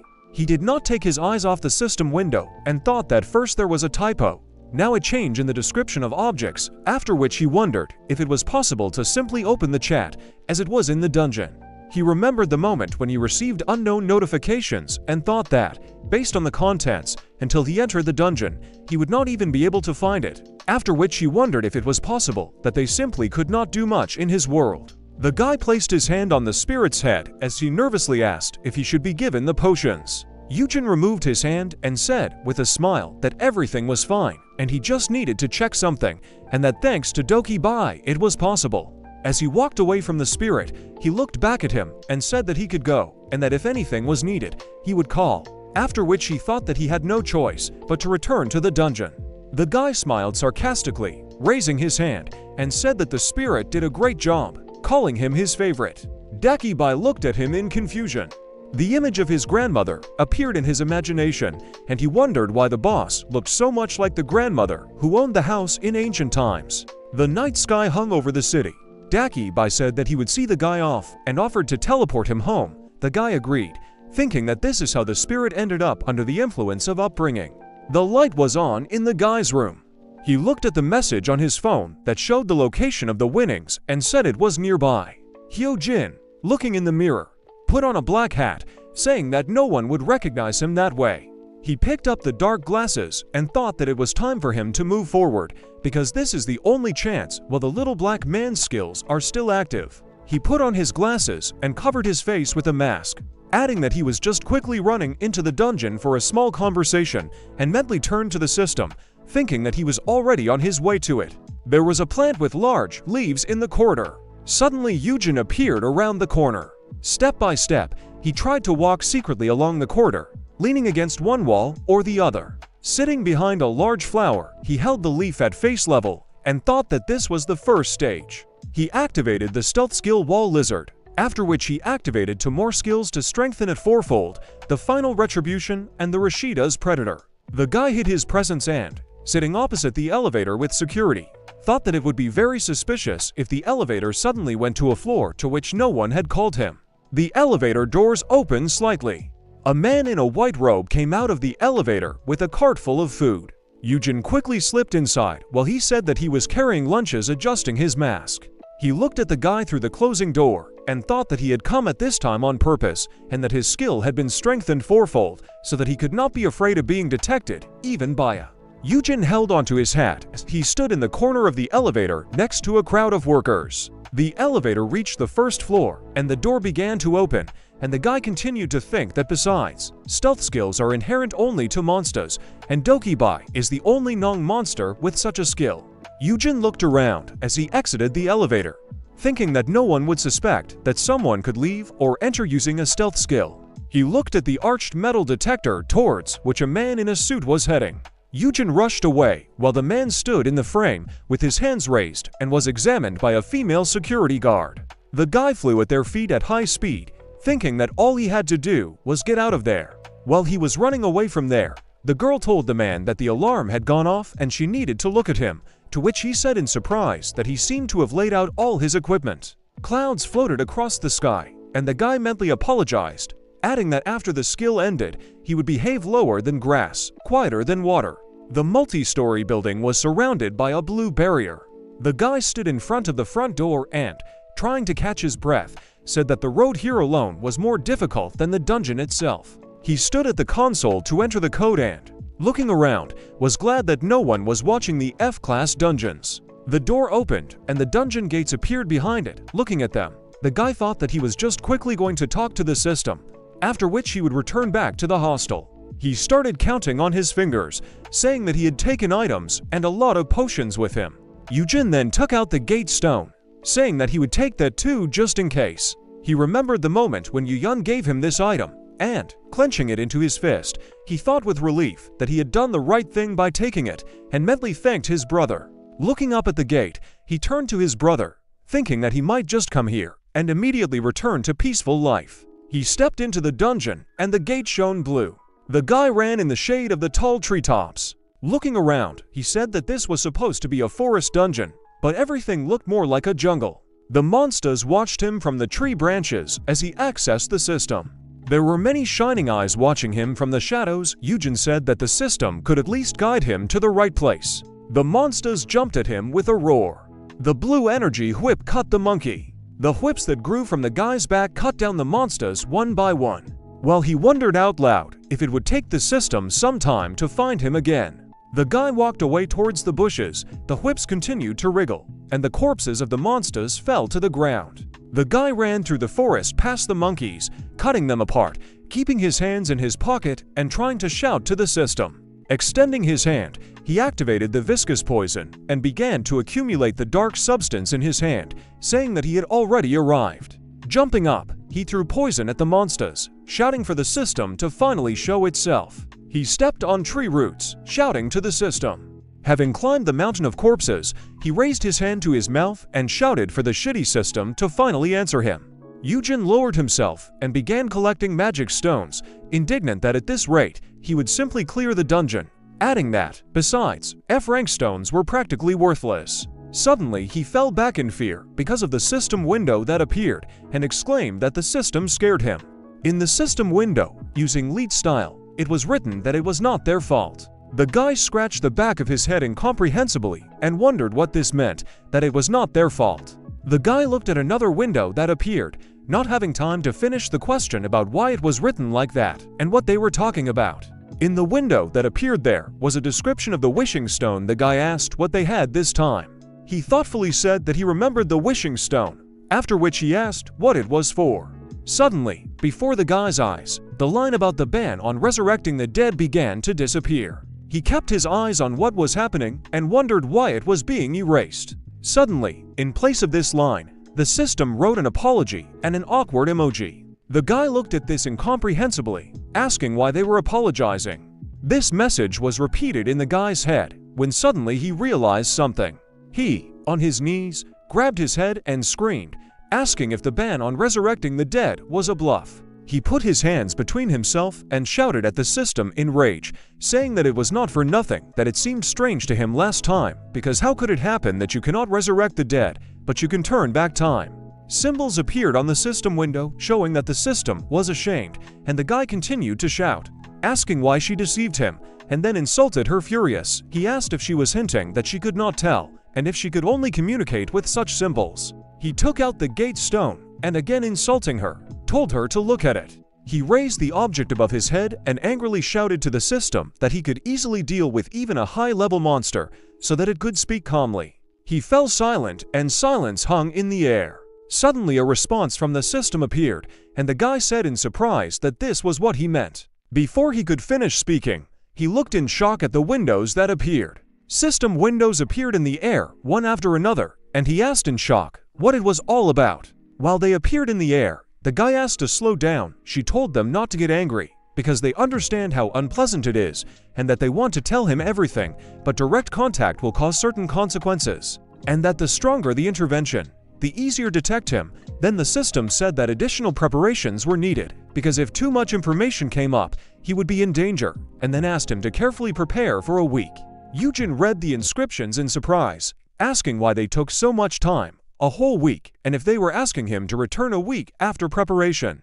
The guy thoughtfully raised his hand to his chin, and, thinking that by then the effect of the final retribution would end, and he would again be a simple F rank, he said that he would have to look for another way. He remembered the moment the flame bird appeared, when Yaram covered him with her spear, and he wondered what the system meant by danger and interference, and what it meant that it could be noticed. And then asked himself if there was someone else besides the system, and is this somehow connected with? Suddenly, a crack appeared in space while the guy was thinking that the more messages they sent, the more dangerous it would be. Eugene looked in fear as the space in front of him became covered with a web of cracks. The space at the crack burst, throwing the guy who covered his face with his hands. The system window began to glitch, and looking at this, Eugene thought that he was in trouble. Shielding his face from the shrapnel, he wondered aloud if it was because the system had sent so many messages. He watched as the energy swirled in the rift and asked in horror if something worse would appear now than last time. Suddenly, energy splashed out from the rift throughout the area. The guy continued to cover his face from the light, thinking about what was blinding him. He lowered his hand, holding the gate stone in it, and wondered if a monster worse than La Cheetahs would really appear. The guy looked in surprise at the white lump that appeared on the ground, around which dust settled. With a shocked expression, he thought it was a dumpling. The ball turned out to be a small chick he was trying to roll over to his feet while the guy was thinking whether it was really a monster. The chicken couldn't turn around and squeaked, which is why the guy mentally called him cutie. Eugene watched from the bushes as the chick ran on the ground, deciding that he should not let his guard down, because although he looked cute, he could actually turn out to be a ferocious monster. He used the sprout skill on the fleeing chicken. Information window opened, in which only the fact that he was F rank was visible. Other information was blurred. The guy thought that it seemed to him that this was an ordinary monster, even taking into account the system errors, after which he wondered. Suddenly Eugene opened his mouth in surprise. He saw how the chicken wanted to eat the magic stone, and shouted that this stone was very poisonous. The next moment, Eugene quickly grabbed him and moved him away from the stone, shouting at him not to eat him. The guy immediately began to sweat, and thought in confusion that he had picked him up. He looked at the chick, which lay in his palms, and thought that it was very soft and cute. Suddenly the chicken began to squeak, flapping its wings. The guy looked at him pitifully and asked him not to cry, saying that if he ate it, his stomach would hurt. There was another monster sitting on a branch behind Eugene. Looking at him, he asked the chick if it was feeding on mana stones. Suddenly the monkey rushed at them from behind. The guy's whip cut its jaw. The monster dropped dead, and the guy told the chicken that he wouldn't let it get hurt. He looked back and saw dozens of eyes looking at them, after which he said that they had come again. He lifted the chick to his face and asked him to sit still while he collected food for him. The dungeon gate opened in the air. The guy stood in front of the corpse of a huge turtle and scratched his head, saying that in the end, he got all the way to the boss. An image arose in his imagination of him fighting monsters and the chick running after stones, and Eugene said that it swallowed all the mana stones that fell out over and over again. He held the chick on the finger of one hand, and in the other he held a large crystal of mana, and, calling him a glutton, he asked if this was enough for him. Suddenly, the chicken with a greedy look jumped onto the stone in the guy's hand and began to lick it, while Eugene said in shock that he was eating again, and that he would not fit into the chicken. At that moment, a system window appeared. The guy tore the chick off the stone, shouting to him to why. In front of the guy, an icon for the Miracle Novice achievement appeared in a system window, saying that he managed to successfully complete an F-class dungeon alone with F-class stats and skills, using less than 3 items. Eugene read the inscriptions. The chick jumped out of his hand again while he thought about what they give for a single passage of the dungeon. Suddenly he noticed in surprise that this was an S-class achievement, asking out loud whether the S-class title was given for an F-class dungeon. The description of the achievement stated that a distinguished novice hunter had completed an F-class dungeon alone with low stats, and the reward was doubling the rewards received from the dungeon. After reading this, the guy collapsed to the ground next to the chick gnawing on a crystal. and said that doubling the rewards is an excellent reward, but when passing low-level dungeons, they do not give good rewards, and the effect of the last reward will soon end. The chick with a full belly was burned off its feet. Eugene stood up upset, asking if ranks in dungeons of other classes are given for solo completion, adding that now he can pass the D-class dungeon. He took the chick in his arms, looked confidently in front of him, and thought that even if this was not entirely fair, he needed to go through some more dungeon and see what they would give there, after which he asked to give him something good. The guy looked at the chick and exclaimed, asking if he had swallowed a cobblestone, and whether he was a bird or a pig. Particles flew through the air. The guy thought that in the end, he returned safely to the hostel. The guild skyscraper gleamed in the sun. Peace jumped on the chick and bit it, causing it to squeal. The guy sat with the chicken under the scratch door and thought that, as it seemed to him, everything was fine, but he was wrong. A grinding sound was heard from behind the door, and Eugene was frightened and wondering what to do, because Peace was furious. He remembered how his pet, with a chick in his mouth, had made a mess of the room, and wondered how he had not thought about keeping cats and birds together since he had almost become Peace's prey. Eugene held an exhausted chicken in his hands and thought that it was in vain that he brought it home, but, on the other hand, he could not just abandon the baby. In his fantasy, Eugene imagined that a huge Peace with a pumped-up body was standing on the other side of the door and was hitting the door, after which he thought that perhaps he could calm him down and explain everything in words. While he was looking at the chicken, Yuyun came up to him and interrupted his thoughts about how he couldn't keep them apart on his own. His weakness intuition skill activated and warned him that an S-class hunter was approaching, causing him to scream in fear after his brother asked him what he was doing there. The chick fell to the floor, and Yuyun looked at it with interest. Eugene quickly covered it with his hands, after which his brother said that it did not look like an ordinary chicken. Eugene replied that it was a monster. The brother exclaimed in shock, asking what this meant. He took his brother by the shoulders. Eugene began to sweat, while his brother asked him how the monster ended up here. The guy awkwardly replied that he picked him up in the corridor. Yuyun looked at him with his mouth open, listening to his brother say that, apparently, someone had abandoned him, and that he himself was in complete shock because abandoned pets are a very big problem. Asking for the sake of appearances what people were thinking about, Yuyun sighed heavily, sighing. Eugene quickly took his brother's hand. Without listening to his brother, he said with a smile that he was very glad that his brother had come, and that he would help him calm Peace. The angry pet stood in a stand while the owner told him to be a sweetheart. Yuhayan watched silently as he fearfully held the chick in his hands, telling Peace that it was not food, but his little brother, and not to hurt him. The animal again rushed at the chicken that Eugene was holding, thereby interrupting Yuhayan, who was talking about what he came for. The guy turned away from what was happening, and not paying attention to his brother's screams, continued to say that he wanted to ask something about the kidnapping.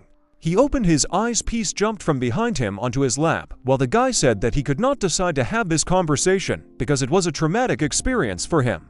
Yuyun sternly grabbed the animal by the scruff of the neck, adding that he still needed to make sure. Eugene watched in shock as his brother threw Peace to the ceiling, the animal screaming at the top of his lungs.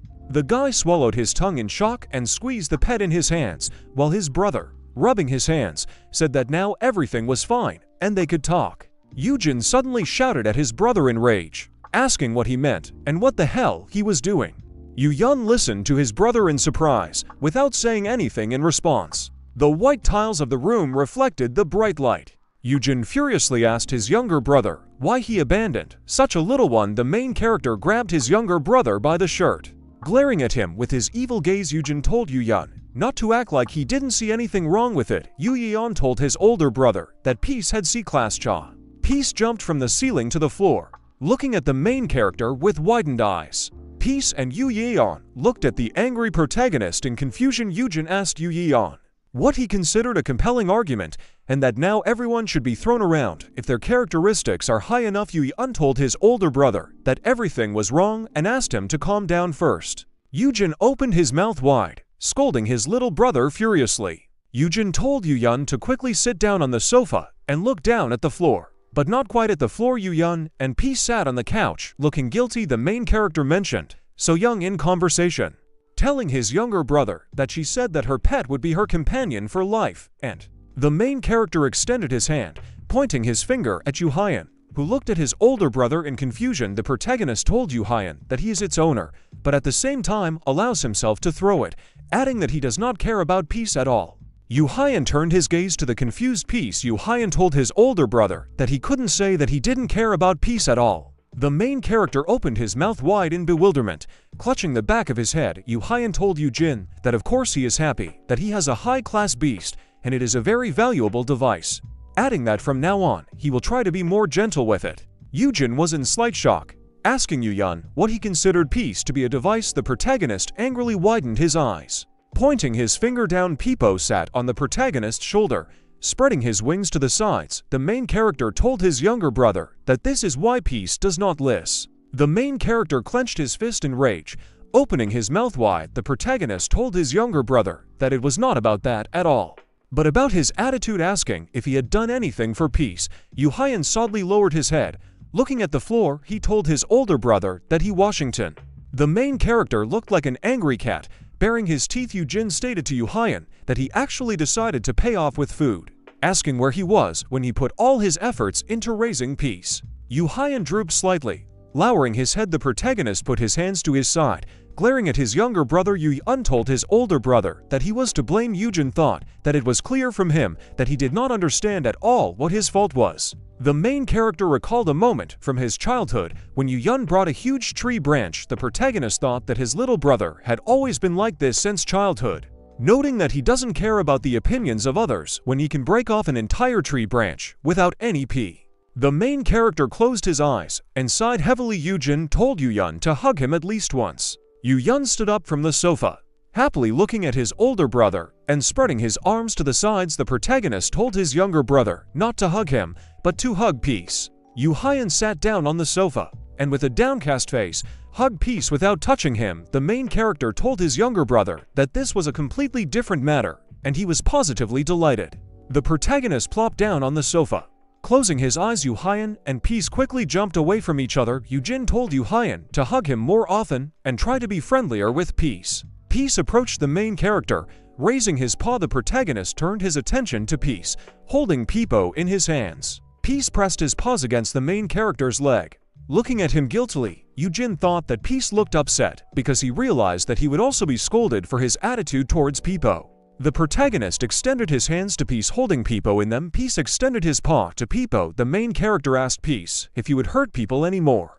Peace closed his eyes and licked Peepo with his tongue. The protagonist asked Peace if he was trying to eat him. The main character stroked Peace on the head, causing him to wag his tail contentedly. Yu Hyun noticed that Peace understood him, telling him how cute he was. Peace stood on the floor, stretching out his paws towards the main character. The protagonist, with a wide smile, extended his hands to Peace. Yu Hyun told Peace that he would still need to house them separately. Yu Hyun told his older brother that at least one check should still be done, adding that Yu Hyun turned his head, looking at his younger brother with a smile. Peace sat on the protagonist's lap, licking his paw. Eugene asked Eugene if he had free time next week. Eugene looked at his older brother with a serious expression, pursing his lips. The protagonist suggested that Eugene go to the dungeon to have a look at his skills, adding that Peace should be taken with him so that they could get closer. Eugene opened his mouth slightly. He told his elder brother that he would prepare everything.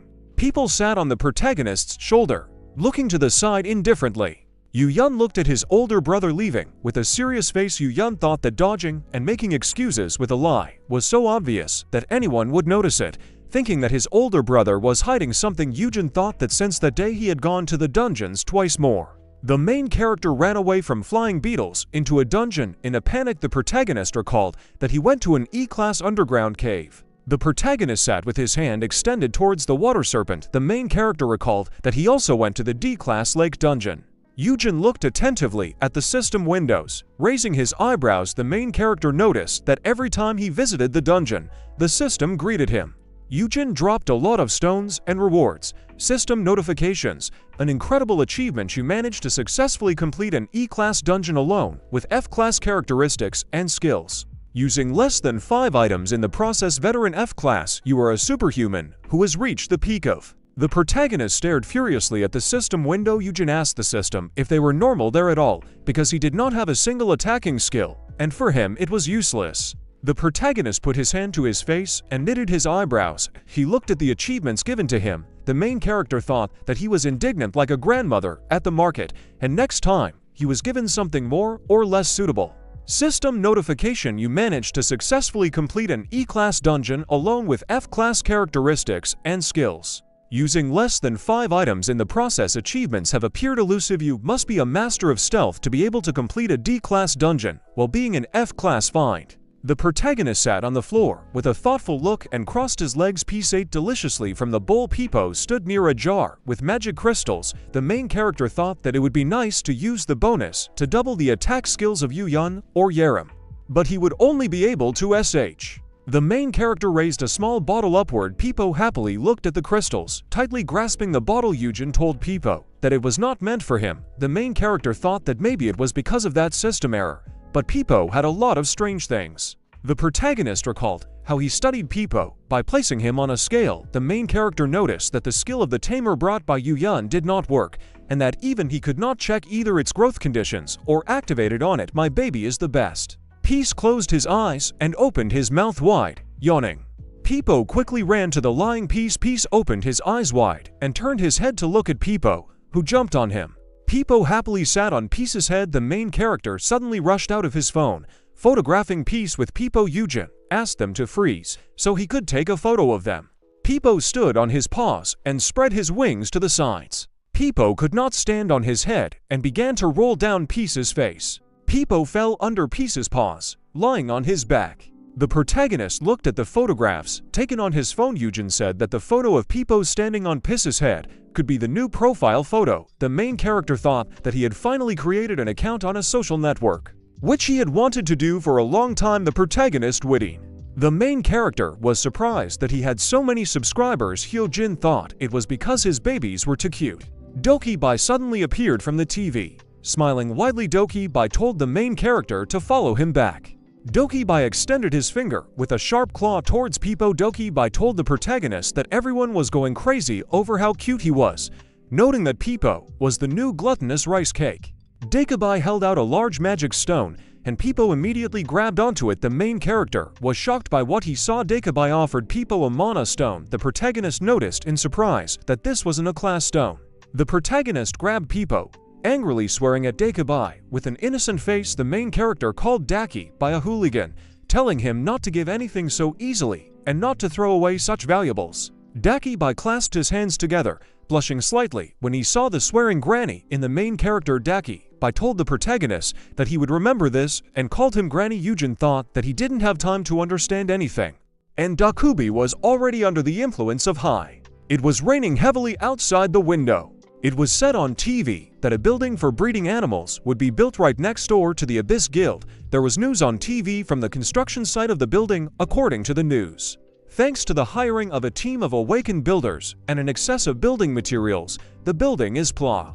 The main character watched the news with an amazed look and folded the washed clothes. The protagonist was surprised that this was even possible, noting that he had heard that they had invested a lot of money in it. The main character raised his thoughtful gaze upward, pursing his lips. He thought there would be a lot more work to do after construction was completed. Eugene imagined a huge number of animals and images of Myungwoo with Han. The main character thought about calling Myungwoo and hiring Han because more baby monsters would arrive soon, and thought about other hired workers. The protagonist threw things out of his hands and sadly fell to the floor. Eugene said that he didn't understand what the hell he was doing because he just wanted to enjoy life. The protagonist peeked out from under his arm, looking dejectedly to the side. He thought that he should deal with everything in order, and first he needed to contact the system in a few days. The main character remembered the moment when the system contacted him, showing him the wishing stone. The protagonist thought that this really bothered him, and that he could still close his eyes to the fact that they changed the description of the wishing stone,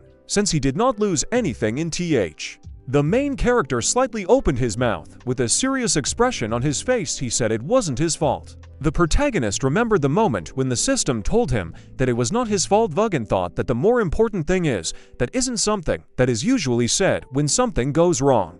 The main character with a serious face began to pack his things again. He thought that the system was talking to him as if something had gone wrong in his return in time. The protagonist fell on the sofa and began waving his arms and legs in displeasure. Fujian said that he does not know anything, and from thinking the answer will not appear in his head. The protagonist closed his eyes and put his hands behind his head, pursing his lips. He thought that he would have to make sure to ask the system when he went to the dungeon next week. The main character thought that he should have been more careful. The entire area was burning with a purple flame. A sharp blade was pointed at the main character's body, causing him to look ahead in bewilderment. Eugene furrowed his eyebrows and glared at his older brother. Eugene, with sparkling red eyes, looked at Eugene. Holding a sword to his neck, the main character thought that before things turned out this way, he should have been more honest with his younger brother. The table was set with delicious dishes and snacks. The main character thought that he should have guessed earlier how this could all turn out. Myung-woo turned with a smile to the protagonist, who was holding a frying pan with scrambled eggs in his hands. Eugene told Myung-woo that he didn't have to cook so much and asked for his forgiveness. Saying that all he could do was fry the eggs, Myung-woo told the protagonist not to worry, as he was. Eugene, Yaram, and Myung-woo gathered at the table with the main character. Eugene thanked Myung-woo for the food. The main character recalled that that day he gathered everyone together so that they could get to know each other better.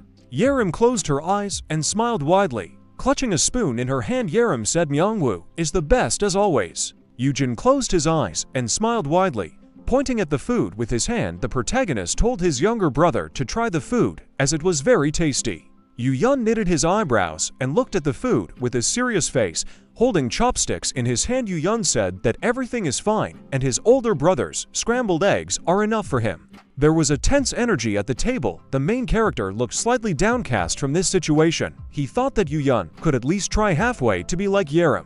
The protagonist narrowed his eyes slightly and looked displeased at his younger brother. Myung-woo looked at the main character with a slight smile. Eugene asked his younger brother to stop behaving like that. Myung-woo told the main character that there was nothing wrong with this, since they did not end. Myung-woo looked at the food with satisfaction. Smiling slightly, Yaram asked Myung-woo to stop.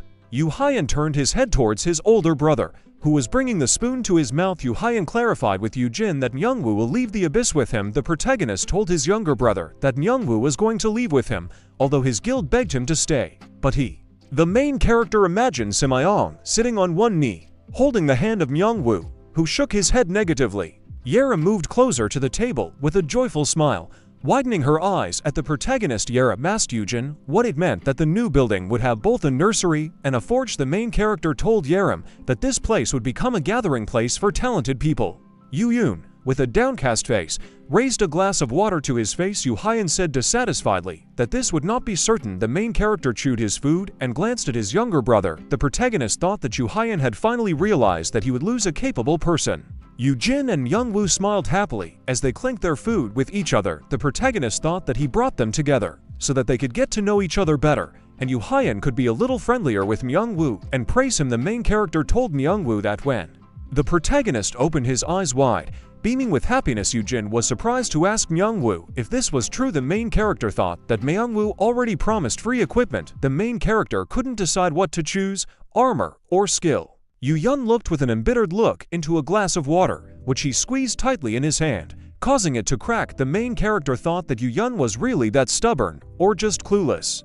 A huge mountain of dirty dishes lay in the sink. Eugene said that he didn't think he could digest so much. The protagonist and Yaram were washing dirty dishes with downcast faces. The protagonist did not understand why his younger brother was like this. Yaram told Eugene that his younger brother has been a bit distant these days. The main character recalled how Eugene stood up from his chair at the table, holding his phone in his hand. Eugene thought that even if he was embarrassed by Myung-woo, he thought that he would be glad that no one would bother his older brother anymore. Eugene widened his eyes as if he understood everything. Yaram narrowed her eyes at the main character. Eugene thought that Eugene was jealous that he was becoming more successful. Yaram understood his thoughts from the protagonist's face, answering him that she didn't think so. Yaram closed her eyes. Holding a plate in her hands, the protagonist looked at Yaram in surprise. Yaram told the main character that Eugene must be upset because he became independent. The protagonist told Yaram that it was Eugene who stopped depending on them because he is his older brother. Yaram wiped her plate with a thoughtful face, remembering a conversation with Eugene where she thought that the main character was hiding something. Yaram told Eugene that for some reason, Eugene could feel that they were growing apart. Yaram smiled nervously, looking at the main character and closing her eyes. Eugene asked Yaram for some reasons. Yaram told the main character that these were just her thoughts out loud, and she didn't mean anything specific. Yaram awkwardly looked away. Pointing her finger upward, Yaram told the protagonist that maybe this is all due to the fact that after his abduction, security at the entrance to the guild was strengthened, but for several days it has not been working, and he may be on edge because of this.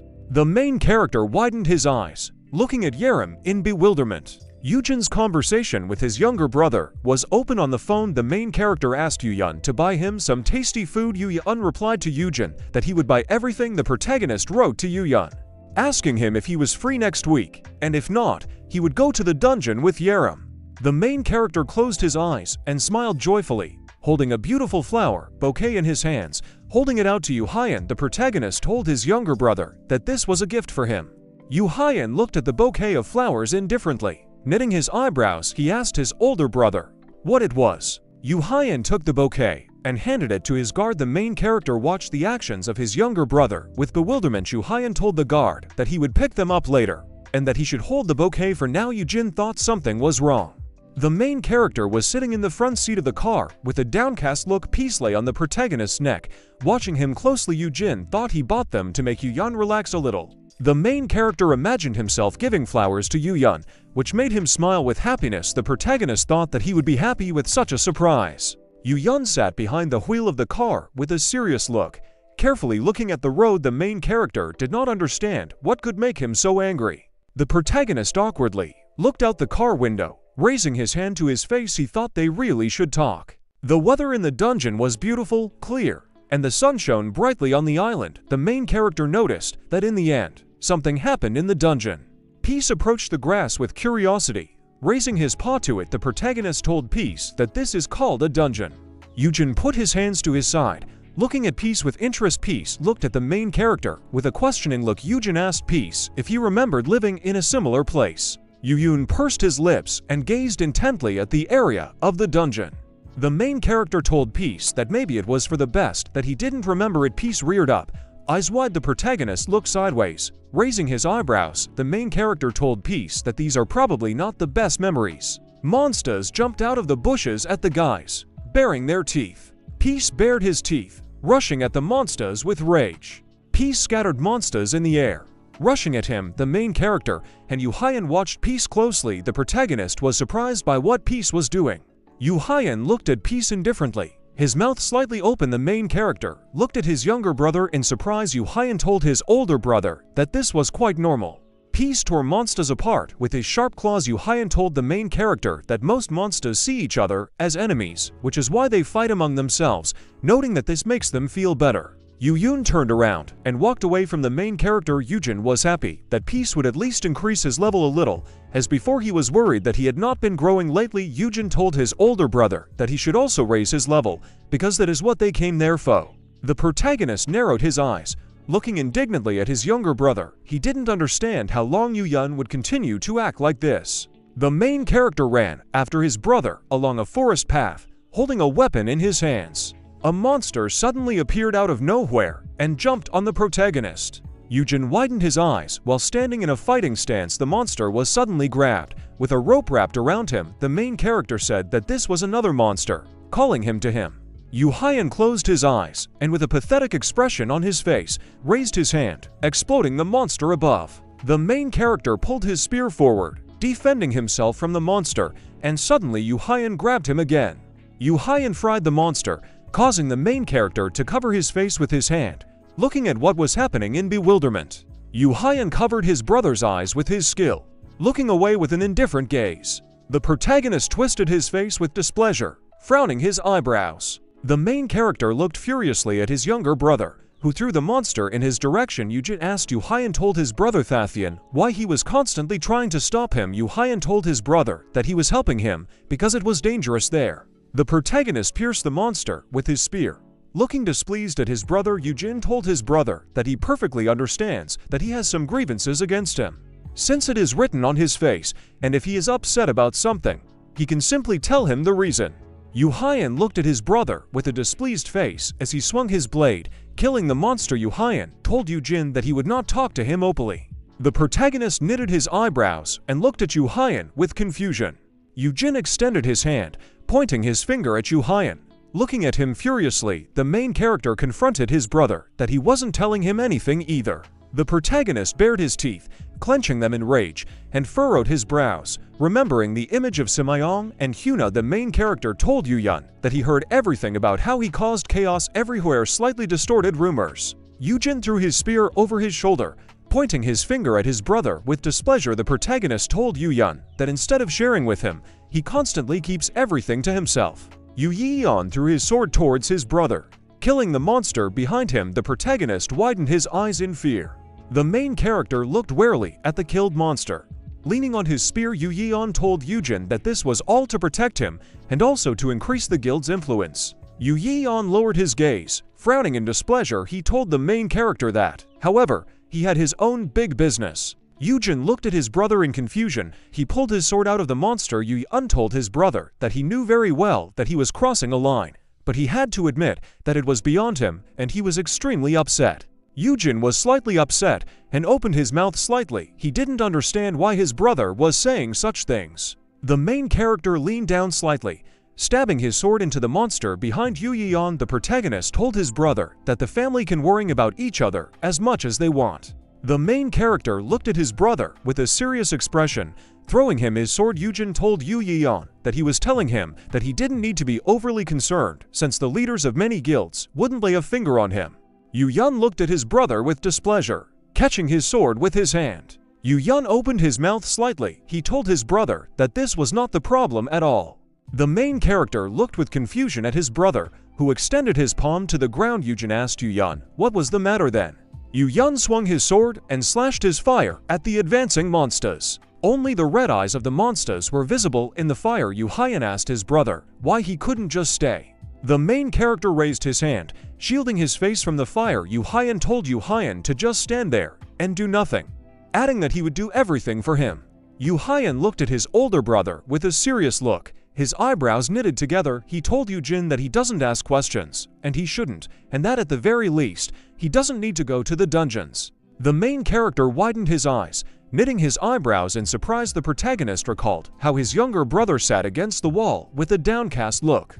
Yuyun in the memories told Eugene not to go to the dungeons. The main character asked his brother that he had a reason that he couldn't tell. Suddenly a system window appeared with a message, "Ready to talk." Eugene looked at the message window in surprise. He didn't understand what was happening. The protagonist looked in horror at his hand, which was being absorbed by the system. He asked the system to stop. Yuyun looked behind him, turning his attention to Eugene. The protagonist became covered in pixels, gradually disappearing. The main character's hand practically disappeared into pixels. Yuyun watched in bewilderment as his older brother disappeared before his eyes. Eugene thought that this all happened at a very bad time. Yuyun looked at the remaining spear from his brother. The black spear lay on the ground. Yuyun didn't understand what happened. Yuyun turned his head, looking around the dungeon.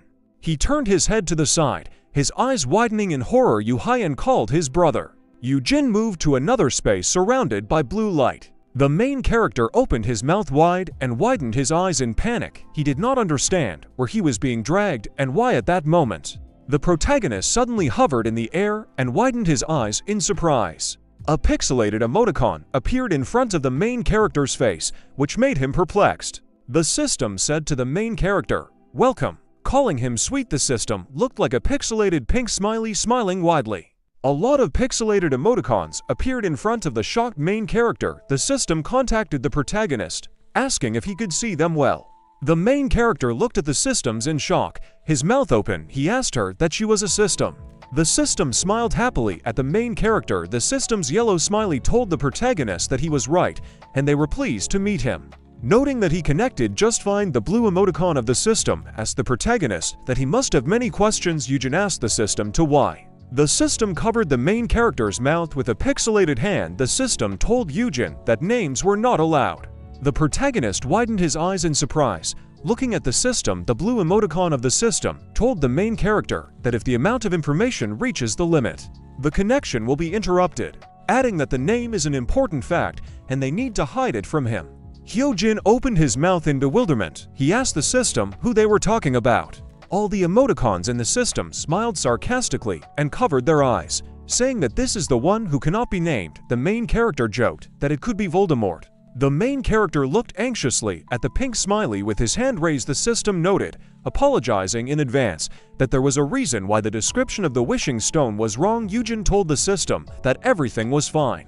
Eugene looked away displeasedly. Clutching his neck, he noted that in the end everything ended well, and all the guys were fine. The pink smiley smiled widely. The protagonist told the system that his younger brother was waiting for him and asked them to get to the point. The protagonist asked the system how they knew about the events that happened before time turned back and if there was any problem because of it. Enlarged image of a smiling pink emoticon. The system began to form glowing trees around the main character. The system noted that the most important thing is what will happen in the future, adding that, to put it simply, he is the one who turned back time. The main character looked in surprise at the resulting forest, resting his hand on a tree. Vugan looked up in surprise, looking at the tree on which he placed his palm. The system told the main character that if you imagine, then each tree symbolizes the universe, and for example, this is his world. The wishing stone appeared in front of the tree, emitting its bright magical energy. The system said that when the wishing stone was activated, it became like this. Eugene watched in shock as a small sprout formed in his hands. The sprout emitted bright blue energy from itself. The system noticed that only his world had returned 5 years ago. Eugene looked up. Eyebrows raised. The system noted that for those outside this world, everything remains the same, adding that this also applies to the number and difficulty of dungeons. The trees emitted a blue magical light from themselves. The system told Eugene that they were also increasing their numbers and strength faster, adding that they were trying to slow down the process, but they were spreading their influence through the dungeons. An open thick book appeared in the air, with a skill icon appearing above it. The system told the protagonist that this is why he should do something. Signs with numbers appeared above the book. The signs surrounded the shocked protagonist, who began to examine them. The system told Eugene to use the code word on 50s class people to influence them, noting that if he did this, he would be able to protect his world. The protagonist raised his eyebrows, remembering the album with drawings of chicks. The protagonist asked the system what exactly that strange list was for. The system imagined a game world with a main character. The system told Eugene that she made it to seem like something from his world, like in game systems, resembling a status window, adding that she thought long and hard about the best way, even down to the Oracle Warriors. The protagonist held a glowing book in his hands and looked in surprise at the pink smiley face. The system said that all this becomes unnecessary as soon as people get used to it. Eugene asked the system that the status windows would disappear. The system showed icons with different characters from the life of the main character. The system told the protagonists that they were needed only to help beginners. Although convenient, they still drive people into limits.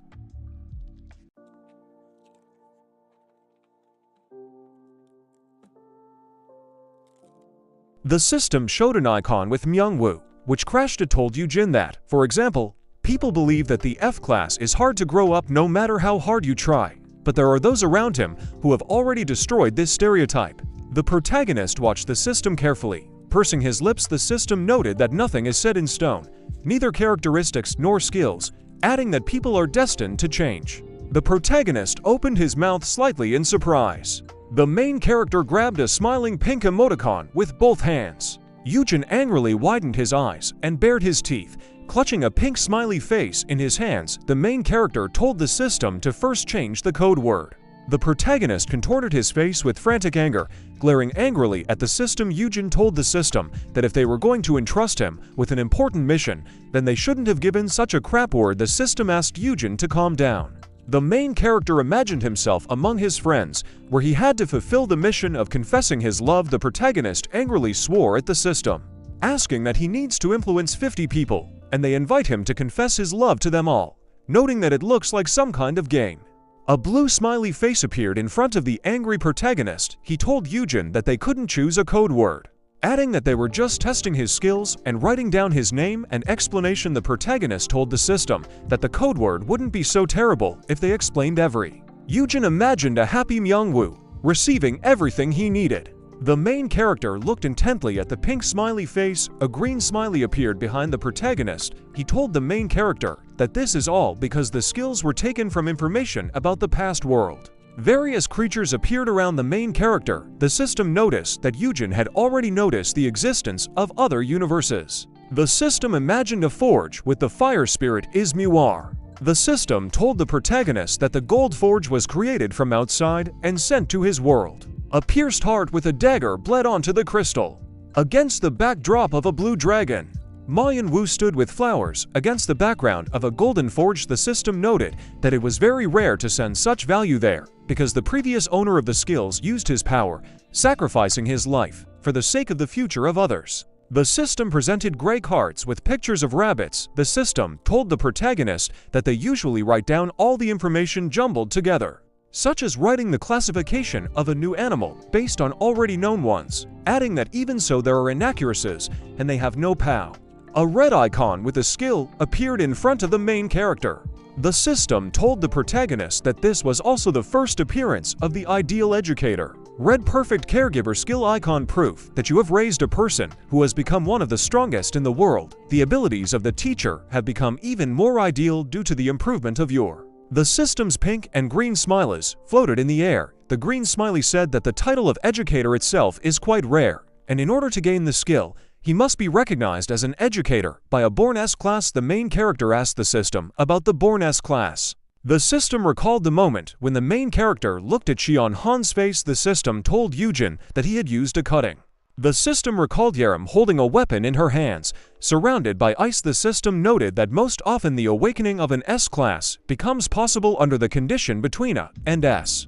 And this means that you can become both an S class and an A class, depending on the environment, adding that TH. The system presented the image of Yukon and Hyoni, with system windows above their heads. Possible awakening level S class. The system noted that they are extremely rare, only a few people exceeding the abilities of the rest. The system imagined 3 Greek gods. She said that being so superior, more often than not they cannot get along with others, and ordinary people, even their parents, often tend to feel uncomfortable around them. Eugene looked down in confusion, his mouth slightly open. The system said that this is why the title of educator is so rare. The main character thought that he had never felt uncomfortable in the presence of his brother. An image of Greek gods fighting among themselves. The system noticed that educators do not live long, and sometimes they even become victims instead of the natural S class, adding that the difference in power is high, so patronage of this class can turn into cruelty. The system's pink smiley smiled widely, saying that they hoped that the main character would successfully collect all the S classes. The protagonist raised his head, looking at the system emoticons. The system told Eugene to just take it slow and not put himself in danger for 5 years. The pink smiley face gradually began to disappear. The pink smiley began to explain that upon completion of this test, something should happen, but the smiley's speech stopped there. The main character turned his head, looking at the disappearing emoticons. The system told the protagonist that their time was up, adding that they were sending him back, and not much time should have passed, thinking that about 30 minutes had passed. The protagonist widened his eyes in surprise, his mouth wide open. A vortex of blue energy began to form under the protagonist's feet. Eugene asked the system he could tell his brother about this, noting that he was very worried about him, and they could just send him a message. The system told the main character that he could not say everything, but only that he W.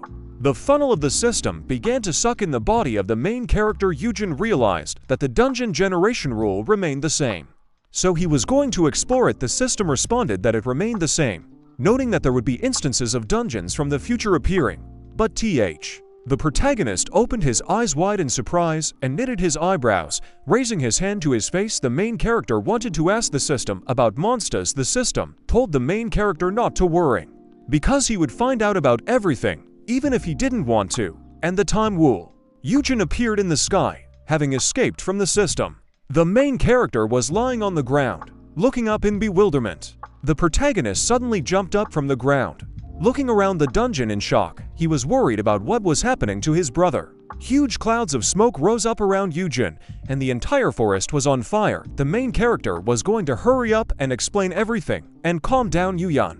The protagonist looked at the burning forest with numbness and a nervous smile. All the land and trees were scorched. Eugene did not understand where he was because there was a forest in his dungeon. The monster's huge paws rushed along the ground towards the main character. Eugene thought that the system had accidentally sent him to another place, to some low-level dungeon. Eugene looked behind him in fear, his mouth parted. The enraged Peace bared his teeth and rushed at the main character. The protagonist, not recognizing Peace, thought that this monster was definitely not low-level. Eugene jumped aside from the blow of the enraged Peace. The main character looked at Peace with horror. His eyes wide, he didn't understand how he could cope with it. The protagonist's eyes glowed blue. The main character looked at his angry pet through the system window with his characteristics. Yun's hand suddenly grabbed the main character. The protagonist did not understand how this monster turned out to be Peace. Yun threw Eugene over his shoulder, causing him to widen his eyes in fear. Eugene grabbed his brother's coat with his hand, looking at him in surprise. The protagonist gazed at his brother's serious face. Yuhyun asked Yuhyun what he was doing there. The main character turned his head towards Peace, behind which a purple fire was raging. Yuhyun noticed that for now they were in a forest dungeon. The protagonist lay on Yuhyun's shoulder and looked around as the entire forest dungeon was engulfed in purple flames. Yuhyun continued to walk forward, carrying his brother on his shoulder. As Peace walked humbly behind them, Eugene tried to calm his brother down and told him to let him go. Yuhyun clenched his fist and replied that he couldn't remain calm in such a situation.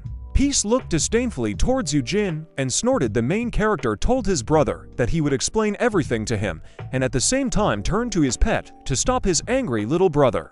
Yuhyun frowned deeply and bared his teeth. The main character began to make excuses with the understanding that Yun would be worried. Yun snapped back that he didn't care and told his brother to just shut up so he wouldn't have to forcefully shut him up. Yun frowned deeply and turned to the side, asking ironically that Eugene really wanted to drive him crazy. Eugene, lying on his brother's shoulder, cast a questioning glance. The entire forest dungeon was ablaze with violet flame. The protagonist tried to speak out, but Yuhyun did not want to listen to him. Yuhyun continued to follow his path. Yuhyun thought that he just needed to wait a little longer since Yuhyun said he could handle everything alone. The main character also said that he believed that he could relax and not worrying about it. Yuhyun grabbed his brother's hand tightly and was very angry with him.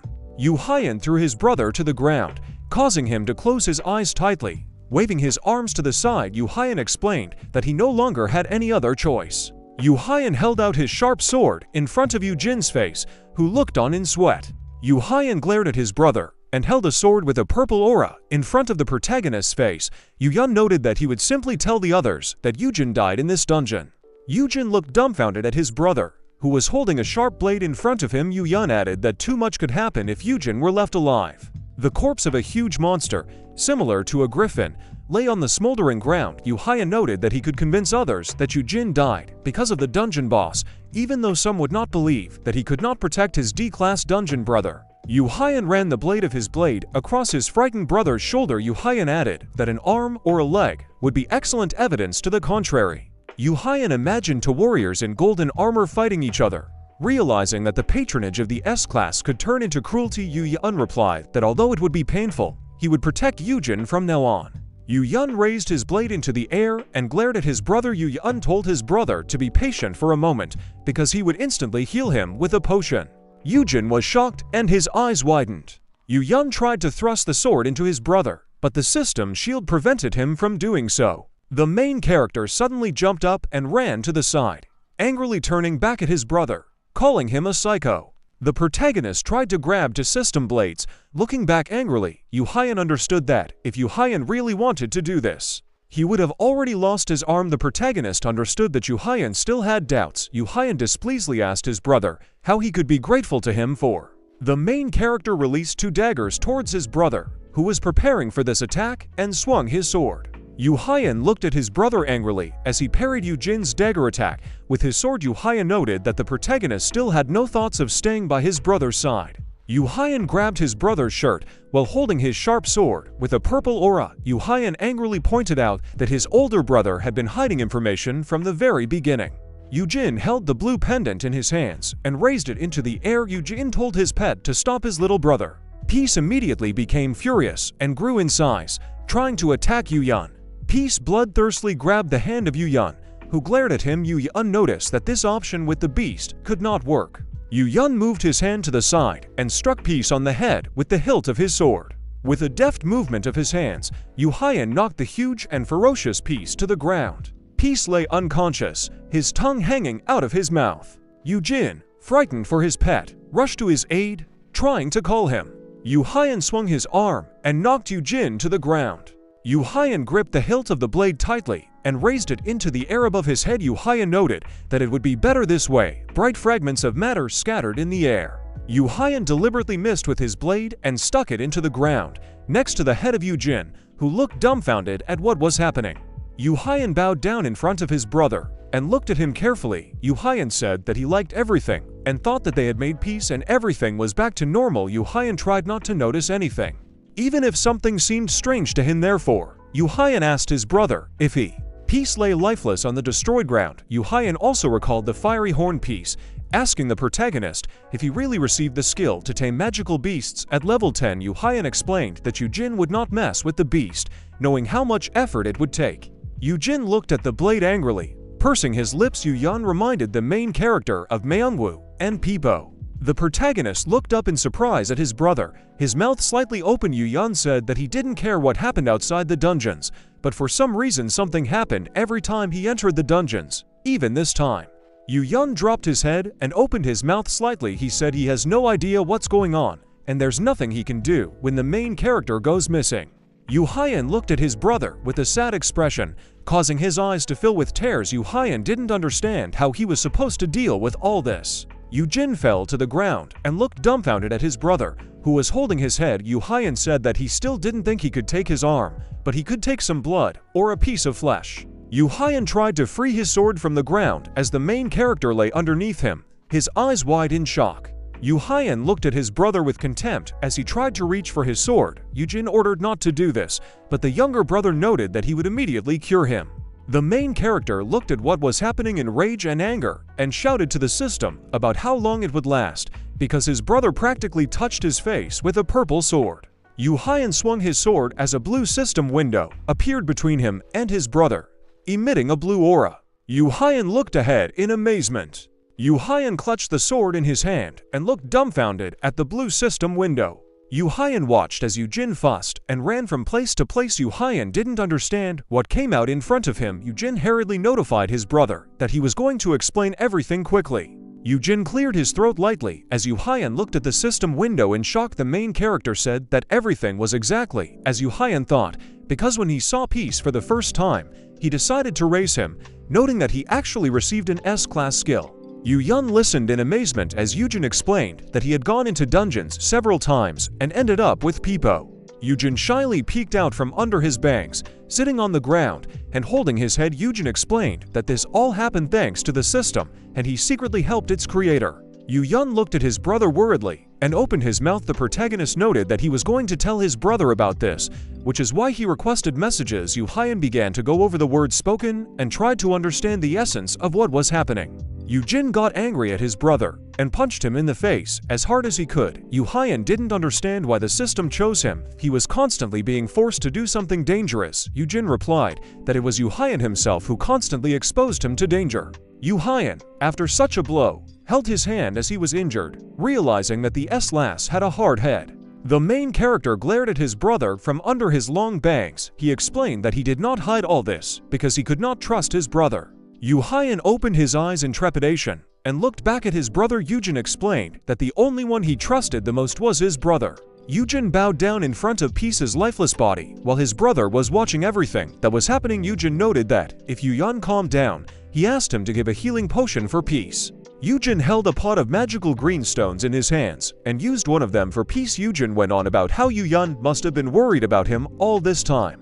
Eugene leaned forward slightly, leaning on one hand to watch as the main character tried to revive Peace with a potion. The protagonist noted that he was sure that Eugene might have been worried because of the security measures at the entrance, but everything was fine with them. The main character added. Yuhaya became slightly sad and looked at his sitting brother, noting that his skills were too strange. Eugene looked sadly at the system window. He understood that he could not tell Yuhaya about the impact or the last gratitude. Besides, it was impossible to talk about the past. Eugene looked at his brother peacefully, stroking the animated Peace. The main character approached Eugene and told him not to hesitate to ask questions if he was interested in something. Peace, with embarrassment, began to lick his joyful owner when Eugene was not indifferently watching everything that was happening. Eugene noted that Eugene might have been confused because he received too much information. Eugene also said that he really hid a lot from Eugene. Yun looked sadly at his brother. Under the bright light, Eugene told his brother not to worry about anything anymore. Yun lowered his eyes in pain. Eugene added to his speech by saying that if Yun was worried, he should have just asked directly. Yun closed his eyes and lowered his head when peace was between his brothers and purred with tenderness. Yun apologized for his behavior and said that he thought Eugene didn't trust him. Eugene breathed a sigh of relief and looked at his brother in awe. He believed that it would be enough to simply help his younger brother, but he understood that his responsibilities would not end there. Eugene extended his arms towards his brother to hug him. Eugene understood that if he were towards his brother to hug him, Eugene understood that if he were in his brother's place and he disappeared, then he, too, would not find a place for himself. Eugene hugged his brother tightly with peace between them. The main character apologized to his brother and asked him about the fact that Hyun was afraid that he disappeared at the moment. Hyun also began to apologize in response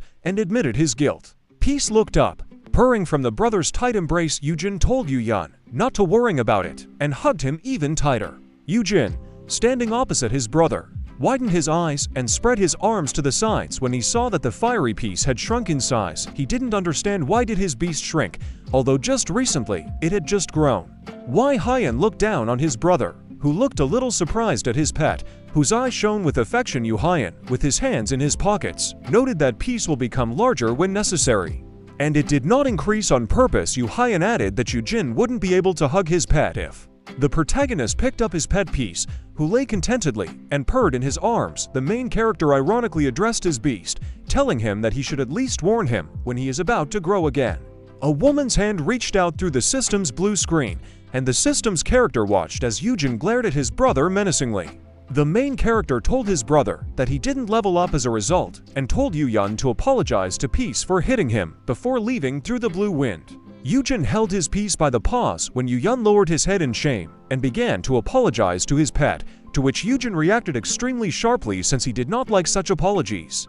A system character in the form of a girl with long white hair watched with a thoughtful look as her assistant stood near the blue system window and poked her fingers at it. The head of the system noted that everyone had already taken care of this, to which the assistant replied that this was unlikely.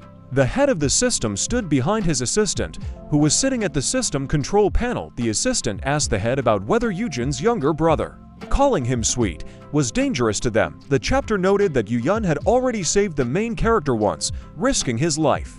The head pulled her hand out in front of her and spread her fingers out to the sides as another assistant in a white dress sat nearby. In her bush behind her, the head noted that if sweet Eugene raises his brother well, he will become his reliable protector. Assistant number 2 was slightly surprised.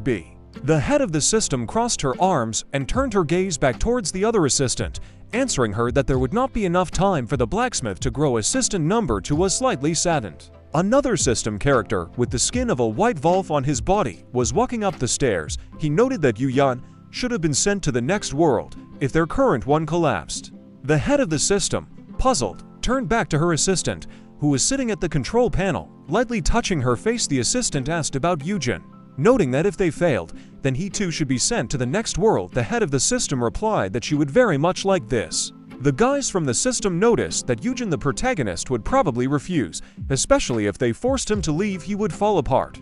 The assistant looked carefully at the system screen and noted that this seemed very wrong to her. The system character involves clothing.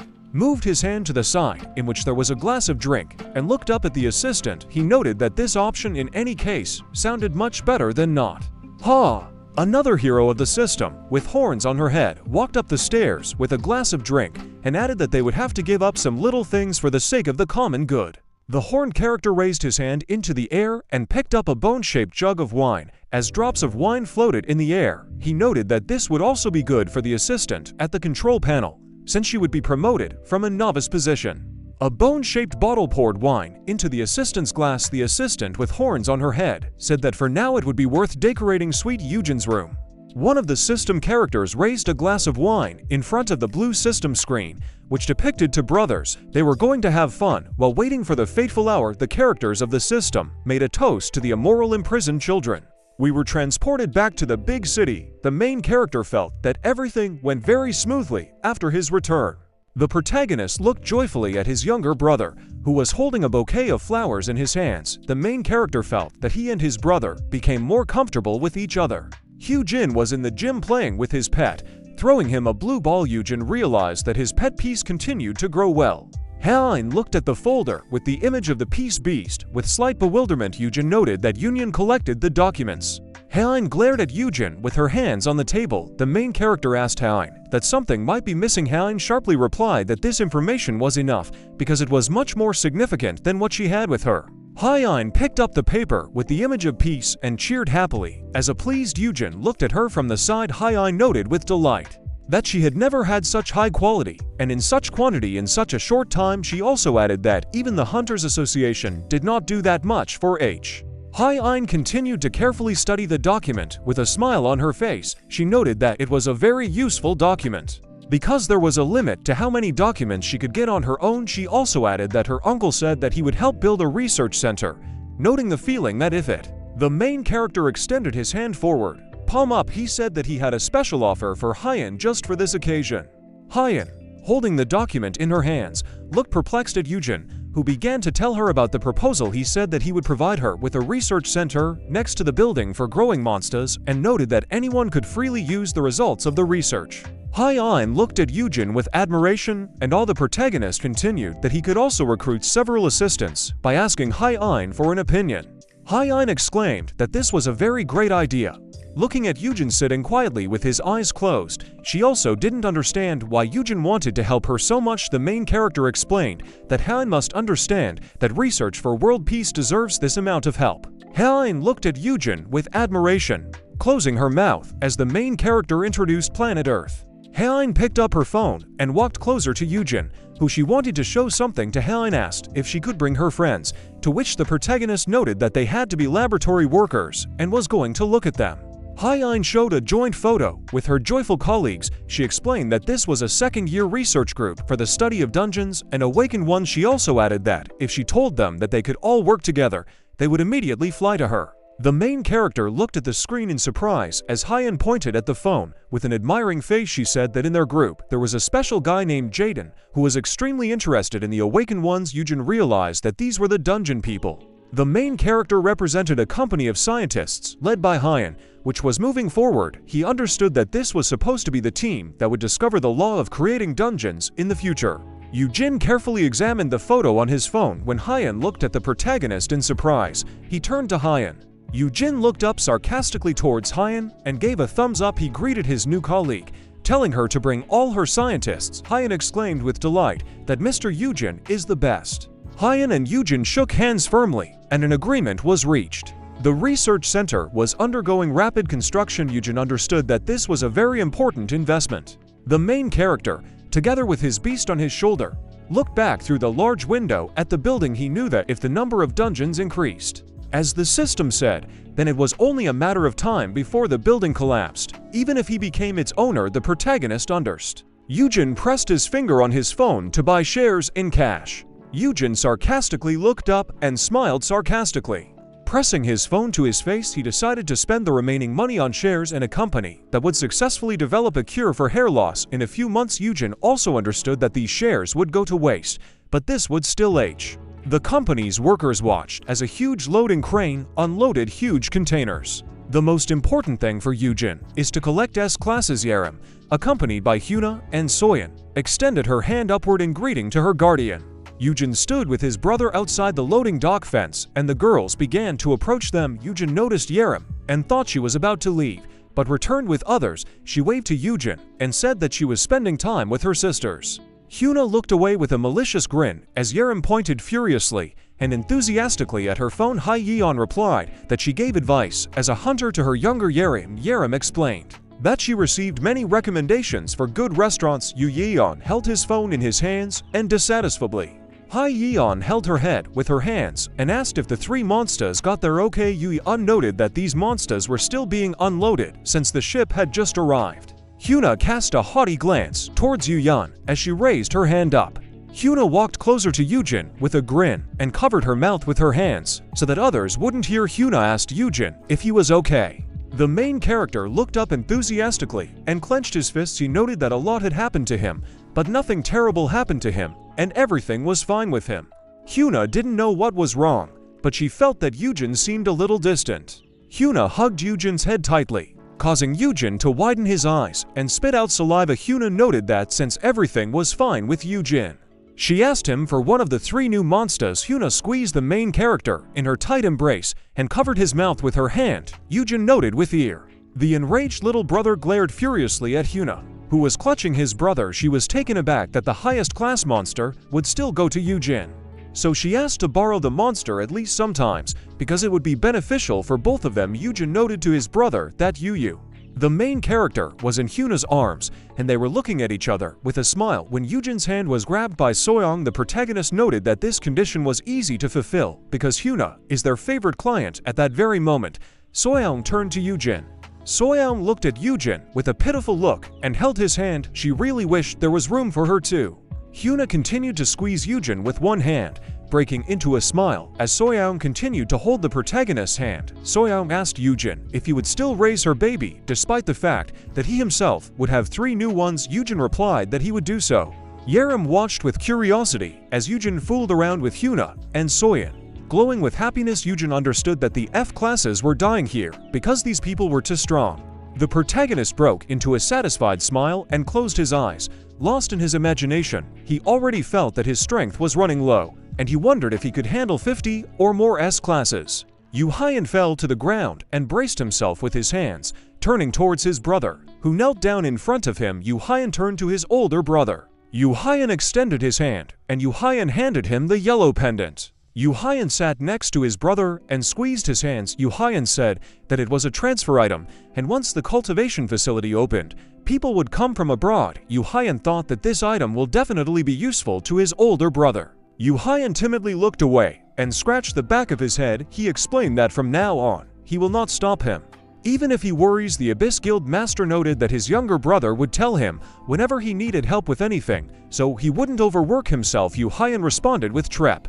Hyuna, on awe, and Yaram looked with disgust at the brotherly declaration of love as the main character looked at his brother enthusiastically and warmly. Pressing his hand to his chest, Eugene felt that people change greatly when problems are solved with words, noting that he will do his best on his ow. The loader guys unloaded the last container, and one of the workers noted that the cages with monsters had been unloaded. Eugene looked forward with elation, his hand on his knee as his younger brother stood behind him. Eugene told the guys that they had to go, realizing that he could not leave the world to its fate. The door of the huge van began to open. Inside the container body were wooden boxes with monsters. Eugene knew that he had to do everything possible so that he and his brother could live a good life. Bright glowing eyes appeared from the iron cage, in front of which lay someone's bone.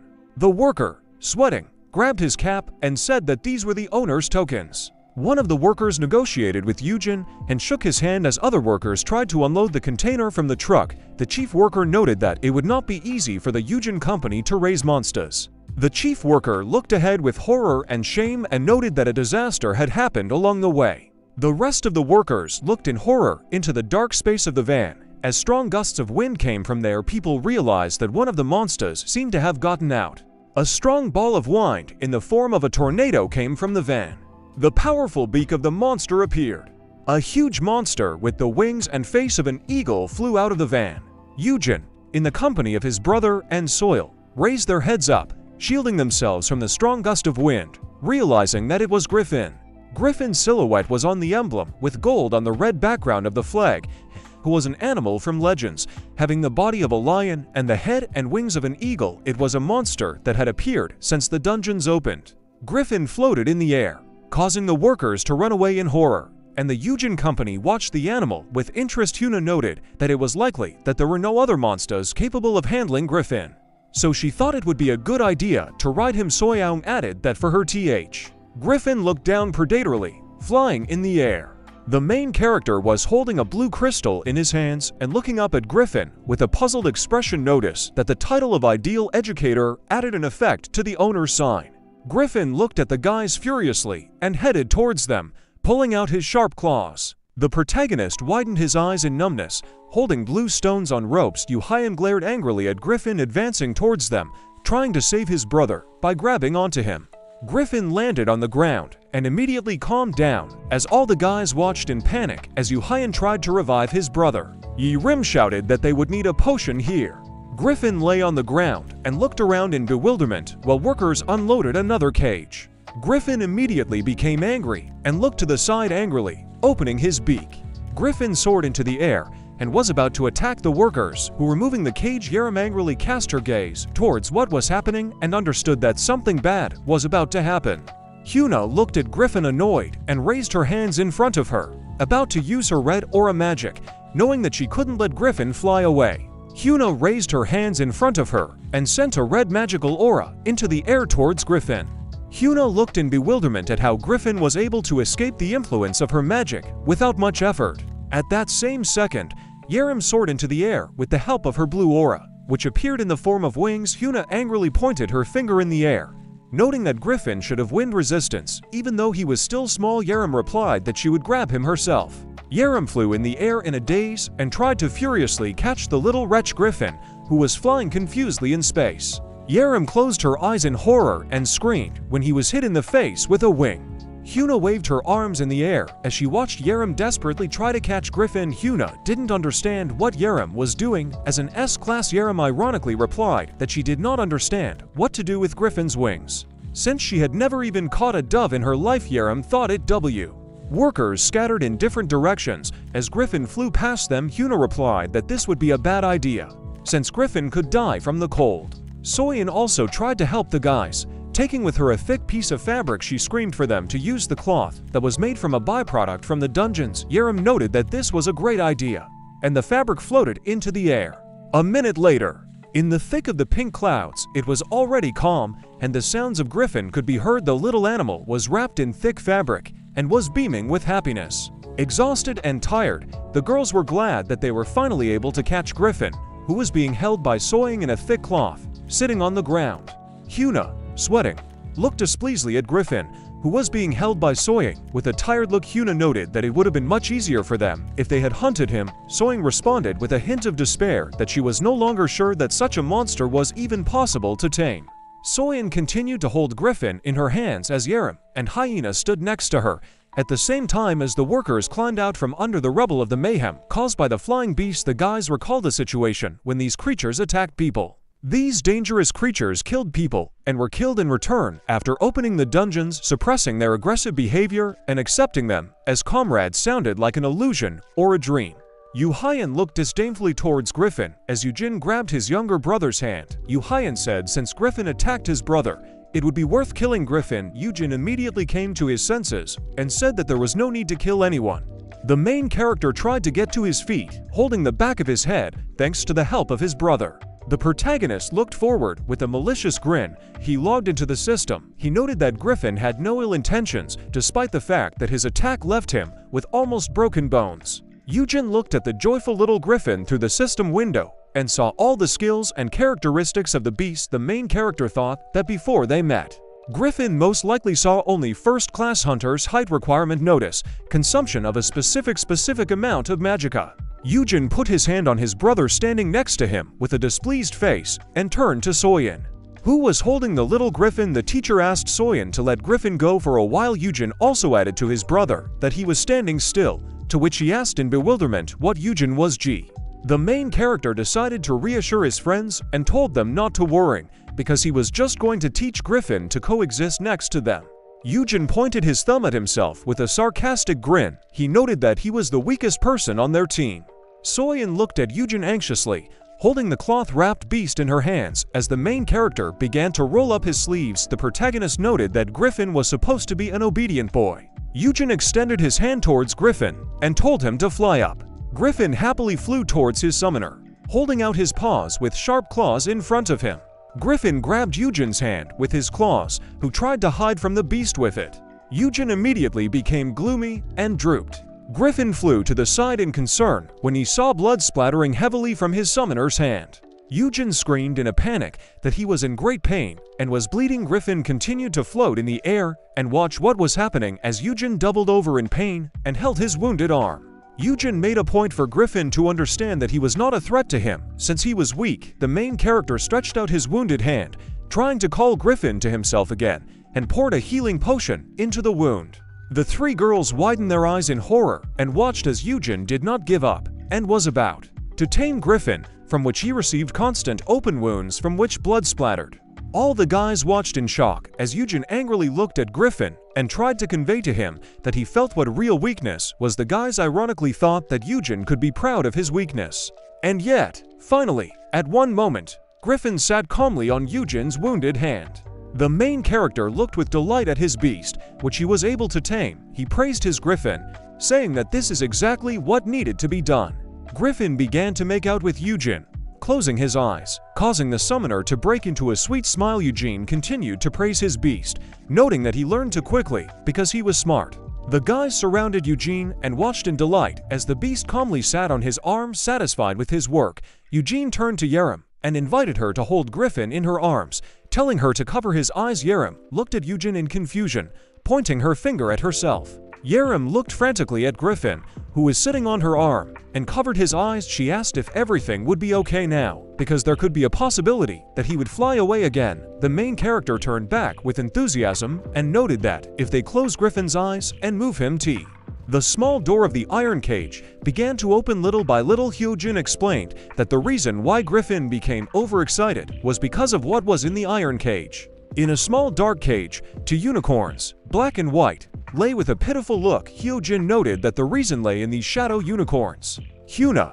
and Soyoung approached the cage and began to examine it. Hyuna noted that these two were still in the cage all this time. Eugene, standing behind them, noted that Griffin was most likely agitated due to the fact that he was in the same space with them. The main character also explained that Eugene remembered this characteristic from Griffin. Hyuna looked at Eugene with an exclamation and pointed her finger at him, to which the main character raised his finger up. Hyuna said that there was a lot of meat in their guild's dungeon and they could share it. Eugene noted that it was a good offer. Soyeon looked warmly at Hyuna, who threw her a wicked grin at her. Soyeon commented that it sounded great, to which Hyuna also agreed. The main character looked joyfully at the two little unicorns. He told them not to be afraid, because now everything was fine. The two unicorns looked up at their savior with tears in their eyes. Notification: the title of Ideal Educator adds an effect to the owner's sign. The object expresses interest in the teacher. Being a weak F class, Eugene easily did what no one else could do. Two unicorns approached the main character and began to sniff him because he put his hand in front of them. Hyuna watched closely what was happening as the main character tamed the unicorns. She understood that now the elder brother of the head of the abyss and also the hunter Eugene had gained even more of her trust. The protagonist looked at the white unicorn with delight and stroked his head. He ordered the unicorns to be sent to the training center, noting that they needed to be given names. It was already evening outside and the sky was covered with purple light. Eugene suggested naming unicorns by color, i.e., white and black. The guys realized that it sounded very stupid and said that they were stupid names. One of the girls noted that creativity in names was not Eugene's best trait. At the same time, in a dark space somewhere in a cave, a fighter in a black t-shirt stood on the ruins and held a man by the neck. The fighter's hand tightly squeezed the man's neck, and he tried to break free. The fighter asked if the man really wasn't aware that the bricks had bought out her contract. A bunch of human corpses were already lying on the rubble on the ground. The fighter noticed that she had placed a high-class curse on him, blinding those who violate it. She also said with dissatisfaction that someone simply tore up the contract as if it meant nothing. The fighter explained that only the man was already drooling from his mouth under such pressure and screaming that he really knew nothing about the contract and who could destroy it. The fighter held the man in the air with a strong hand. The man said that the guild leader died during the kidnapping incident. The fighter girl opened her mouth slightly and realization dawned on her. The fighter's strong hand grabbed his neck even harder and the man clenched his teeth in pain, spitting blood out of his mouth. He wanted the fighter to let him go. The fighter squeezed her neck tightly, thereby tearing her head away from her body. The fighter noted that it sounded pathetic, noting that if the man did not know anything, then in that case, there was no point in leaving him alive. The fighter stepped on a pile of paper and a photograph on which blood was dripping. The fighter grabbed a photo of the main character, in which he was sweetly petting his pet. The fighter was thinking that the person who bought the contract had died, and no one in the kidnapping guild knew about it. A fighter in a black t-shirt with drops of blood picked up the photograph by the edge and looked at it sarcastically. She believed that then she would have to ask the kidnapped person personally.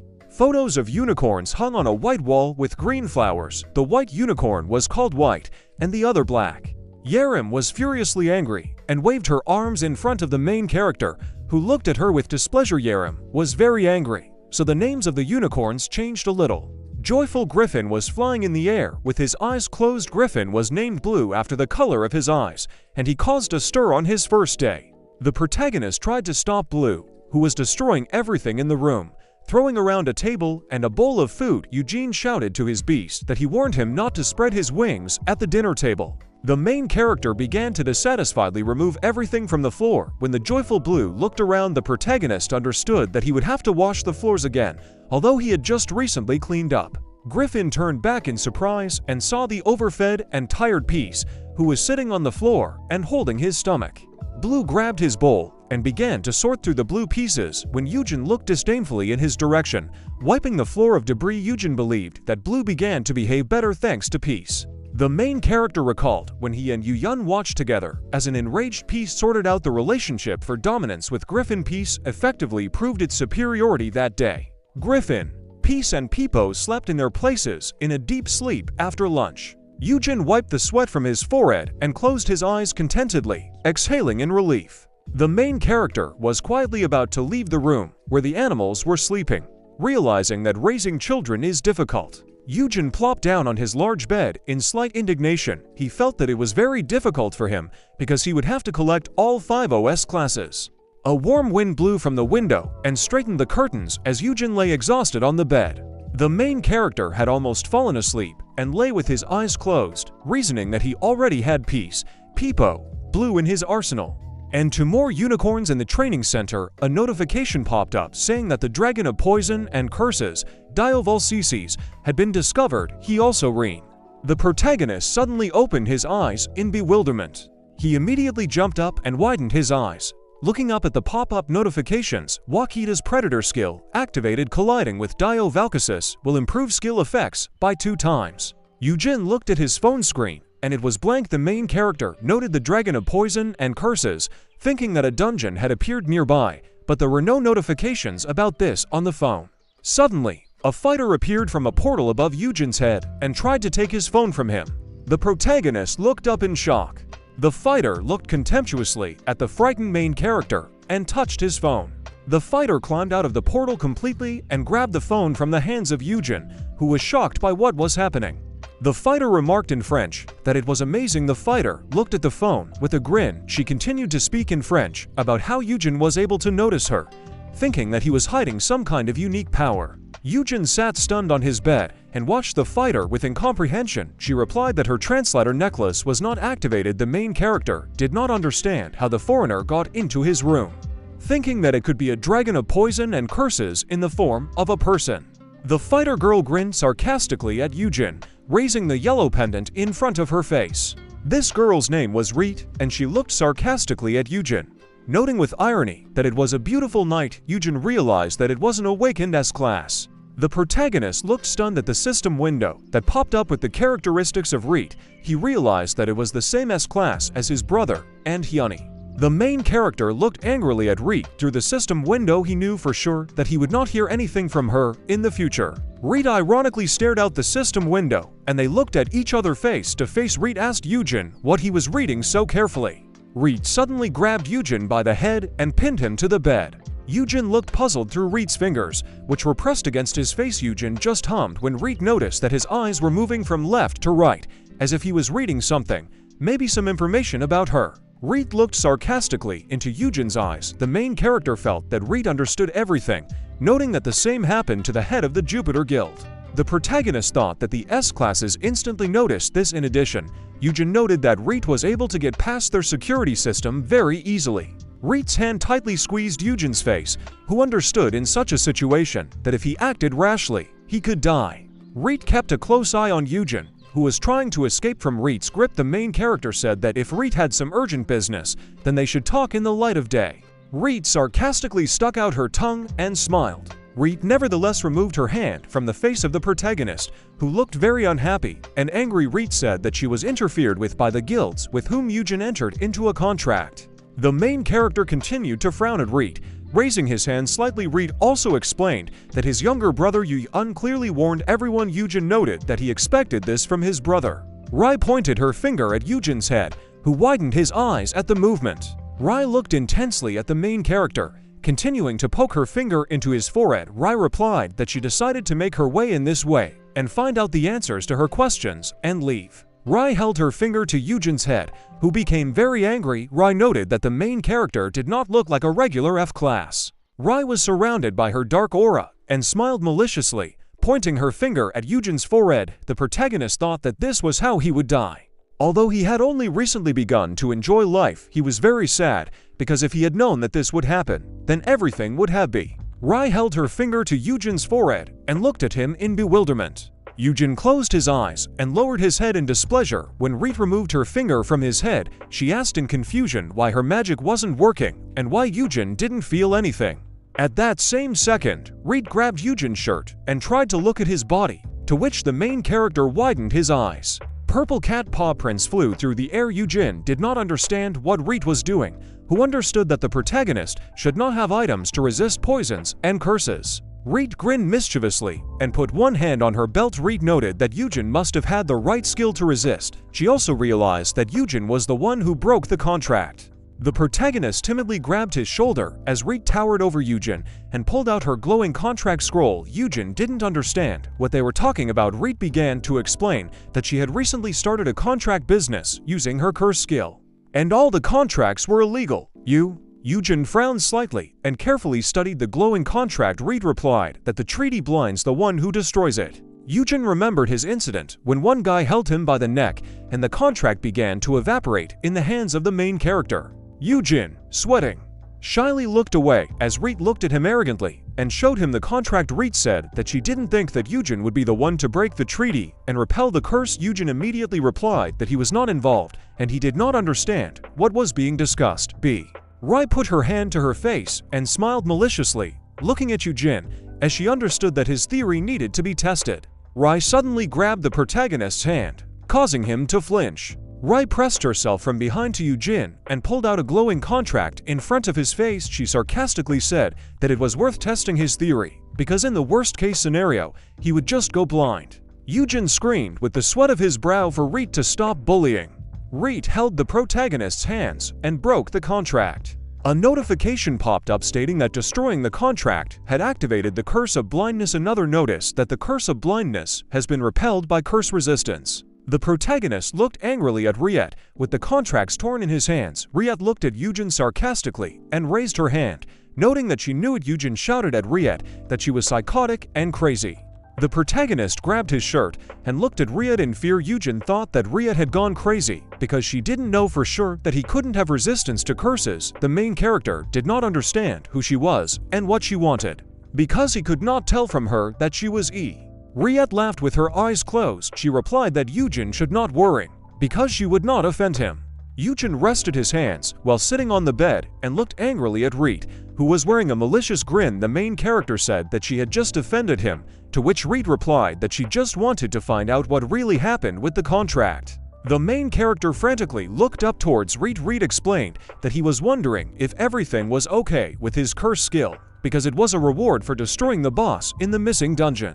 Eugene was sitting on his bed as Reet stood in front of him with her arms crossed. The main character asked about the missing dungeon. Reet said that if she told him everything, nothing would change, because no one would believe it anyway. The dark door to the dungeon began to evaporate. Reet noted that when she cleared the dungeon, it immediately disappeared. Eugene looked down at the same moment, puzzled, lightly touching his chin. Riet asked Eugene if he believed her and if he knew anything about it at all. Eugene replied that he knew little. Eugene remembered himself in one of the space systems. With a worried look, the main character realized that this was a system, because this was the same dungeon that was supposed to appear in 5 years. The protagonist remembered the system's words that there would be cases of dungeons from the future. Reet's strong figure arched imposingly in the space of the system. Eugene realized that he didn't know any S-class hunters in the future who use curses and poison, which meant Reet had acquired a skill that no one in the original future had. Eugene realized that the reason was that he had turned back drops of blood in the space of the system. The protagonist realized that the reward for defeating the boss of the poison and curse dungeon was this skill notification. Colliding with Dio Valkysis will increase skill effects by half. Eugene looked ahead thoughtfully, as Reed looked at him with curiosity and fascination. The main character replied that it was the dragon of poison and curses. Dio Valchizes. Reed asked how Eugene knew about this. Eugene looked at Reed with anticipation and listened to her stories. The silhouette of Reed against the backdrop of a black dragon stood with a malicious grin. Eugene realized that this is why he did not receive a notification on his phone about the dragon of poison and curses. Because Reed was a half-dragon, half-human who absorbed the dragon's power, becoming its embodiment. The main character realized that this was an extremely unusual incident that occurred. Reed looked at Eugene's face with curiosity as she approached him, making Eugene a little confused. Rai didn't understand where Eugene came from so smart. Rai began to flirt with Eugene and moved closer to him. As Eugene crawled backwards on the bed, Rai felt that Eugene could also be some kind of dragon. The protagonist replied with confusion that he was just an ordinary person. Rai grabbed the main character's hands and was about to pounce on him. Reed said that she smelled the scent of a fellow creature or the scent of a predator, which could also easily defeat Dio Valchizes. Eugene tried to stop Reed's advances by asking her what she was doing. Eugene recalled the battle with the Raw Cheetah's dragon, which he defeated. The main character thought that this could be due to the predator skill of Raw Cheetahs, the very king of the dragons of poison and curses. Reed flirted with Eugene's body with her fingers, who definitely thought that Reed couldn't know about his skill. Reed pushed Eugene onto the bed and towered over him. Reed explained with passion that she was no longer attracted to ordinary people. Reed looked sarcastically at Eugene, pressing his body to the bed. Reed noted that she had not had so much fun for a very long time. Eugene was confused by this situation and did not understand what Reed was going to do with him. Reed continued to press Eugene to the bed, blocking her room for maneuver with her body. The main character asked what Reed wanted to do with him. Reed closed her eyes and touched Eugene's body through her shirt with her fingers. The protagonist asked in bewilderment what Reed was up to. Reed responded to Eugene to relax and suggested that they get to know each other a little better. Reed licked her lips and came close to Eugene's face and wanted to kiss him, while Eugene looked away with great shyness. Reed said that it had been a long time since she felt the similarity of her powers with others. Eugene ruined the sweet moment by telling Reed that she couldn't get into bed without taking off her shoes. The main staff peered out from under Reed's body and pointed at her black boots, which she had not taken off. Rai looked at her boots and replied that she heard that this is not the case in Korea. Eugene timidly hid under the covers. When Rai began to crawl out of bed, Rai was slightly saddened that there was no continuation, and she explained that Eugene still should not have rejected her so coldly. The main char. Rai looked arrogantly at the main character, towering over him. Eugene said that since Rai found out everything, she should have left already. Rai exclaimed and replied that she wanted to know something else. Rai blurred in tenderness and love and clasped her hands, looking at Eugene, who covered himself from such shining cuteness with his hand with a dissatisfied look. Riette wanted Eugene to help her raise the beast. Eugene rested his hand on the crowbar with dissatisfaction as Riette began to daydream and beamed with love for her animal. Eugene did not think that Riette would come to him with such a request. Thinking that she was too talkative, Riette noted that the main character looked contemptuously at Riette. Raising his hand near his head, he ironically noted that Riette should take the turn behind the other guilds that had already made a deal with him. Riette approached Eugene from behind and looked at him sarcastically. Putting a knife to his throat, Riette said that she already knew everything. So for this reason, she decided to sneak up to him under the cover of darkness and ask for this favor. Eugene noted with irony that Reed really knew how to as. The main character humbly looked forward and swallowed his saliva, thinking that this proposal did not sound so bad. Reed looked sarcastically down at the main character, bringing the knife to her face. Eugene realized that she was a natural-born S-class with the rank of SSS class. He realized that it was too dangerous to let her go, even if she didn't end up joining a guild. Eugene caricatured himself when he takes custody of the little chick. Reed, the protagonist, felt that if something happened, this kind of connection would serve him well, realizing that in this case Reed would be in his debt. Eugene looked attentively at Rita. Sitting on the sofa with folded hands, he agreed to Reed's proposal, stating that he had one condition. The rays of the sun illuminated a large high-rise building in the morning. Seong-hin entered Eugene's room with bags of food and drinks. He greeted the main character, telling him that he had purchased a ginseng tonic to increase his stamina. Suddenly, Seong-hin's frightened gaze caught on the main character. Seong-han looked at how Eugene was lying on the floor, and his entire room was trash. Seong-han didn't understand what happened here. Seong-han desperately ran to Eugene's body to revive him. Seong-han asked what happened that night. Eugene replied that he was exhausted because a lot had happened. Eugene's hand reached out to the turned-on phone. As a result, last night the protagonist agreed to Reet's request and agreed to secretly exchange personal messages with her. In Eugene's phone, there was a correspondence with Reet, where she wrote him all sorts of pleasant compliments. Sleepy and exhausted, Eugene looked ahead heavily. Remembering how Reet left him last night, Eugene noted that Reet did what she wanted until she left. The exhausted Eugene was picked up by Seong-hin and given him a tonic in a red package. Eugene was glad that nothing bad happened, because Rai could have easily killed him. Seong-hin helped Eugene wash his face and dried his face with a towel. The main character understood that it could have been worse, so he didn't even want to imagine if only his friends were next to him. The protagonist was sprawled out on the couch as Seong-han was cleaning the house. Myung-woo was in the forge at that moment, and his brother Yoo-hyun would not be able to both protect him and withstand the S-class poison and curses. Eugene looked indifferently at the ceiling and rhetorically wondered whether he should have used a code word against Reet. The red skill tag glowed against the backdrop of Reet's spin. Eugene thought, since the effect of the skill is doubled against poison and cursed dragons, it would have an effect if he said the phrase, "I love you," just once, but he understood that Reet was too unpredictable. The main character turned his head from side to side, thinking that he could not predict what would happen if Reet became as clingy as everyone else. Seong-han, wearing a pink apron, approached Eugene worriedly and asked him if he was okay. Eugene immediately exclaimed and replied that everything was fine with him. He just thought for a while. The main character sat down on the floor and widened his eyes when he saw the sparkling cleanliness of his room. Eugene asked Seong-han, who was sitting next to him, when he managed to restore such order. Seong-hin folded his hands and replied that he was just cleaning up a little. Seong-hin held the main character's hands and noted that he did a great job taking care of the animals. Seong-hin looked at Eugene in admiration. Removing the pink scarf from his head, Seong-hin explained that Eugene can call him whenever he gets tired, and he will immediately come to his aid. Eugene raised his eyebrows pitifully and tremblingly and looked at Seong-han, realizing that he was always ready to help him.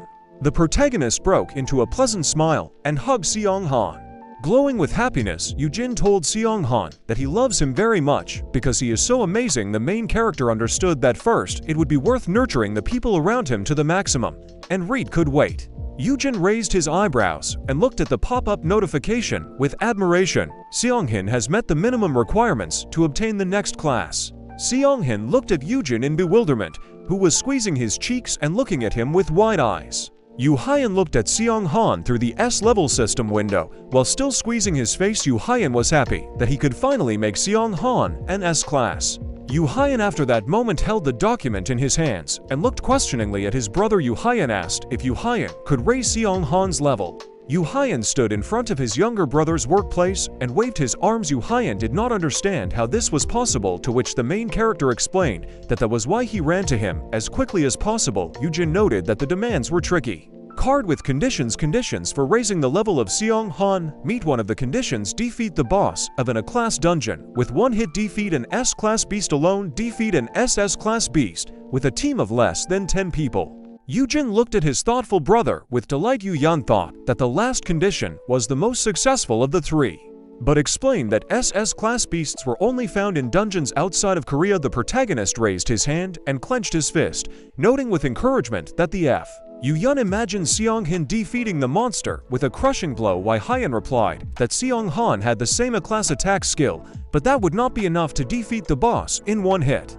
Eugene looked at his brother with elation and pointed a finger at himself. Eugene said that he could help with this. Yoo-hyun was slightly surprised and asked how Eugene would do this. The main character began to present a plan to make Seong-han an S-class, with the two of them cheering enthusiastically on stage. Seong-in's silhouette was wrapped in iron armor with gloves and glowed with a bright aura. Eugene noted that the first step was to equip Seong-hin with everything that could increase his attack power. Yaram's silhouette sent blue energy towards Seong-hin's stage. Eugene suggested using Yaram to add a Seong-hin snare using a buff of the day without a shadow. A jubilant Eugene imagined how he held Seong-hin's hand, and together they defeated the blue silhouette of a monster at stage 3. The protagonist suggested doubling Seong-hin's attack using his skill. Yoo-hyun looked arrogantly at his brother's small and joyful toy. Squeezing it in his hand, Yoo-hyun asked why Eugene was included in this plan. Yu Hyan held his brother's toy in his hands and looked at Eugene, who closed his eyes in displeasure. Holding the monster and Seong Han toys in his hands, Eugene explained that he also had to go. Yu Hyan noted that the main character has gone crazy. The protagonist looked at his brother worriedly. Holding Seong Han toys and a monster in his hands, Yu Hyan explained that he said everything in all seriousness. Yu Hyan offered a comparison to what Yu Hyan would say if he went into an A-class dungeon. While being in F-class, Yu Hyan realized the protagonist quickly spread his arms to the sides and looked at his brother, who indifferently closed his eyes and lowered his head. Yu Hyan noted that he had a B-class shield. Yu Hyan noted that Yu Hyan himself understood perfectly well that this shield would not save him. Yu Hyan looked at his brother indignantly. Holding the toys in his hands, Yu Hyan explained that they were still talking about destroying the boss. Yu Hyan imagined Seong Han dealing a crushing blow along with Yu Hyan. Yu Hyan began to explain that Yu Hyan could only share this skill's effect when touching a person, deducing that the protagonist would have to touch Seong Han the moment he dealt the killing blow to the boss. Yu Hyan explained. Yu Hyan tried to stuff the toy into his pocket and looked out from under his long bangs towards his brother, who hung his head down. Laughing hard, Eugene said that the shield would not work since it would touch Seong Han. The protagonist broke into a malicious smile and took out a blue luminous bracelet from his pocket. Remembering the moment when the four of them had dinner, Eugene reminded his brother of that evening, saying that he asked Myungwoo to do something for him back then. Eugene enthusiastically held up his gold bracelet in front of his astonished face. He said it was a new shield item. Yu Hyan wondered what it was. Yu Hyan took this gold bracelet and looked at it in amazement. The gold bracelet floated in the air. It was a nameless bracelet, class undefined, disposable. Yu Hyan's eyes widened as he watched his brother spread his arms out to the sides. With a satisfied face, Yu Yun realized that this bracelet nullifies all damage taken for 10 minutes. Wondering how this was possible, the protagonist noted that that's why he spoke that evening, so that Yu Yun would mac. Eugene put his hand on his brother's shoulder. Eugene noted that Seong Han would become an S-class tank and make his guild even more impressive, and he would take care of that himself, so it was decided. Myungwoo and Seong Han were extremely unhappy with this decision. Minwoo noted that he did not make this bracelet for such a situation. Seong Han crossed his hands in front of his face and said that it was impossible to take Eugene to such a place. The main character knew that he had to persuade Myungwoo and Seong Han for some time, and in the end, they set a date for going to the dungeon. The whole team of guys stood in front of the dark gate to the dungeon, from which a blue aura emanated. Seong Han looked at Eugene with concern as Yaram rejoiced at what was happening. Seong Han asked if the main character would be okay. Eugene's his piece in his hands and told Seong Han not to worry. Yaram noticed and agreed with Eugene's words, saying that they are still S-classes and will be close. Yaram S. Hyuna donned a bright red suit and appeared with her blue bag and black glasses. Hyuna straightened her hair and looked out sarcastically through her black glasses. She asked Eugene how long they had been waiting for her. The main character noted that they enlisted the help of another S-class just in case.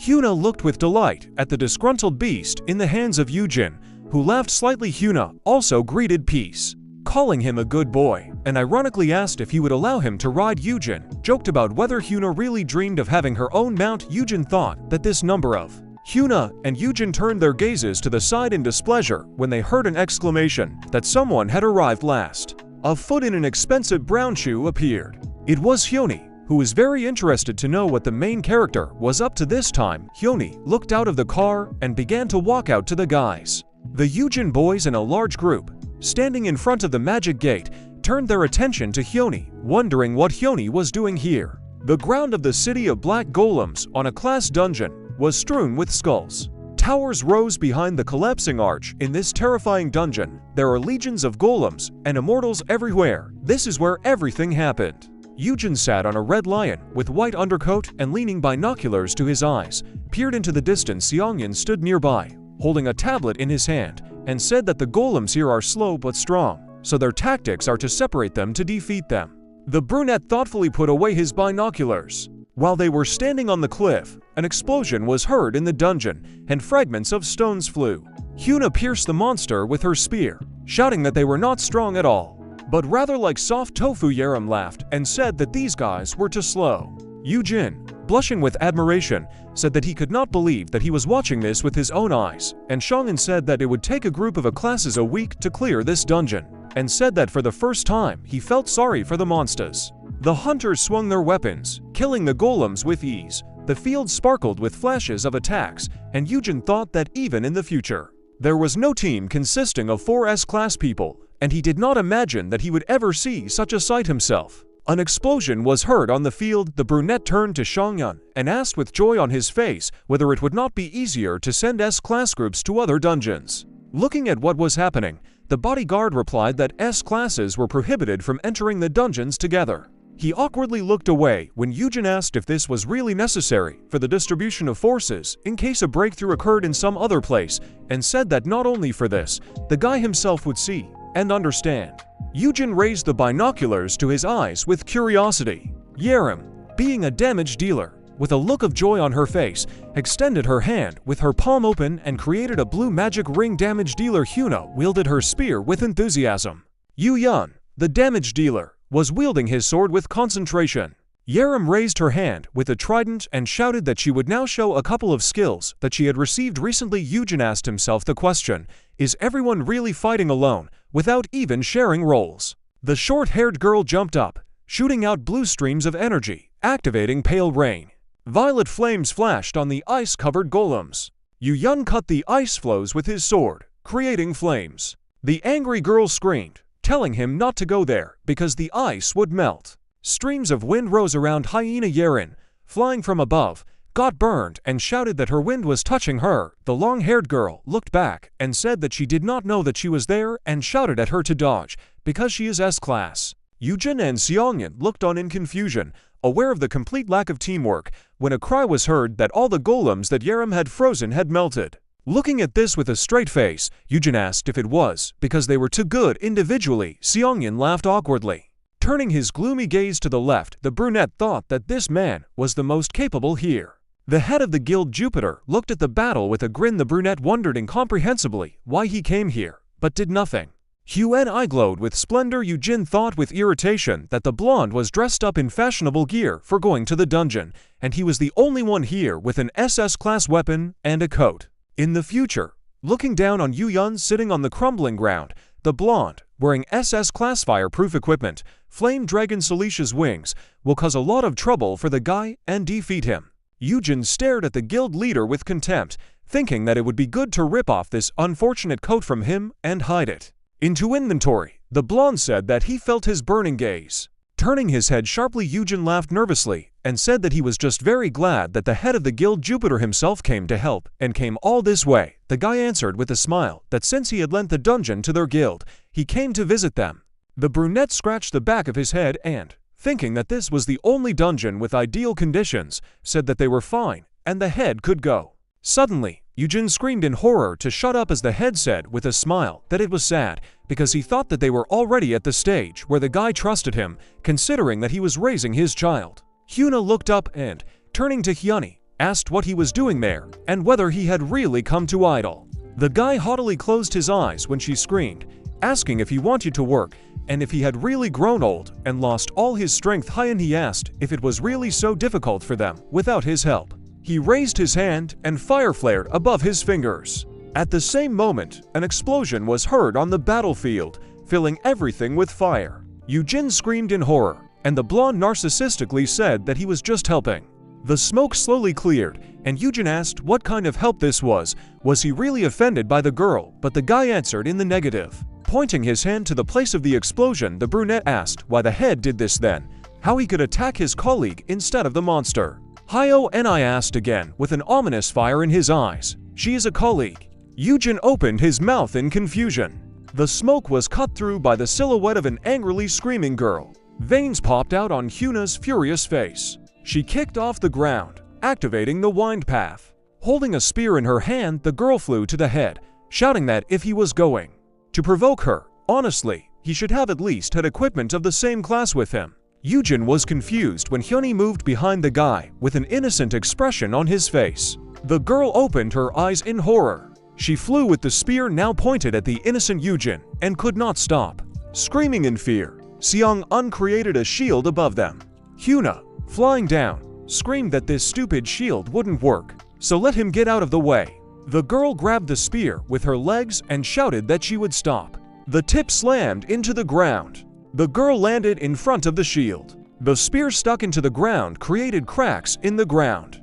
The edge of the cliff broke off and fell down. Looking back at the collapsed area, Hyuna breathed a sigh of relief and said that everything was fine. Eugene and Seongyeon, hugging each other, trembled with fear, and Hyunhee, clapping, innocently said that the girl had excellent control, and she, pointing her hand at him, shouted that he was a fool and it was his fault. The brown-haired girl with disheveled curls turned around when she heard a voice telling her to be more careful. His brother appeared in front of Eugene, his brown coat fluttering in the wind. The head of World's Edge frowned, looking at the girl. Approaching her, Eugene asked if she hadn't seen his brother.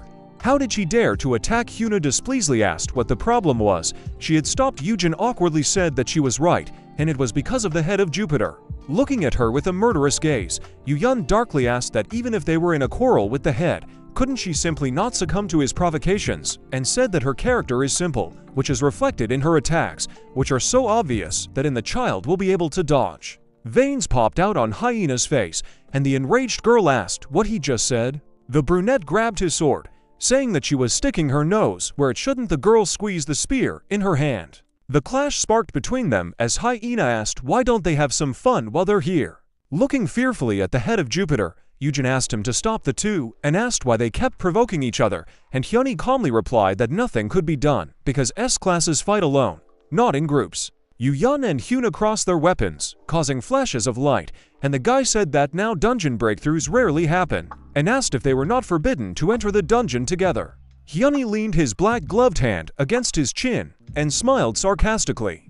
Ominously looking at the battle with burning eyes, he said that since they were all here, this was the perfect opportunity to grab each other's throats. Eugene opened his mouth in horror. Hyuna attacked Hyun with fury in her eyes, and Eugene thought that it took a long time to convince Yaram and Hyunhee to go with them, and he was surprised that the other guild heads were willing to go, although he did not reveal the true purpose.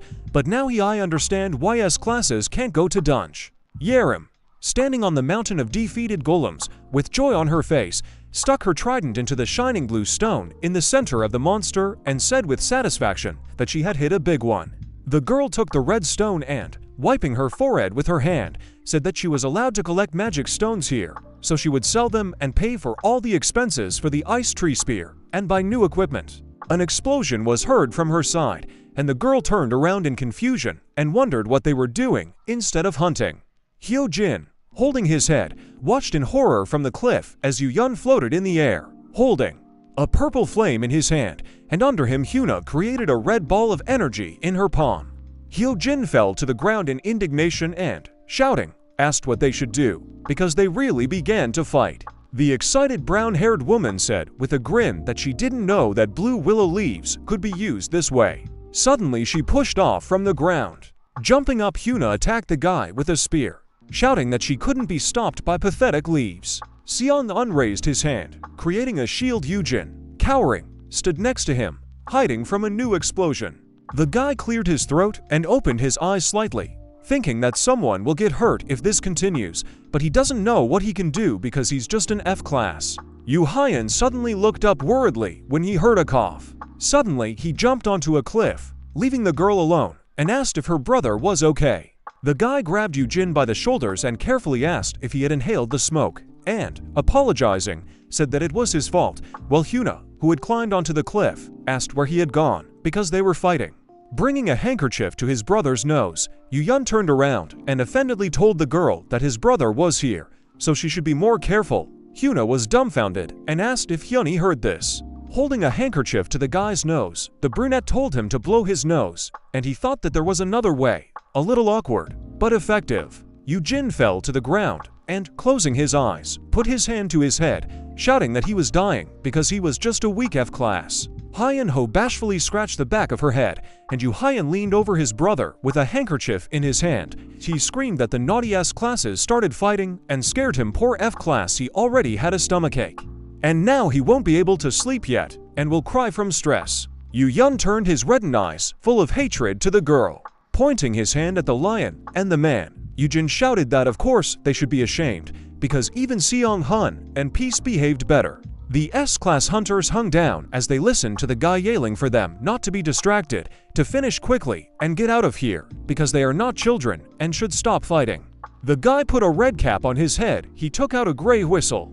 Sitting on peace and pointing in the direction with his hand, Eugene whistled and said that the golems were for 3 hours for high on awe and let Yumi inspect the perimeter, exhaling. The guy said with relief that he had to separate them so as not to fight again. A digital window appeared in front of him with the reward he received, where it was written that he had acquired the SS class skill, the terrifying chicken commander, and the description said that he was a teacher who leads the stubborn awakened ones, and although the children are naughty, there is no need to worrying if you use this skill. The guy looked at the window wondering what was wrong with the name of the skill and its description. The night sky above the destroyed dungeon was illuminated by constellations. Holding a steaming mug in his hand, Seong-hun offered it to Eugene and said that they would stop here for the night. Looking at the mesmerizing views of the gloomy night dungeon, the man said that if they continue at the same pace, they will get out of here tomorrow. Leaning against a wooden beam, Eugene looked up at the stone building above them and said that because of these buildings, it was convenient to relax here, asking Zhang if he thought there was a castle or a church. To which he replied that he was not sure, since so far I didn't find any documents. The guy brought a cup of hot drink to his lips.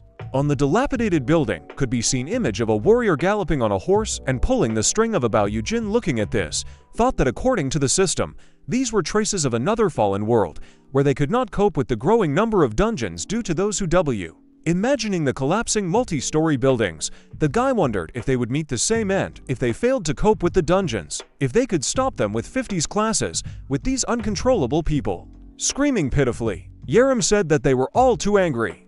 Everyone sat or stood around the fire, and the short-haired girl, laying out all the magic stones she had mined on a white cloth, shouted that they were taking away all the fun because she also wanted to fight. While wiping his sword, Eugene asked who she could handle if she didn't have enough experience, skills, and equipment. Huna ran her hand over the girl's face and asked with a grin if that was why she was collecting stones so hard that she got soot all over her face, when Yaram shouted that she would buy new equipment after selling the stones and smear them all. Eugene wiped his sword with a calm expression, and Eugene smiled nervously as Huna asked who burned the ends of her hair. The girl was upset, holding her burnt curls in her hand, and Yaram, looking at her, said that she could just cut her hair, and asked if such long hair didn't get in the way when hunting.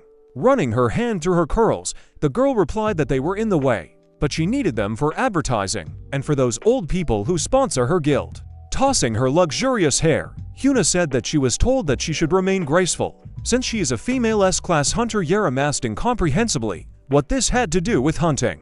Jumping on the girl from behind, Huna said that this is a good question and let her do what she wants and not worrying about such things. Placing her hand on Yaram, the brown-haired girl closed her eyes and, exhaling, said that sometimes it's even more comfortable in the dungeons. Turning to the head of the Jupiter Guild, the girl said that she would like to kill all these old people and asked if they should be as independent as the head. Bringing a porcelain cup with a hot drink to his mouth, Huni said that you shouldn't be on a leash all the time. Raising his eyes upward, in which the fire of the fire was ominously reflected, the blonde said that they only think about profit, and this was the reason for the incident in MKC. Besides, those who do not know anything about high-class dungeons will not be able to understand them and will not make ho. Eugene looked at him silently, his mouth parted. Remembering the battle he saw between hunters and golems, he thought that after that he began to understand that S-classes are significantly superior to ordinary people in strength. For several days, or even weeks a month, predators dominate monsters from other worlds. Holding a thermos in her hand, Huna said with a smile that the young master is full of surprises, and she stops recognizing him when he is next to her brother. Eugene turned his gaze to his brother. Eugene looked down. Looking down, Eugene thought he was holding back. Looking at his brother's back, he asked himself, because he is holding back not because he is kind, but does not act as he wants, because his brother is an F-class, all because of him. Eugene looked at him, noticing that he was looking at him, and asked what was the matter. Looking at him, Yu Hyan asked if he was tired because he didn't look very good, and Seong Hyan chimed in, saying that the guy should rest. A rolled-up gray sleeping bag appeared in the brunette's hands, and a white pillow flew into his head when everyone told him to go to bed, and he asked how they would cope without him. A girl with short blue hair pointed her finger at herself and said that they are S-class, so for them one night is not scary. Clenching her fist, Huna agreed and said that they will continue to protect the dungeon and will hunt in twos, replacing each other. Eugene blushed with joy as he looked at the guys. Everyone shuddered when the guy, holding a sleeping bag in his hands, asked suspiciously that they had not split into two to fight. Grabbing the orange bottle, Yaram looked away when the guy noticed that there was a whole bunch of mana potions hanging on it and said that it was just because she was hungry. Yun awkwardly looked down, and Hyuna screamed at the head when the guy said that he noticed that Huni had changed his gloves and his brother was sharpening his knife all the time. Raising his index finger, Eugene sternly told them to hunt monsters and do nothing else, and if he noticed them fighting, he would tell Myungwoo everything. The guy lay down in the sleeping bag, and Yaram screamed that he had misunderstood everything. This was just her only equipment. Eugene replied that then they just shouldn't fight. Lowering his head onto the pillow and closing his eyes, the guy exhaled, thinking that it was already difficult for him with 4, but he needed 50. The star-studded night sky was glowing above him. He wondered if he could really trust the system, and thought that at this point, he had no other choice anyway, and maybe if he moved forward in small steps, he could recruit 50 people and save the world. He jumped up when it was light, looking ahead in horror. In front of their team was a huge gray creature that resembled a lizard.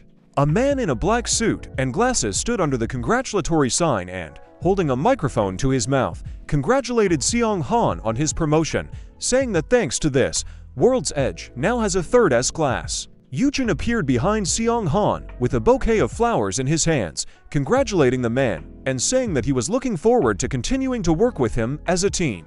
The discarded bouquet fell to the ground as Seong-han told him to get lost. Showing a thumbs down, the man irritably said that from this day on, he was leaving World's Edge, since the S-classes did not need comrades. Yu Hyan pulled out his sword when Seong-han shouted that he was challenging him to a duel. Hyan grabbed the spear, and Yaram happily jumped up with a trident in her hands, shouting that they wanted to come with them too. All the S-classes rushed at each other, drawing their weapons. Eugene opened his eyes in horror, shouting for everyone to stop, because the building might collapse. The guy was lying in a sleeping bag, Peace was sleeping on his back on his side, and Seong-han, sitting next to him, asked if the gentleman was okay. Jumping up, the guy screamed in horror, asking that Seong-han not go to work for himself and not get involved in fights just because he became an S-class. The man waved his hands in front of him, saying with a smile that there was no need to worry, since he would continue to faithfully serve as the shield of World's Edge, and asked why the guy woke up so suddenly, because he was sleeping sweetly. Peace licked the guy's neck, and he scratched the back of his head, awkwardly saying that it was just a dream where they were all fighting and the building was collapsing. The guy looked up, asking where the lightning came from, since there was no rain. Putting his palm to his forehead, he squinted and said that he seemed to see a flash there, and suddenly asked what happened to the lock that was there. Suddenly, a bright flash appeared above them. Hyuna and Hyoni stood on opposite pillars with a sparkling golden chain surrounding them.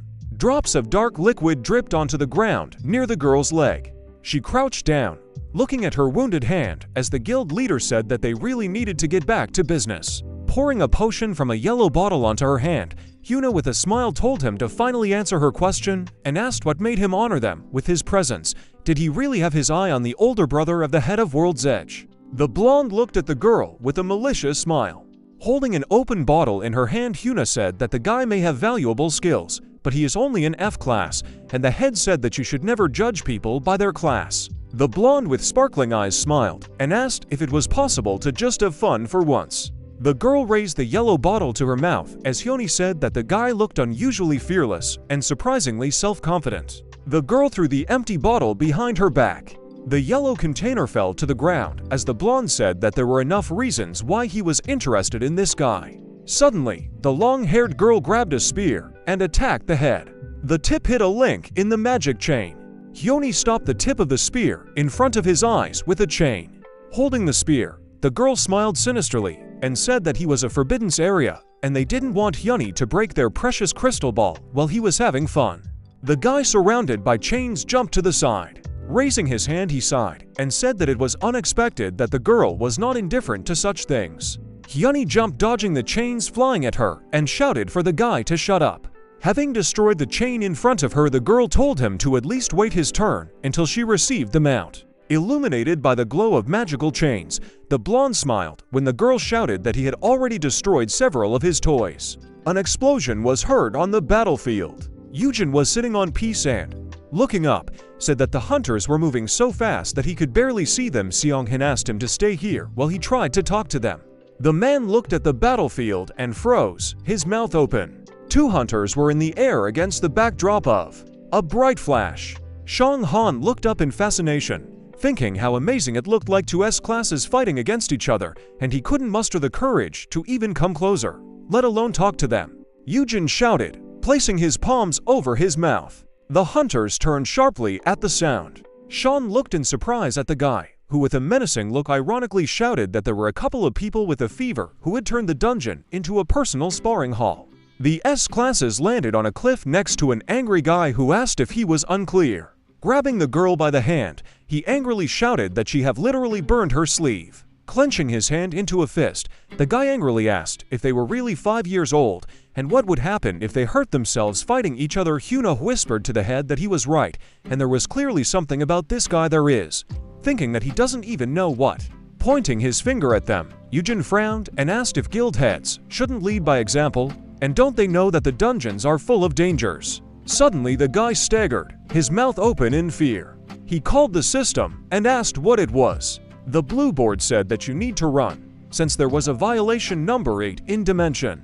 The guy staggered and grabbed his forehead with his hand, and Seong-hin ran up to him worriedly, asking if everything was okay. Removing his hand from his face, the guy said that, as he had said, the dungeons were full of dangerous surprises, and shouted for everyone to run as far as possible.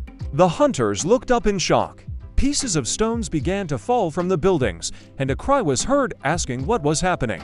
Shang Han created a shield over Eugene, protecting him from falling rocks, and told him to be careful and stay behind it. The guy looked to the side and, activating resistance to fear, asked where his brother and Yaram were. Two hunters appeared above them and shouted that they had better get out of there now, and Hyena asked if it was an earthquake. Yaram, with her mouth wide open, screamed that where they were standing, something was rising from the ground. The guys turned around and looked at the cracked ground, shaking from the tremors. Everyone rushed out of there. Looking back at the flying stones, Hyuna asked in horror what was happening here. Suddenly, behind them, a huge gray monster poked out of the ground with its mouth slightly open. A huge stone frog landed. Opening her mouth, Hyuna raised her head up and said that she had never seen such a monster. Yuyan asked if he was sure that it was a monster because it was incredibly large. Frowning, Eugene said that it was definitely a monster. After calling the system and reading the information about the monster on the blue window, the guy said that it was Mountain Eater Bavar, an SS-class toad monster whose body is completely covered with impenetrable rocks. Hyoni looked at Eugene with interest as the others shouted that this dungeon was only in a class and asked what something like that was doing here. Opening his mouth, the blonde whispered that Eugene undoubtedly foresaw this. The guy with the cape fluttering in the wind looked at Eugene from behind and asked himself if this was not just a coincidence, then what else was he hiding? The little griffin got his head entangled in a towel and screamed. He flew around the room, and a guild employee with her hair in a ponytail tried to catch him and screamed for Blue to stop playing with the towels, while Chirpy squeaked from behind, attracting attention. The girl turned to the bird, saying that who would have thought that babysitting monsters would be so difficult. At that time the bird was knocking on the door to a closed room with a squeak. The girl opened the door, asking what it was and saying that Eugene was not in the room, and Chirpy, who ran into the room, stopped, looking at something in surprise. The bird stood in the room and looked around, squealed in tears. The girl consoled her that tomorrow he would return, but then ran after Blue, asking, "Is he doing it again?" The sad bird was left alone in the room and cried with a squeak. Her little muzzle was red and tears were streaming down her face. Suddenly Chirpy let out a loud squeak, spreading her wings, and the space next to her flickered with blue light. A blue flicker appeared in the air, next to which a system table began to form. A red circle with a pattern appeared in the middle of the blue whirlwinds. This L rank skill was called Dimension Master. The round vortex created an image of Eugene sitting astride Peace as Chirpy stared at it in surprise. Looking at the blue whirlwind, she let out a startled squeak.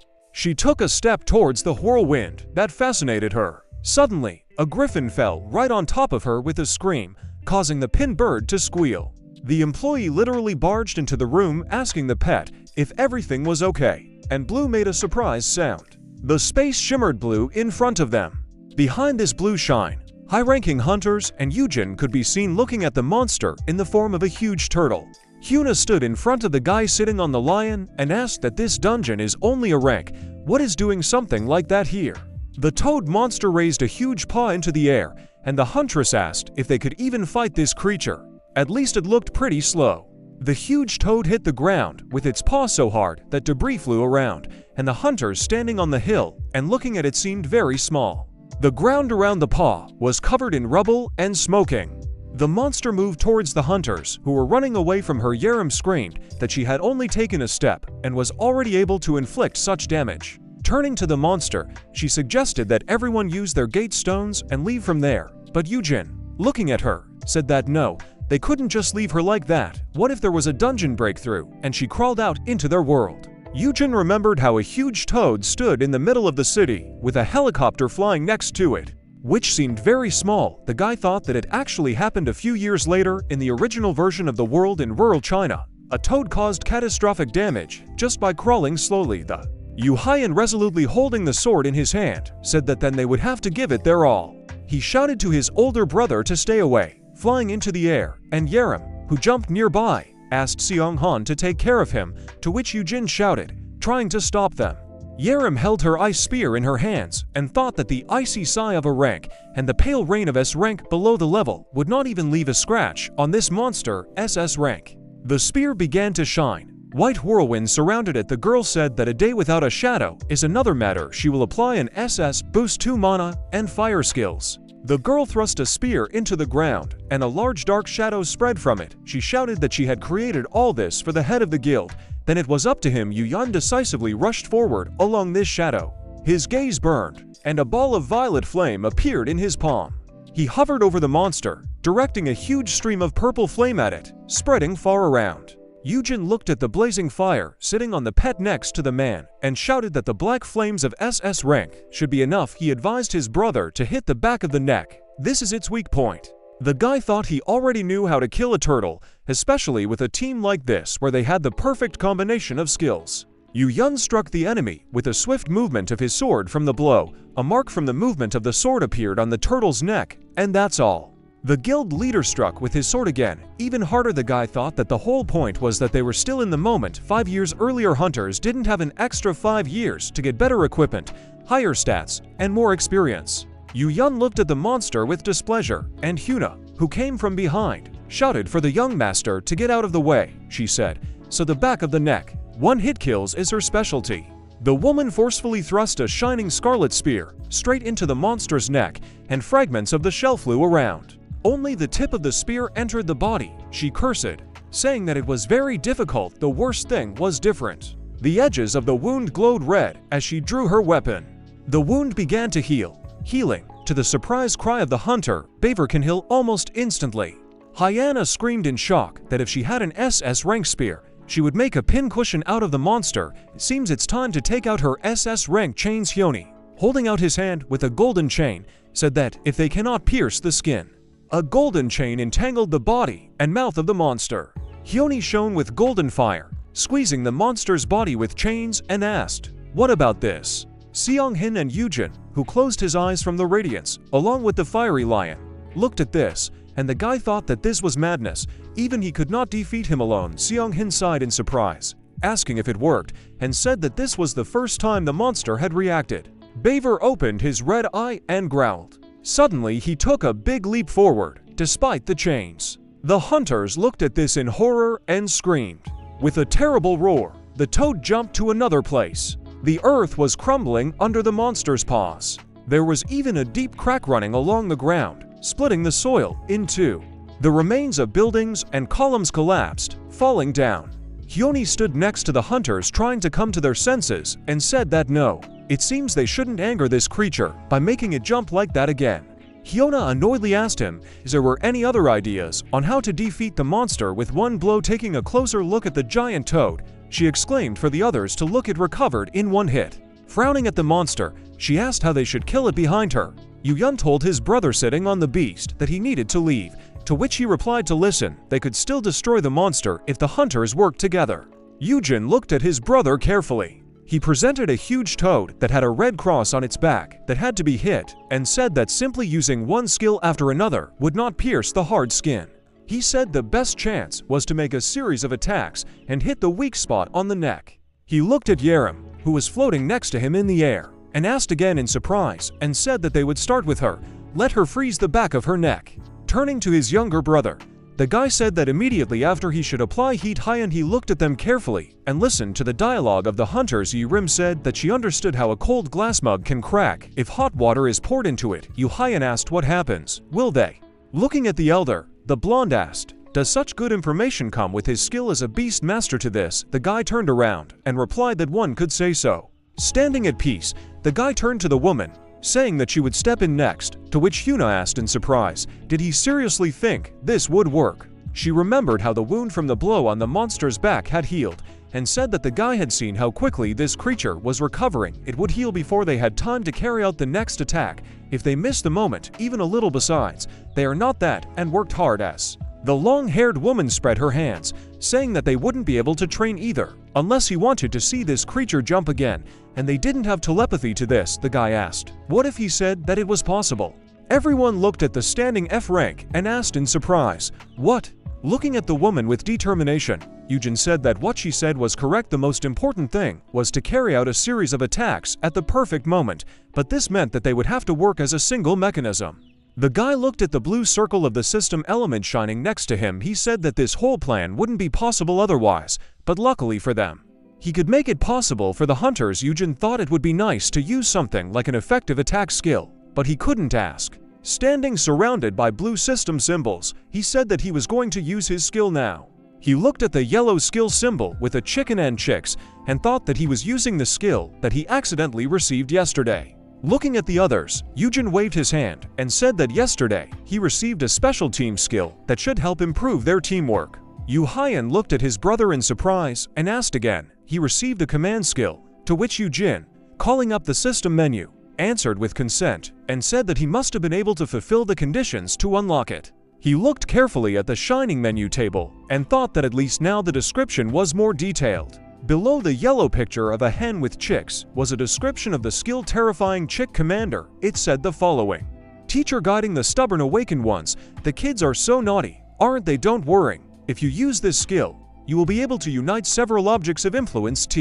Round bottles with blue potions illustrated that. Firstly, the skill depends on the level of intelligence and mana. Eugene drank the liquid while pointing his finger and told Hyun to get Hyun closer to Yaram. Secondly, the caster can take damage if the target of influence disables the synchronization attempt. A book with a picture of a hen and chicks appeared in front of the guy's palm, surrounded by radiance. The guy told the others that he was using this skill now, and they needed to accept it. It was important. Holding the book in his hand, Eugene created glowing blue patterns at his feet with his other hand. Yaram and Hyun looked in surprise as the same patterns appeared on the ground where they were standing. The system reported that the Terrifying Chicken Commander skill has been activated.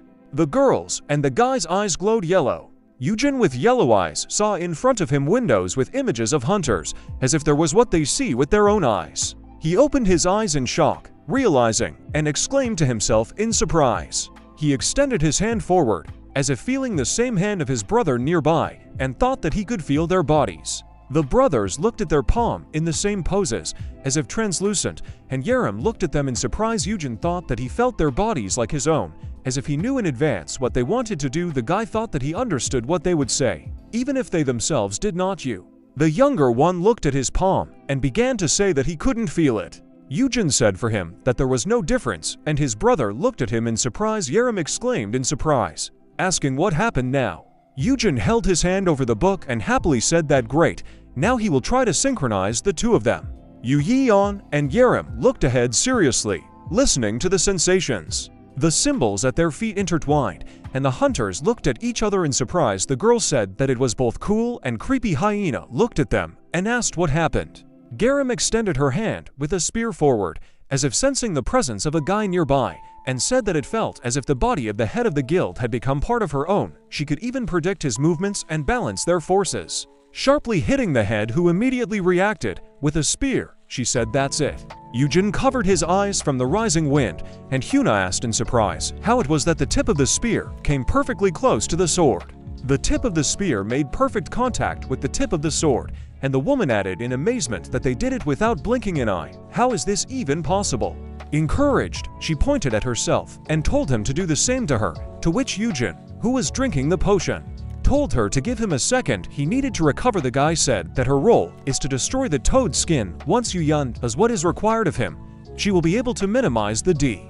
Hyuna looked at him in admiration, happily asking that she could ride peace. The woman was delighted, saying that how did he know that she had brought a saddle and even fire-resistant equipment just in case. At this time, Eugene stroked the head of the disgruntled fiery lion, apologizing, and said that it was only this time. The guy thought about the third clarification of the use of the skill.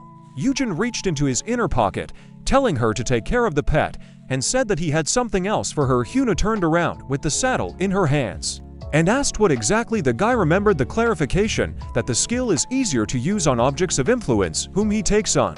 With a cute wink, his fingers folded into a small heart, and said that his heart, he said that he loved Hyuna. Eugene thought he would take this chance to make her his ward. They were already close enough that he could get out of such a situation by laughing it off.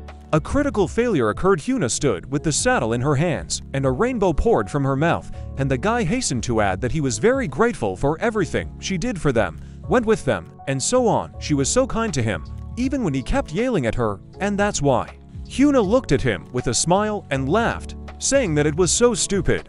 Shyly scratching her nose, she told the guy not to worry. His attitude helped her remember how harshly she was trained when she was still an athlete. His system reported that Hyuna responded to the code word and became a pupil. Eugene turned away in embarrassment and thought, well, guess he succeeded after all. He turned with a smile and said that they needed now, but he was interrupted.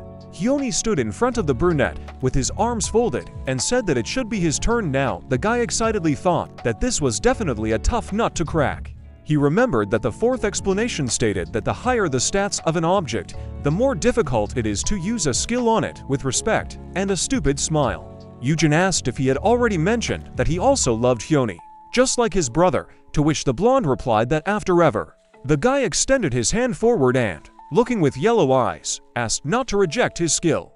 Hyuna did not look at him, engulfed in a blue glow. He looked at the brunette with shining eyes. Eugene swayed in shock.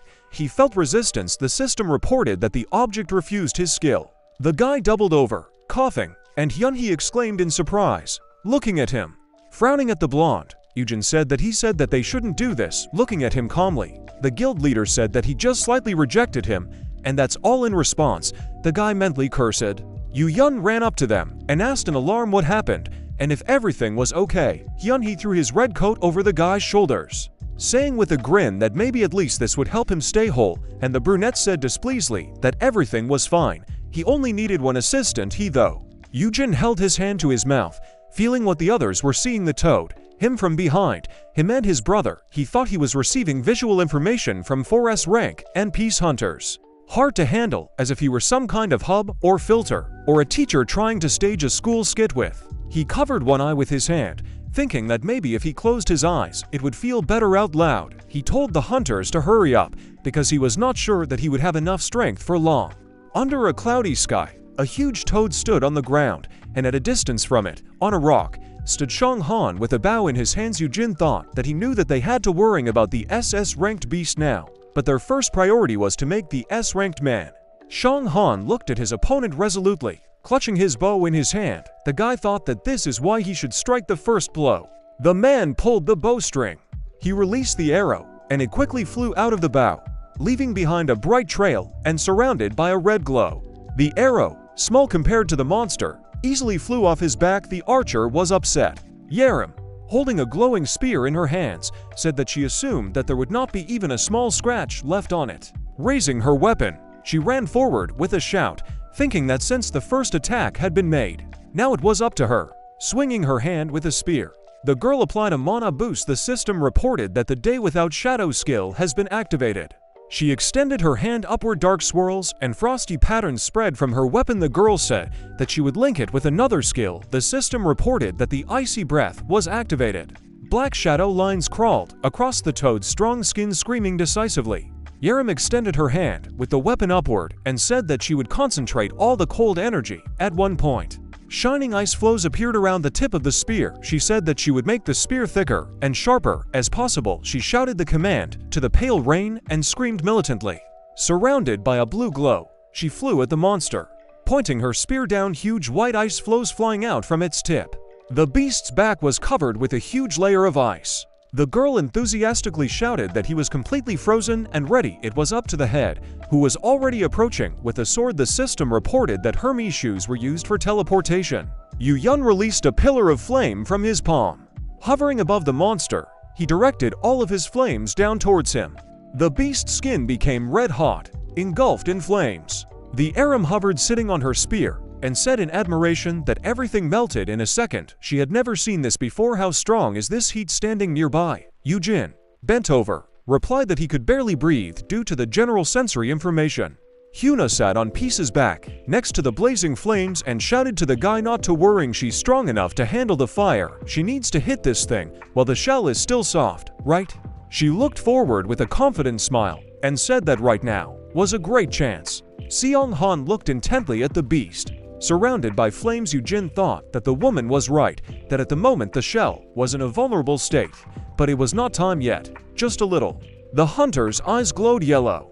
A bright purple flame engulfed the beast, gathering into a whirlwind. Eugene reasoned that they needed to wait until the flame died down to an acceptable level, but before the skin began the healing process. Eugene frowned, pressing his palm to his forehead, and ordered himself to think.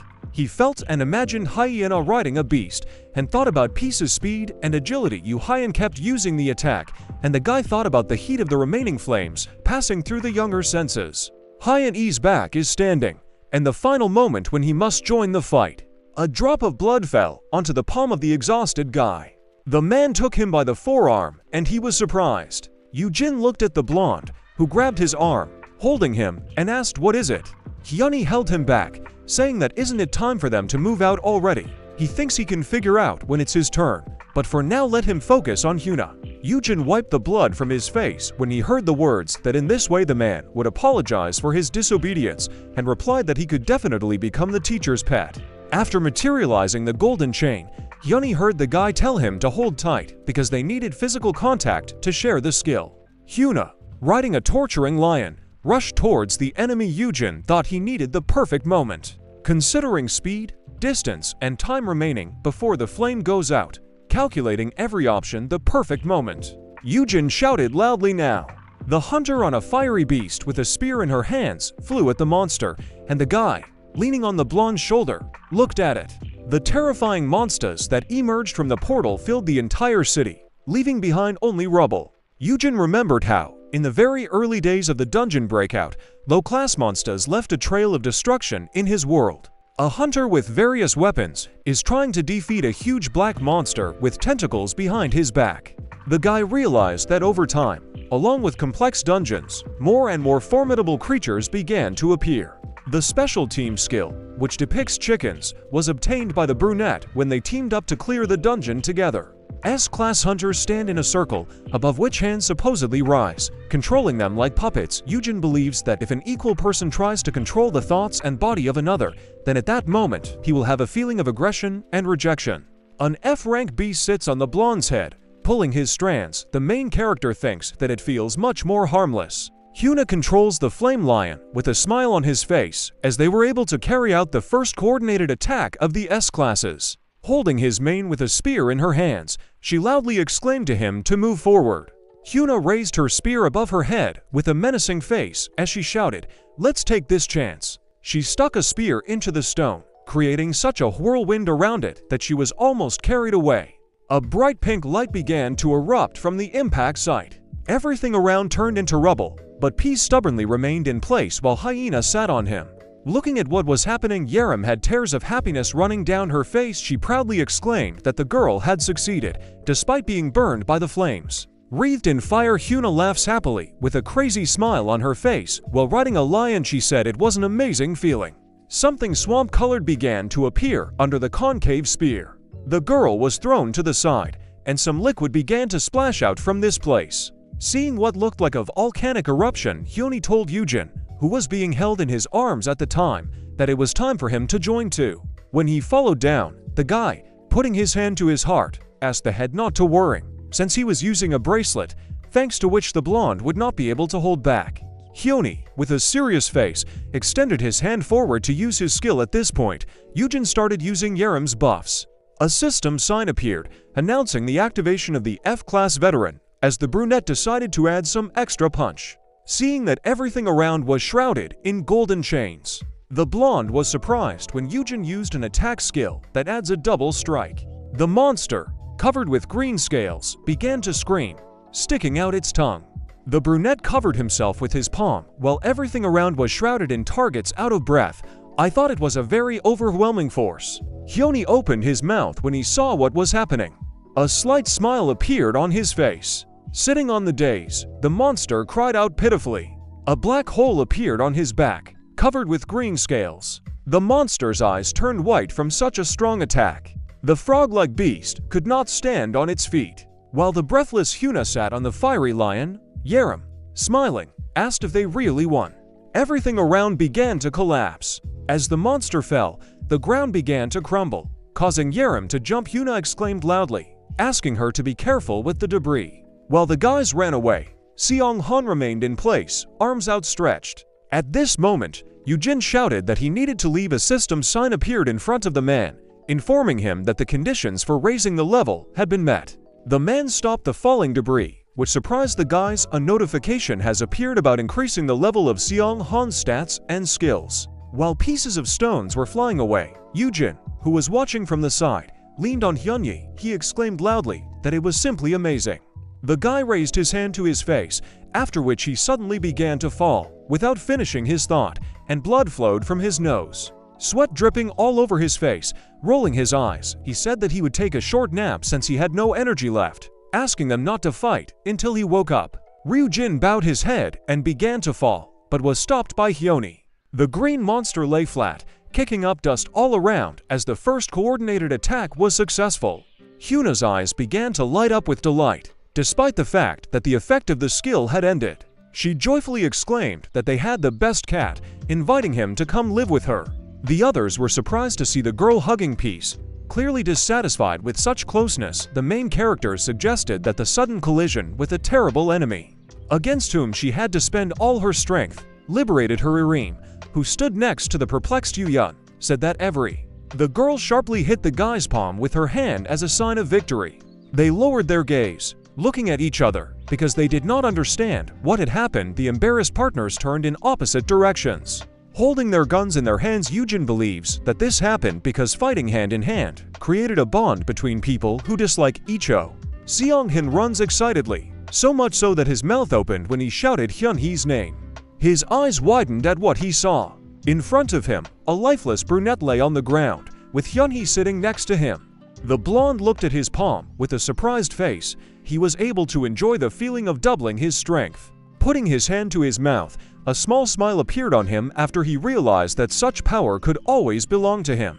In a room illuminated by a bright blue light, the head of the system, with long ears, stood slumped in front of the control panel. She cried out pitifully that this creature had come for Eugene. Her teammate standing behind her tried to calm her down. The head reported that the measurements were suddenly distorted, as the beast they had been expecting only 5 years later appeared. An assistant with horns on her head asked her partner in Volf clothing whether recovery would take a long time, to which he asked to wait for her. Saying that there was still a little time left, the head of the system burst into tears. While the assistant was busy with work, she asked loudly if they th. The Volf-skinned man asked her to calm down, explaining that the attempt was made from the world of sweets, so her guesses were wrong, because those people were working from the outside. The assistant behind the controls turned his head towards the head. The girl with the horns had a worried head in front of her as she said that someone in the world tried to use the teleportation skill to get to him. She warily asked her who could have done this. Holding her chin, she looked down and assumed that this was done by someone with at least an SSS class skill, or even legendary. An image of the murdered Bavar appeared on the screen, seeing which the head called her assistants and looked at the picture. She was surprised and said that they had already defeated this monster so quickly. The man in Volf's clothing came up to the screen and, raising his finger, said that he thought they would tinker with him longer, because for this they would receive a worthy reward. The assistant with the horns took a closer look and said something was wrong. She saw a photo of Eugene's lifeless body lying next to a blonde man looking at him with a devilish smile on his face. Yumi asked the guy who he really was. The brunette is constantly surrounded by animals, which is why the blonde assumed that he had the only skill as a master of beasts, so he decided to wait until the end of the contract. He thought that at the same time he believed that Eugene was hiding a lot because he behaved in the dungeon as if he. Looking at his black glove palm, Yumi said that the brunette shared with him a skill that doubles damage. An ominous aura began to emanate from him as he remembered the time when he had such power. While Eugene lay with his eyes closed, the blonde looked at him and wondered why he was human, since in his place he would have acted differently. He threw it over his shoulder when a worried Yun began to approach them, whom Seong-hin tried to stop. The guy asked if his brother was okay. The brunette opened his mouth in surprise when he was interrupted by Yun, who asked him if he could leave it to him, with one hand confidently supporting Eugene as he lay on his shoulder. The blonde said that he would feed him 3 times a day and provide everything he needed for the best care. His green eyes sparkled as he added that he was taking it with him. Hyuna turned around and saw Hyun-hee hanging Eugene's lifeless body over himself. The guy got so angry that he couldn't say anything, but the girl with a surprised face asked if the blonde was serious. At that moment, an enraged Yaram came running. Holding a spear in her hands, she threateningly told the head that this was not funny, asking him to return it to them calmly, since the agency just needed to rest. Seong-hen grabbed his bow tightly and cast a stern look at Hyun-hee. Standing next to the fiery lion, Hyun took the hilt of the sword and demanded that the man give him the brunette. Hyun-hee, throwing his head back, thought with a sly look, maybe kill them. Even though he was standing alone against several, he decided to simply destroy everyone, blaming the SS class monster since the double damage buff was still active. After which I realized that it would be very easy to eliminate MKC and Hyuna. The girl sharply thrust her spear into the ground, breaking it into fragments.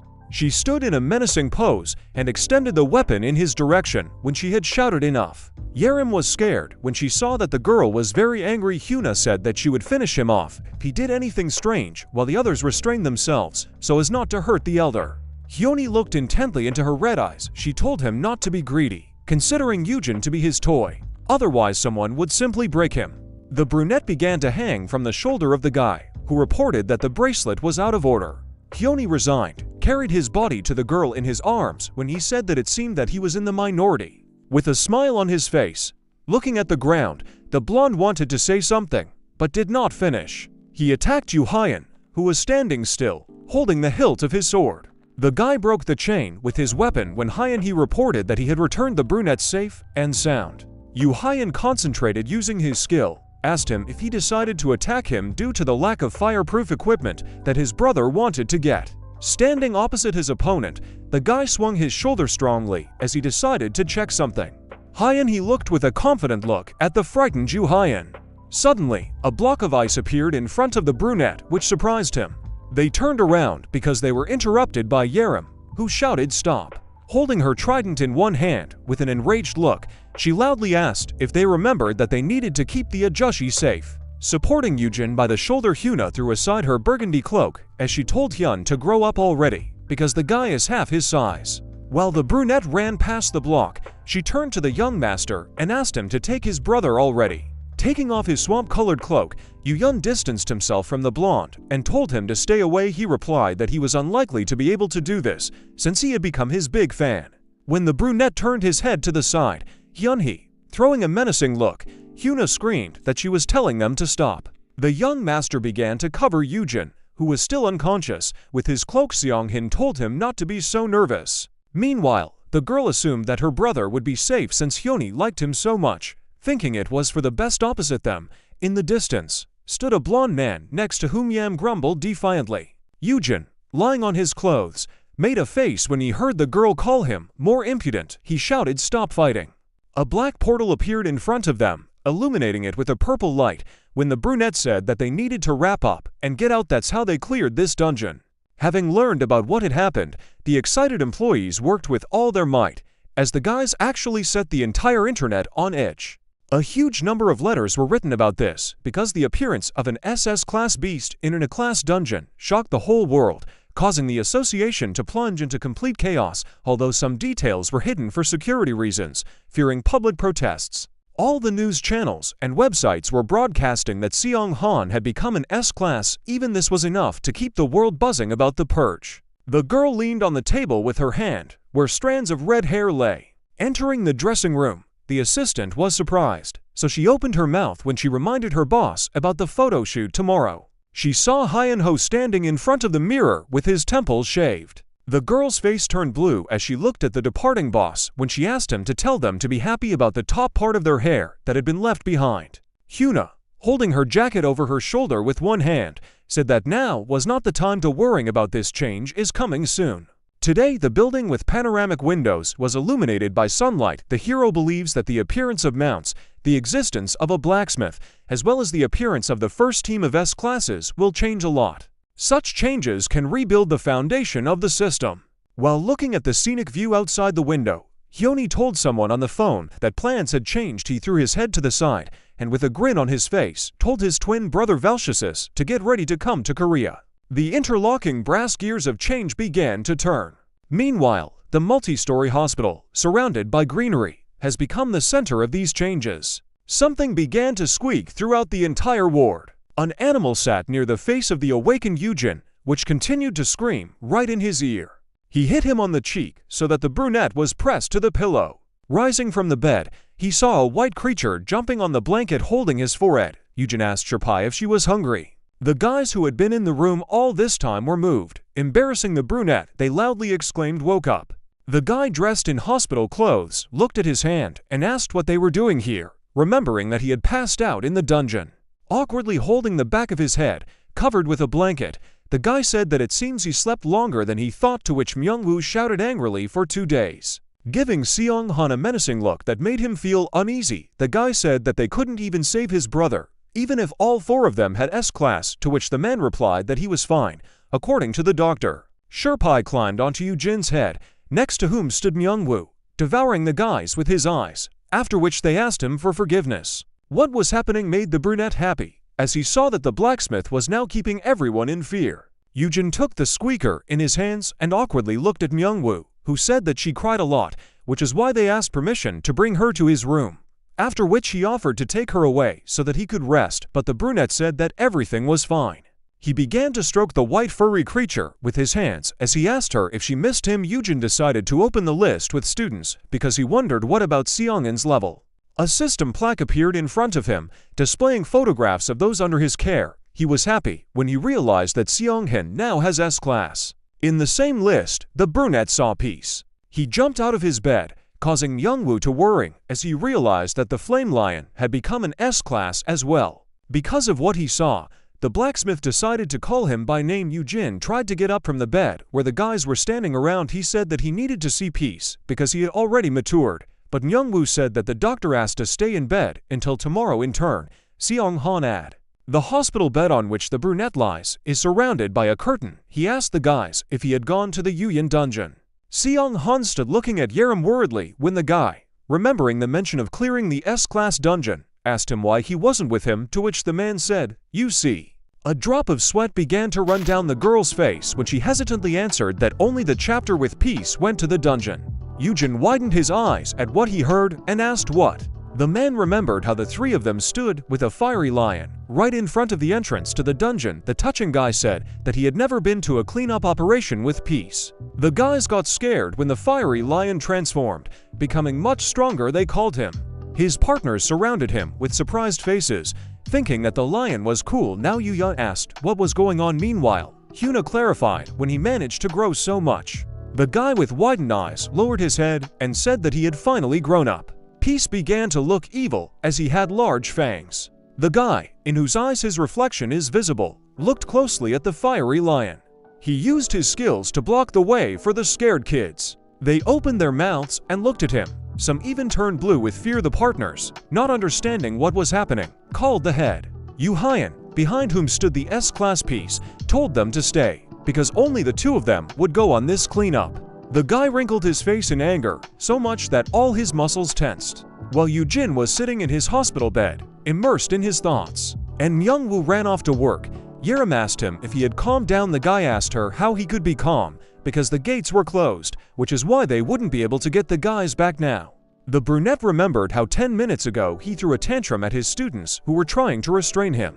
He tried to jump out of bed, but Yaram stopped him when the guy said that he still doesn't understand what Seong-han was thinking about them. Meanwhile, the man decided to calm him down with the help of technology for laboring mothers. Drops of sweat began to run down the guy's face out of anger as he understands that clearing the S-class dungeon requires at least 10 days, which is why they may not get enough sleep. Standing next to the girl, Seong-han closed his hands pleadingly and said that the dungeon seemed normal to him. He also believes that everything will be okay with them. Because they have the gate stone, Yaram also asked him not to worry so much about it and asked the brunette what awards he received. Eugene's face turned blue from what he heard, since he does not understand what award she is talking about. Showing off a magic crystal earring, she revealed that it was SS grade equipment that she received for defeating Bavar. Vermit Queen earrings, deep blue waves, made of 4 blue magic crystals. The girl said that they not only increase the level of mana of intelligence, but also give complete freedom of maneuver in the water, and also thanks to them, her efficiency will increase by 30% when using skills related to water and ice in water. The guy jumped up from his bed with a surprised face when he said that she would be absolutely invulnerable in the aquatic environment. Yaram agreed with him, since thanks to them she would calmly destroy all the underwater dungeons, thanks to which she would quickly pay off the remaining half of her. Thinking of this, a wide smile appeared on her face. Her thoughts about the huge amount of money began to crumble when she remembered that she would go into debt again due to the purchase of new equipment. Hearing this, Eugene realized that she had a long journey ahead of her. Holding her head, she began to run around the ward, but despite all this, the brunette is glad that she is growing so slowly, but surely. Now she is constantly surrounded by partners, so the brunette believes that, unlike the S-classes who ruled alone, she will grow up surrounded by caring sunbees. While the guy was flying in his dreams, the guys next to him were whispering, looking at him. The girl realized that she had managed to distract him. When the guy was looking for something on his profile, the man said that he received the gate stone, while Yumi was dying of curiosity. Eugene found that something SS grade had appeared on his profile. Seeing this, the girl was happy, because he also had strong equipment. The guys were surprised that the whole room began to be illuminated with blue light. The nameless Demon King's copper old water wheel appeared in front of them. The brunette held it in his hands with a surprised face when the girl asked him what it was. He said that it was an old wheel once used by the Demon King. The guys imagined the role in demons sitting near the spindle. When Seong-han suggested that he used it for a spinning wheel, the girl thought that this was a rather peaceful hobby for him. She decided to put this wheel on the guy's head, thinking that it should be worn that way. But Eugene believes that it is most likely an item, not equipment. Holding the wheel above his head, which Pai had climbed onto, he thought that the system had deliberately given him this reward. That is why he decided to check with them about this when he went to the dungeon again. At this moment, the guy became sad, as he remembered that his partners were alone in the S-class dungeon. His screams could be heard throughout the hospital. He again scolded Seong-han, who again tried to calm him down. From the window of the brunette's chamber, one could see a beautiful tree. He decided to look at his profile when a man disturbed him and asked if he was sleeping.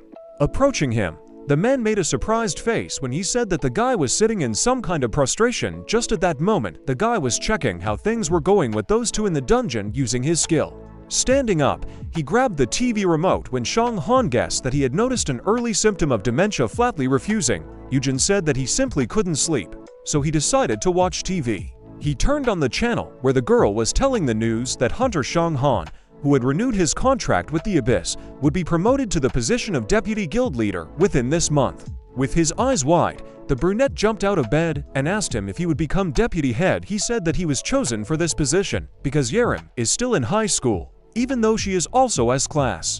From what he heard, the guy's eyes sparkled, so much so that he opened his mouth. With a smile on his face, Eugene took his hand and said that he was the best candidate for this position and asked him to take care of his brother, for which the man thanked him, after which the guy suggested throwing a party in honor of his promotion. Lowering his head, he embarrassedly touched his face and said that many people had already congratulated him, adding that he even received a bouquet from Hanshin. Hearing this, the guy smiled and asked him again because Minju from this guild was known for his hostility towards Seong-han.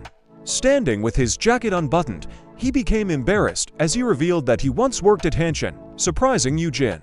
He remembered the moment when they were drinking coffee, looking at each other. After which the man asked the guy. He knew that this guild was once part of the Hanshin Group conglomerate. He also said that he and Minju were colleagues back then.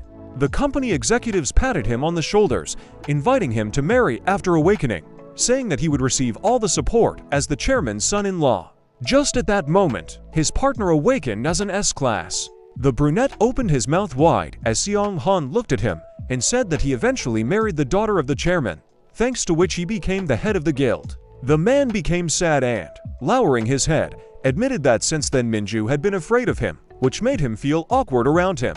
Eugene, imagining that he was sitting with glasses and eating popcorn, realized that his story was similar to a plot from a drama. Inspired, he rose from his bed and assumed that Minju was afraid because he himself wanted to become the husband of the daughter of the head of the guild, to which the man reminded that he was only in a class then. He remembered reading the letter while holding a bouquet of roses. Just at that moment, he received a congratulation in which they wished him to remain forever in the abyss. In Seong-in's hands was a piece of paper on which he was called a devoted servant. The guy hit the cabinet next to the bed when, holding his head, he realized that he was right. Meanwhile, the man thinks that it's good that this happened because there is one less threat to the abyss. Hearing this, the guy removed his hand from his face as he was surprised by his words. Eugene remembered how Minju stood in a black suit, bowing his head as he realized that he was not going to keep them under control. Despite the fact that there were 3 S-classes in his guild, Seong Han said that his former colleague would not expand the influence of his guild because he is not a fan of. Looking at the smiling pupil, who lowered his head, the brunette realized that he put their guild above his personal feelings at that moment. The man said that he was happy with the way things were now, despite the fact that others were saying that he had been kicked out. Remembering how he fought in the dungeon with the guys, he admitted his reluctance to become the head of the guild because he believes that the role of an assistant is more suitable for him. Inspired, Seong Han raised his hand in a fist as he promised that he would do his best as he wished to continue supporting Eugene. The brunette remembered his last trip to the dungeon when his partner tried to quietly take care of his comrades. He believes that even as an S-class, Seong-hin will become a reliable team player.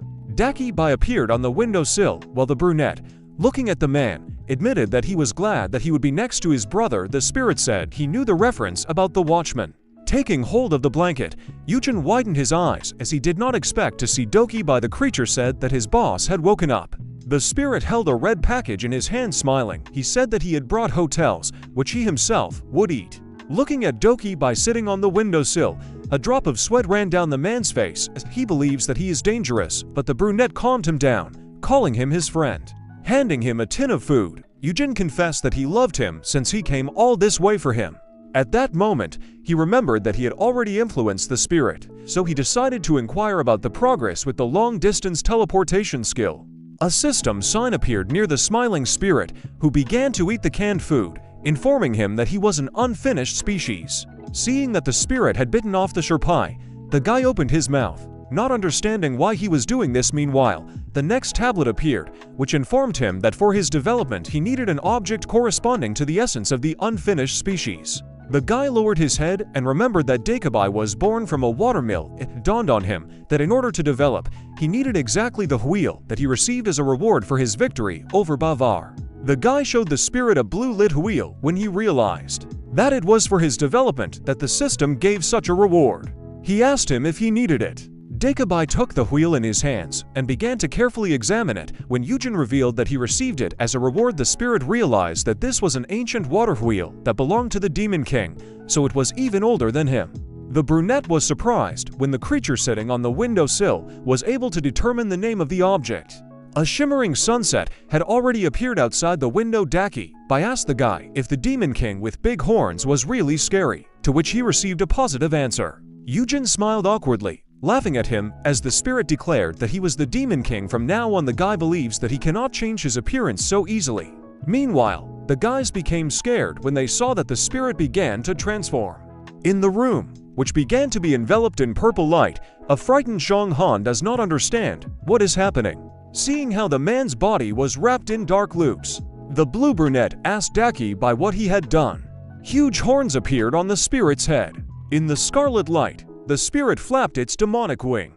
He looked at them furiously in his new guise when he became the Demon King, believing that there was nothing more terrible than him.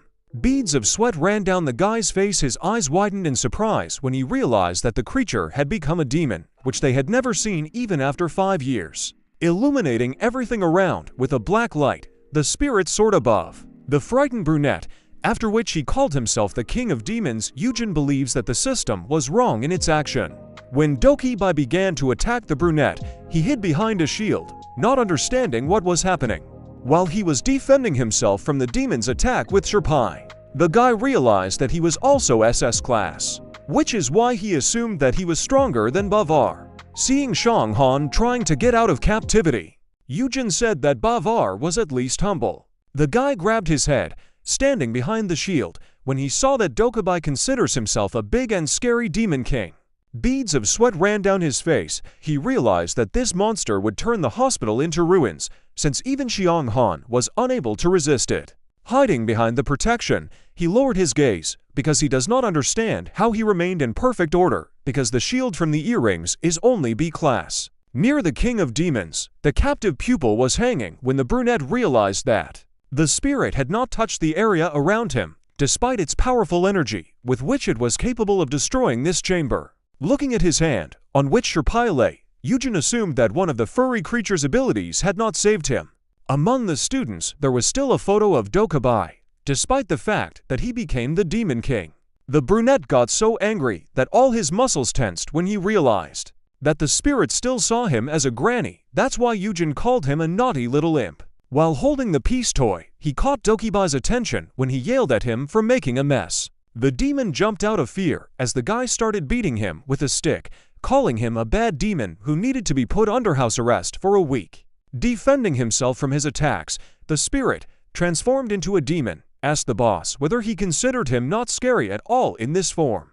While playing with a stick with a ball at the end, Eugene told him that in his previous form he was 100 times scarier. Having said this, he decided to divert his attention, since the spirit was still not indifferent to practical jokes. Keeping away from him, Dakibai was reminded of how the creature caused Mangwu and Han to faint. The spirit and Eugene, who was blue with fear, looked at the captive Seonghin. At this point, Dakibai asked him if the others were afraid of his transformed form. The brunette hinted to the man to play along with him in order to calm the spirit. Towering over the blue guy and the demon, Xianghan also said that the spirit was much scarier in its previous form. Then he explained that he was only scared now because of Eugene, who might be in danger. Dakibai calmed down, looked at his hands, and asked them again if they really thought he was much worse in his previous form. Seeing this, the guy realized that his plan was working. Along with the screaming Sherpai, they surrounded him as the brunette reiterated that he was much scarier. In turn, Xianghan confirmed his words, recalling that people fainted at the sight of him. While Dakibai sat with his mouth open in disbelief, they continued to say that they had never seen such a chilling mass of absolute horror in their lives. A smile appeared on the demon's face, allowing his only two teeth to be visible. As they begged him not to kill them, he replied that he would no longer be the Demon King. The guys looked in surprise at how Dokibai was happy, raising his hands up. Seonghin stood in shock. He noticed the black loops letting go of him at this moment. He clarified whether the spirit was normal, since the fog began to dissipate. Sherpai sat on the head of the surprised brunette, who asked the man what he meant by normal. Dokibai began to transform again, losing its wings and large horns. A system sign appeared, announcing that he was now the king of Yun. The Demon King's mask shattered. Now the spirit has turned into a blonde guy with an ancient wheel hanging from his belt. Blue-eyed Yun is wearing a blue cape. With a smile on his face and his arms outstretched, he announced that he had reincarnated as King Takabi. A surprised Seonghin sat next to Eugene, who believes that the spirit has evolved. The man asked him if everything would be okay now.